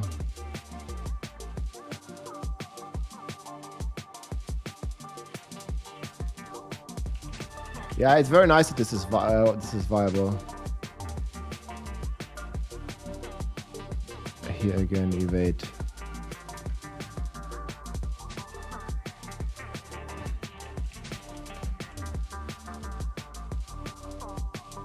The bots are in full force.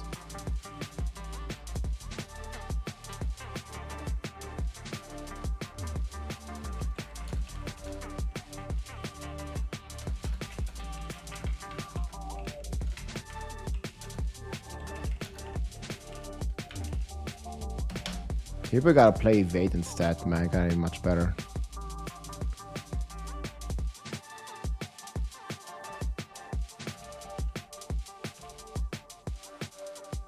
Thank me later.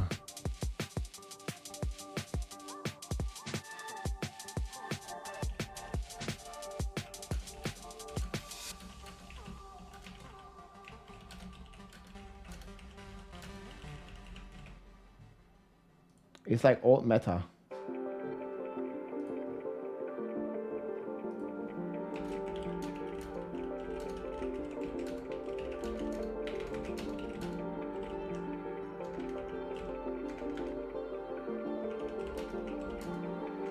Wait, it's which?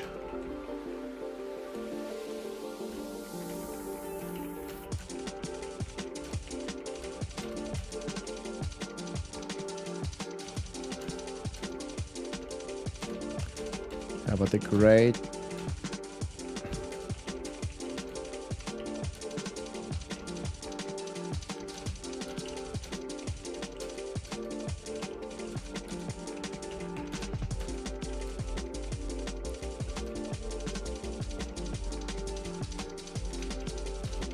Easy GG.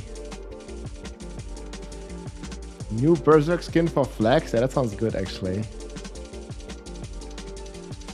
Yeah, it's new Chaos Armor. No idea. Strongest but boring build.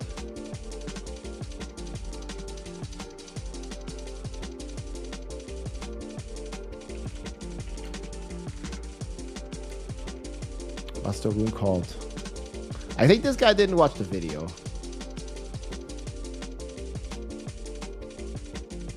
Some people.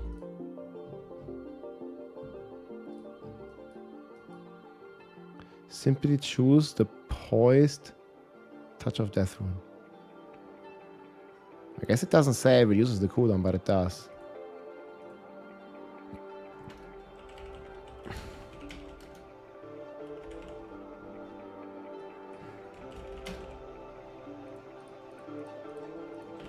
This is easy. Just choose the rune. People don't like TOD.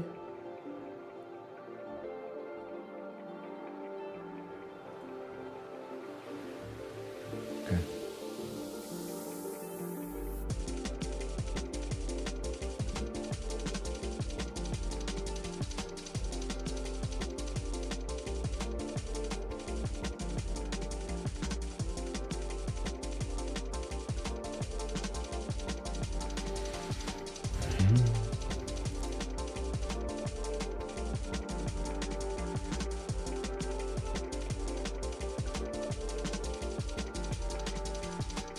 Isn't it kind of weird to play Unbroken Chains?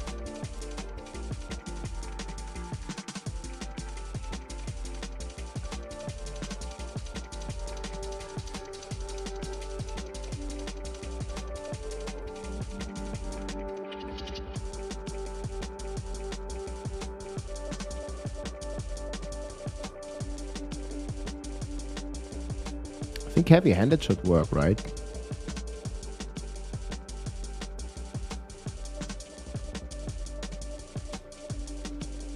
How much strength did I end up getting? Billions and billions. I mean, that's actually a comfortable flip 100. It's just like the boss fight. That's not 7.3k.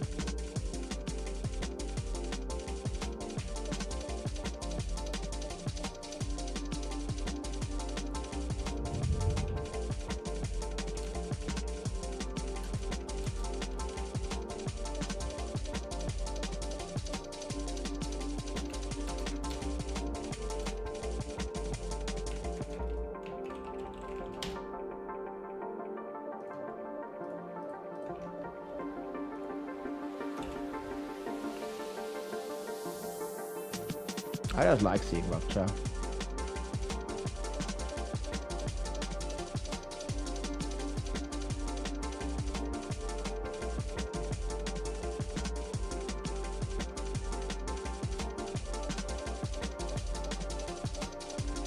$101.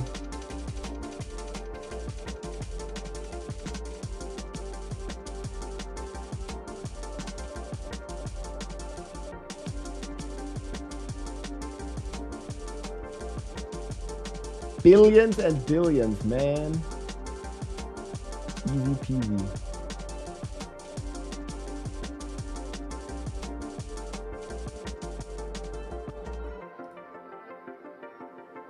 Gonna be very nice. Okay, we'll make a quick outro here. A quick intro, not outro, but quick overview.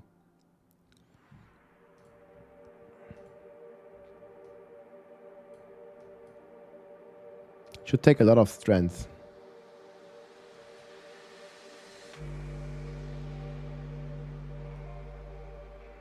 Marshal, multiply, represent.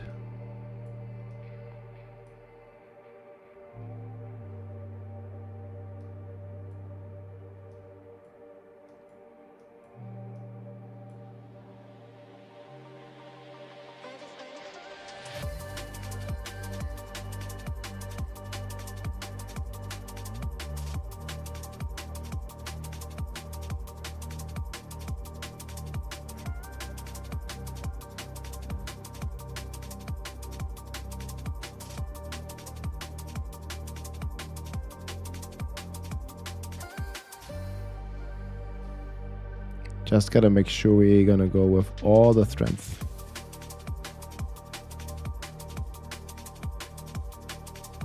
More power.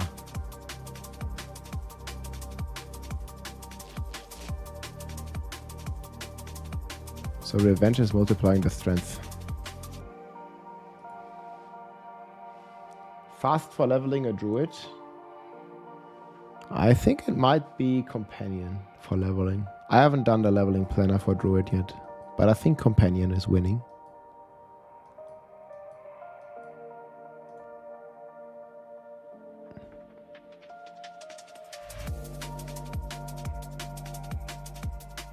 I really played Air of Perdition.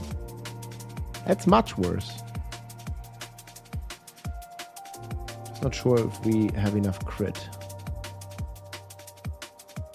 We might need to play Guard Rune.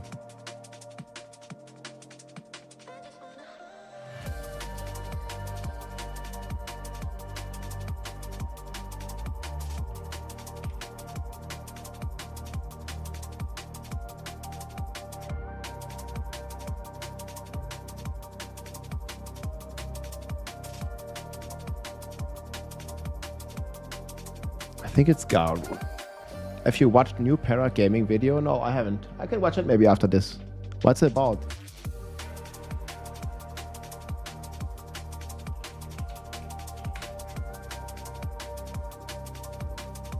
Yes, new. No, it's just PoE stuff. I only see this thumbnail.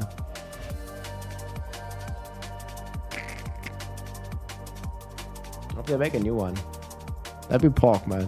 Thanks for linking, Mixer. And that's mostly about PoE, right?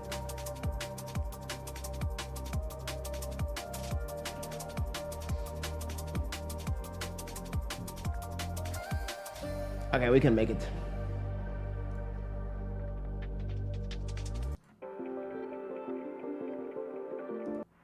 It's gonna be comfortable.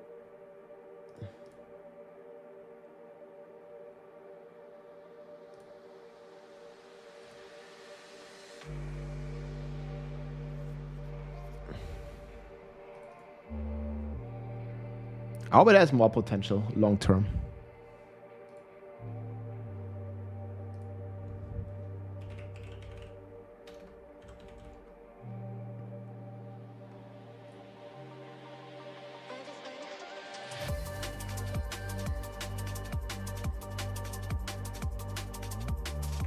There's so much stuff here, holy shit. Should start closing some.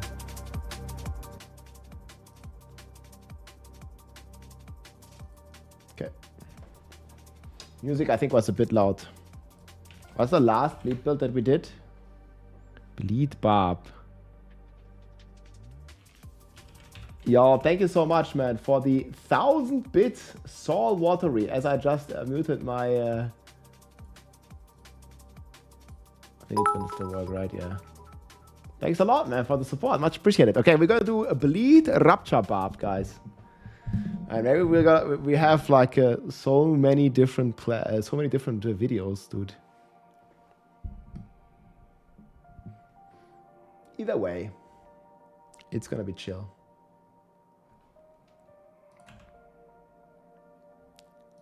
Barb builds kind of rock.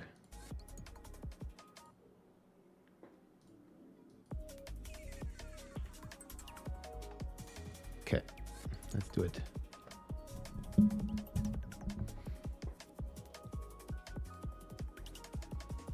Hey everybody, it's Rob here. Today I want to show you the Bleed Rapture Barb. Going pretty strong this season. I was able to clear like a speed pit 100 here on the PTR. And from this footage, the Barbarian is even buffed because they have added the Ramalaldi sword as a chaos power, making it even crazy. And you can kind of see here, we are already hitting for trillions and trillions of damage with our Rapture. And the more monsters we suck in this Rapture, we pull the enemies here with Wrath the Berserk, and then we just Rapture to apply the bleed and then instantly take away the bleed. They have also, in the recent patch, juiced the wanton Rapture, increasing the skewer radius and also increasing your bleed durations even further, resulting in some pretty good damage numbers and frankly, a pretty cool playstyle if you're asking me. Like you can see, this is kind of like shredding through. We're also using the Rage of Haragoth. I'll show you the full plan and everything. But we're also using the Rage of Haragoth here to kind of blast down the enemies and kill them like extremely fast. And this also scales very well. The more density you have, the more damage you do. The only problem that this build has is the boss fight. You really want the boss with ads. I can show this to you in a second as well. But for speed farming and also for doing some higher pits, this can do like well into the 110 range. It's going to completely melt. I've seen this hit up to 10 trillion damage, and that's a lot of damage on the buff. And that's before the Ramaladni buff that we are getting here. Or the Ramaladni Chaos Power. So that's going to be pretty cool.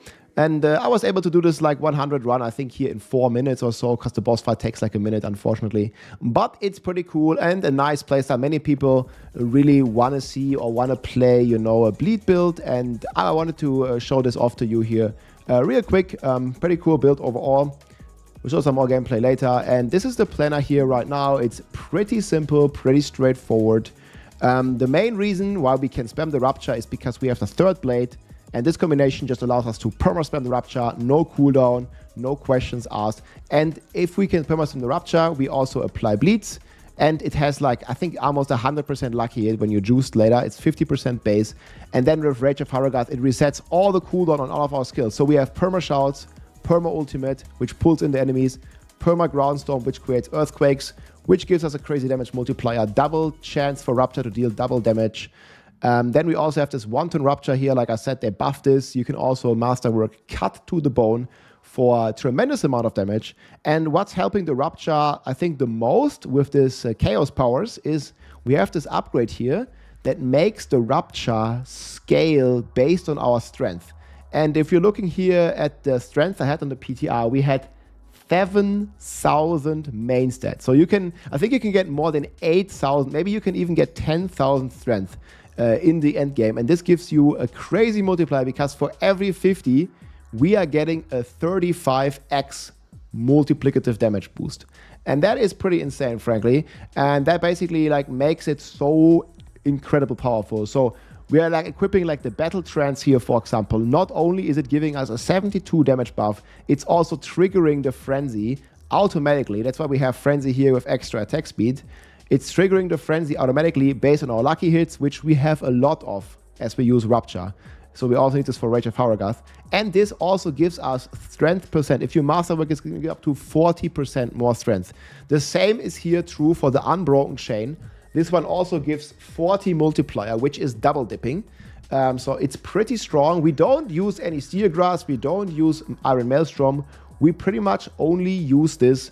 Slaying strike ranks is pretty nice, and then get the strength %. It's extremely powerful. It also gives you 30 auras here because it's normally an amulet, and we basically get 80 strength, and then we also have strength % on the amulet, so we are getting like a more than double our strength as bonus. So pretty powerful.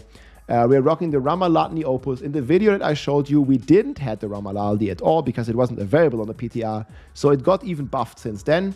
That's pretty cool, and we also get a quite decent Fury with the Battle Trance. We also get Fury here from the Elixir of Resourcefulness and have good synergies with all of this. Then we're rocking the Earthquake aspect, we're rocking the Wanton Rupture, the Vehement, as we can spam our ultimates. Cut to the Bone is always very good on the weapons. You just need one roll on Rupture. Just make sure you have 100% chance for Rupture to deal double damage. Sometimes you want to like maybe triple crit this. It really depends on your gear and stuff. However, I think a double crit, if you have a high roll, it reaches like 98%. That's going to be fine. Then we have Inner Calm. This one just helps really at the boss fight, which this build struggles at, to deal more damage. Some Wrath the Berserk cooldown is still very good, but alternatively, you can kind of also master work more strength here on this. Also, one Auras roll helps a lot. And then we rock the Starless Sky. Again, our Rupture is becoming a spender with the 3rd blade, so we can keep up the Starless Sky and get another 50% damage multiplier. And Limitless Rage. We generate a lot of Fury thanks to the Beast Cornered here. We spent the Fury with Rupture, but then we generate it back in combination with Rallying Cry and getting a 30% back. And this allows us to basically have a permanent Limitless Rage up as well. Then we rock Merit Guard here, giving us more damage because of the Beast Corner. The less life we have, the more damage we do. It also gives us armor, it gives us more fortify generation. It's pretty crazy. Crazy Brew for crazy attack speed, very good. Also, it gives movement speed. And then Accelerating Chaos here, just to reduce the cooldowns even further. The last power here is like kind of not really that useful. You can kind of play anything else that you want.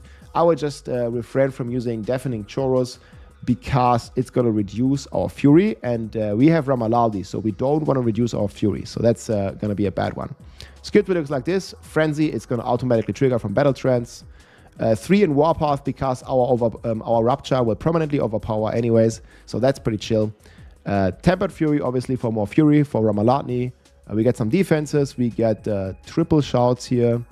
You can also play Iron Skin. However, I think I was playing a Ground Stomp in this variant right now. So we're rocking Ground Stomp. You can also play, if you want, you can switch a Guard to Tech and then play Iron Skin if you feel squishy. But this build was pretty tanky, so I recommend going the offensive route because you still want to stack a lot of crit to make good use of your Gushing Wounds ultimate, where you need to have 100% crit chance to benefit from your crit damage bonuses. That's why we're also rocking heavy-handed. We assigning the Rupture to our polearm, and we're also playing with the polearm expertise that we get. It's a big multiplier, and we're also playing with Executioner and the Paragon board later. So that's going to be pretty sick. More Fury generation, more damage reduction. Don't forget to pick up Cut to the Bone for more bleed damage. And then just the usual multipliers here. We also get Wrath of the Berserking, and we get the Gushing Wounds. Paragon looks like this. Executioner and the starter board, again, assign the polearm. You can see me play with the polearm in that video. Then we have Revenge, we have Carnage, we have Challenger. Very important because we want a lot of main stat. Main stat is the main way. Ideally, you want to have 8k plus main stat because that's double dipping pretty crazy here with the Blood Rage board. Then we rock Marshal here with Weapons Master. And then last but not least, we are rocking Hemorrhage because we are doing bleed damage and we are taking this away instantly. And then I liked going with... Okay, I don't know what's going on here. And then I like going with the Hieroglyph here, giving us even more main stat and making it pretty insane with the Berserking and also giving us a damage reduction. Elixir of Resourcefulness again gives us more Fury, and then we just have like all the strength and some of the all-res stuff that we need here to rock like crazy. I want to show you like great. So this is if we have the Rupture number here in the end. I'm not sure if I was hovering it. I hope I am. And this was the skill tree basically, and the Rupture in the end gives you a crazy multiplier. I was just hovering all my gear here, but the real problem that this build has, as nice as it is in the run here, if I show you the rest, The problem I haven't figured out, and why this is not like, you know, an S tier build, the single target. Like this could probably do pit 115, like clear the trash pretty easily. The big problem that it has is the boss. So you can see we spawn the boss in around 2 minutes, 3 minutes. But the big problem here is the boss. So you can see the boss single target is not that nice. So you want an add boss. Spirit Collar is pretty okay. So you see as soon as he spawns adds, like we actually have a good single target damage. But in the end, it's not that great against the boss, even though it's going to get buffed like roughly double the damage thanks to the Ramalatni that we're going to get here. But single target is going to be an issue.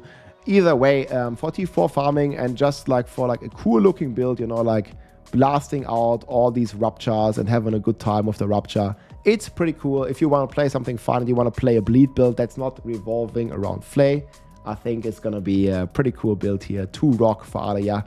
And we'll see what the what more of the Barb builds will bring. I'll definitely play the class, maybe not as my starter. But overall, there's a lot of interesting stuff for the Barb. We just don't have this, like, you know, one super duper OP build. But if you like Rupture, which I know a lot of you do, you can try this out. It's a ton of fun. I'll definitely play this a couple weeks into the season. Hope you enjoyed, my friends. Play nice below. Take care, my friends. GG.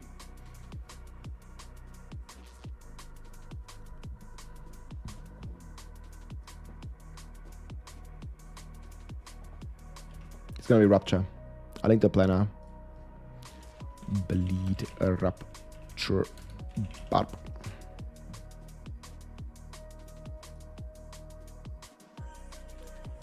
I keep getting message. Almost out of storage. It's fine. We can put one more. 10 minutes. That seems pretty chill.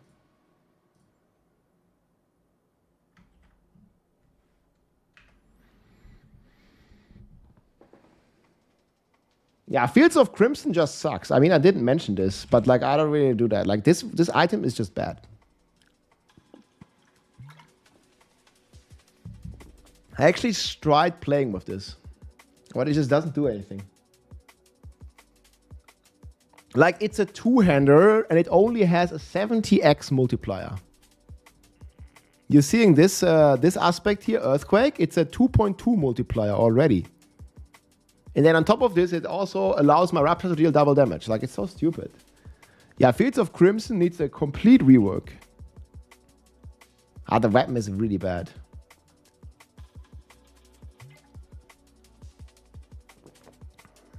I mean, if it would give, like... It needs to be, like, 200% X or something. Or at least it needs to have chance for Raptor to deal double damage on it. Instead of Rupture explosion size. Or just instead of damage to bleeding enemies. I don't know. Like it needs... Like it's stupid to not have the thing that gives Rupture a multiplier. Or they just need to juice the secondary. I mean, the stats are not bad. Bleeding damage, enhanced Rupture size, Rupture cooldown strength. That's all decent stats. It's just no damage.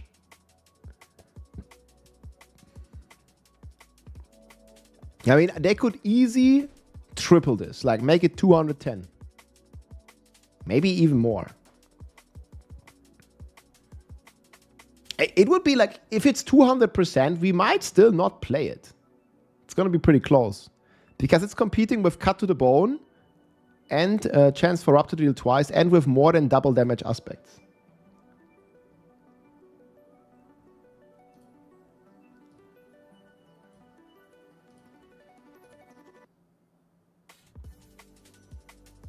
Oh, you're playing lunging now. But so our only overpower is still Xun, right?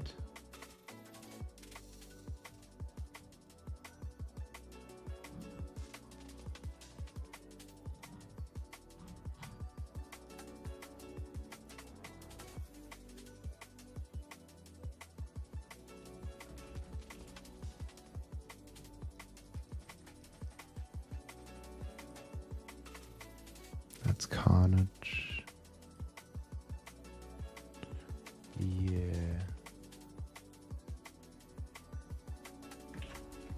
I mean, I hope it's gonna be good, dude. Like, I definitely wanna like test Horde at some point. I'm not sure when we're able to do that.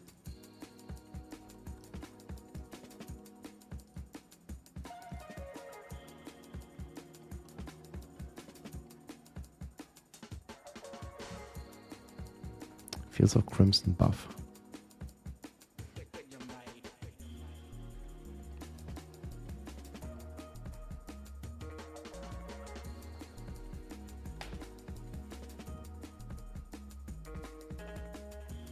What needs to happen? So you're taking a break from D4. I just did. Like, I took a break for like... We played... So we went to the United States. We went to Gamescom. And then we played Path of Exile. I pretty much didn't really play Diablo in the live game for like 3-4 weeks. I think almost a month break I took. It's good to take a break every now and then. I mean, this build looks pretty strong. Ooh, did you test this, DMC? I'm not sure if dual threat is counting as a weapon swap. It might not.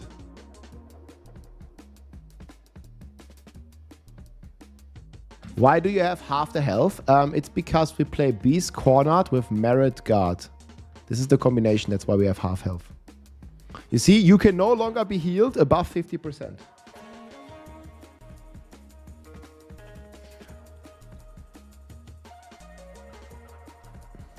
Dominate Glyph. Well, I mean, I don't know Ira being good. The thing is, you don't proc this many overpowers. Yeah, we have Dominate. The main problem this build has, it doesn't proc overpower enough.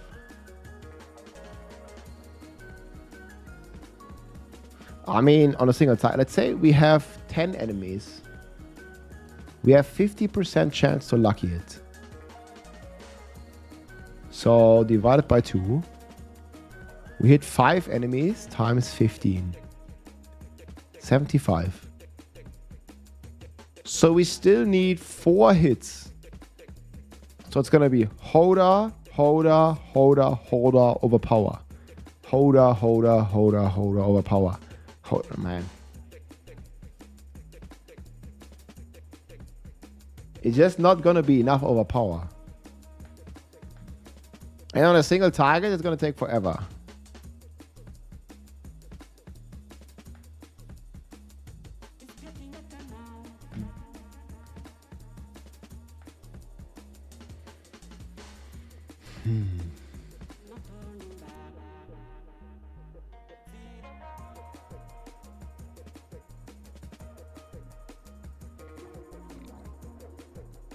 I don't know.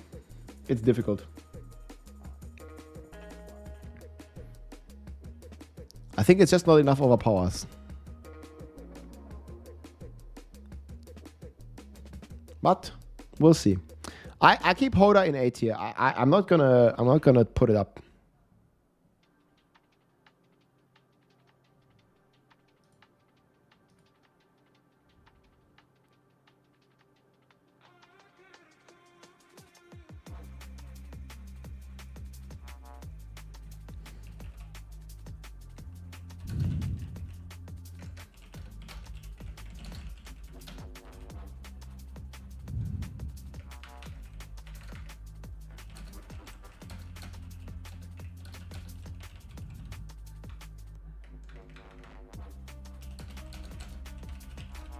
Wait, so this is already working?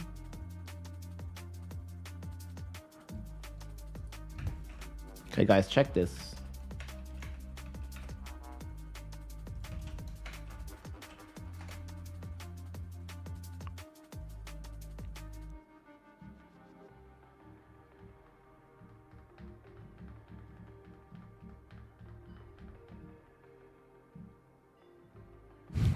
Man, we're gonna have... Dude, like, look at all these S tier builds, bro. Like, what the fuck? Oh, Saul Watery. Hey, thank you so much, man. You also gifted 5 subs while I was recording the video earlier. Yo, thank you so much for 10 gifted, man. Much appreciate the support. Yeah, okay, look, guys.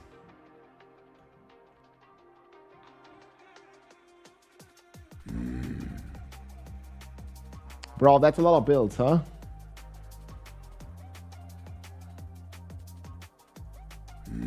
think minion is moving down.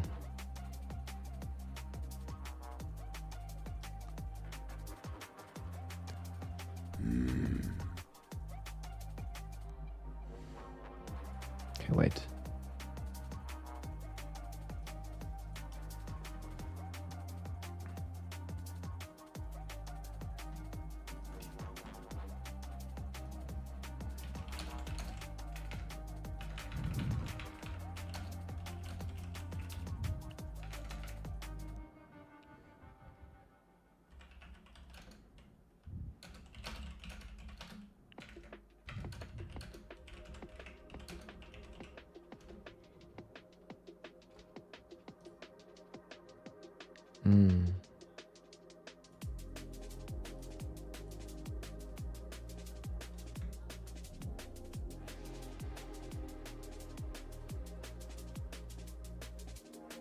It's actually crazy, like you can just cast the ultimate.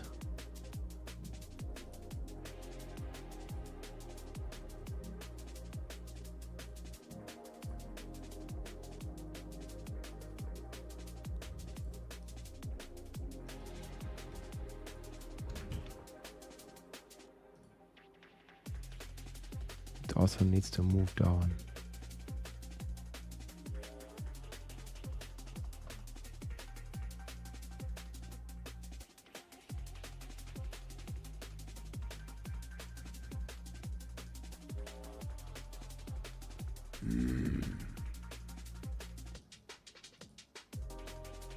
Okay, this one is not ready. Hey, Saul Watery, thank you so much. Man, but isn't it great that we have so many good builds? Moni or Pork? Yeah, but how are you going to trigger those?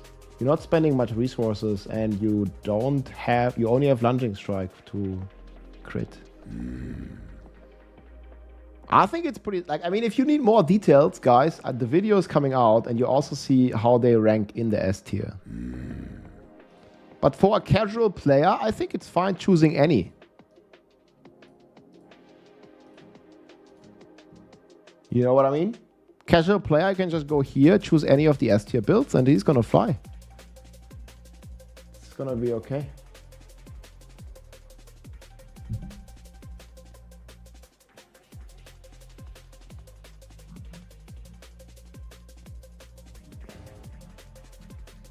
I'm good with that.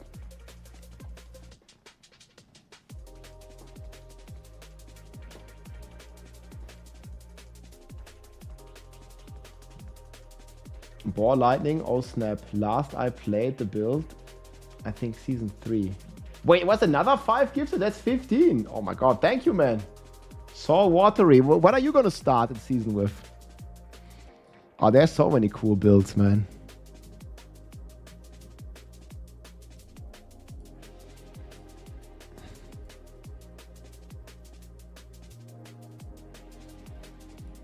They're all so cool, bro.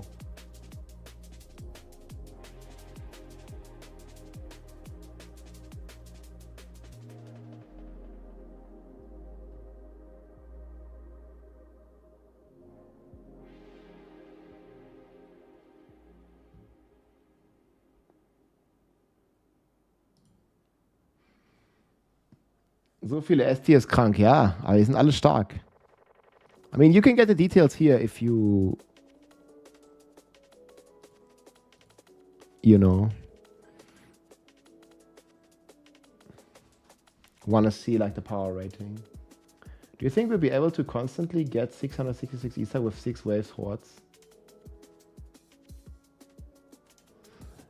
They did say... How much was like the worst chaos wave?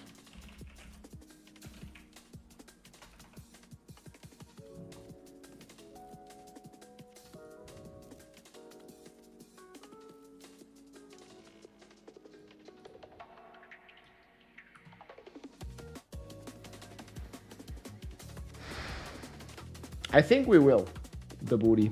And you are definitely right. It's going to be the most efficient way to farm the Chaos Uniques, right? You just want to do the 6 waves.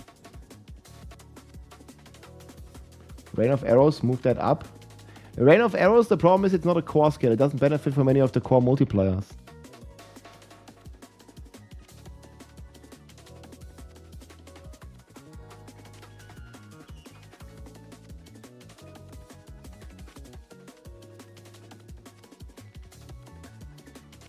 Amplifier to hordes based on the tiers.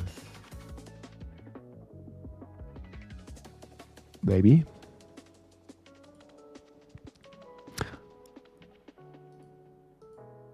What amplifier would there be? You mean like 10 wave horde drops more loot overall? I think the booty is totally right. Like all you really care about, like in the end, is to get more chaos uniques, because those chaos uniques gonna be very hard to farm. And you know, extra 4 waves, it's like 90 seconds per wave or something. It's like extra, let's say 5 minutes. Like 4 more waves is like 5 more minutes. Yeah, I could totally see how it's better. Okay, how, Doc Holiday, how high did Roa do? Rain of Arrows. What would be the best class for leveling? Sork and Spiritborn are the top 2. My leveling stuff isn't fully done, but you can already check it out here if you want leveling. It's I'm not even sure. Maybe even Evade is above Sork. I'm not 100% yet.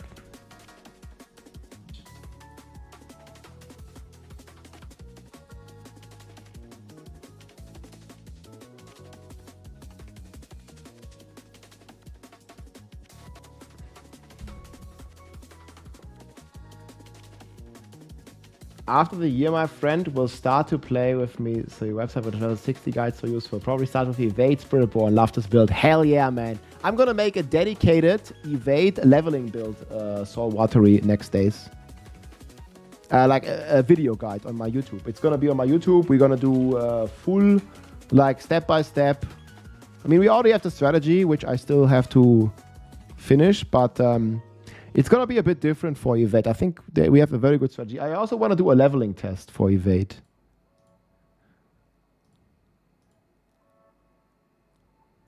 I think it's going to be quite a lot of fun.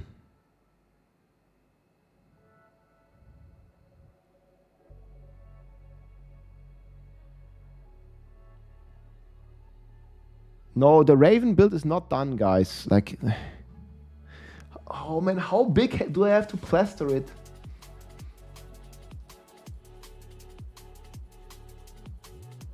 Like it's like red, like it's not done. I don't know, man. The skills, I mean, the skills are kind of okay, I think.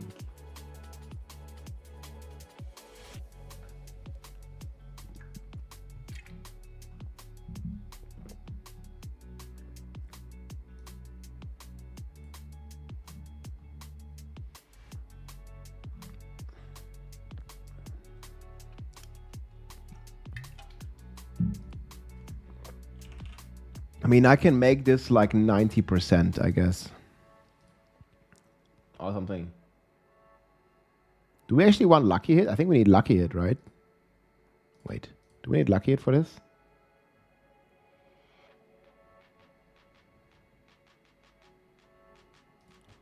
Do we need lucky hit in this build? I think we're gonna try this. We were talking about this earlier. If the birthright's better.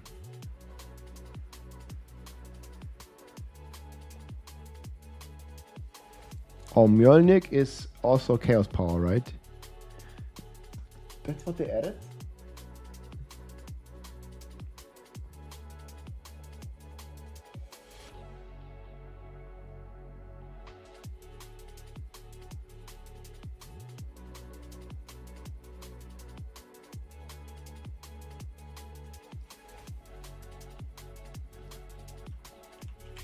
I don't know, there's too many multipliers.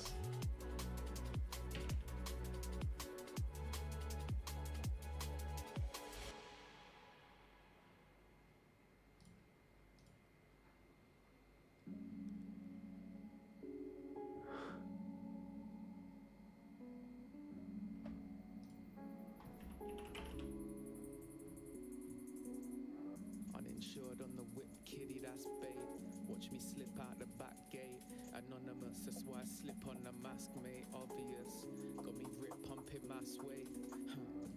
Feeling tapped into like an ashtray. Man, I beat it black and blue in a rash way. Bro, I don't know, dude. No speaking, I just do it through the back pain. And now it's floating with the current. Got some cocoa in the oven, man. I'm rolling up a dozen like. Am I strolling? Am I running up? But no, I'm inconsistent with my going and my coming like.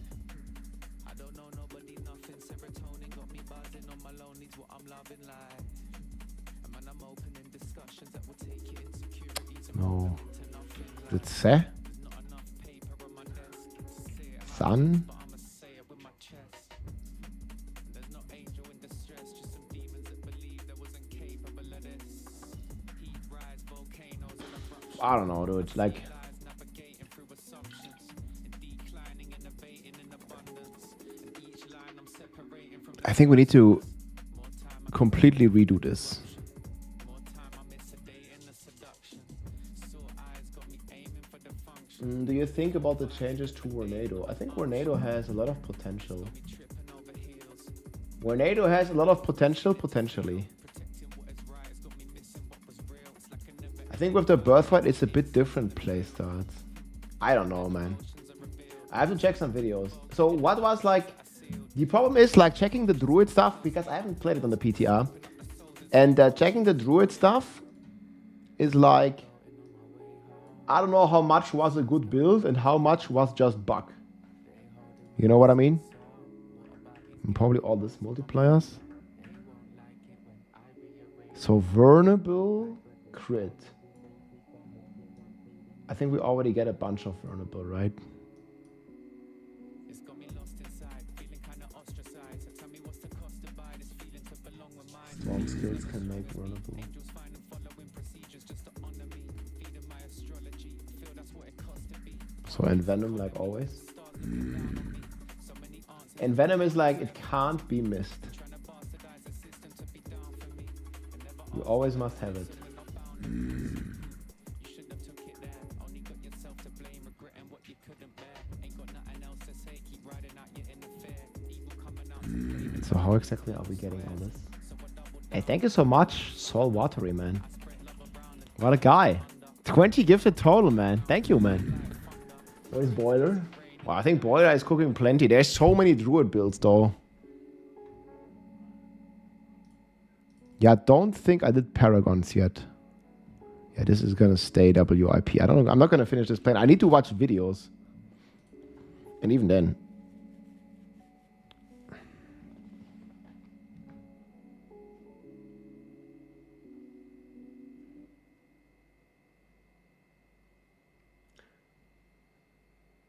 So we do get Perfect Storm.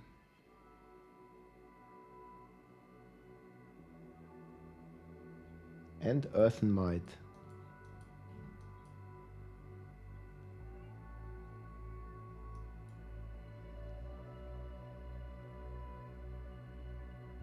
It's 80x.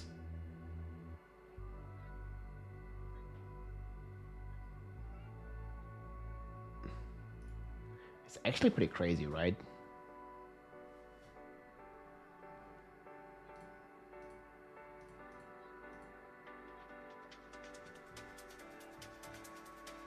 They say it, man. Druid is eating good this season. I'm telling you.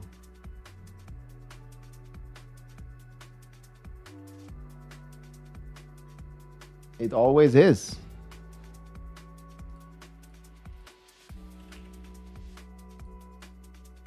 Cataclysm crit.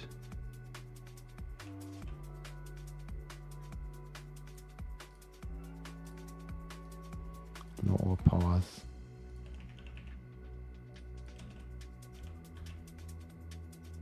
Man, Druid with like 3 key passives, man.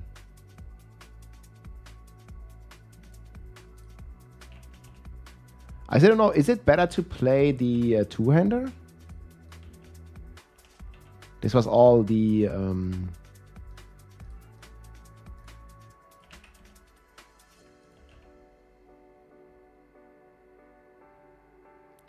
This was all the pulverize powers. So we play what? Will? Do we need cooldown? Cooldown, resource? Actually, we don't really need cooldown, I think. Crit chance.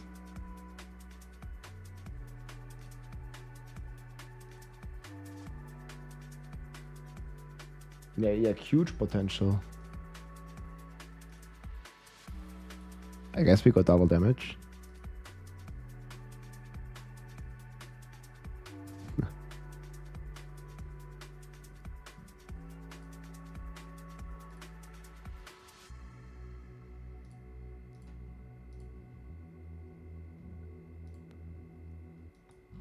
Yo, I have to probably fully redo. This is like this is like a fucking Earth Paragon. I better clear this. Yeah, I didn't really want to make this build now. People just keep asking me about it. I don't even think the skill tree. So we don't need a bunch of stuff here now.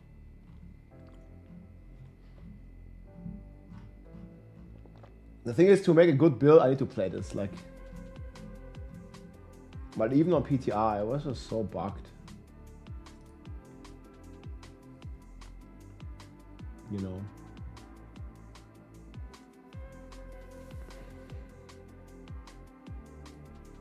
So do we need the companion on the bar with shepherds? I think we do, right?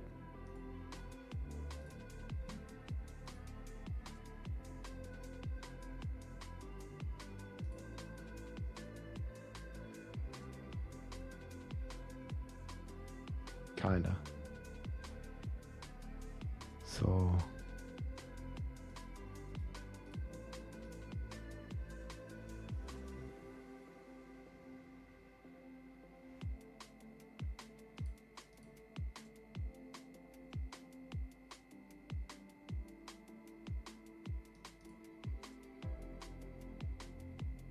man, this is just so crazy. New Flex YouTube outro.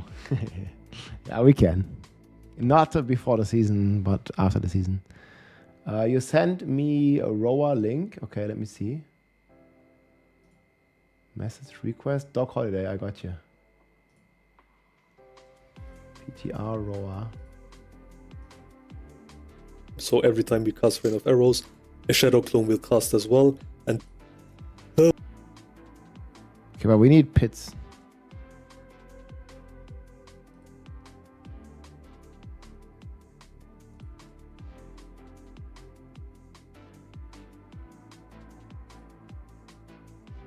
Ah, yeah, pits, okay.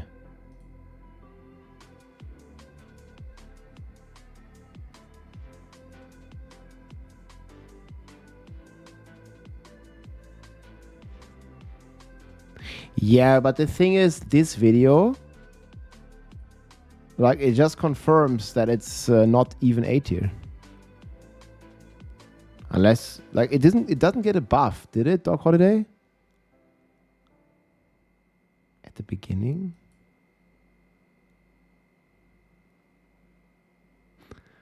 The thing is, like, all the other classes, man, they do this 20 tiers higher. I mean, I'm sure you're sharing this. Yeah, it kills Belial, but so does every build.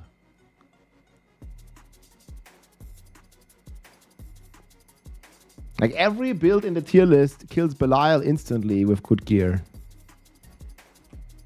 There's no build that doesn't do that in the tier list.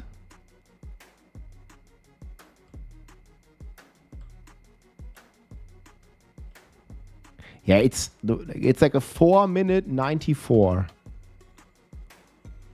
Yeah, that's definitely not good.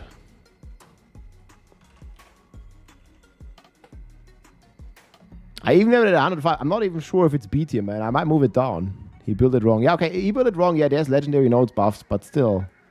You think it's gonna do 110? I don't see it.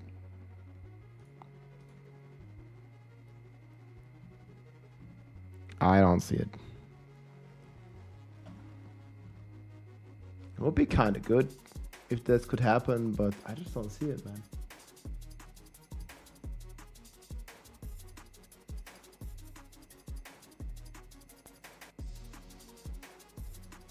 You know, I like that. 110. Yeah, I mean, again, this tier list, like, maybe it can do 110. But even if it does 110, then it might be like down here. Yeah, that sounds good, man. Yeah, thanks for the link, man. Thanks for sharing the holiday. Like, hopefully it's... I mean, I hope every build's going to be strong, right? But I feel like Death Trap is going to be stronger.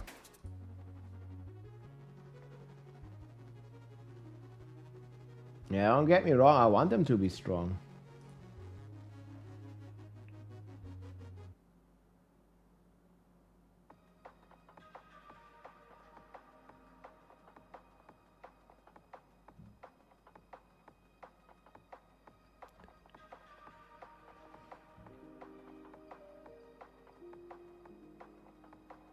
Yeah, well, think about this.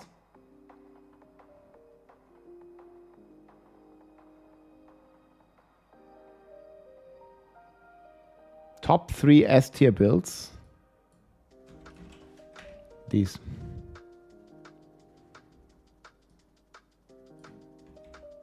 Here are the 3 links.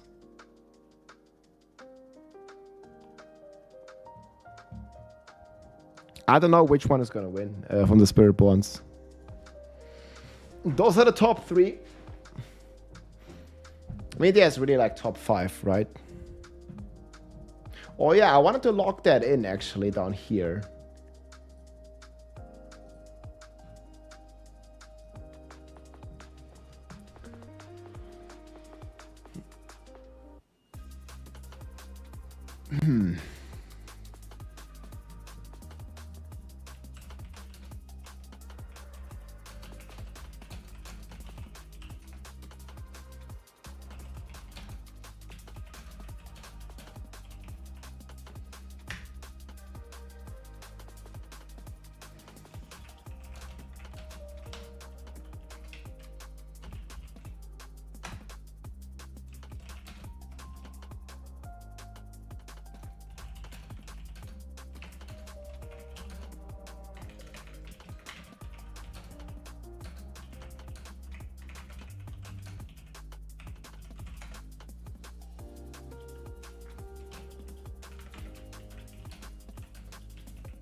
Super tanky and back to huge area of effect.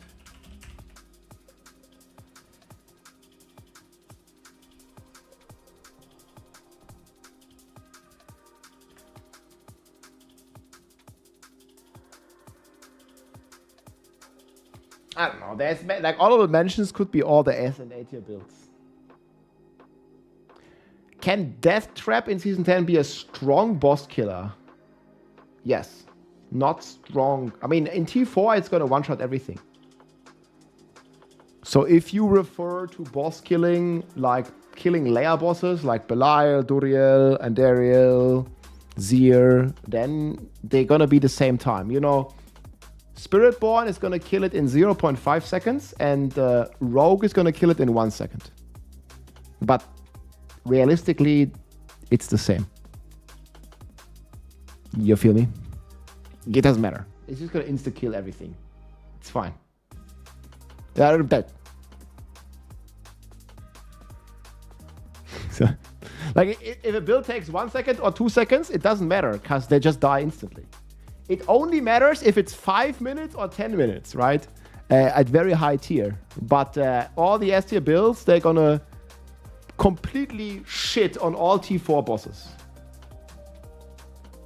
How can I make self-reading? Oh, you want...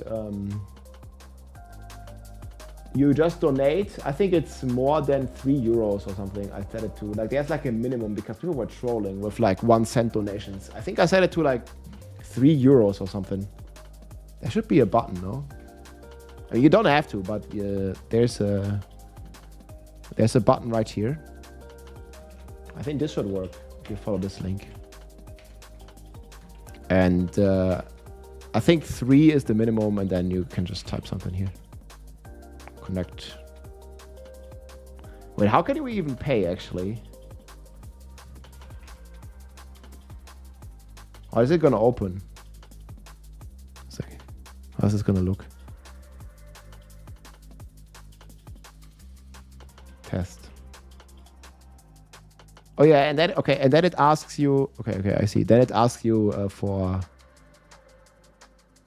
PayPal, credit card, whatever. This should work. Thanks very much for considering, man. Who was the handsome streamer?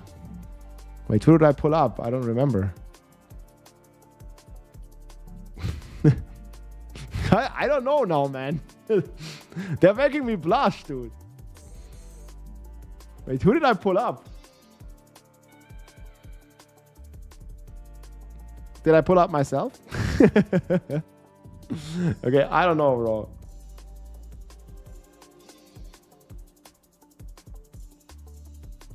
A Raven Druid build? I mean, it's pretty... I would say... I don't know if we need... Do we need Starless Sky is the thing.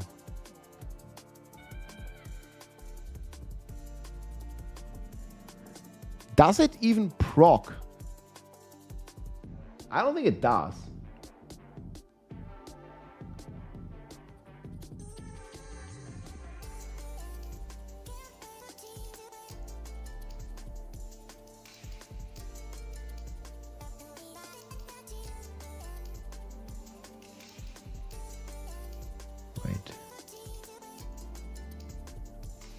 Don't we need this to reset the cooldown? I mean, we can just play...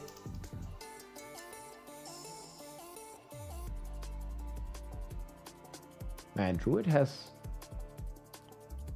Well, how does Druid have such crazy multiplier? There's overcharge... Wait.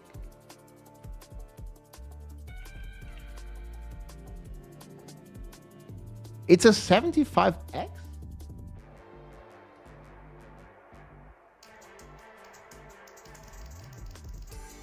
I don't know, dude.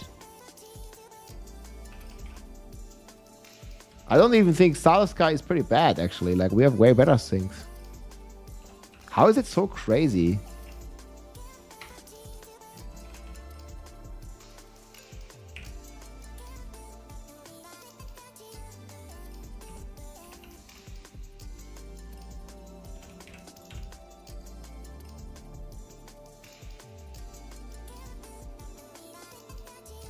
I need to play this build, man. Does attack speed matter?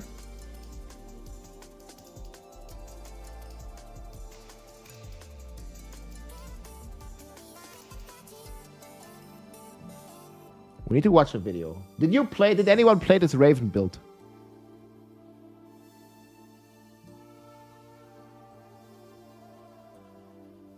I mean, it will reduce the cooldown.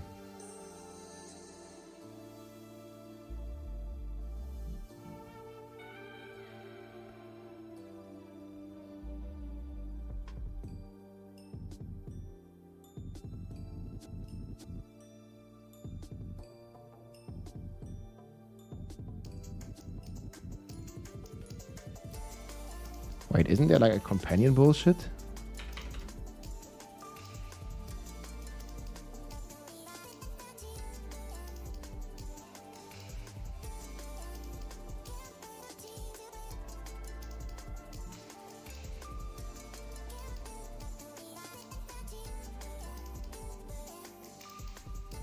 Hey, wasn't there something that was buffing companions?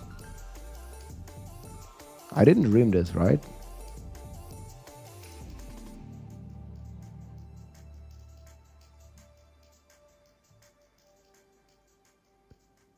Shapeshifting into a new form uses a free skill and guarantees additional bonus for 5 seconds. I mean, we don't really transform that much.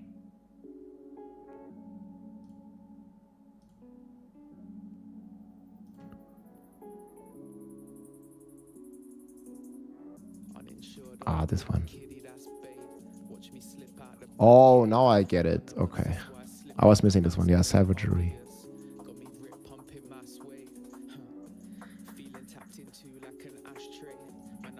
Man, this has only like insanely strong shit.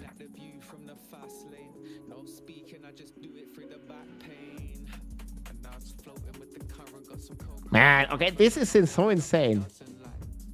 80x, 4x, 1.6x. So we have guaranteed crit. Okay, I was like not looking at this shit. So then how do we have it 0 cooldown? Is this always Wild Rage? Or isn't it supposed to cast like a free skill?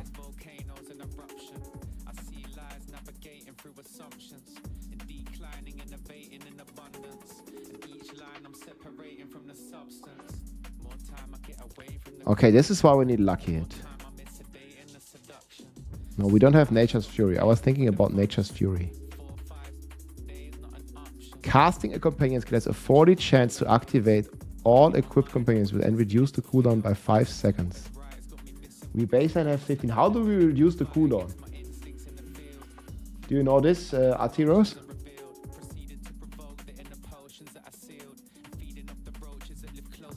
Wait. Companion Raven Druid. I want a non-bugged version. No bug version. Ultimate Druid build. But first, I want you guys to listen in on this. What's gonna happen is this is a T. Is it just not? Does it just not have cooldown because it's a core skill? It just doesn't have a cooldown when you equip it? Ah man, I should have played this for 10 minutes on the PTR. I mean, if we assume it doesn't have a cooldown, can anyone confirm this? Then we can just play, there's a bunch of core multipliers, no?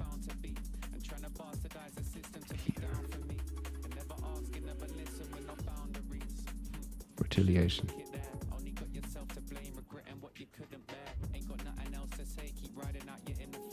And we also get Mjolnir, which we didn't have on the PTR.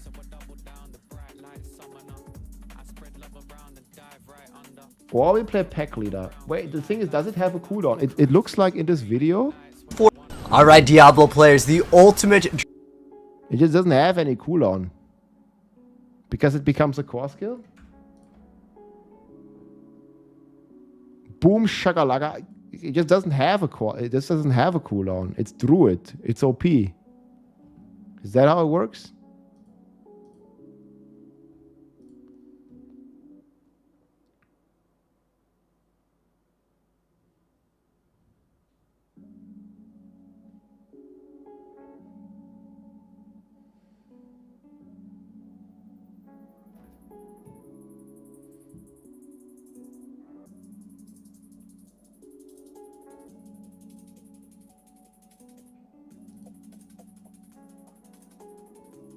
We could also look at Pack Leader.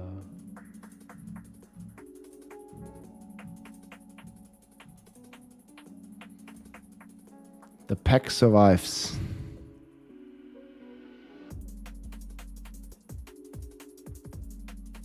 I don't know, man.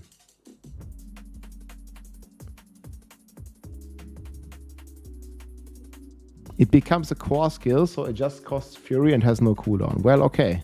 That's what I was thinking. I just wasn't sure. Thank you for confirming it, Anna Laura.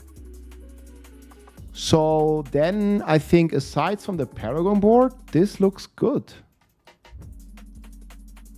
We only need one Uber. That's pretty chill. Wait, something is wrong here. Is it Zek? It doesn't look good. water.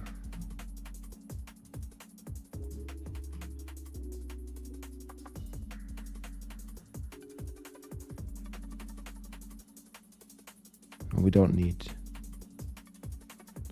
We can play Quacks. Or Xan. Xal. No, the overpower one. So which one? Yo, thank you so much for the 10, my friend.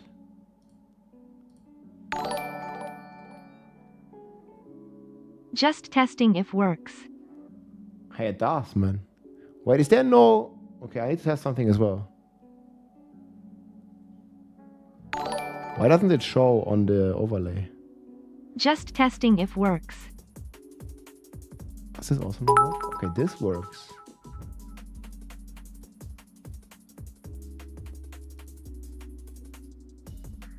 Make it the basic attack.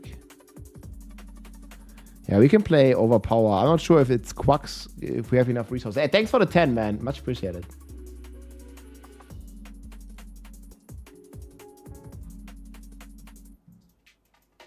It all works. Thank you, man. Much appreciated, dude. Let's go. Okay, so do we want to do the Paragon as well? I think then we can call it kind of okay. I don't know, man. Druid Paragons.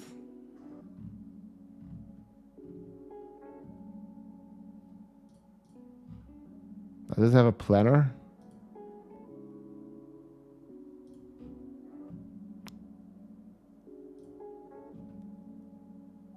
Earth and Sky. I played a lot of Shred, but that was like a long time ago. We played a lot of Pulverize.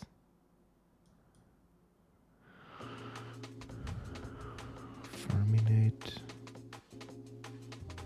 I mean, it makes sense. It's a lot of lightning and storm bullshit. But is this with Birthright? Probably not. Thing is, we need this with Birthright.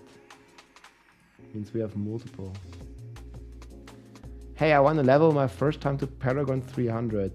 Any build recommendations? Yeah, I just have a tier list for that. I haven't made the video, but the tier list is right here. So you want to play Ball Lightning Sword, Kaiser Sword, Crack Sword, or Evade Spiritborn. TLDR is start a Sword or start a Spiritborn if you want to level to 300 very fast.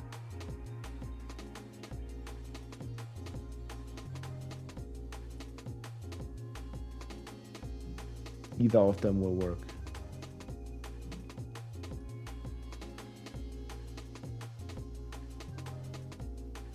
What pit level the AFK Tornado Barb could hit? I mean, if you go AFK, it can't do any pits. If you actively play, like maybe a 90. I mean, they buffed it, so maybe even it could do 100. But you have to change the build. I don't have a pit version. I don't have a pit push. The thing is, like, why would you want to do that? Just play basic skills for pit. But yeah, you could.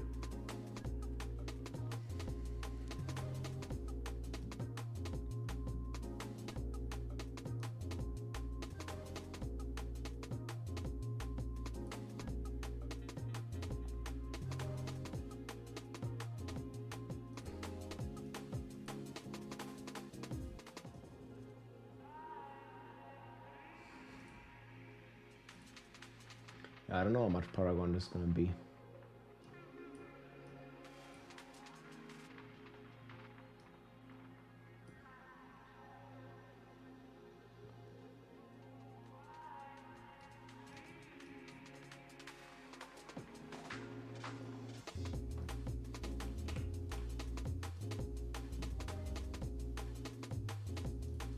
Doesn't really sound as intuitive.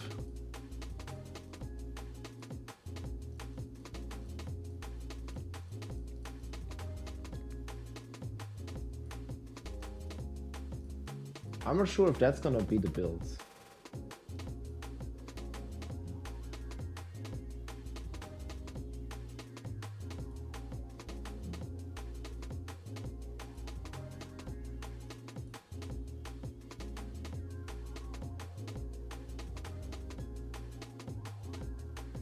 Is multiply good? I mean, this is the board, right? Storm skills 60x. That's pretty crazy.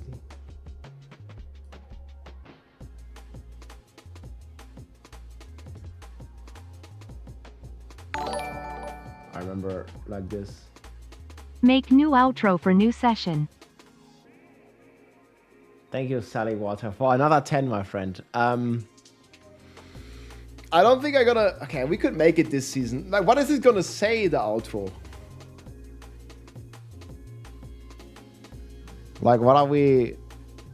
I mean, just say the same thing and make it new.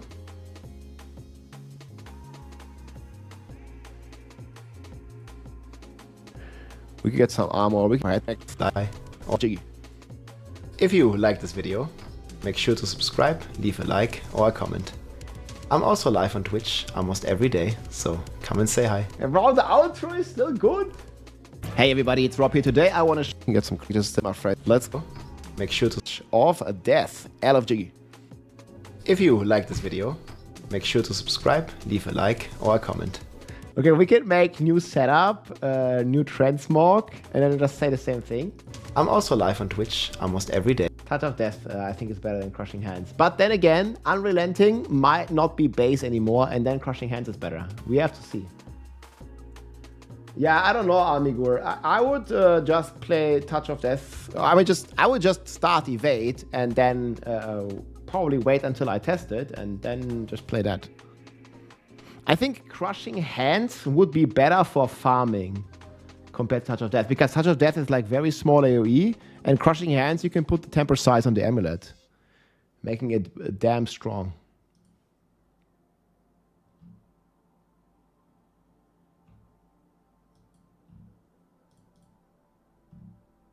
I don't really feel this is good in the starter board, huh?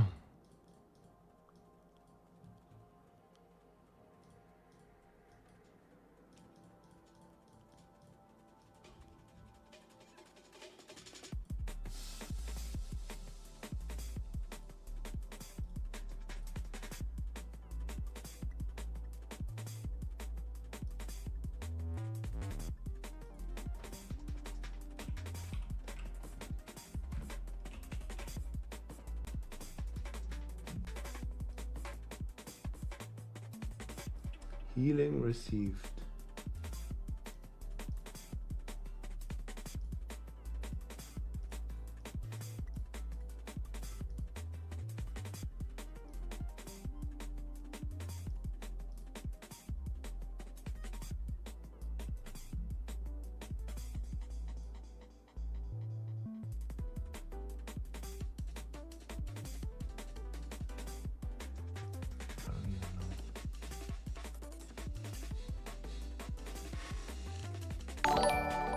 Probably want to go through the middle.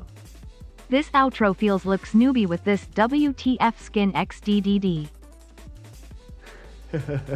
Yeah, thank you, Saligota. So, just do a new background and like fresh haircut and that kind of stuff. Yeah, I mean, it's true. That was old Rob. Okay, so leave a like or a comment. Yeah, but that's where my most popular videos back in the days.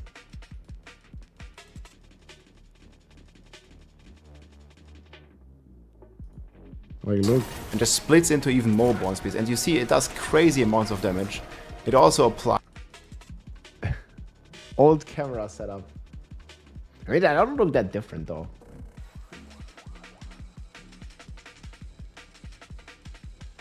You go like all the way back, man. We can sort by oldest. Look at this guy. Oh my god, there's a fucking mosquito in here.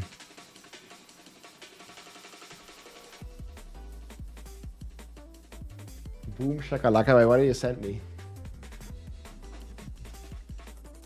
Boom shakalaka.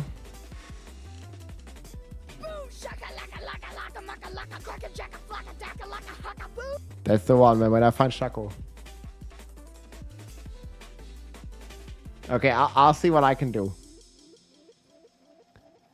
I think there was even Soccer Royce. Yeah, actually, a lot of people said this back in the days.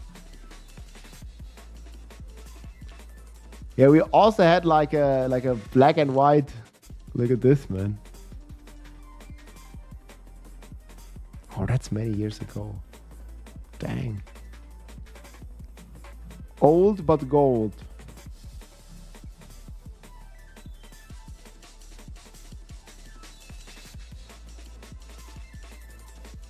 Like you're just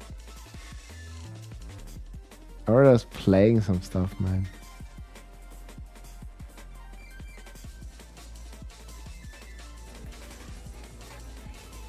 Black and white. This was before COVID, dude. Ay, ay, ay. That was the D3 before COVID.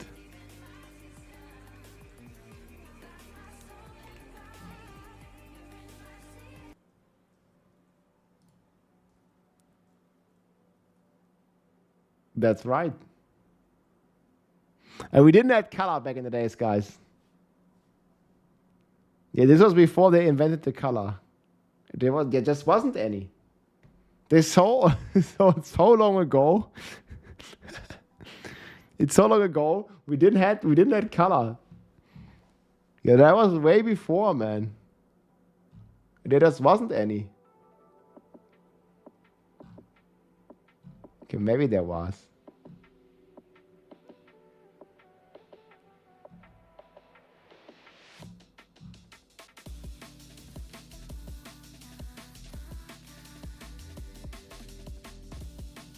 Man, those were the days. Okay, here we already had color, guys. This was my old PC. Look, and even then we already wanted to buy a new PC. D3, the nostalgia. Yeah, that was great, man. I had a great time with all that. The video was not long after World War II. Yeah, true.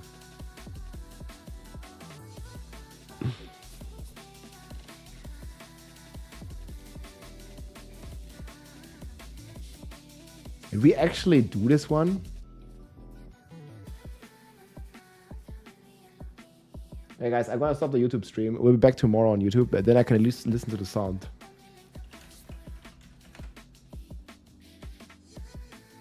Before we're gonna get a copyright strike.